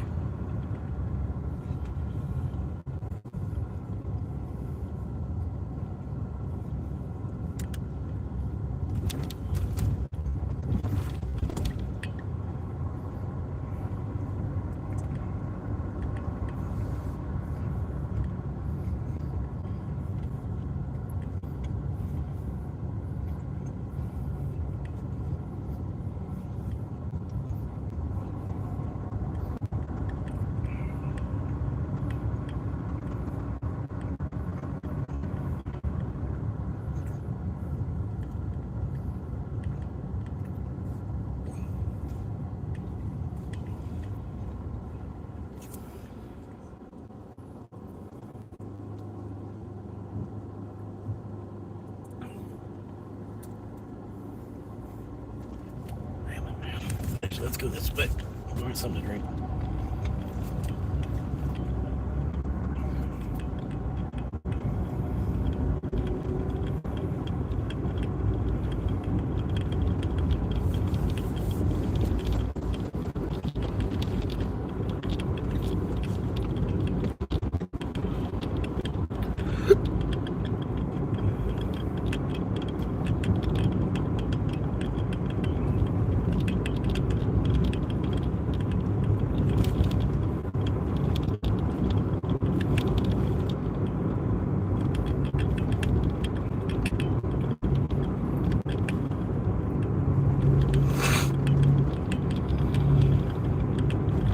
Soul.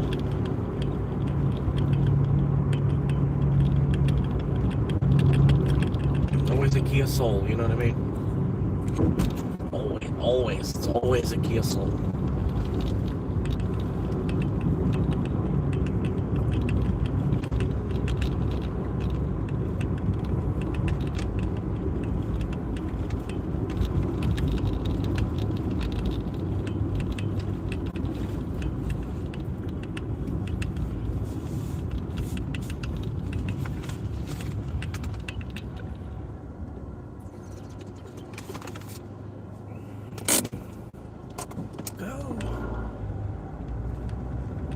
Hit the accelerator.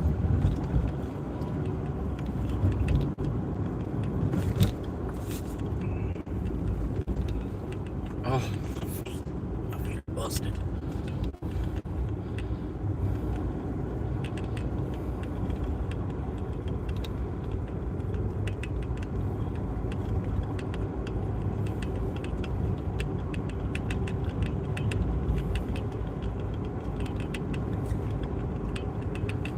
I figure I'll go ahead and live stream my dashboard.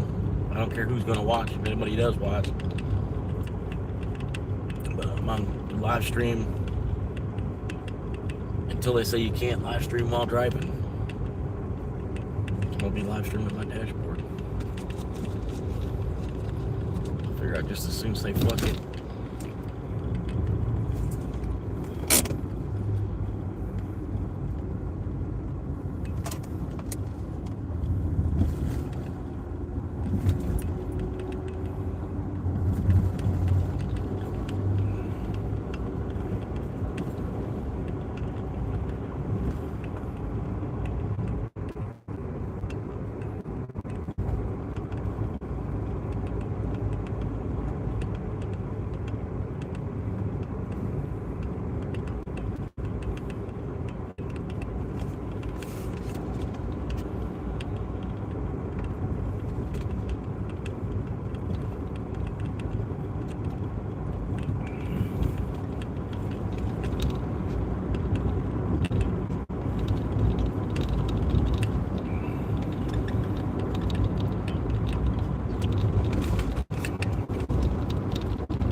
feel like taking a nap.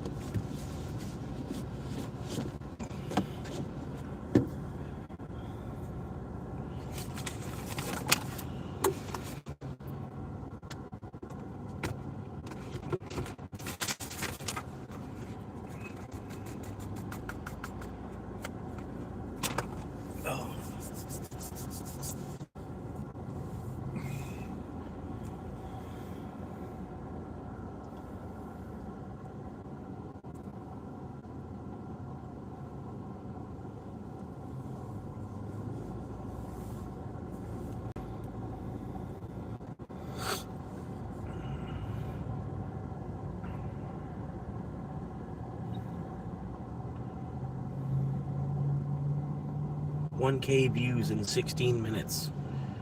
God damn it.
$100 back in bonus if you're down after your first day.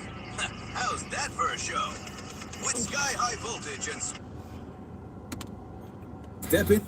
Minding their own business in public for profit. But unfortunately, in 2026, I guess that's just too much to ask for because awful platforms allow these people to thrive. Because, as I stated earlier, if you've seen any of the clips of him going viral online, it doesn't really feel like a shocker that he ended up shooting someone, and apparently himself, during a fight on a stream. And yes, you heard that right. Apparently this absolute genius grazed himself too, according to reports and audio that is said to be from his own stream immediately after the shots were fired.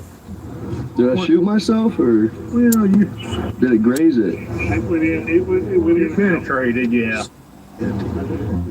But we'll get into that. I just want you guys to understand how disgusting this guy truly is. Because Chud the Builder is essentially a stage name for this strange fake cowboy character that he LARPs as online. Of course, it's probably way easier to go viral if you just act stupid and insane, so that's clearly what he does. And this is in addition to being just shockingly hateful, because at the core of his content is just aggressive racism and hatred used for shock value. No more.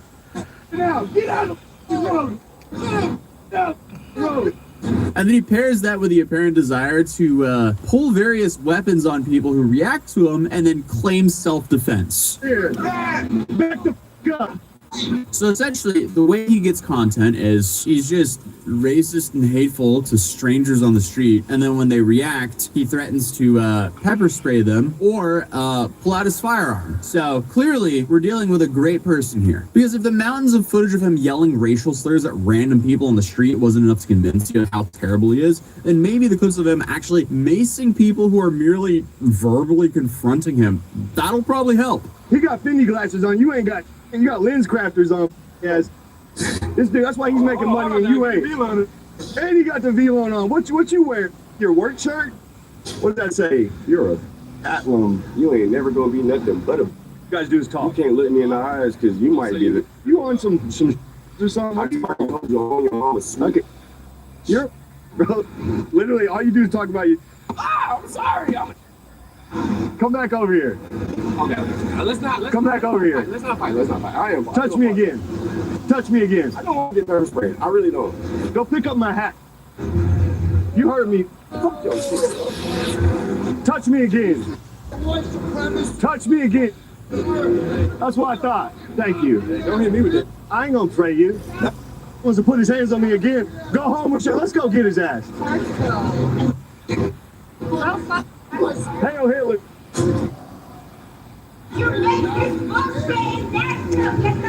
Thanks for picking up my hat. Yeah, great job. You also just maced everyone on the patio as well. So that's self-defense? Like, what?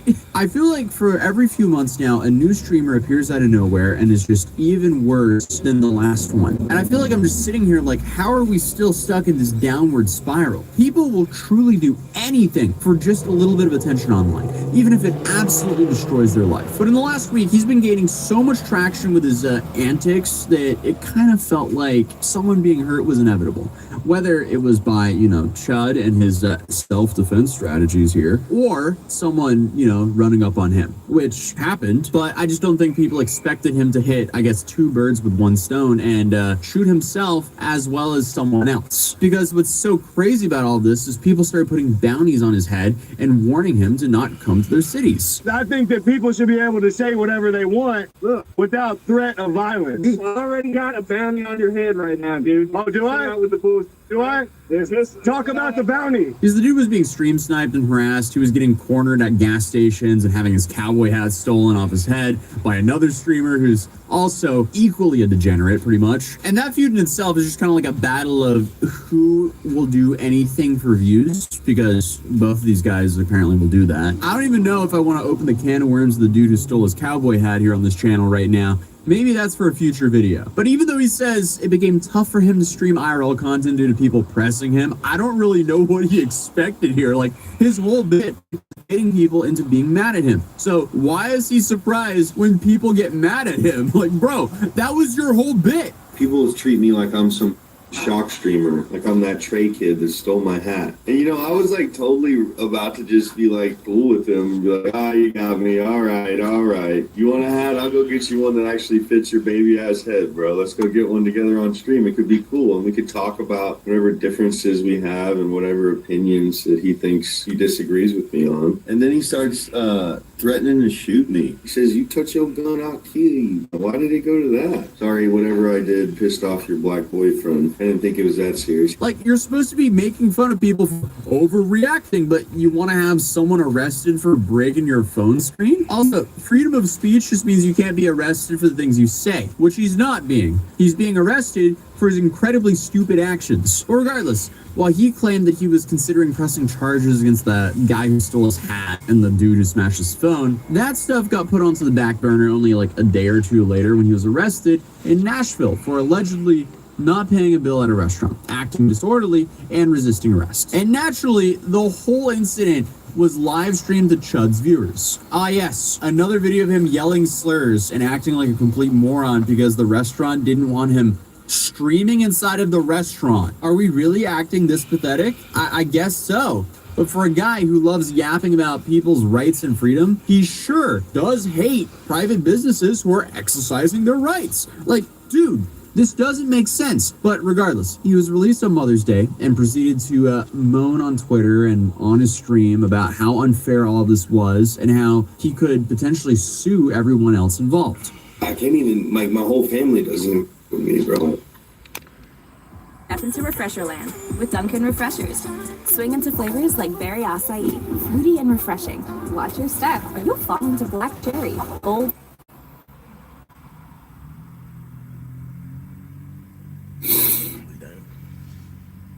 It's just so pathetic. Like, imagine your obsession is wanting to scream racial slurs at random people you don't even know on the street while live streaming it for everyone to see online. Like, dude, are you trying to make yourself permanently unemployable? But regardless, in the strangest foreshadowing of what was to come, Chud also talked about how the cops sat him down and essentially told him what would happen if he kept acting up. They told him violence and someone getting hurt or worse. So I'm talking to these fed, and it basically got to the point where they were like conceding in a way, like, listen, like basically saying, like, we got nothing on you, and after talking to you, we actually, like, as humans, want to just give you this piece of advice. They're like, you know where this is going. This only escalates, and I do know this. And he literally admits to knowing that too in the clip, but was just saying he has faith in God that no one will get hurt.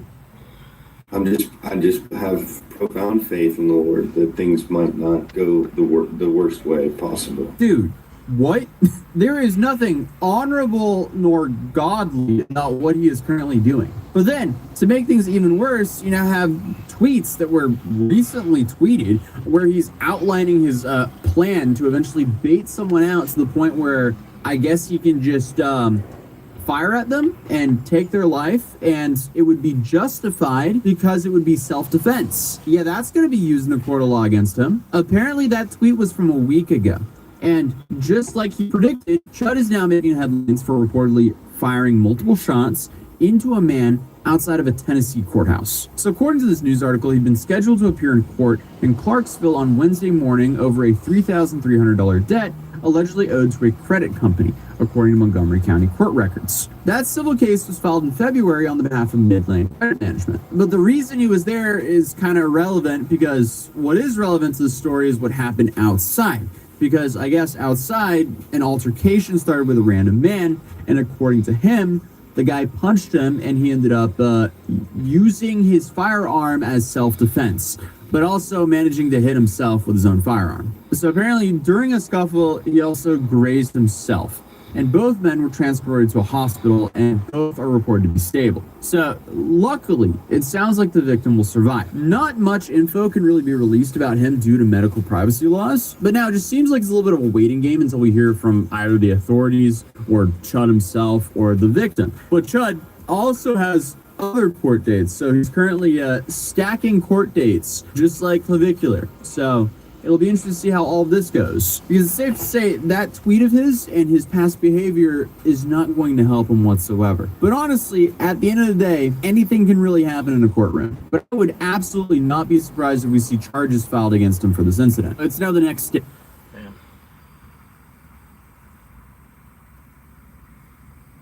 That sucks, man.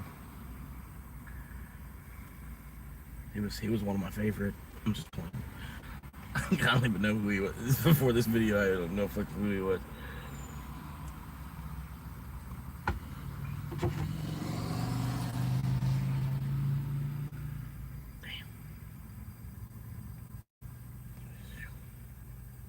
Alright, well, I need to get more drink. Trying to finish off this drink and then run in there and grab some more to drink.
Trying to get all my poop in the crib. Poop.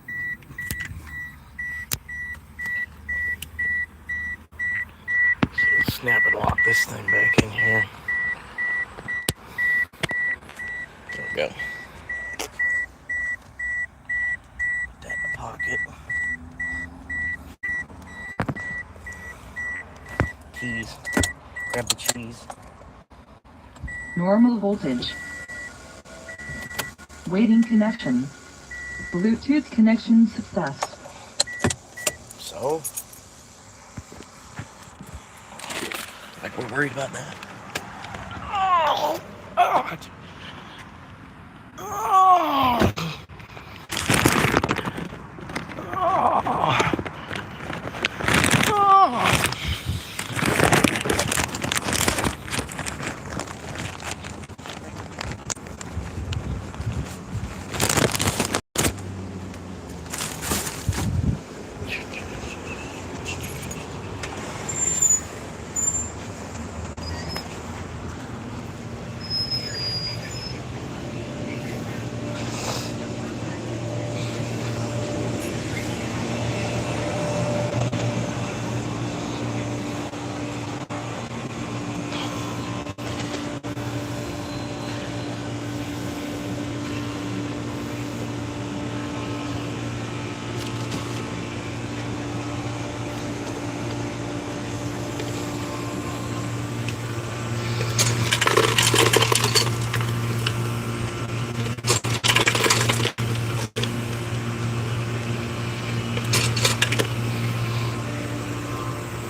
Got a way to pay. I wish they would just take Dogecoin, man.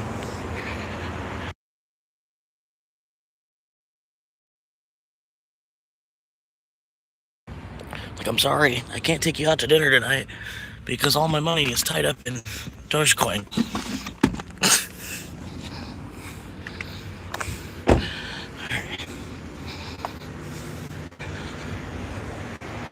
Sorry, there was music playing in there. I didn't realize until after it was playing for a couple of seconds, but there's music playing in here.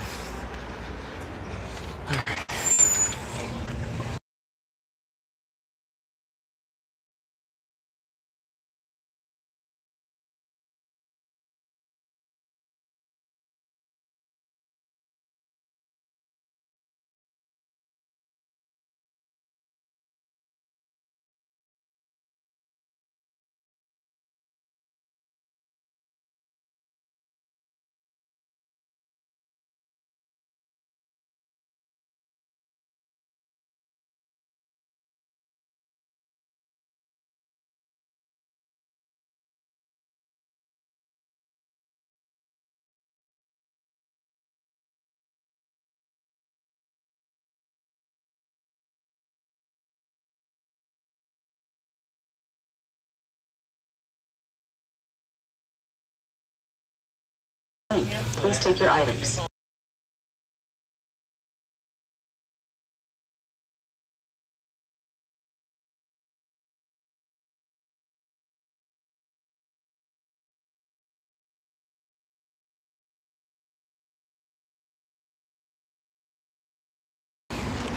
All right, all right.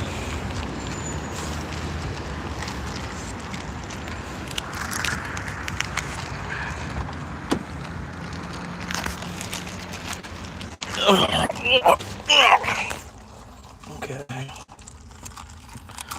Whew.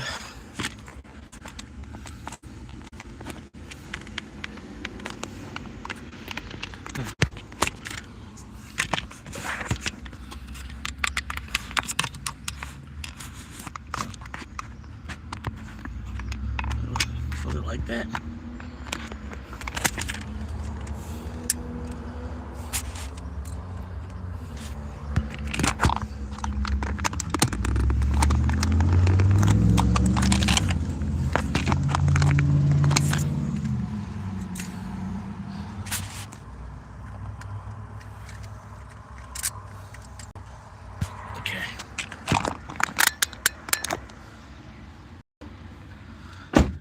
All right.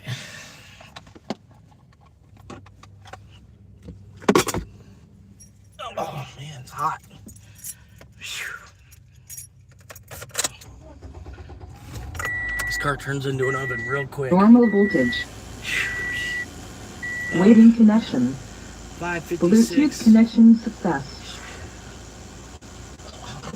3 viewers, heck yeah, how y'all doing? Hanging out for a moment. I just went and got a new drink.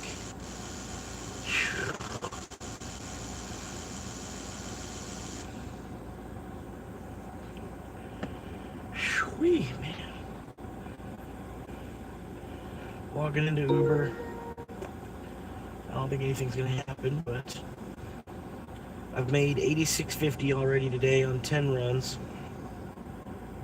But that was because there was a $24 bonus. Anyway, logged in. 6 o'clock. Saturday evening.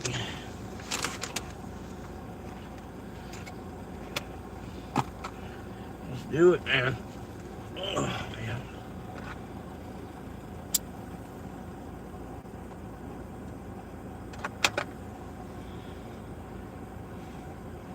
Put the seatbelt on. Make Commissioner Gordon happy. Alright. Anyway, let's hit it. Move on.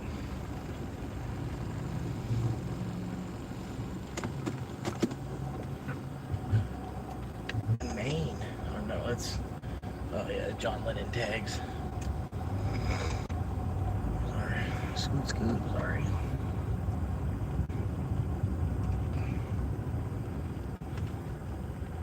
Oh, it think about is you.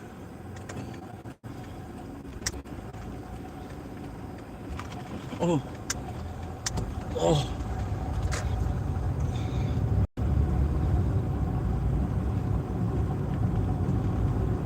So that's the crumb factory, okay.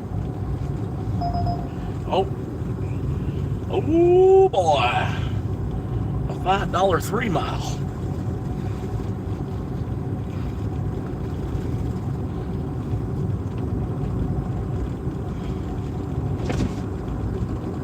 I've never been so happy in my life to see a $5 3 mile before.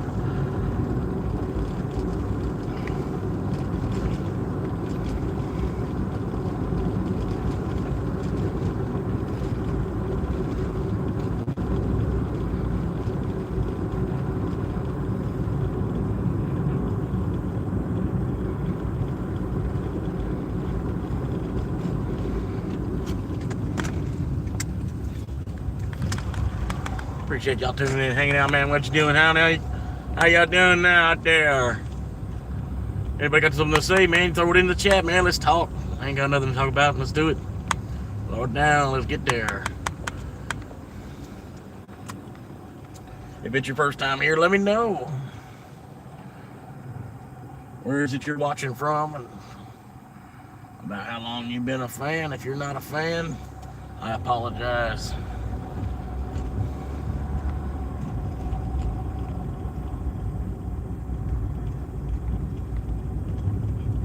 Anyway, we're out here, 2nd Street, or South 2nd Avenue out here in sunny, zazzy, beautiful St. Pete, Florida. Oh, God. Oh.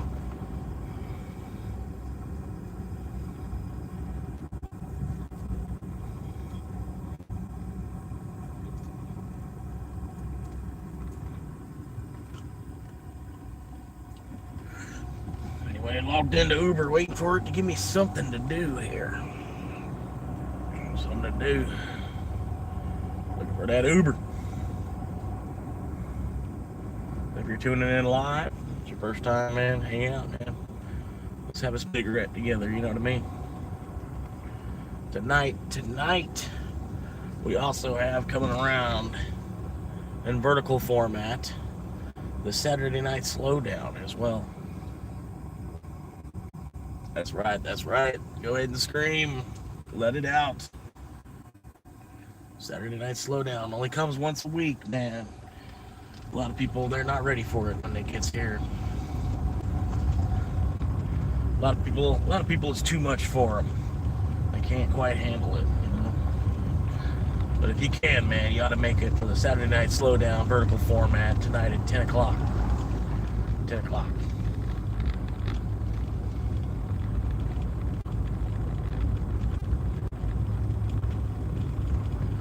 Tentacle clock.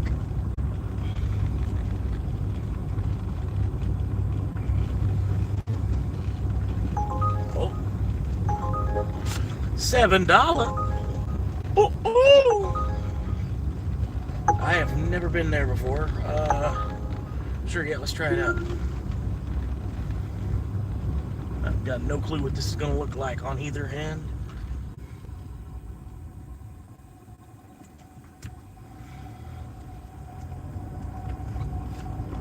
It said Brit's Pizza. I'm assuming like a British Brit, or maybe it's Brittany's Pizza. But anyway, a female-owned pizzeria probably. I don't think it's a British pizzeria. It might be.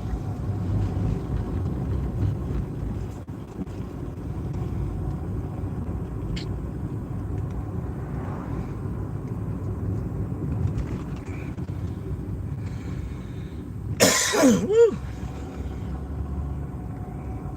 Hot tamales.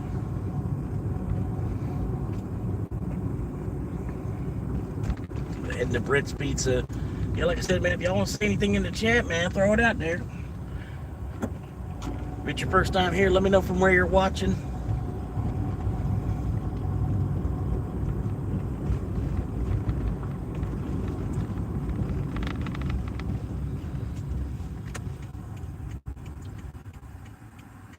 I should have went right there. But of course, you know. All right, I'm going right here.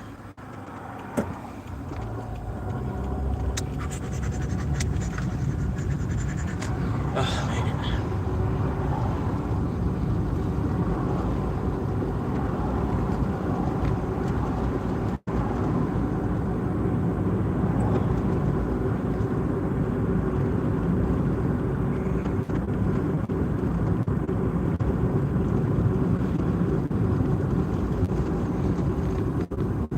Yeah, there's a B in the word crumb. You didn't know that?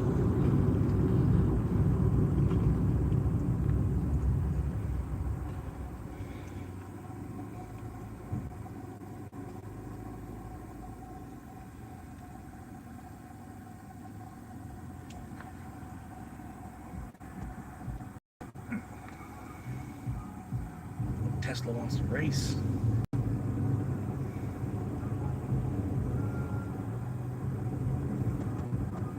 Really? What if the bicycle just blows right through the red light? He doesn't even care. He doesn't even care that the light's red. He's just gonna go. No, the red light's for cars.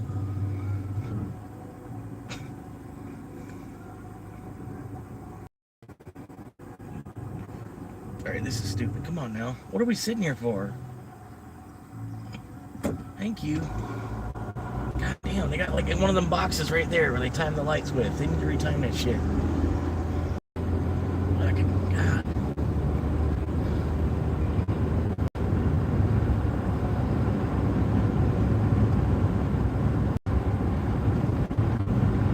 Yeah, I remember my first Krabby Patty.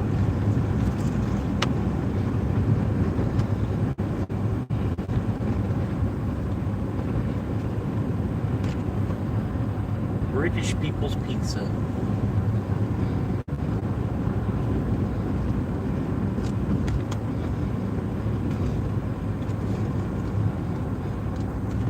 Oh, we got an ambulance coming up behind us now. Oh, shit. Red light ahead, too. I wonder how fast he's coming.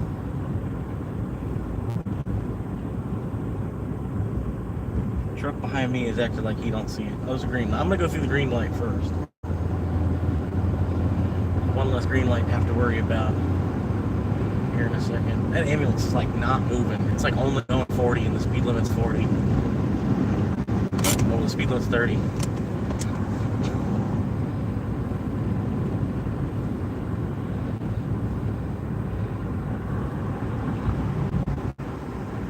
Is the ambulance, is it coming?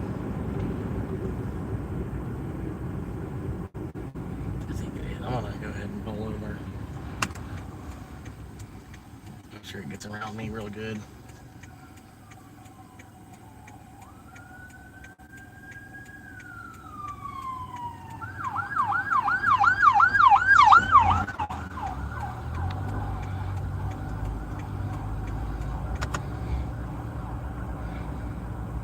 You good, man? What are you doing?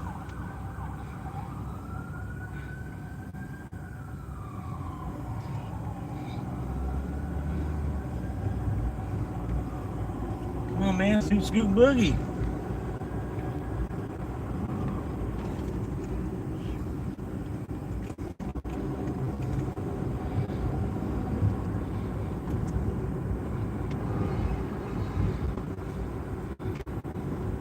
Just go for it, bro. We see you. Go for it. You're good.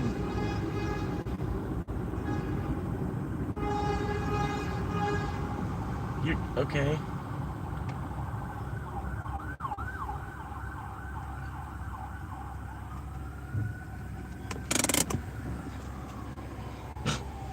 He must be new.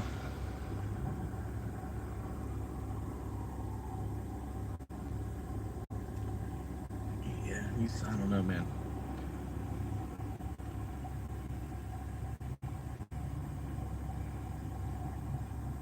Like, you're good, bro.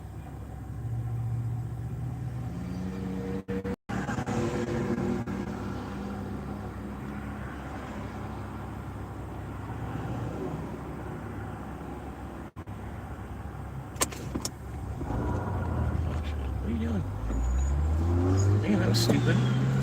Almost got smashed by a bus. That was stupid. Jesus Christ.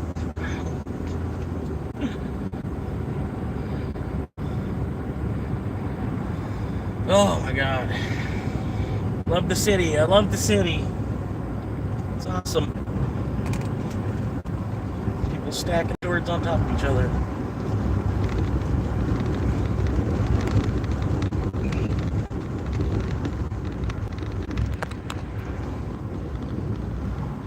Nothing but red lights every fucking 50 meters. That ambulance has only made it up like one more light. That's the craziest part, dude. That ambulance is like, it's like, I don't know if you can see it. It's like only 2 more lights ahead.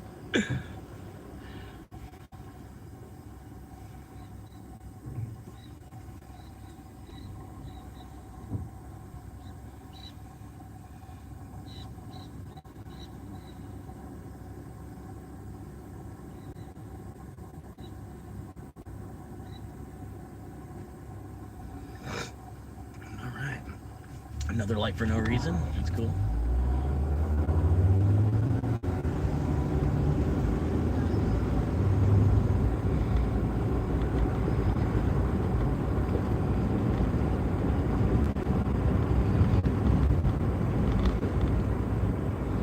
Again, I have no clue where I'm actually going. I'm just following the GPS. Oh my God.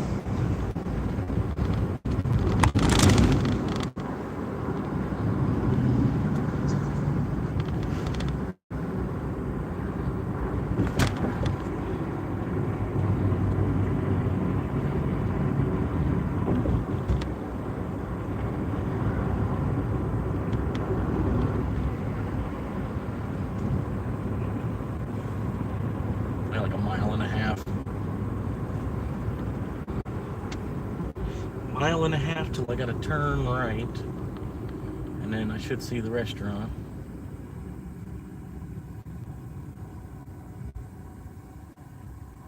Appreciate y'all stopping. Like I said, you can pop off in the chat, man, if you got anything to say. Let's get it, man. That's what we're here for. A little bit of conversation. Get you through the day. Talk about nothing, you know what I mean?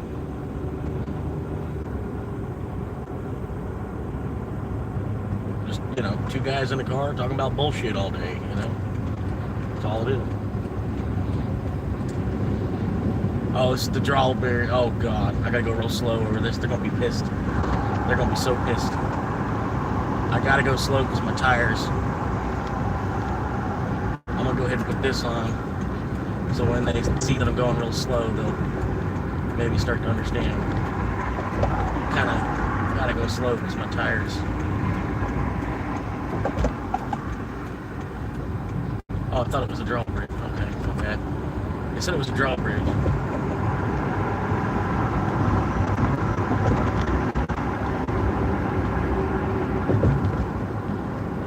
Oh shit! Why did you do that? For what reason did you do that? Oh my God! No!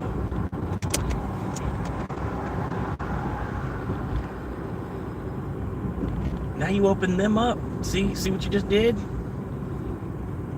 There was no reason to do that. This lane's longer. That was dumb. Yeah, it was not a good move. Somebody went to university.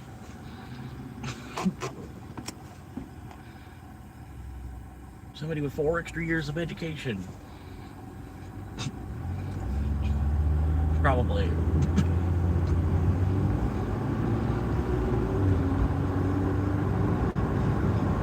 Don't know how to flow through traffic.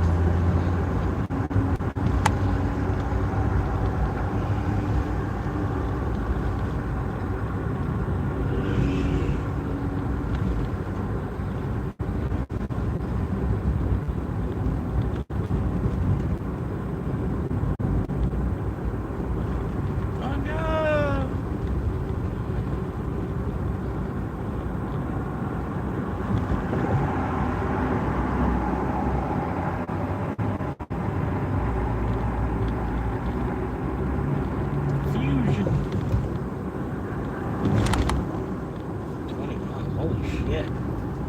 20 miles an hour.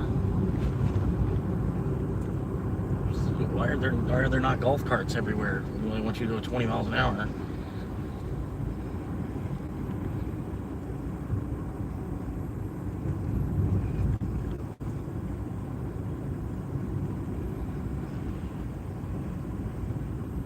Speed table.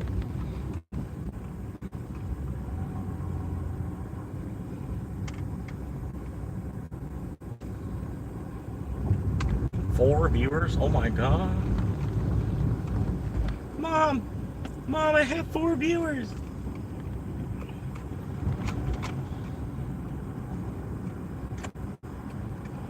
Okay, how do I get to this? That was probably the parking right there.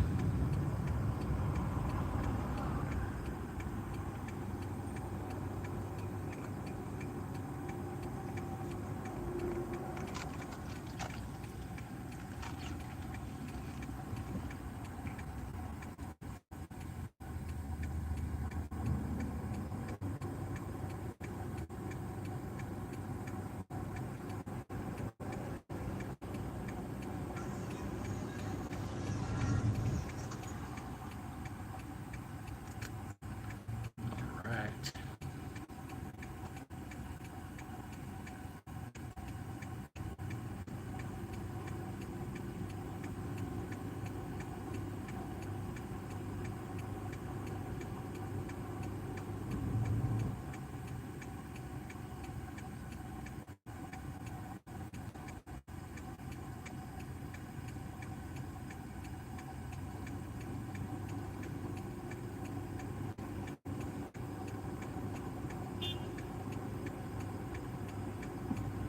Yep, you're good to go.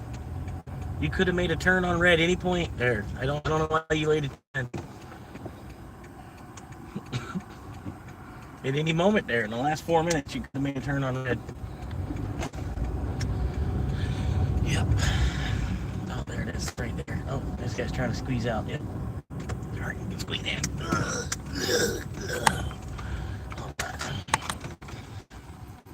All right.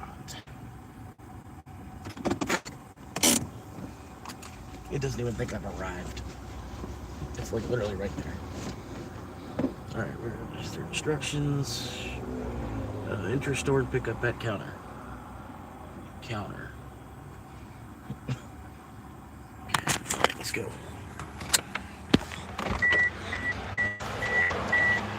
Counter.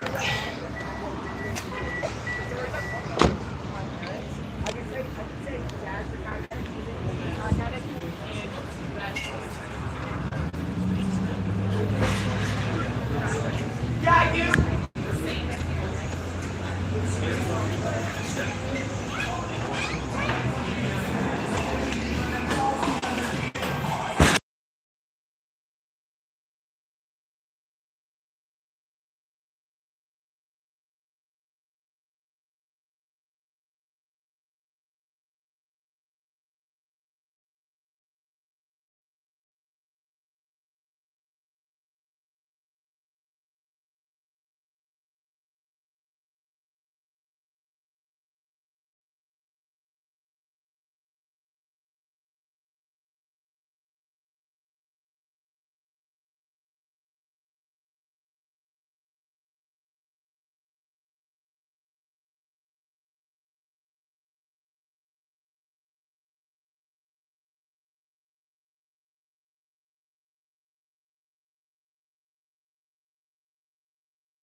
92%, 1.1 mile.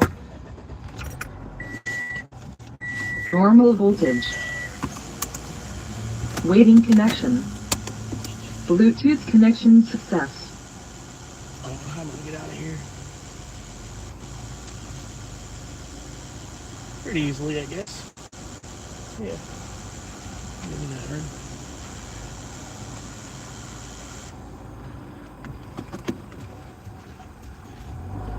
Just do it cautiously. We're good. We're out. Boom.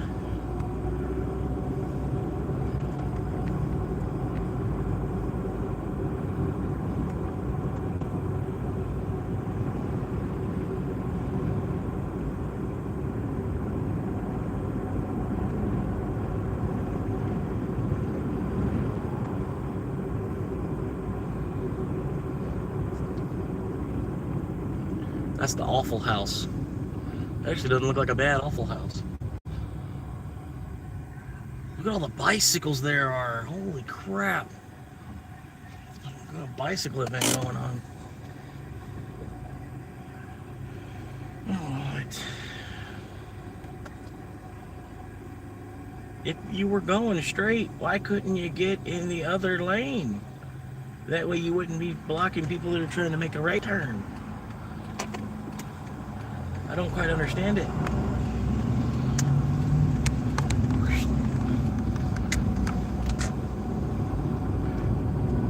Hey, about the meatball up and spaghetti parmigiano, huh? Alright, I gotta turn the camera onto myself. I apologize. I almost apologize. Here we go. I need the Elvis swing thing going. The Oompa Loompa look. I didn't quite look at myself before I walked into that restaurant, so yeah, that's cool. It's alright. I'm not trying to work there.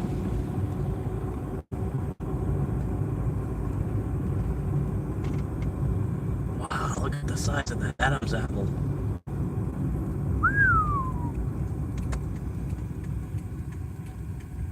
That's a quadruplex. Holy crap. Right there. Right there. It's 4 houses.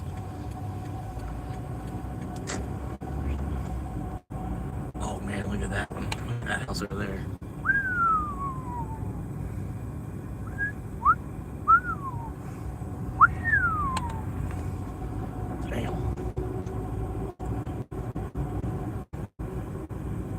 So these aren't houses, these are like assets. These are probably, people own these houses and then they probably live in them for like a month.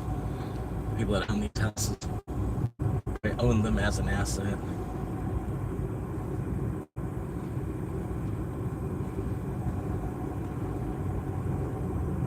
Airbnb it, and live there for like 1 month of the year, and then Airbnb it the rest of the time. And then just sit on the value of it, basically.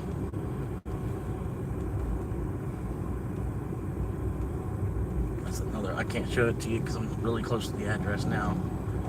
They almost could have tipped more, I feel like. Like, this is like Osmond Gold type money out here, these houses. They got like Osmond Gold money. They could have tipped better.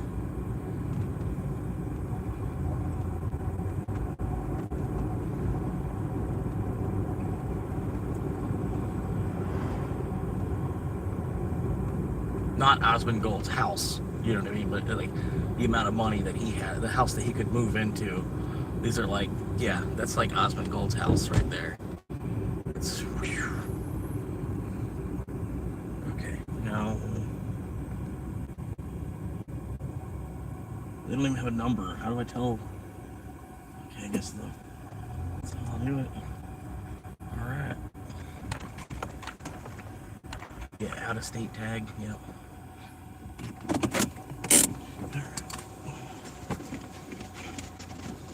I apologize for the hair.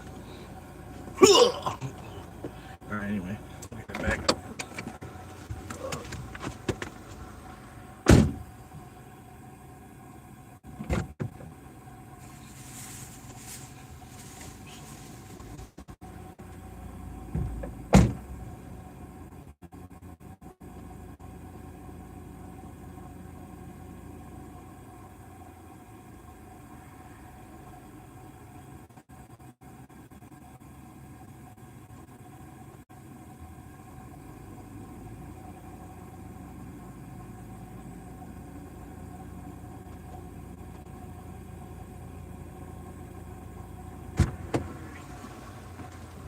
Of course, it didn't load.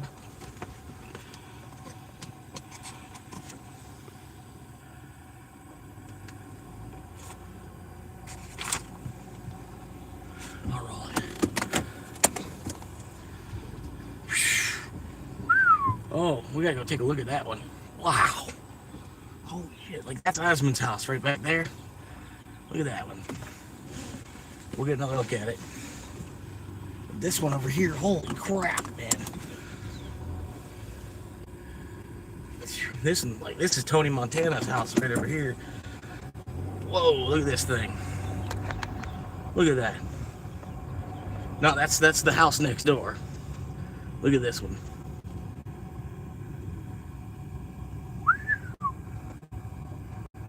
Look at this one. Holy shit. You almost think the car in the front yard would be a little bit nicer than just a Lincoln.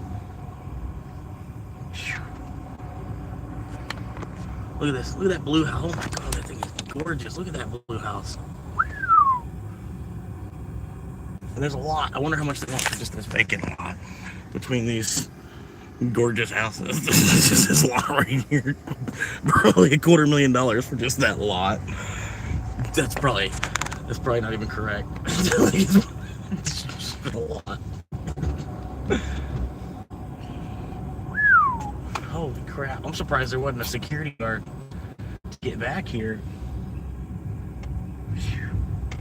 There's like some of these houses, man, I bet you've seen in pornos probably. I shouldn't have said that, but this is an adults only channel. Good lord. It's not even doing it justice. Like, oh my god, look at this one. Crap. Look at this house. Look at that. Oh my god, just that palm tree, right? That, I think that's like $100,000 palm tree or some shit. Like, and then they got 2 baby ones, and then there's another big one over there. Like, I honestly think these people could have tipped me a little bit better, man.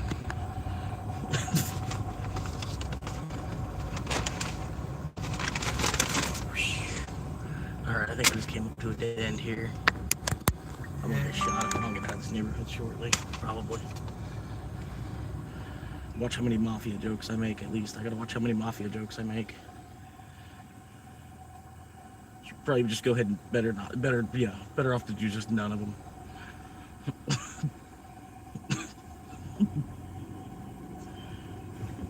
Alright, let's see here. At least it's a Balta-sac up here. What? This dude's already freaking out.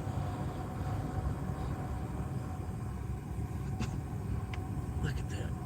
Porsche. What do they got? Porsche and then a Range Rover. Yeah, that makes sense. And then a Mercedes van that they use for work. Jesus Christ. Bitcoin!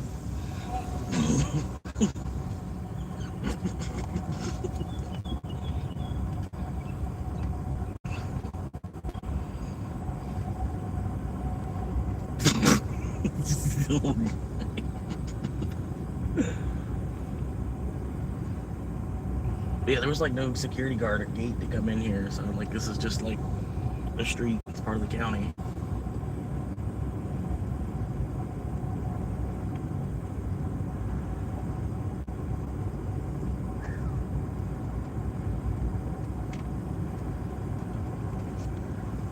Look at this house though. Oh my god, look at this blue house. This is gorgeous, ain't it?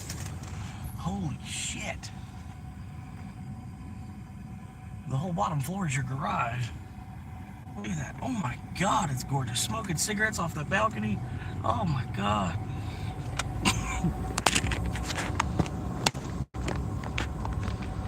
There's a mafia status in here. You gotta watch out.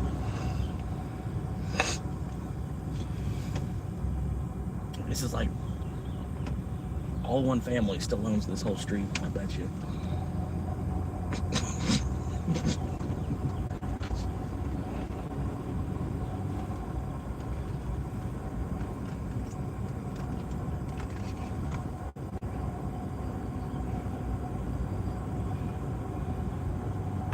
Bitcoin!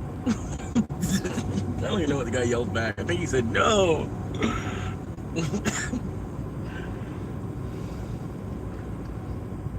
No, Bitcoin, no. Too late. Too late. 30 years.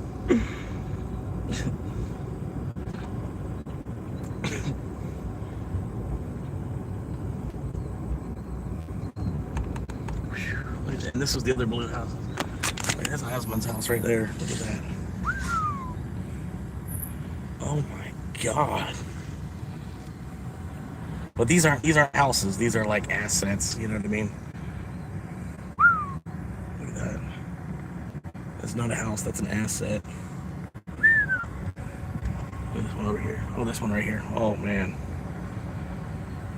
We've already seen the best, but yeah, this is still not a bad one. This can be yours for $20 million.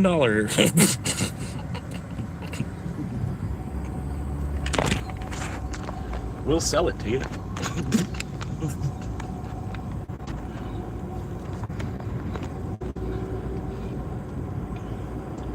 It's almost for sale. What's the speed limit? 30? Really? They want you to go 30 through here? Really? I'm surprised it's not 15.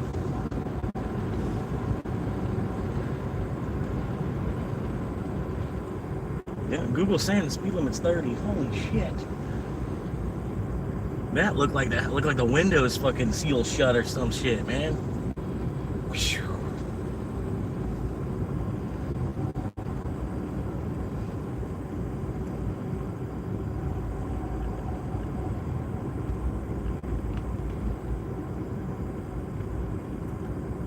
Yeah, hopefully they do tip better. Hopefully they read my bio and then tip a little bit better.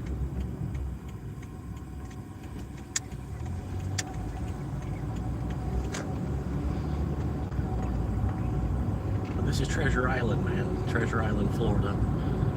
A suburb of St. Pete, Florida.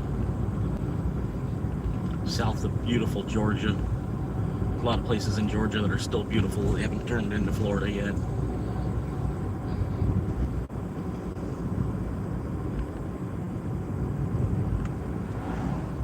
Yeah, all of Florida is turning into Florida slowly. It's sad. It sucks. But hey, people have a right to make money.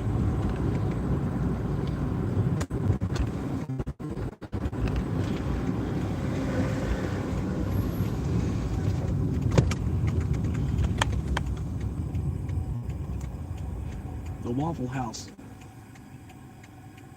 Is it even open?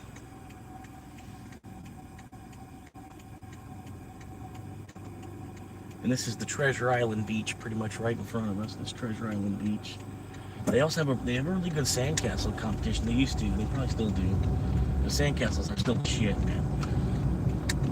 I wonder if you could just like build a sandcastle to live in it. Like it's a sand house, straight like 2-bedroom sandcastle. It's a castle. It's a sandcastle. You built a tiny house out of sand for the sandcastle competition. Like complete with like a working door and shit. Working doors, closet doors and shit. It's like an old sand CVB TV.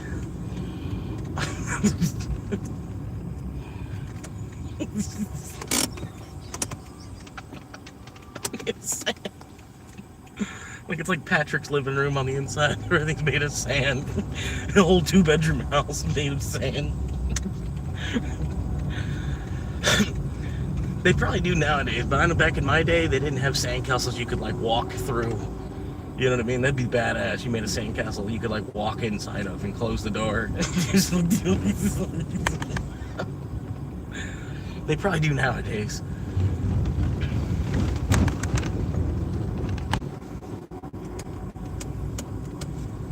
But yeah, they have like a world famous sandcastle competition.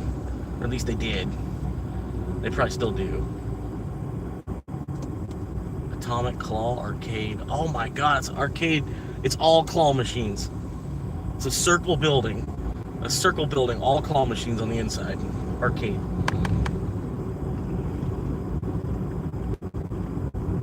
There's some sick ass fucking condos, man.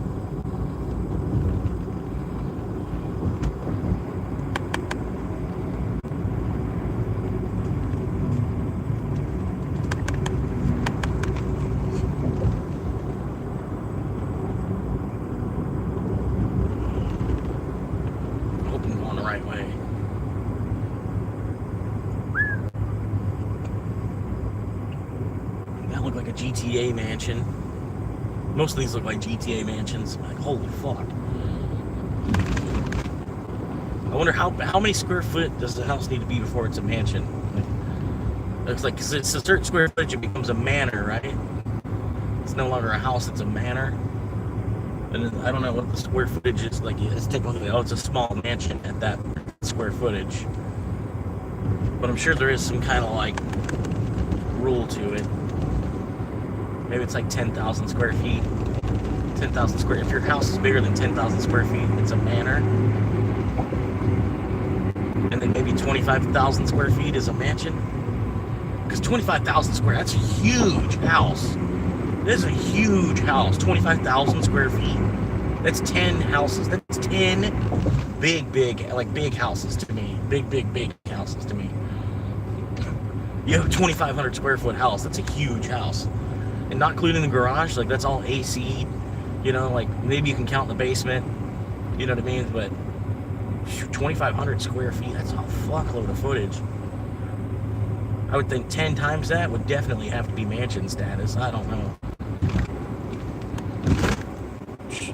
I could Google it. I'm using my map right now.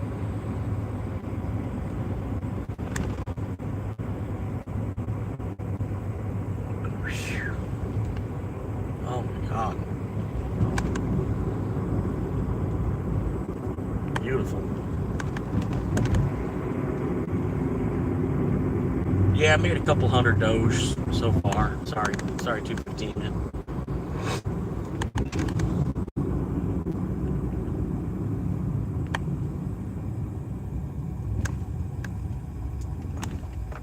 That's nice. Poker Pro, 215 Poker Pro. Poker Pro! Professional poker!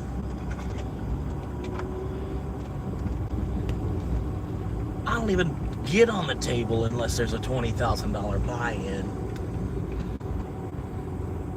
You ain't gonna waste my time.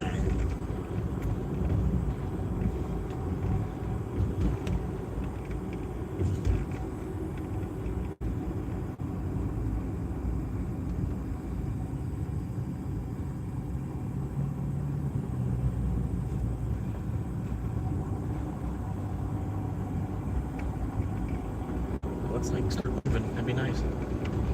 It'd be cool, wouldn't it? If like these cars just started hitting their gas pedal and we start like moving, wouldn't that be cool? But everybody's afraid to go faster than 35.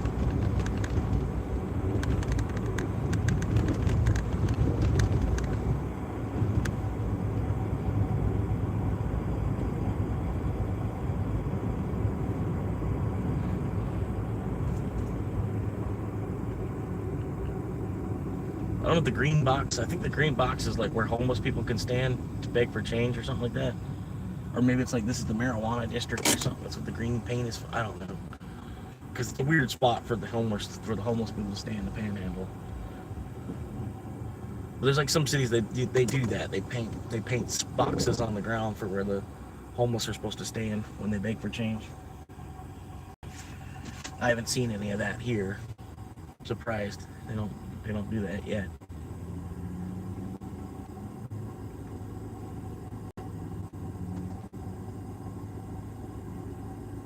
So I think there'll be more and more people homeless. Maybe like 10% of the nation will be homeless.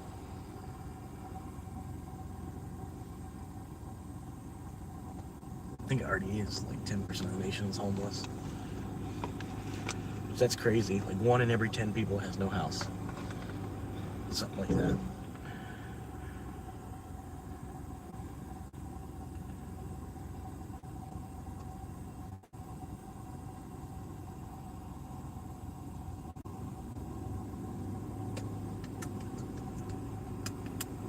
This is an obnoxiously long light. I mean, I get that it's Pasadena Avenue, but there we go.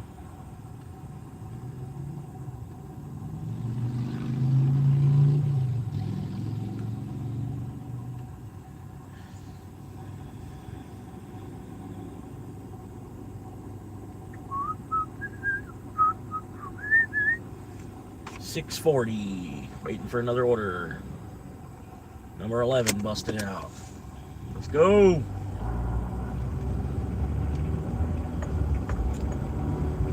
But yeah, made a couple hundred Doge. There's another one for 100 Doge.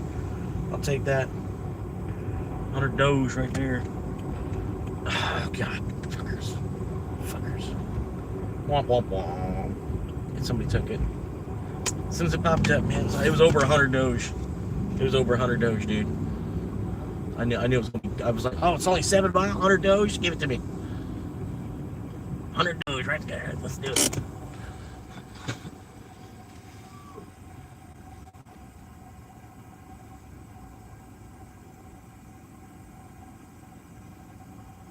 Only wanna be with you. Alright. Central, I'm still on Central Avenue? What the hell?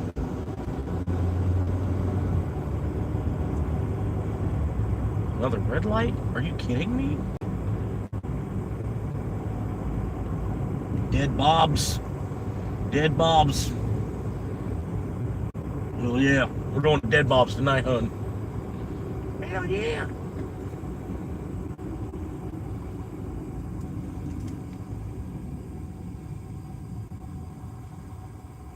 I thought you said we couldn't afford it. Honey, we got to make an exception for Dead Bob's.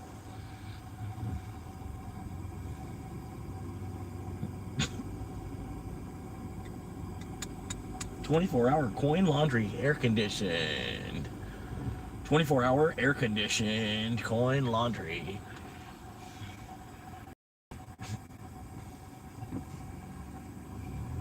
Let's go. $100 bill laundry.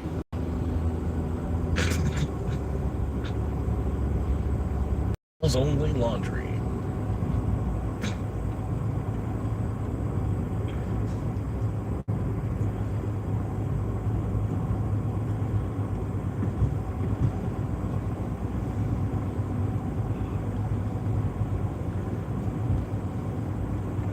Can't afford the price of doing my laundry.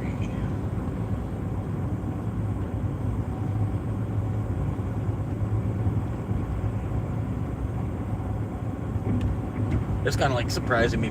There aren't more people like reverting back to old ways. It's like, you know what? I'm just gonna go wash it in the creek, man. You borrow soap in the creek. I'm just gonna go wash it out here. If I smell, well then stay further away. Just back up. I stink. You don't need to be that close to my, personal space anyway. Just back up. Back up to back up. I think I was supposed to turn there. I'm not 100% sure, but I think I was supposed to turn there.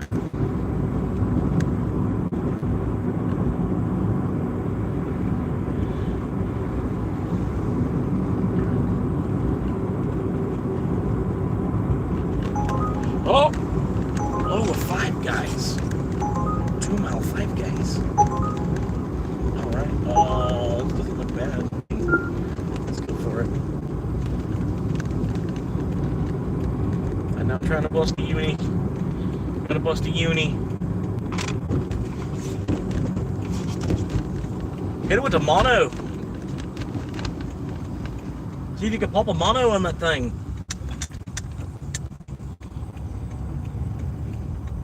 There was no sign that said I couldn't. And we're in the state of Florida. Perfectly legal.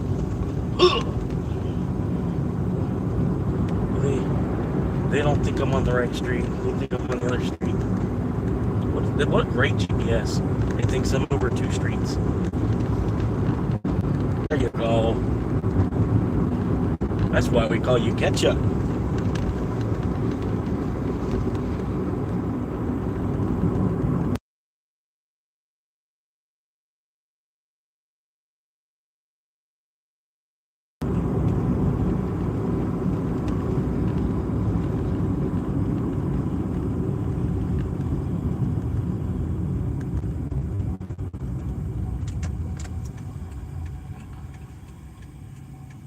This guy's real intelligent.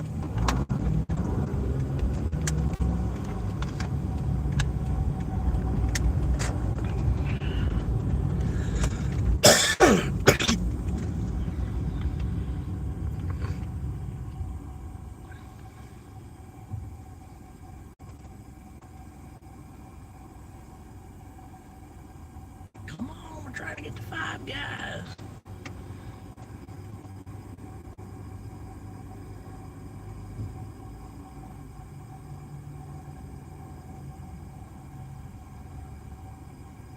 It's kind of red for too long. It's a one-way street.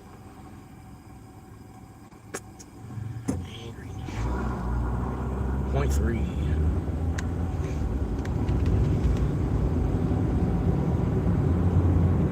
Bartender really did it this time. I broke my parole and had a good time. When I got home, it was 6 a.m. The door was locked, so I kicked it in. She was tripping on the bills. In this county, I think she was high on some pills.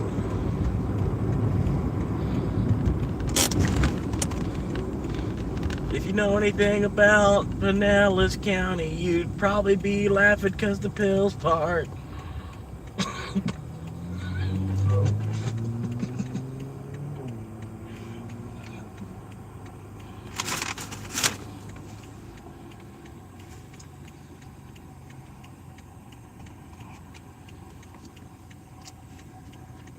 Oh, man. Can't do a U-turn? Are you kidding me? Can't do a U-turn here?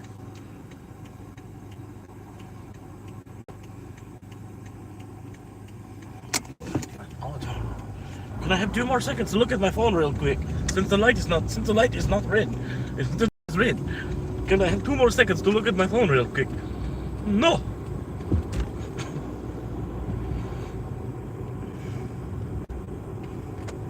You just give me money and then you go.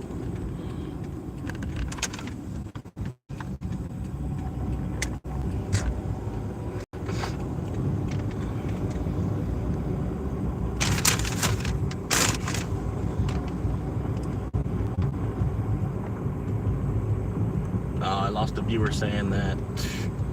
Good.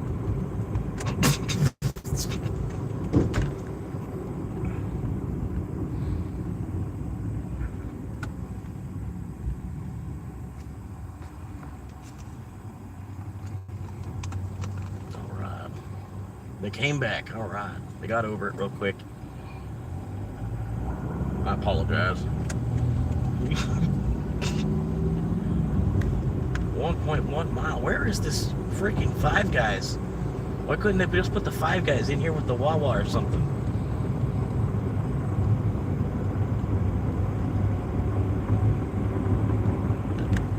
I don't know, like there's crazy, man. Some people they be liking Wawa like it's an actual restaurant or something. I'm like, calm down, man.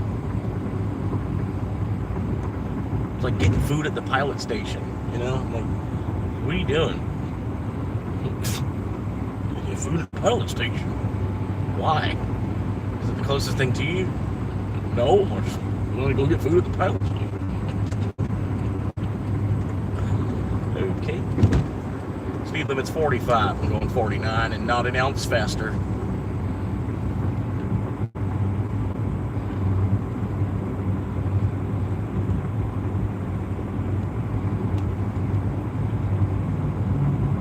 Now that green traffic light flipped straight to red. I hit my brakes and mumbled under my breath. His fries went flying and his orange drink covered his lap. Well, in my 4-year-old said a 4-letter word started with F, and I was concerned.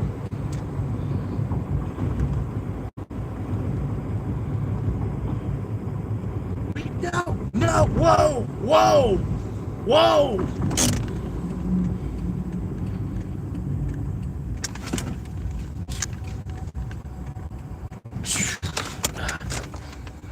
Oh my God, that last car almost fucking plummeted me.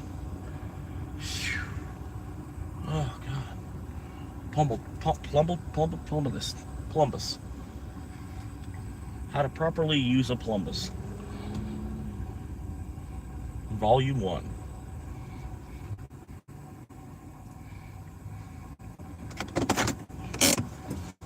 Alright, I think I can use that door. Yeah. This is a big Five Guys. Holy crap. This is a big Five Guys. Y'all gonna have to come check this Five Guys out. This is a big Five Guys. This door over here ain't even gonna work. This is a big 5 guy. Hang on. Put the hat on so I look the right way. I'm gonna pop in there with the Doe shirt on and everything. Be looking fly.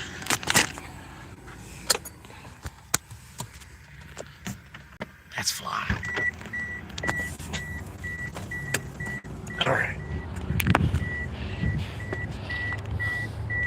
A cheeseburger, a bacon cheeseburger, little Cajun fries, and a hot dog. Alright. Should be ready.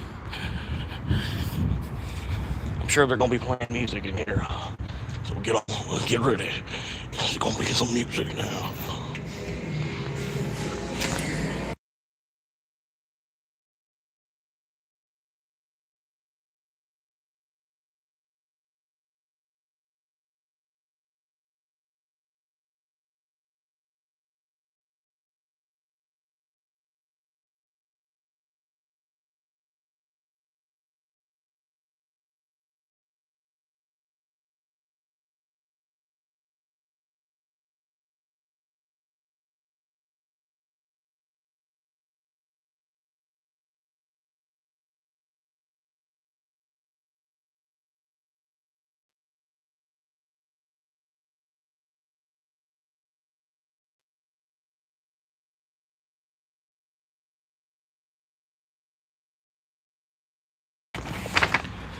All right.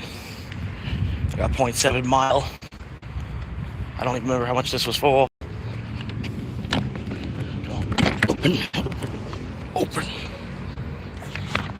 Open up the door. Where impossible things open that the world has never seen before.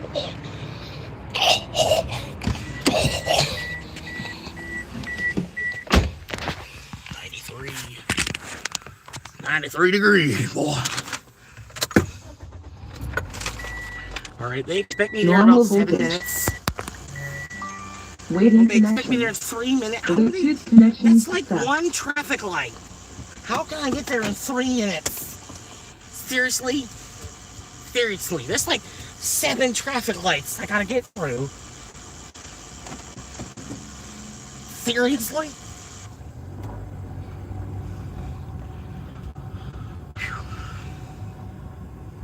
Might have to take them Cajun fries, man. Need a little bit of Cajun fries.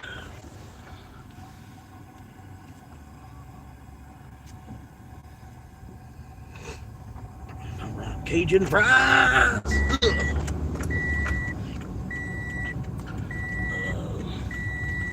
After these 8 cars. Maybe that one in the back right there. No, we gotta add 2 more. Hang on.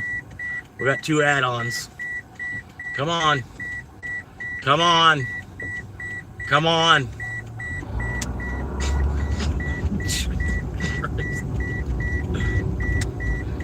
Okay, that's right. Yeah. Freak out. Come on, Sylvia, calm down now. Well, 3, 2, 7, 8, 4, 5, 3, 2, 7, 8, 4, 5, 3, 2, 7, 8, 4, 5, 3, 2, 7, 8, 4, 5, 3, 2, 7, 8, 4, 5, 3, 2. All right, 7, 8, 4, 5, 3. You know what I mean? 7, 8, 4, 5, 3.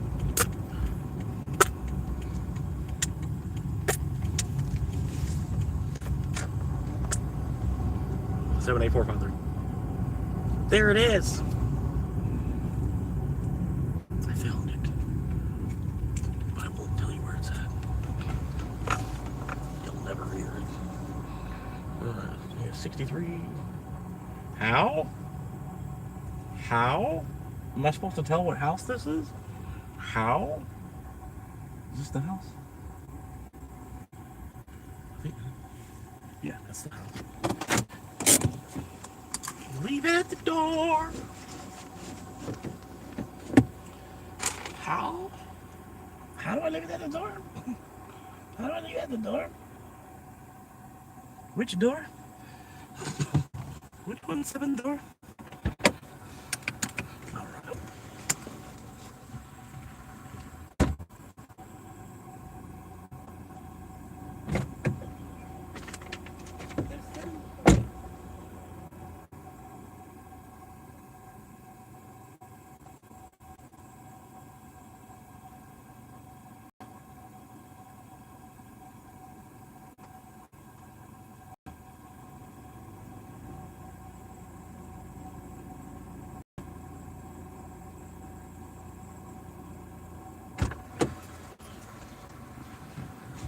fake doors.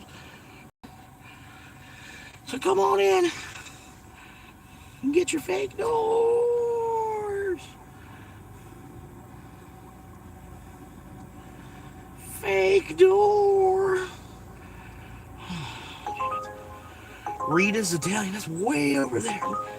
That's not the way I want to go. That is not the way I want to go. Sorry, Rita. I can't help you.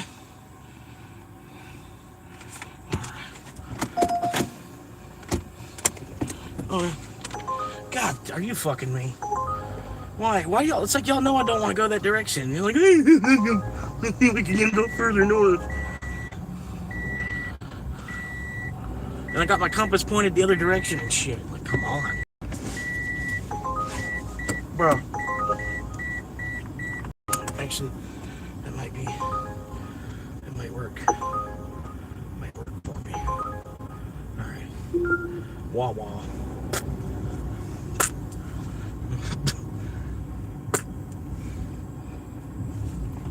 Wawa's always a crowd.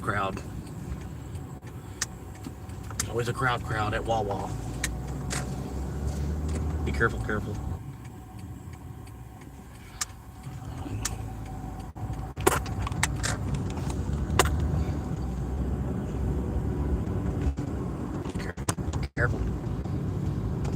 Kissin' Cousins Restaurant. I can't believe they did that. I honestly can't believe it, man. Kissin' Cousins.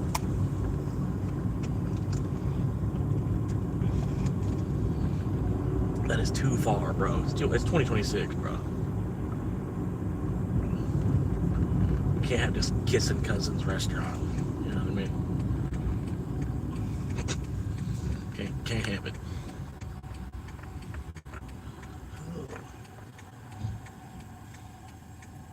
Is there? Oh no, I gotta go up. That's the road. Up.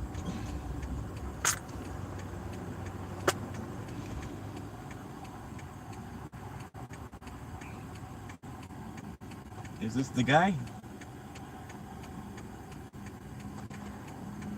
This is the guy? Oh, you had to pull out, yeah, in the first lane.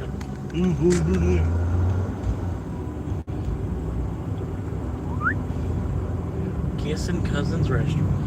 I don't know what the name of this one. It's Wawa. That's right. Crowd at Wawa. Always a crowd at Wawa.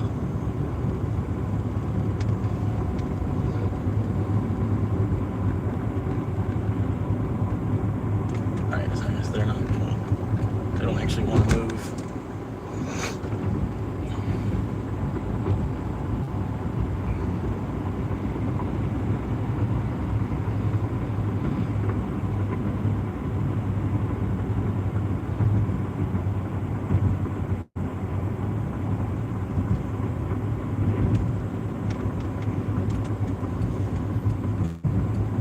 There's always a crowd at Wawa.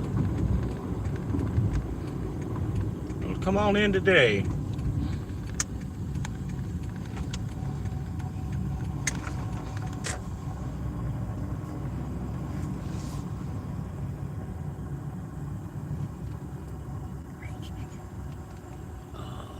Best spot to park. Right there. Best spot to, what's he doing? Is he gonna take that spot? What's he doing? We got people flooding in. We gotta make a move here, buddy. Come on. We got people flooding in. We gotta make a move. Alright. Heck yeah. Alright.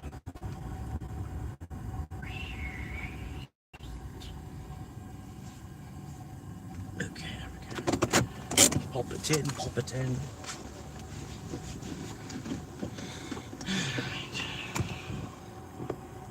Trash can easily accessible.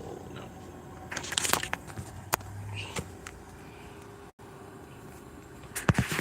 Turn off. Carol. Dial.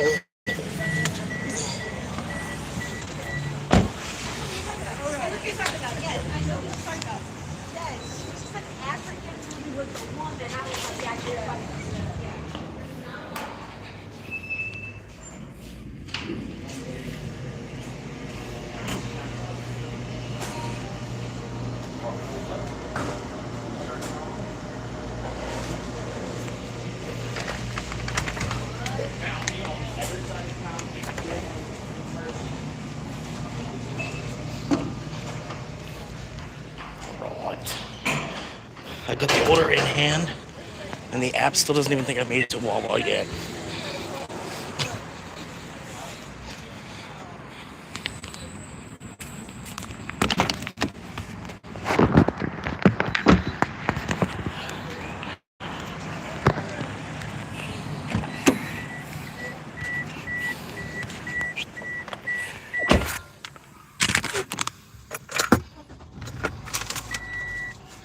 Normal voltage. Waiting connection. Bluetooth connection success. Gotta get one of the magnet things. I'm gonna beat up the bottom where it connects in. Plugging it all the time. Alright, so what is that? 9th?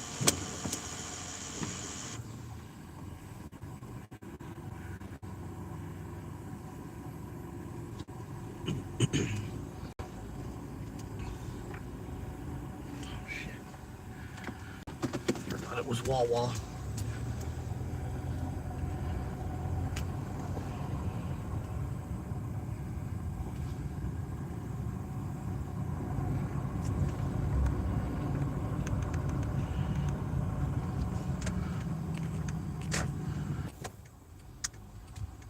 I'm back.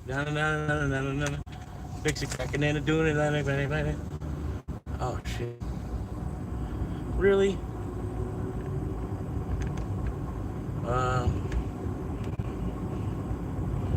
What we got? Sorry. It probably doesn't. Actually, don't. Actually, play poker, but it's like poking.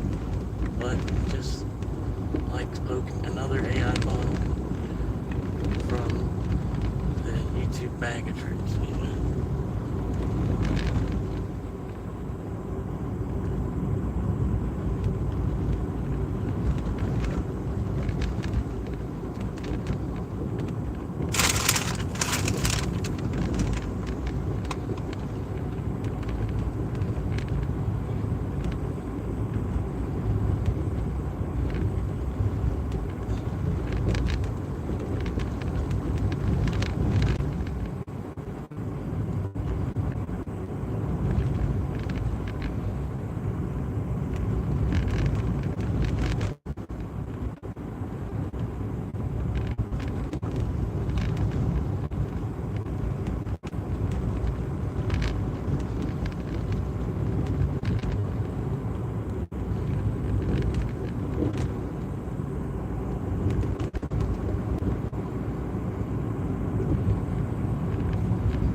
Flashing yellow. Yes! Alright, come on. Scoot, scoot! Scoot, scoot! It's green, y'all go! Figure out what green means. Freaking for real.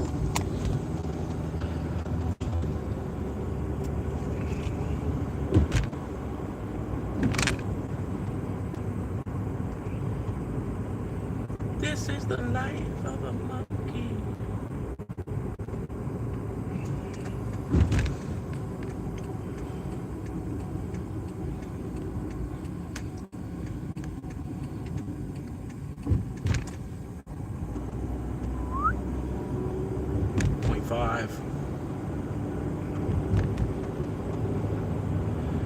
Teabag education.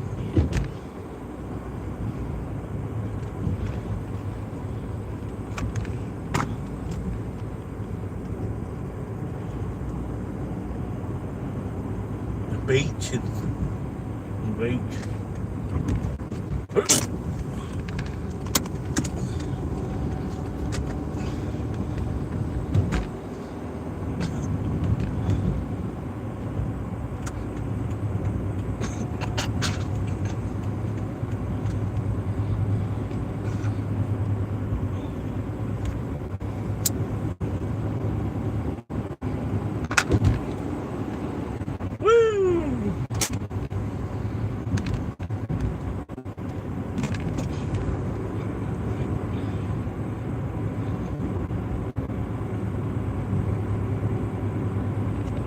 Some good time right there, man.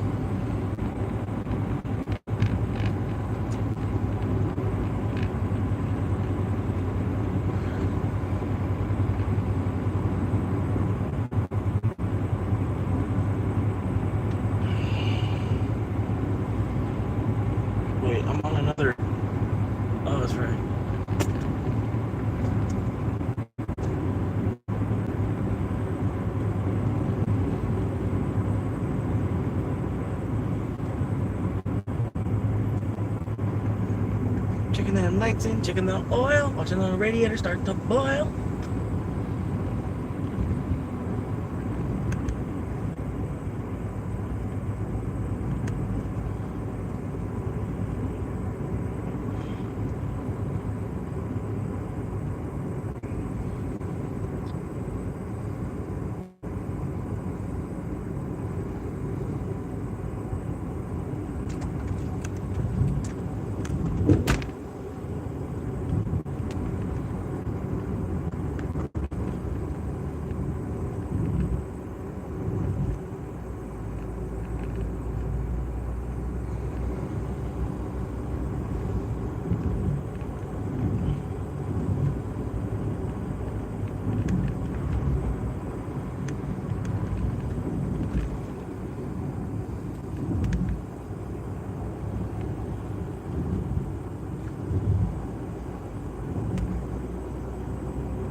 Following me.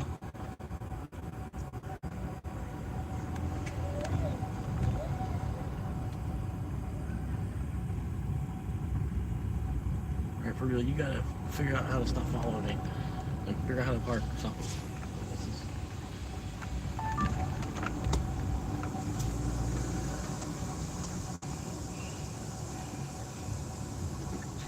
Yeah. Oh shit.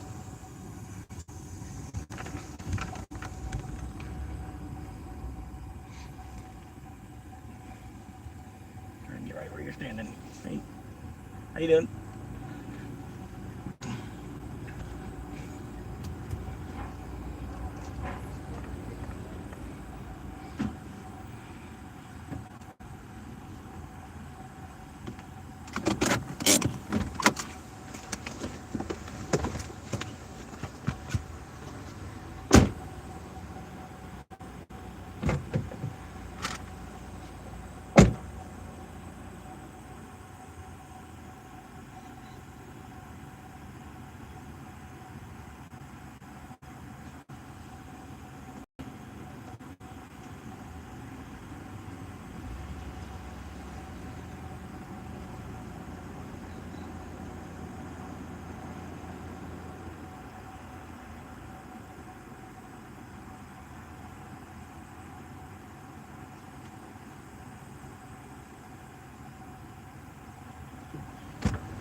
See me there.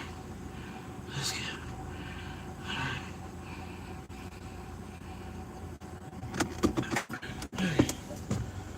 What are these people doing?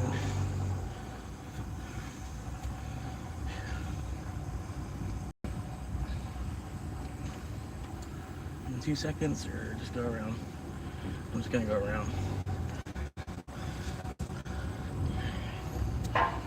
Okay. Green light. I'm going for it. Really waiting for another 4 minutes. Whew.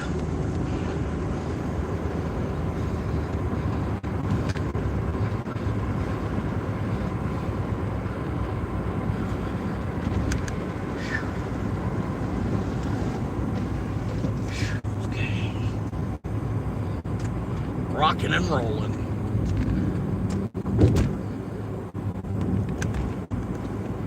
Cause I'm talking to you, ooh, from the driver's side.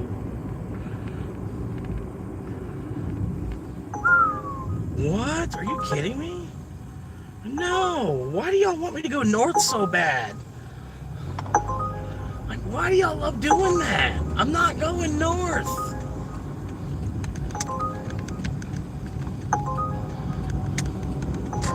Not going north right now.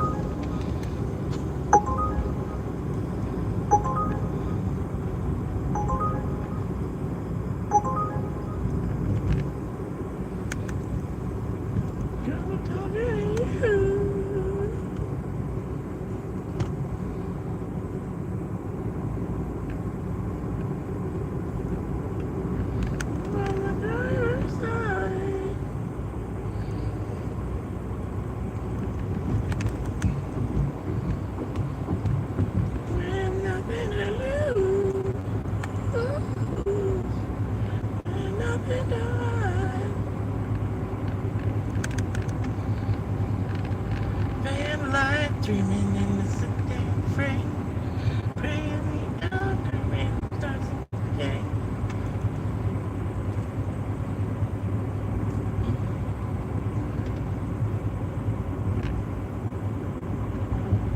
I'm talking to you from the riverside.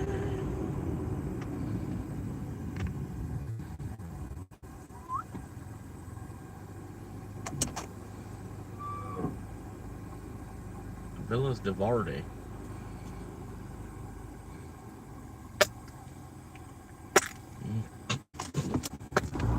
Villas de Varde.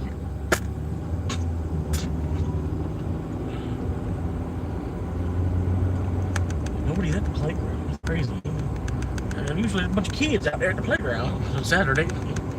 Saturday at 7 o'clock, you know, there's kids out there. And they're playing in the ball field. All them kids out there in the ball field. With nothing to lose, and nothing to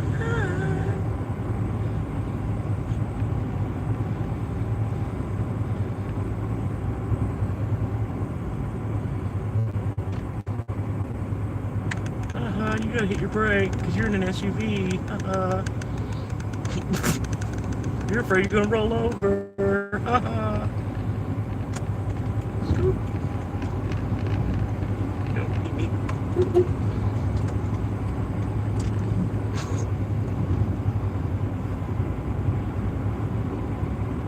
He's afraid he's gonna roll over because he's in an SUV. Ha ha.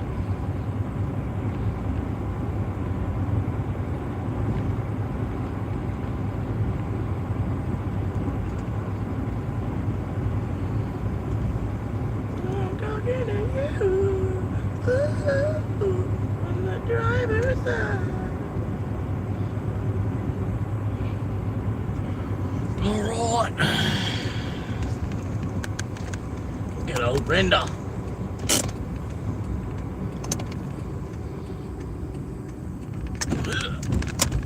Skirt.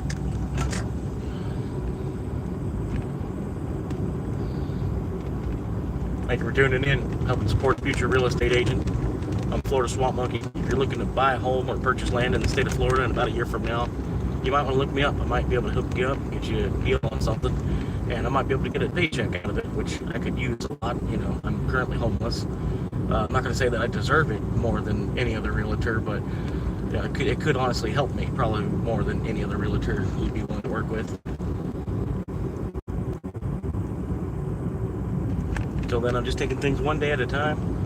I'm going to treat the real estate course as if it were a college course, and you know, think about it, going to college and then only having to take one course. You only have to worry about passing one course, one 63-hour course. That's all. Going to college, right? So instead of getting your AA degree, you just go to get a real estate license, and you just worry about passing just that one course, which is real estate. Which I think that concept of it is cool. You know, I don't have to worry about chasing out X amount of mathematics credits, X amount of English credits, science credits to get an AA degree, and then basically watch a realtor make more money anyway. So, I mean, I kind of like the idea of just just taking one course for 63 hours and then taking the test on it and getting my license.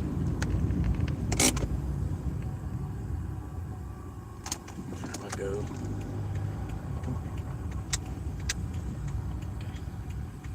Sorry. Yeah. How you doing?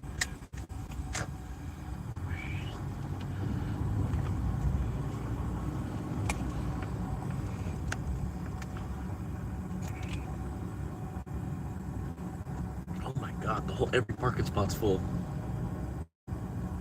Oh, that's right. They got some kind of street market thing going on. Street market? Yeah, like it's like a farmer's market, but they're not farmers. It's like Martin right there. These yellow signs. Night market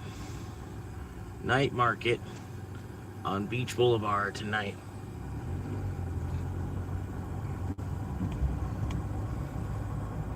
Only wanna be with you. So I might just have to create a parking spot somewhere. Only wanna be with you.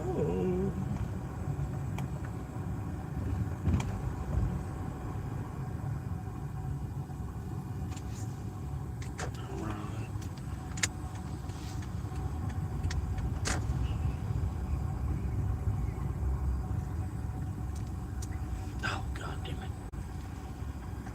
What a tree fucker. Look at this guy.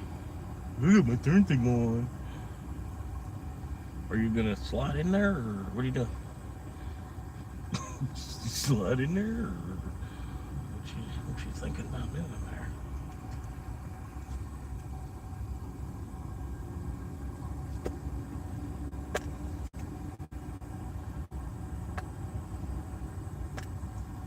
I probably missed the one parking spot there is. I just passed it.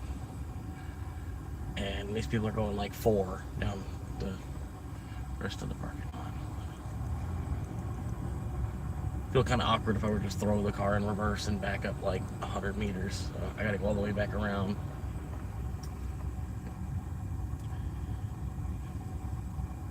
I keep thinking there's a parking spot, but then there's a golf cart. And it's like, god damn it.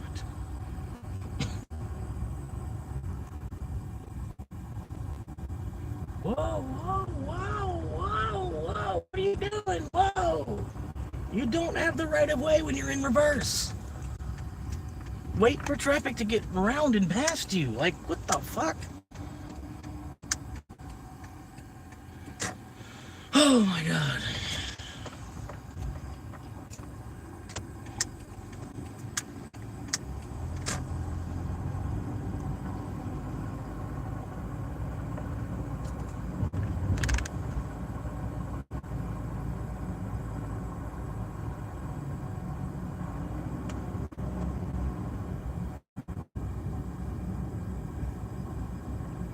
Stupid people. Like, fuck, you have to like check your surroundings. That's why you're in reverse. It's like, check your surroundings. You're going against the flow of traffic. You're in reverse. Literally in reverse.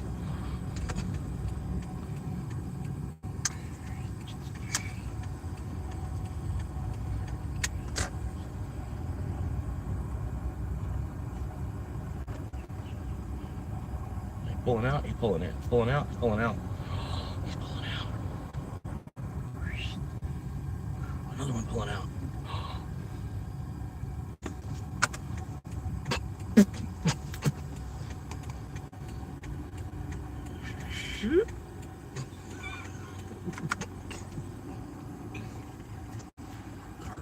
They had to take the goods, Bolt. Like, they don't even live in their call, but they had to take the goods, Bolt.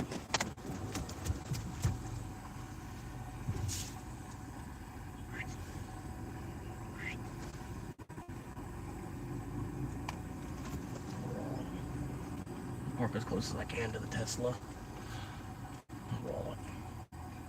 Yeah, I don't know why that guy had to take the good spalt, man. There's two spalts right here. 2 spalts back to back, right next to each other, and he had to take that spalt instead.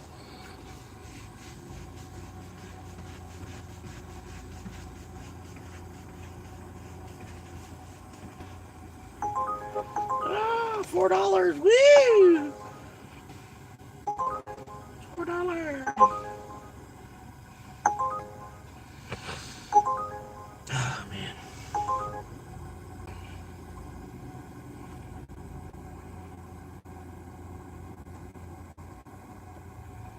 $4. What, they really have 3 tips processing? Holy crap.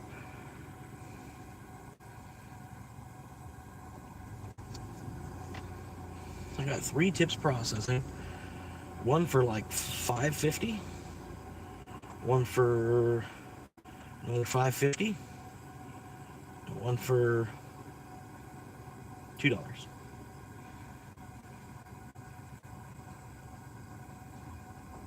I got another $13 coming. Heck yeah.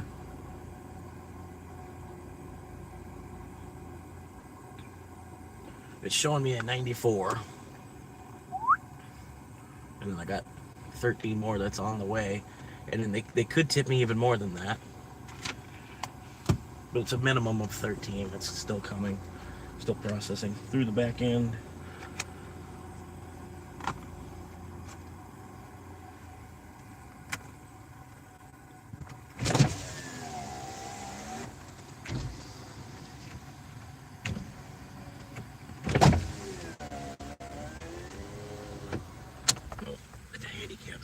Handicap spot, open it up.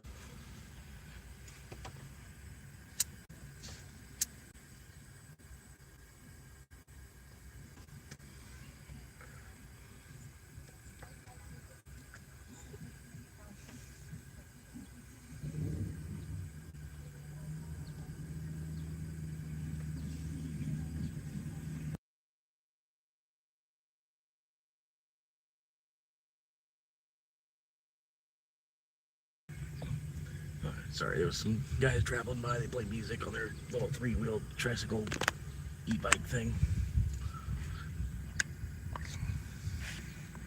It's low tide again. I would go out there, but it's fucking low tide all the time, man.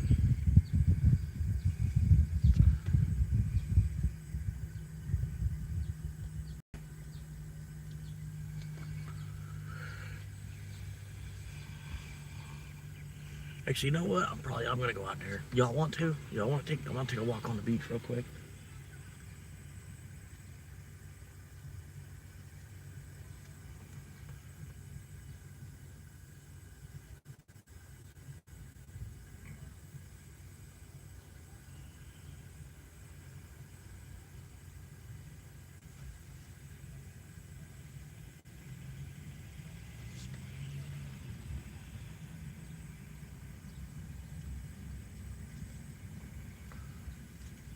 I don't see any chat. So I keep checking to see if the chat's up to date. Looks like it's good.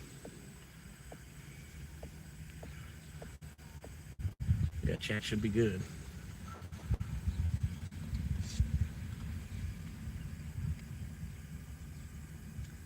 It's a good time to like just log out of Uber for a couple minutes.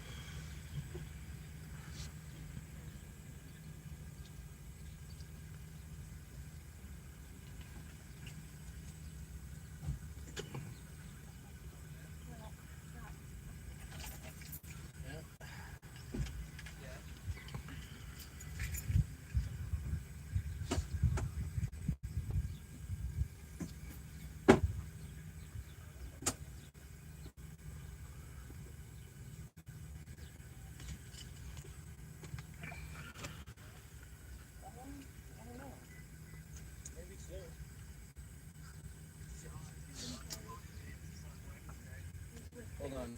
Give me 1 second. I'll call you right back. 1 second.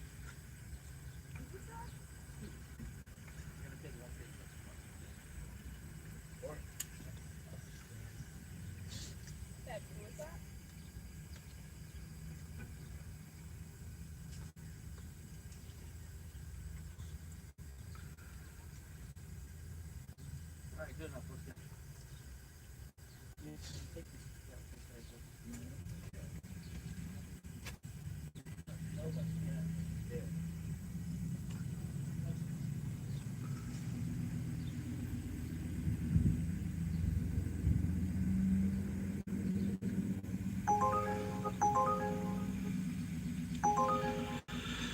I don't know why they think I want to go north so bad, man. I do not want to go north.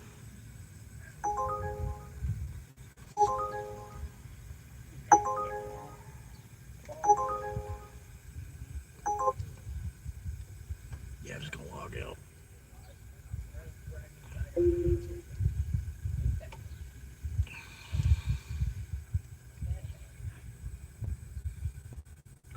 Yeah, I'm not gonna walk around on the beach.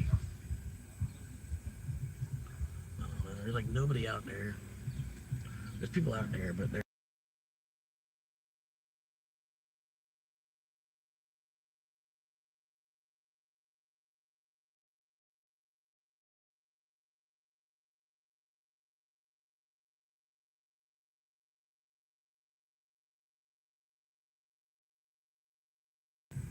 Alright, sorry, there was people going by playing music again.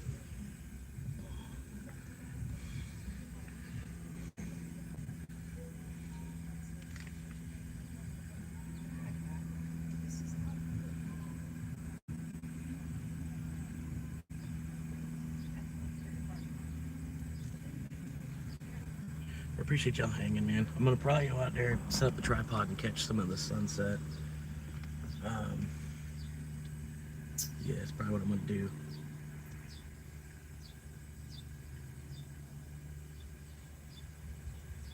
It is extremely low tides. There's nobody out there trying to swim right now.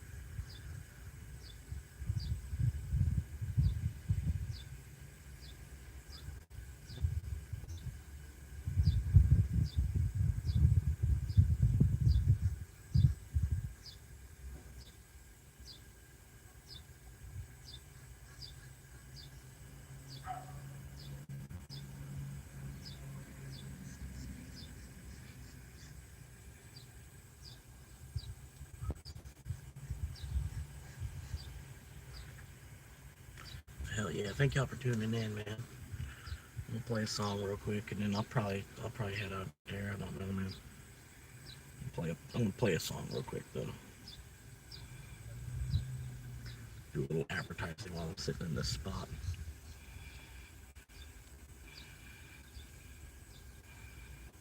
Here we go.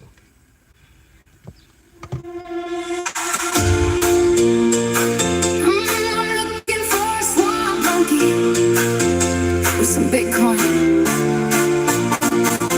What's the name of the song that we played earlier? Windows down, sun is setting in the sunshine state. You'd have to.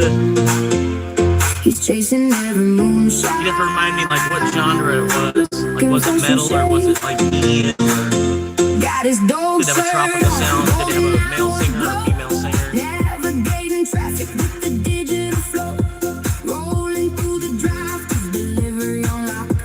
Watching every candle, waiting for the shock. No boots, no camera, just a vibe so sweet. The baddest den on the floor of the street. He's a high-speed hunter in a low-cap world. With the doge on his chest and his banner unfurled. Checking every candle, every dip, every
from a fun beginning. From the mud to the moon. Yeah, he's coming for you soon. Florida swamp monkey.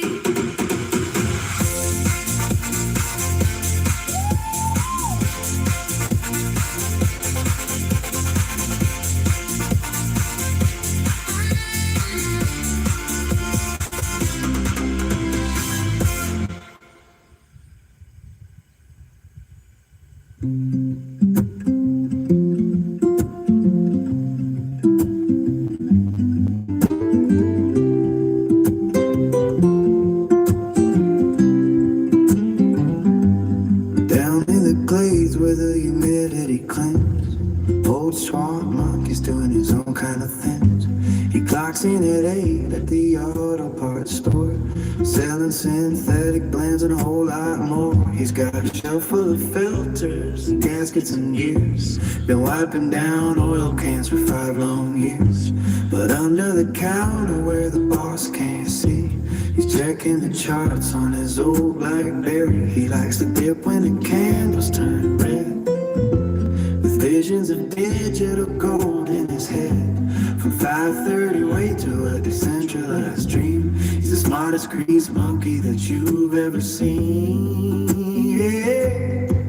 Oh, he's a Bitcoin cowboy in a Dogecoin world, watching the banners of the blockchain unfurl. From the Florida heat to the moon up above, selling oil for the coins that he's learned how to love. Yeah, the swamp monkey's rising, just wait and see, trading a ranch for a life on the screen.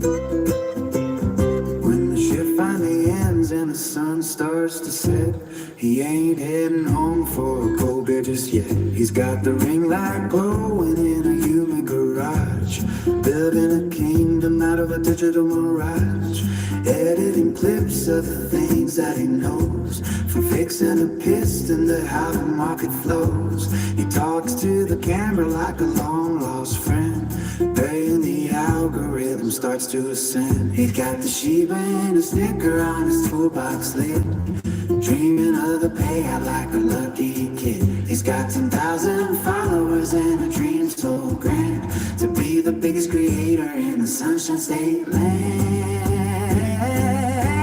Oh, he's a Bitcoin cowboy in a Dogecoin world, watching the banners of the blockchain unfurl. From the Florida heat to the main up above, selling oil for the coins that he's learned how to love. Yeah, the swamp monkey's rising, just wait and see, trading a ranch for a life on the school.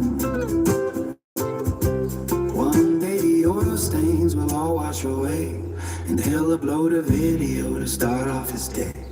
No more cord charges or leaky old pens, just millions of views from his internet fans. From the Everglades swamp to the top of the hill, he's got the drive and he's got the will. Oh, he's a Bitcoin cowboy in a Dogecoin world, watching the banners of the blockchain unfurl. From the Florida heat to the moon up above, selling oil for coins that he's learned how to love. Yeah, the swamp monkey's rising, just wait and see, trading the ranch for a life on the screen.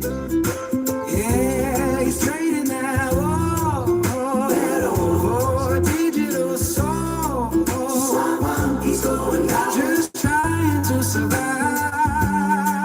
To the moon, buddy, to the moon.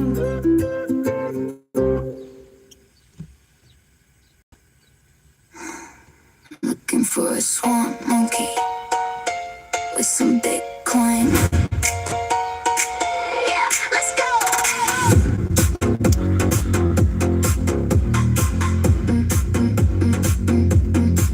I'm looking.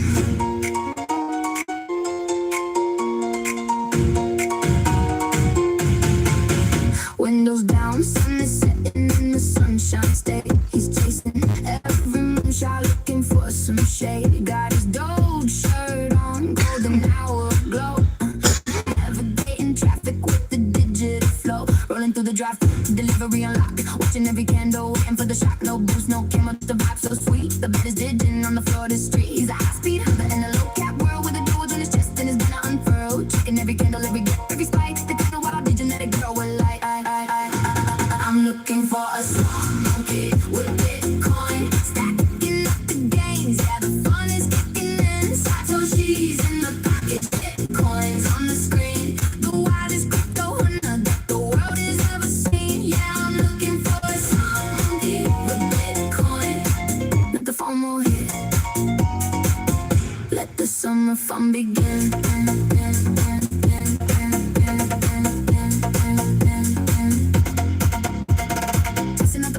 Checking on the chains, whipping at the moonshots, dancing in the rain. He doesn't need the gear, he doesn't need the boost, just a 5G signal and some digital roots. From the drive-through window to the top of the charts, he's stealing all the gains and he's stealing all the hearts. A digit in a sedan, a primate in his prime, turning every delivery into Satoshi time. An hour ago. Satoshi's in the dark, shitcoins in the muck.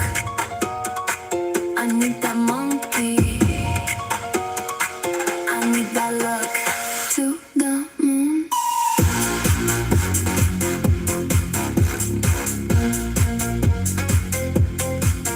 To the moon.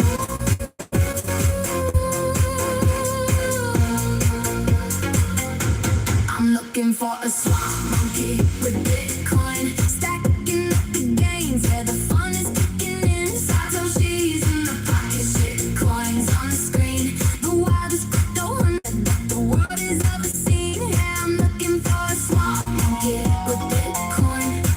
Let the FOMO hit. Let the summer fun begin.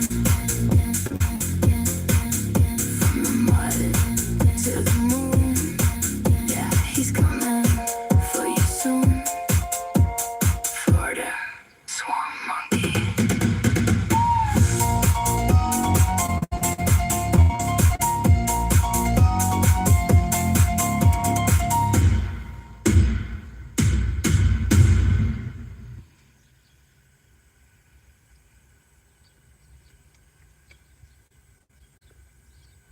All right.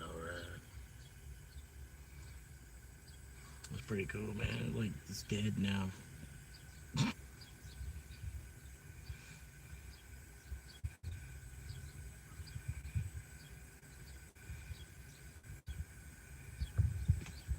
It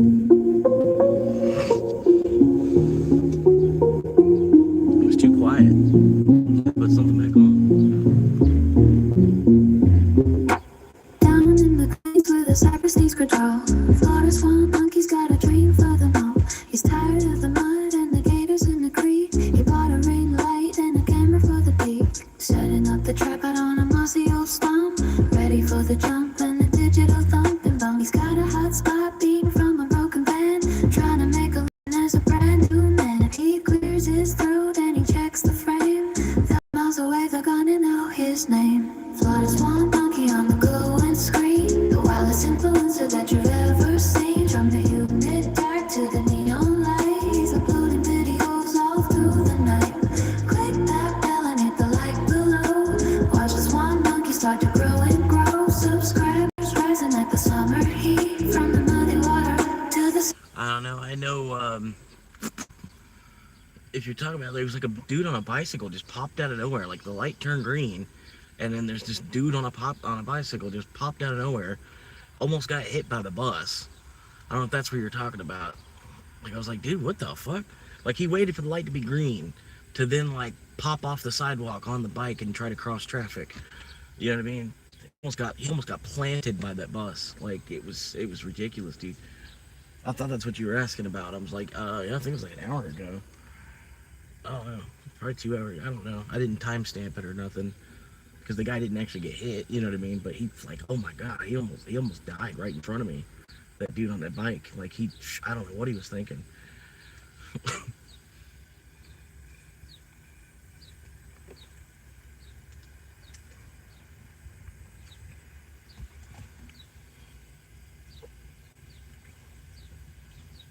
I thought that's what you were asking about. My bad, man. City Street. He's doing mukbangs with the catfish in the car, dreaming of a mansion in a shiny silver car. He does a gear review of a roasted outfit.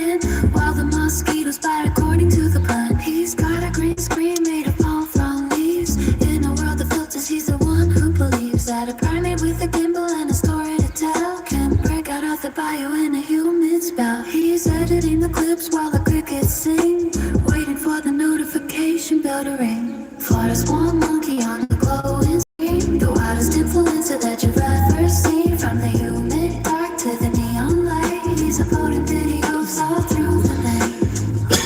And hit the like below. Watch the swan monkey start to boil and grow. Subscribe. But what song was it you were talking about? Oh, you already left. Okay, sorry. Rising like the sun. Yeah, what song was it you were talking about? Describe it to me. Maybe we can find it. I can send it to you or whatever. I can post it on the channel, something like that.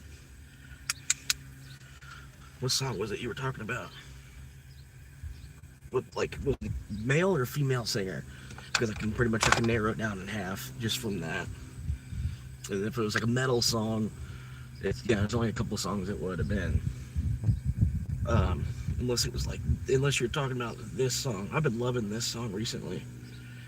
Right here. I've been loving this one. Or is it more of like an R&B? More like an R&B song.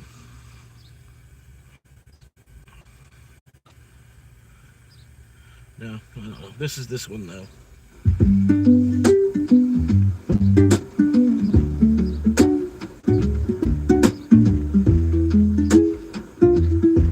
Well, I used AI to drop the beat on it. It's lyrics that I stuck together though. Beneath the neon of a local strip mall sign, seat tilted back just far enough to see the skyline. Condensation on the glass, a fog that hides the world, while the banner of my digital dream starts to get unfurled. I've got a tripod on the dash and a ring light on the seat, living in this metal box on a dead-end gravel street. They call me Florida Swamp Monkey, the king of compact, making content in the heat with the windows cracked. I'm just 100,000 clicks away from a front door key, from a kitchen and a carpet and a sense of being free.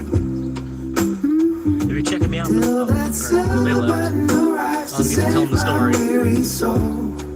I'm about to say, if you're checking me out for the first time, I'm actually living in my car since September. All the help you can give is greatly appreciated. If you've ever given a homeless person on the side of the road $1 or like $5 or even a 20, you know, just like subscribing to my channel and just ignoring the videos. Help me beat the algorithm, trying to get to 1,000 subscribers. Not too bad, I won't be asking anymore. But I do have like my fingers crossed, hopefully a dream of getting to 100K so I can buy a house. I've been working, going through everything I could for like the last 14 years. And I just feel like this is what I should have been doing the whole time. I'm just 100,000 clicks away from a front door key, from a kitchen and a carpet and a sense of being free. Till that silver button arrives to save my weary soul. I'm building my empire from inside this old Corolla. Yeah, I'm building my empire from inside this old Corolla. Sometimes I'm mad at guys and the night gets cold and dark, and I wonder if I'm just a ghost inside a trailer park. Ooh. But then the screen lights up and the numbers start to climb, and I know I'm gonna make it out of here in due time. I'm just 100,000 clicks away from a front door key. If you're checking me out for the first time, I've actually been living in my car since September. Any support you can give is greatly appreciated. I'm trying to get to 1,000 subscribers and trying to break through the wall of the algorithm, create a channel, turn it into something. Because I've been doing everything else for like the last 15 years while I've been dreaming of doing this. And I feel like I've hit one wall after another. It's time to, dive into this more, see what I can do with this. Hey Jerry, how you doing, man? So right now I'm kind of like a homeless IRL streamer, but I'm a hustler too at the same time. I'm not just out here begging for change every day. I kind of am because I'm begging Uber for orders, but yeah, even just subscribe, and then if you don't like watching the videos, just ignore them. You know what I mean? I think you can be subscribed and then just hit not interested. After a while, it will stop showing you the videos, but I'll still have a subscriber out of it. And then when you see me over 1,000 subscribers, just go ahead and unsub if it's not something you're interested in. But in the meantime, I would, any help you can give is beautiful. I did already. To see the skyline, condensation on the glass of fog that lights the world while the banner of my digital dream starts to get unfurled. I got a trap eye on the dash, a ring light on the seat, living in this metal box in a bed and gravel street. They call me Florida Swamp Monkey, the king of the compact, making content in the heat with the windows cracked. I'm just 100,000 clicks away from the front door key. From the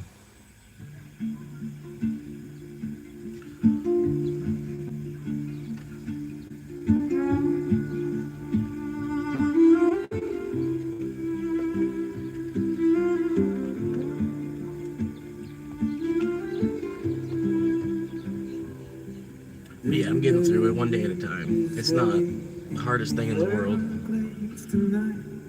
The only thing I'm really worried about is the safetiness of it all. Sleeping in my car while I'm trying to save as much money as possible. inside this rusted frame, a Corolla made of tin, waiting for the moment in time and the world to let me in. They call me Florida Swamp Monkey. Yeah, I can Uber and Dash at the same time. I've just been trying to get the quest done on Uber to get the extra little bit of money that they were giving on that. And then I feel like Dash, the amounts are lower on Dash. Uber, there's a chance of getting higher amounts. Not always, but... And Dash itself, the app is harder to navigate, I feel like. Uber's more user-friendly.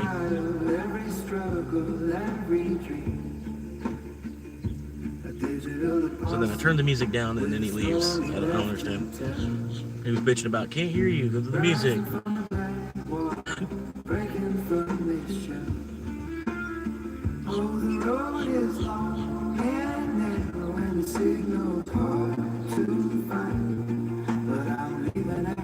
This Corolla life behind.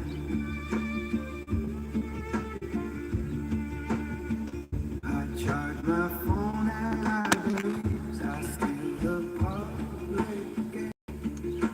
Checking all the comments while I brush the swamp moss. I've got 1,000 old souls who watch me cook. But I made over 100 today, which that's a good day for me. I don't want to be greedy. I made $300 one day. One day I was able to make over $300. It was $309. And that was very, very uncommon for that to happen. And then to aim for 200, you're setting yourself up for failure. Aiming for 200 a day, it's not going to happen.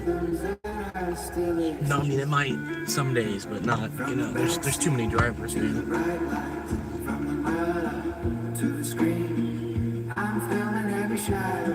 And then to make 200 a day, you're probably going to spend 50 in fuel anyway. So usually I try to get 130. I like 130 because 30 goes in the tank anyway. And so I actually made 100. Pretty much. Without the way it equals out, but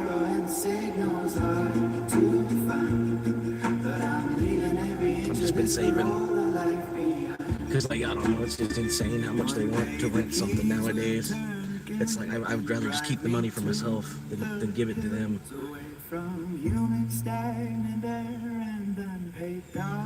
It's like I'm working my ass off to make, even though it's a little bit easier to make $100 today than it ever has been, granted, but still it's it's a big amount of money that they want just for a place to live each month.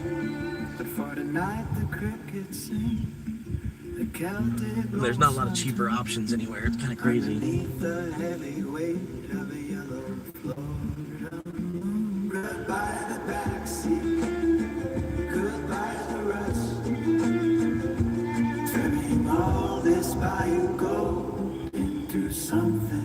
But yeah, it's each month I rough it in the car. It's $1,000 I get to save, use for myself for later.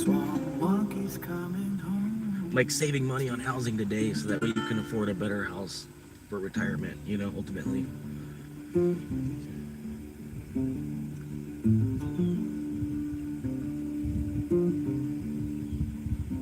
if I ever even get a house, because it depends on me getting 100K subscribers now at this point.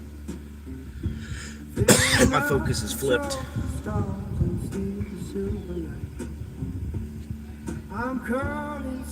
If, you know, by like maybe some crypto miracle, but you know, if not that, then I'm gonna be pushing YouTube until I get to 100K subscribers, and then, you know, the more people know that I'm trying to build a house out of it, you know what I mean? I'm trying to get to 100K and get a house, you know what I mean? But it's gonna be a lot of work between now and then, and I'm in for it. A gallon jug of water and a blanket for the floor. Dreaming of a life beyond this locked in. From the backseat to the bright. I hope the story gets out there a little bit. People tell friends and everything. It'd be cool, because it's not like a GoFundMe account. You know what I mean? It's a YouTube channel. It's my life documented. You know, it's not just me begging for y'all to pay for a house for me.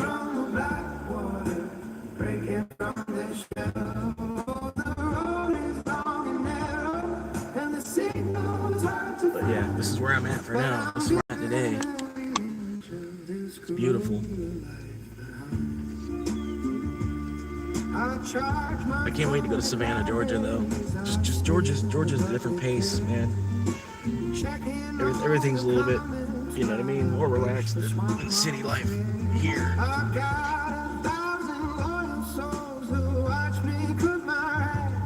6 hours and 35 minutes. There's beauty in the breakdown, there's a rhythm in the rain, and every upload is a hammer at the chain. But yeah, it's hard. It's way harder to get orders on Uber right now because these freaking quests. You be logged in for 12 hours and get like 10 requests that are actually worth taking, maybe. From the mud to the screen, I'm filming every shadow, every struggle, every dream. A digital apostle with a story left to tell. Rising from the black water, breaking from the shell. Road is long and narrow, and the signals hard to find. Anyway, appreciate y'all hanging, man. Those of y'all that are here, been here throughout. I think as time goes on, there's going to be more people like y'all. There'll be like a whole group of people, you know, wanting to see me succeed, you know, day to day, doing what I can instead of panhandling, basically.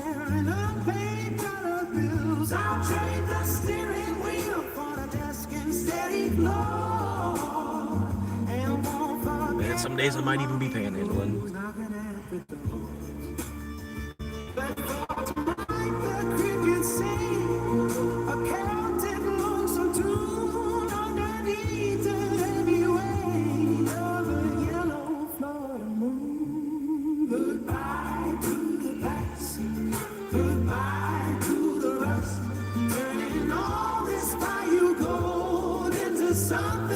But yeah, I made it over 100.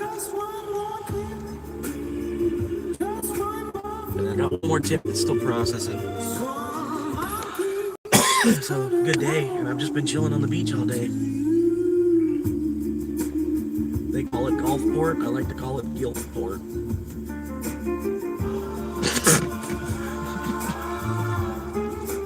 They ought to just rename it Guiltport.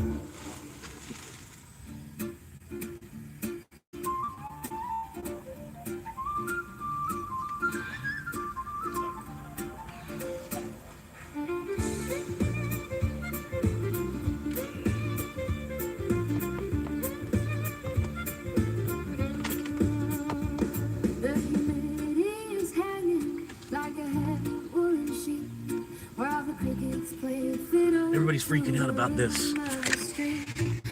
It's a golf cart that looks like a Cadillac. It's not. I mean, the coolest part is it's got the emblem and it's got turn signals and stuff. But it's just a golf cart that looks like a Cadillac. Like they've never been to Florida before or something. Like, are you new to Florida? I see shit like that every week, man.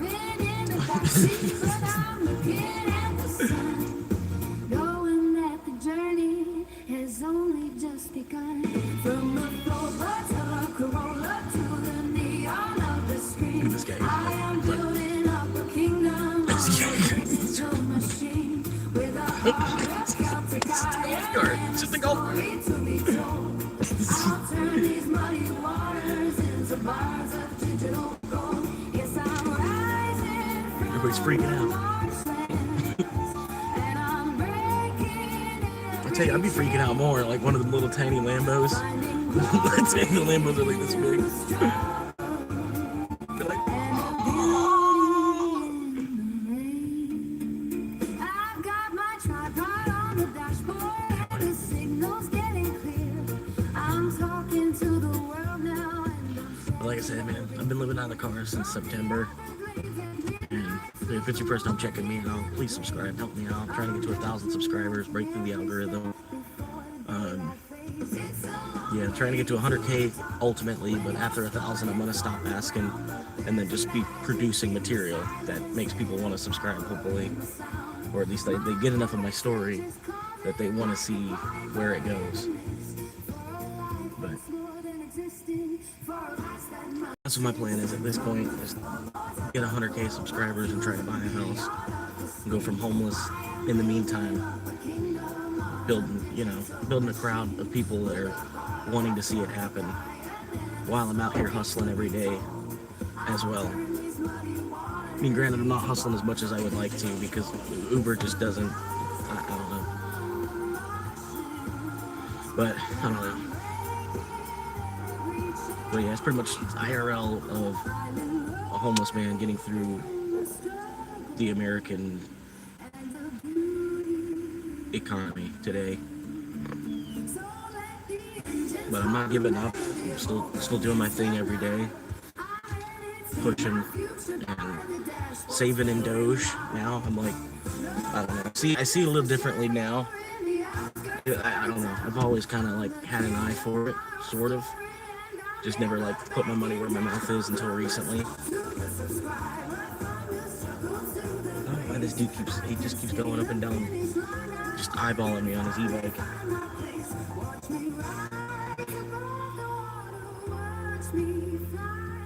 He's lucky they have electric bikes because he wouldn't be able to ride a bike that much. He would went by one time, that was it.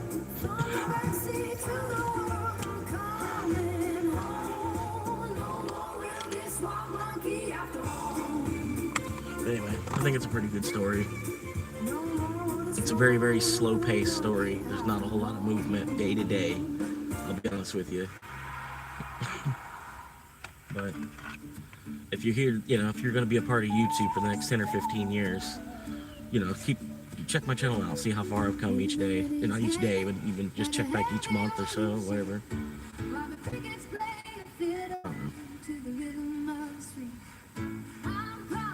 Kind of low on energy. I only slept for like 4 hours last night.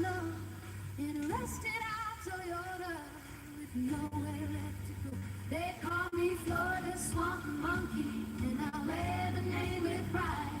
With my cat, my spirit, and a fire deep inside. Yep, and they leave instead. Knowing that the journey has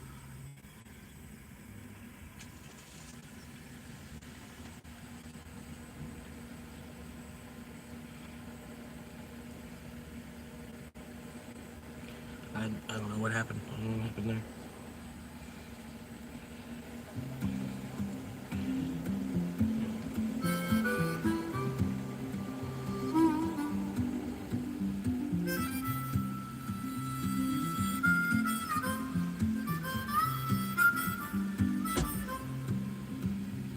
Well, the engine hums a crowd rusted floor. We don't talk of mortgages or heavy. Just crazy. Everybody's freaking out over this golf cart, man. And a map that's torn too. Chasing down the silhouettes. They're looking at it like it's a flying saucer or something. It's just a golf cart. While the radio is coughing up that same. It's an Orkillian battle cruiser. Everybody look.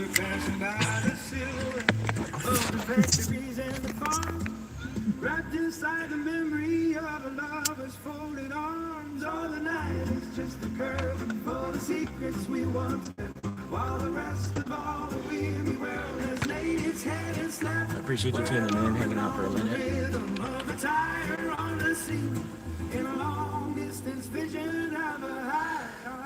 But I'm like 80% of the way to purchasing land, and then just I don't even know what I'm going to do with the land at this point. I'm going to be fighting the county to see exactly how much I have to do with the land after purchasing it.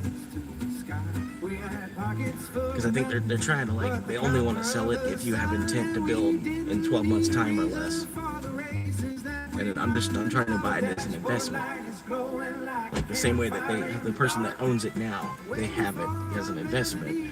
And then I'm trying to buy it off of them for the money that they want today, so I can lock in today's price on it. And then at the same time have a place I can park my car, because it's like my own private property, paid for, pay taxes to be here. So that's my plan as of now.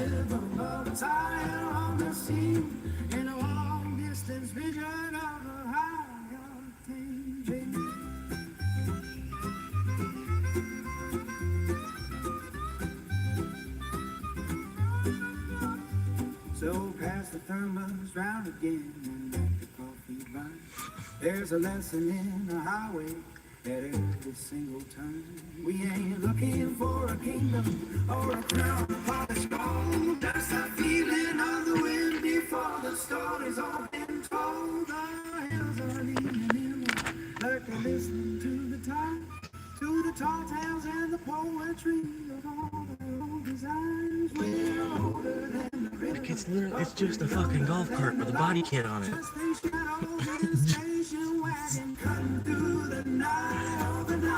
Just a curtain for the secrets we once kept, while the rest of all the weary world laid its head and slept. I'll have to tell them when they come back. Like, everybody was freaking out about your golf cart, dude. I got it on my live stream. There's almost been 100 people walk by freaking out about your golf cart while you were gone. People are tripping like they ate a mushroom, and like they're looking at something after eating a mushroom, like, oh my god, oh my god, oh my god, it's a Cadillac golf cart. I'm tripping ass, Bob.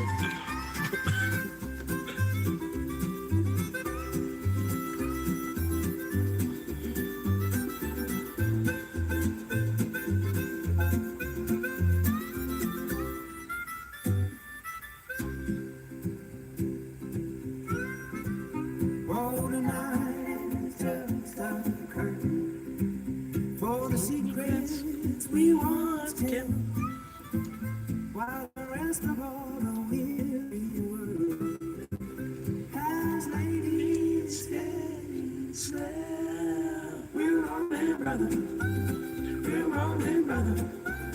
We're rolling, brother. We're rolling, brother. We're rolling, brother. We're rolling, brother. We're rolling, brother.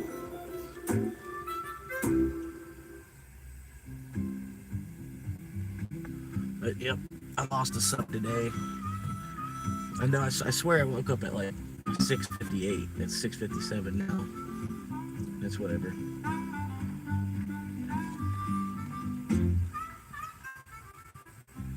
You'll have 1 million people hate you before 1,000 people love you. And we don't talk mortgages or heavy iron doors. Just the ghost of a harmonica and a map that's torn in two. Chasing down the silhouettes of the boys we once knew. Jim's got the wheel and he's staring at the white lines in the rain, while the radio is coughing up that same old soft refrain. We're passing by the silhouettes of the factories and the farm, wrapped inside the memory of a lover's folded arms. Oh, the night is just the curtain for the secrets we once kept, while the rest of all the weary world is laid its head to sleep. We're rolling on the rhythm of a tire on the sea, in a long distance vision of a high octane dream. Do you recall the summer when the creek was running dry, and we swore we'd find a ladder that would stars to the sky.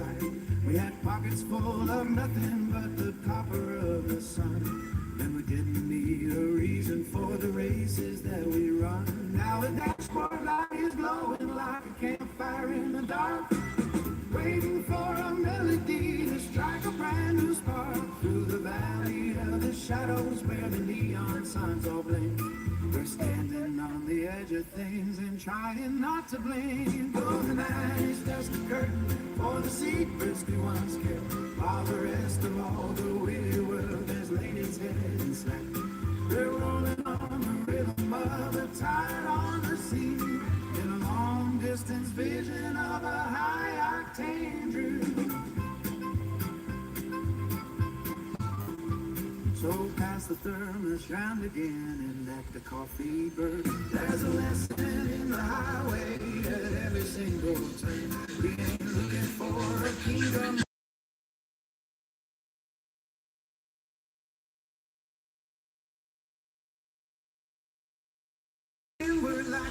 Sorry. There was a donk. It wasn't even a good looking donk either. I would have flipped the screen. He would have been driving slower and everything if it was a good looking donk. Just three shadows in a station wagon cutting through the night. I like what they did with this Bronco. Look at this Bronco over here. They did a good job. It made the Bronco actually kind of look like a Bronco still. The lift on it, a little bit of tire upgrade that they put. It doesn't look like a soccer mom's Bronco.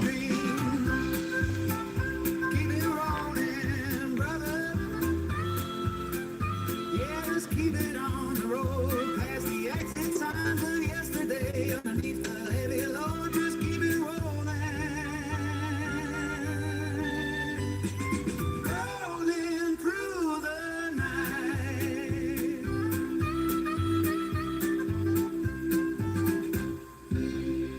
This old dude, he's wearing a shirt that says, "For fuck's sake." For fuck's sake.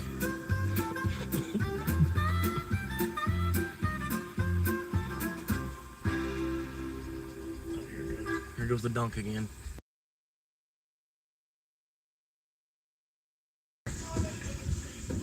He's driving way too fast, man.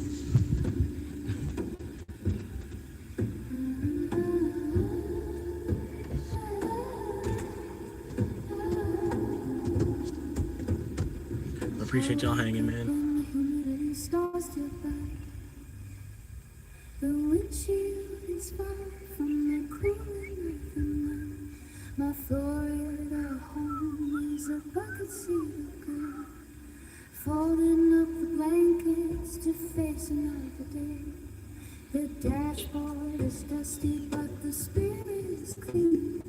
I'm chasing a ghost through a digital screen.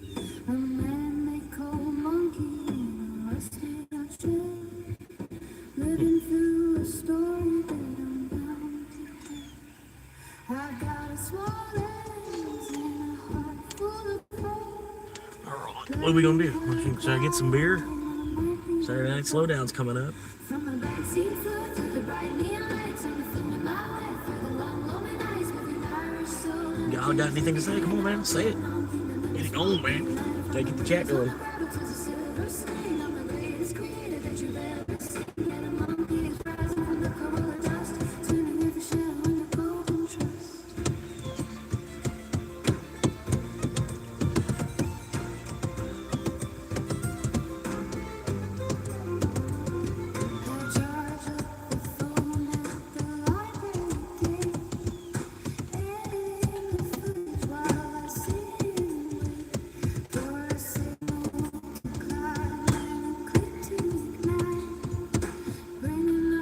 Appreciate y'all hanging, man. I do.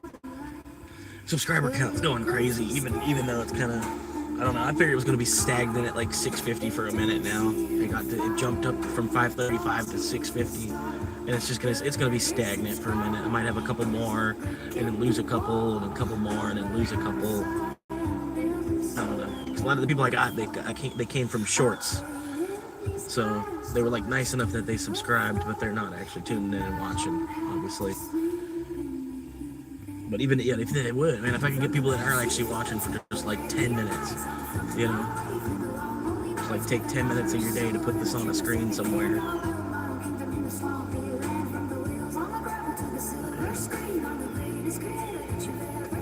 Really helped me out, but people just blow it off. It's sad, man.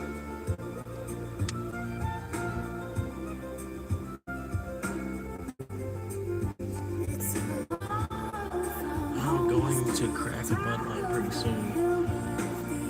Yeah. That's why, like, I gotta have a good spot. I'm posted up for the night. You know what I mean? A spot I don't have to worry about making too much noise. I don't think I can even do it here. Like anywhere around here. I haven't found a spot that's gonna be a quiet enough spot that people aren't gonna worry about what I'm doing in my car. And then, you know what I mean? Also a spot I can just go ahead and sleep once I finish, you know. So there probably won't be any drinking tonight on the Saturday night slow down, to be honest with you.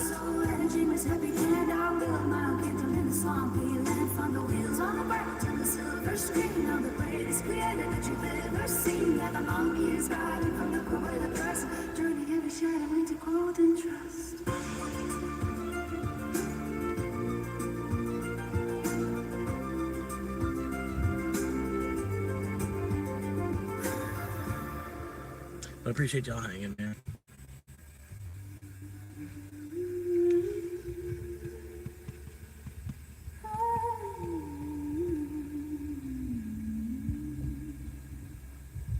I wake up when the humidity starts to bite. The windshield is fog from the cooling of the night. But yeah, pretty good day. I started early. I was trying to get the quest busted out early because I figured once the other drivers got on, I wasn't going to get any orders. That's pretty much what happened. I'm chasing a ghost through a digital screen. A man they call a monkey in a rusted out shell. Living through a story that I'm bound to tell.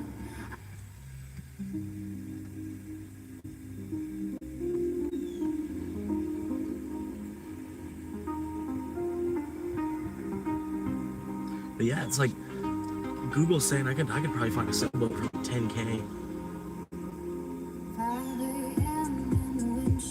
Like I'd have to like look on Craigslist or probably Facebook Marketplace maybe somehow or another.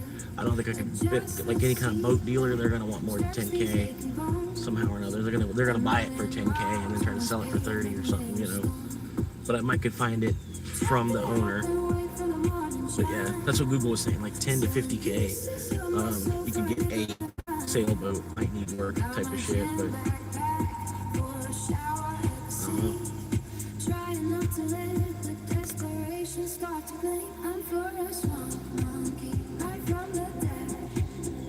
Turning cold fries and coffee into digital cash. Yeah, I had a little bit of a crowd for a second. There was like 5 viewers listening to me for a quick second while I was trying to introduce myself, but it didn't do anything.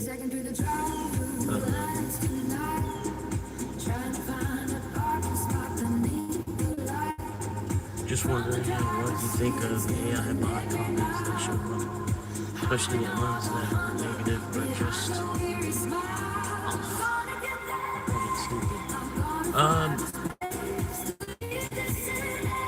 They just keep coming, you know what I mean? Just you gotta have fun with it, you know what I mean?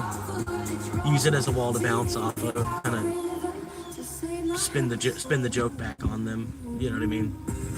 You're pretty good about it, you know what I mean? Just don't let it hit your temper. Just use it as entertainment. Because it normally is too. It normally is pretty good entertainment.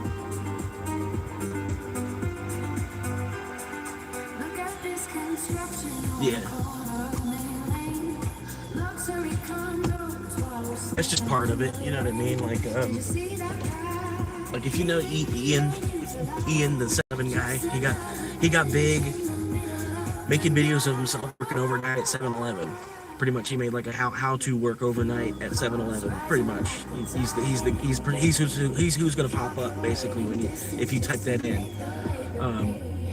But yeah, what was I thinking about? Yeah, he's got like this troll that he actually made a moderator, he's got a troll that he made a moderator. Like it's a dude that just constantly just trolls him like nonstop, and yet, but like Ian's got 250,000 subscribers. Like all he has to do is YouTube. He doesn't realize it, but he's like, I don't know. He's still working a 40-hour week job too, so like people can respect him. You know what I mean? I don't know, man. But yeah, he's working the 40-hour week job. I even tried to tell him, like, dude, you've got 250,000 subscribers. Like, I would just produce twice as much on YouTube. Like, tell your job you only want 20, 25 hours because YouTube is working for you. You know what I mean? But I don't know.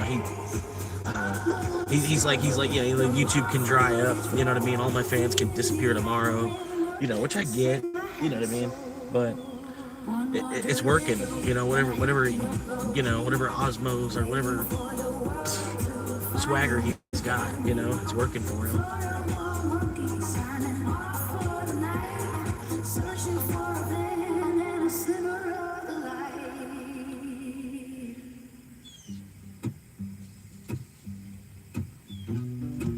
But yeah, I don't know, man. But we're I don't know, we're not the same dude, but we're a lot alike.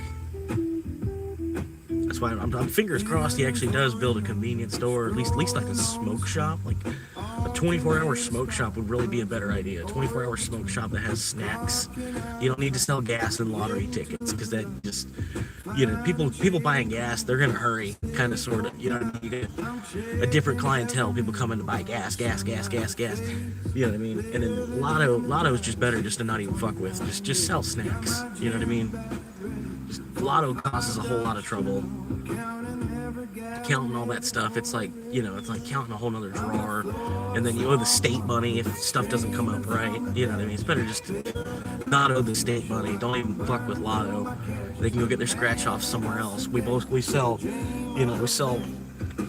like pipes and grinders, you know, and bags of chips and soda, you know.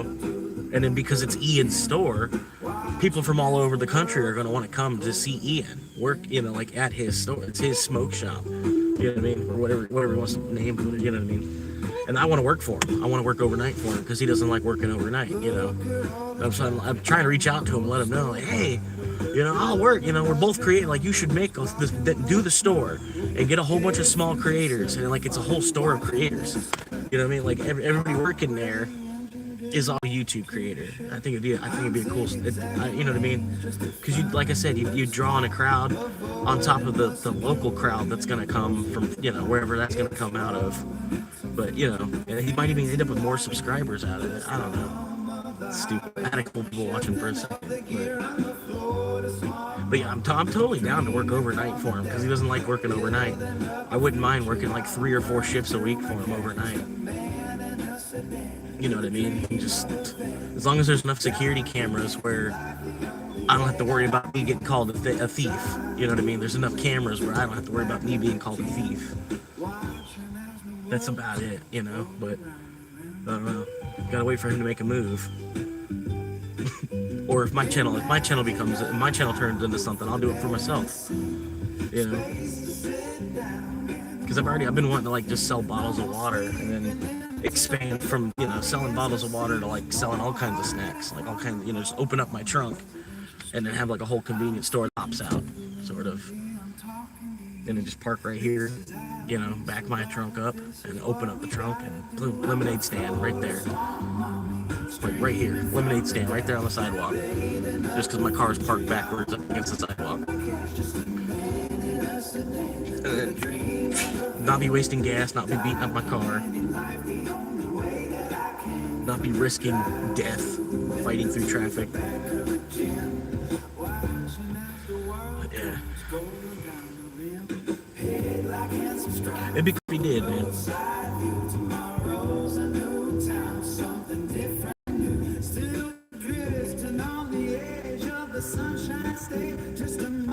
What's stopping me from what?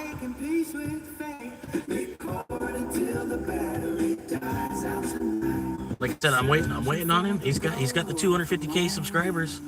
I've seen him make all kinds of. I've seen him go live for like an hour and make over $1,000 in donations and tips from people. Like he's got some stack on top of some stack, and plus every 1,000 views is like 40 to 50 cents.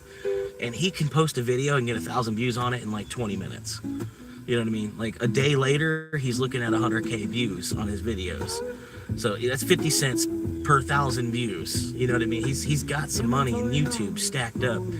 I don't know what he's like dragging his knuckles about opening up a store. But like I said, I think part of it is because he's wanting to do gas and lotto. He's wanting to do like the whole 9 yards. It's like, no, just open up a store, bro. People are gonna come just because they're your fan. They're gonna want to come see you and then drop $50 on snacks as well. Help you out. You know what I mean? Because they know it's for your business, and then you double mark everything up. Anything you buy, sell it for double what you paid for. You're gonna make money, and then on top of that, you already have money for the overhead of starting it all from the 250,000 subscribers. So I mean, I'm not trying to like dog him, but I'm like, dude, I'm here. I'm ready to work, bro. Let's go. You know what I mean? That's what's stopping me. I don't have the 100K subscribers to do it myself. I'm literally working for change every day on fucking Uber. Just enough to keep my car going, you know. So all I can do is document my story until enough people find it. The majority of people, like you see, they just walk right on by and fucking make jokes about it. It's like, okay, thanks for the help, guys.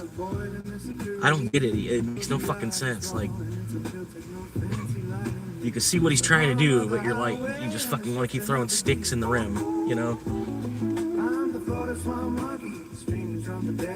Building up a future while I'm running through my cash just a man in a sedan with a dream of a van, documenting life the only thing that I can. So I'm gonna drive through a window to the back of the gym, watching as the world turns cold around me. Imagine a high roof with a bed in the sink, space to sit down and a moment to what you were just talking about, a convenience store out of your truck. Right.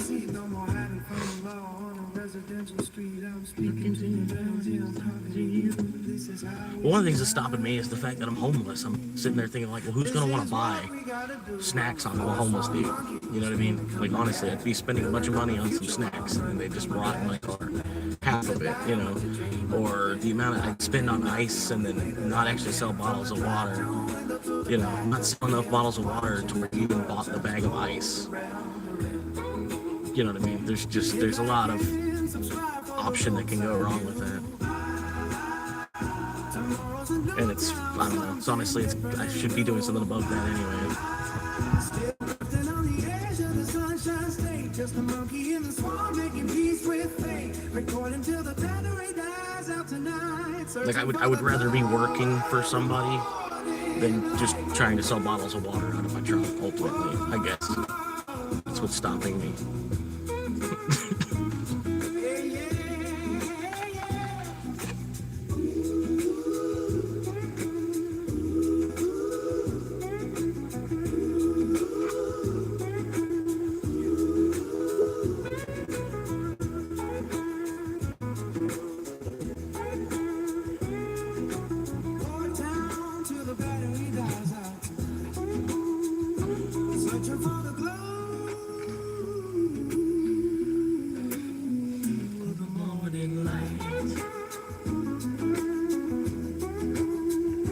Oh man, look at this. Oh my god.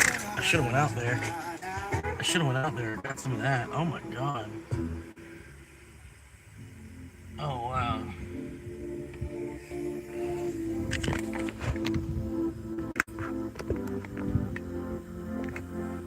Should have went out there.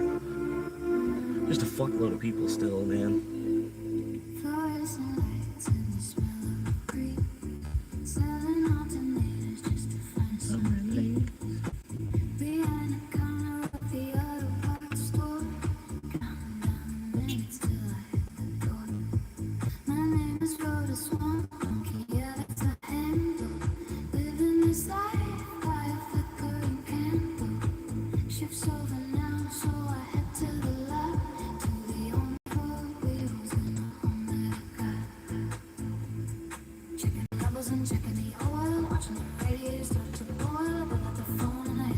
That's what I'm talking about. I think I need to put like "I have COVID" across the front wheel of my car, so people just live walking as close as they can get to it.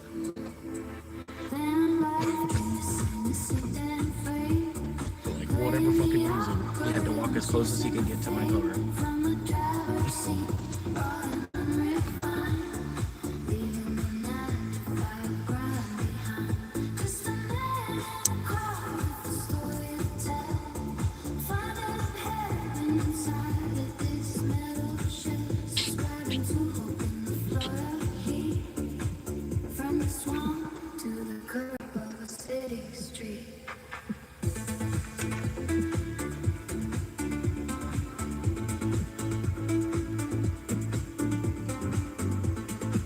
Bluetooth disconnect.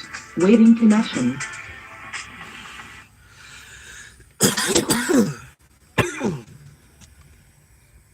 How many?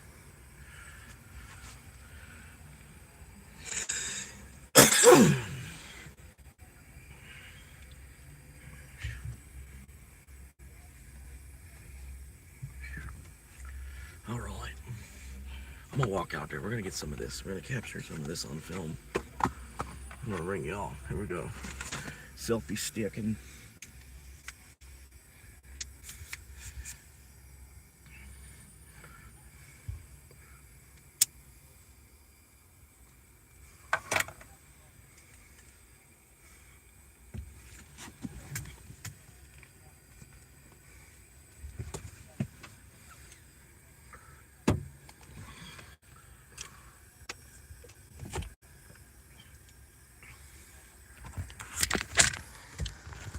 I'm gonna get one of those magnetic charger things. This phone's got the capability, and I think I'm beating up where it plugs into the bottom. I'm beating it up.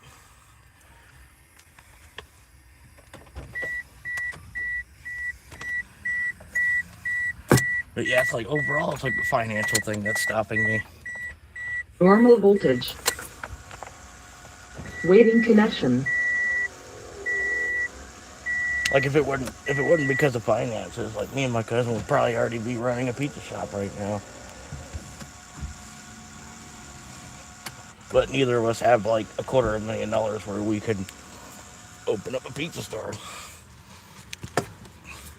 Oh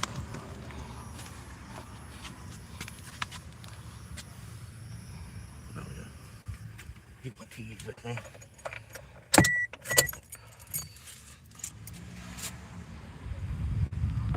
Yeah.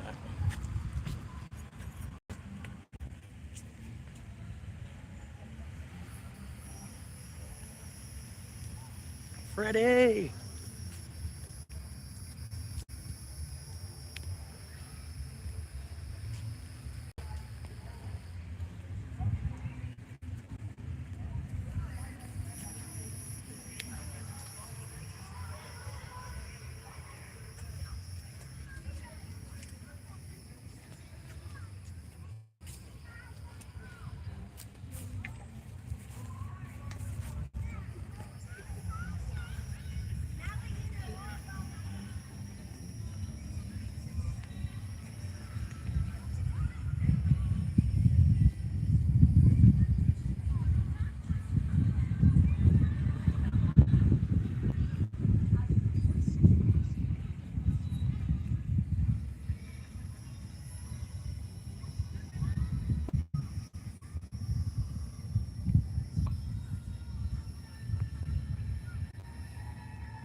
Fire ants.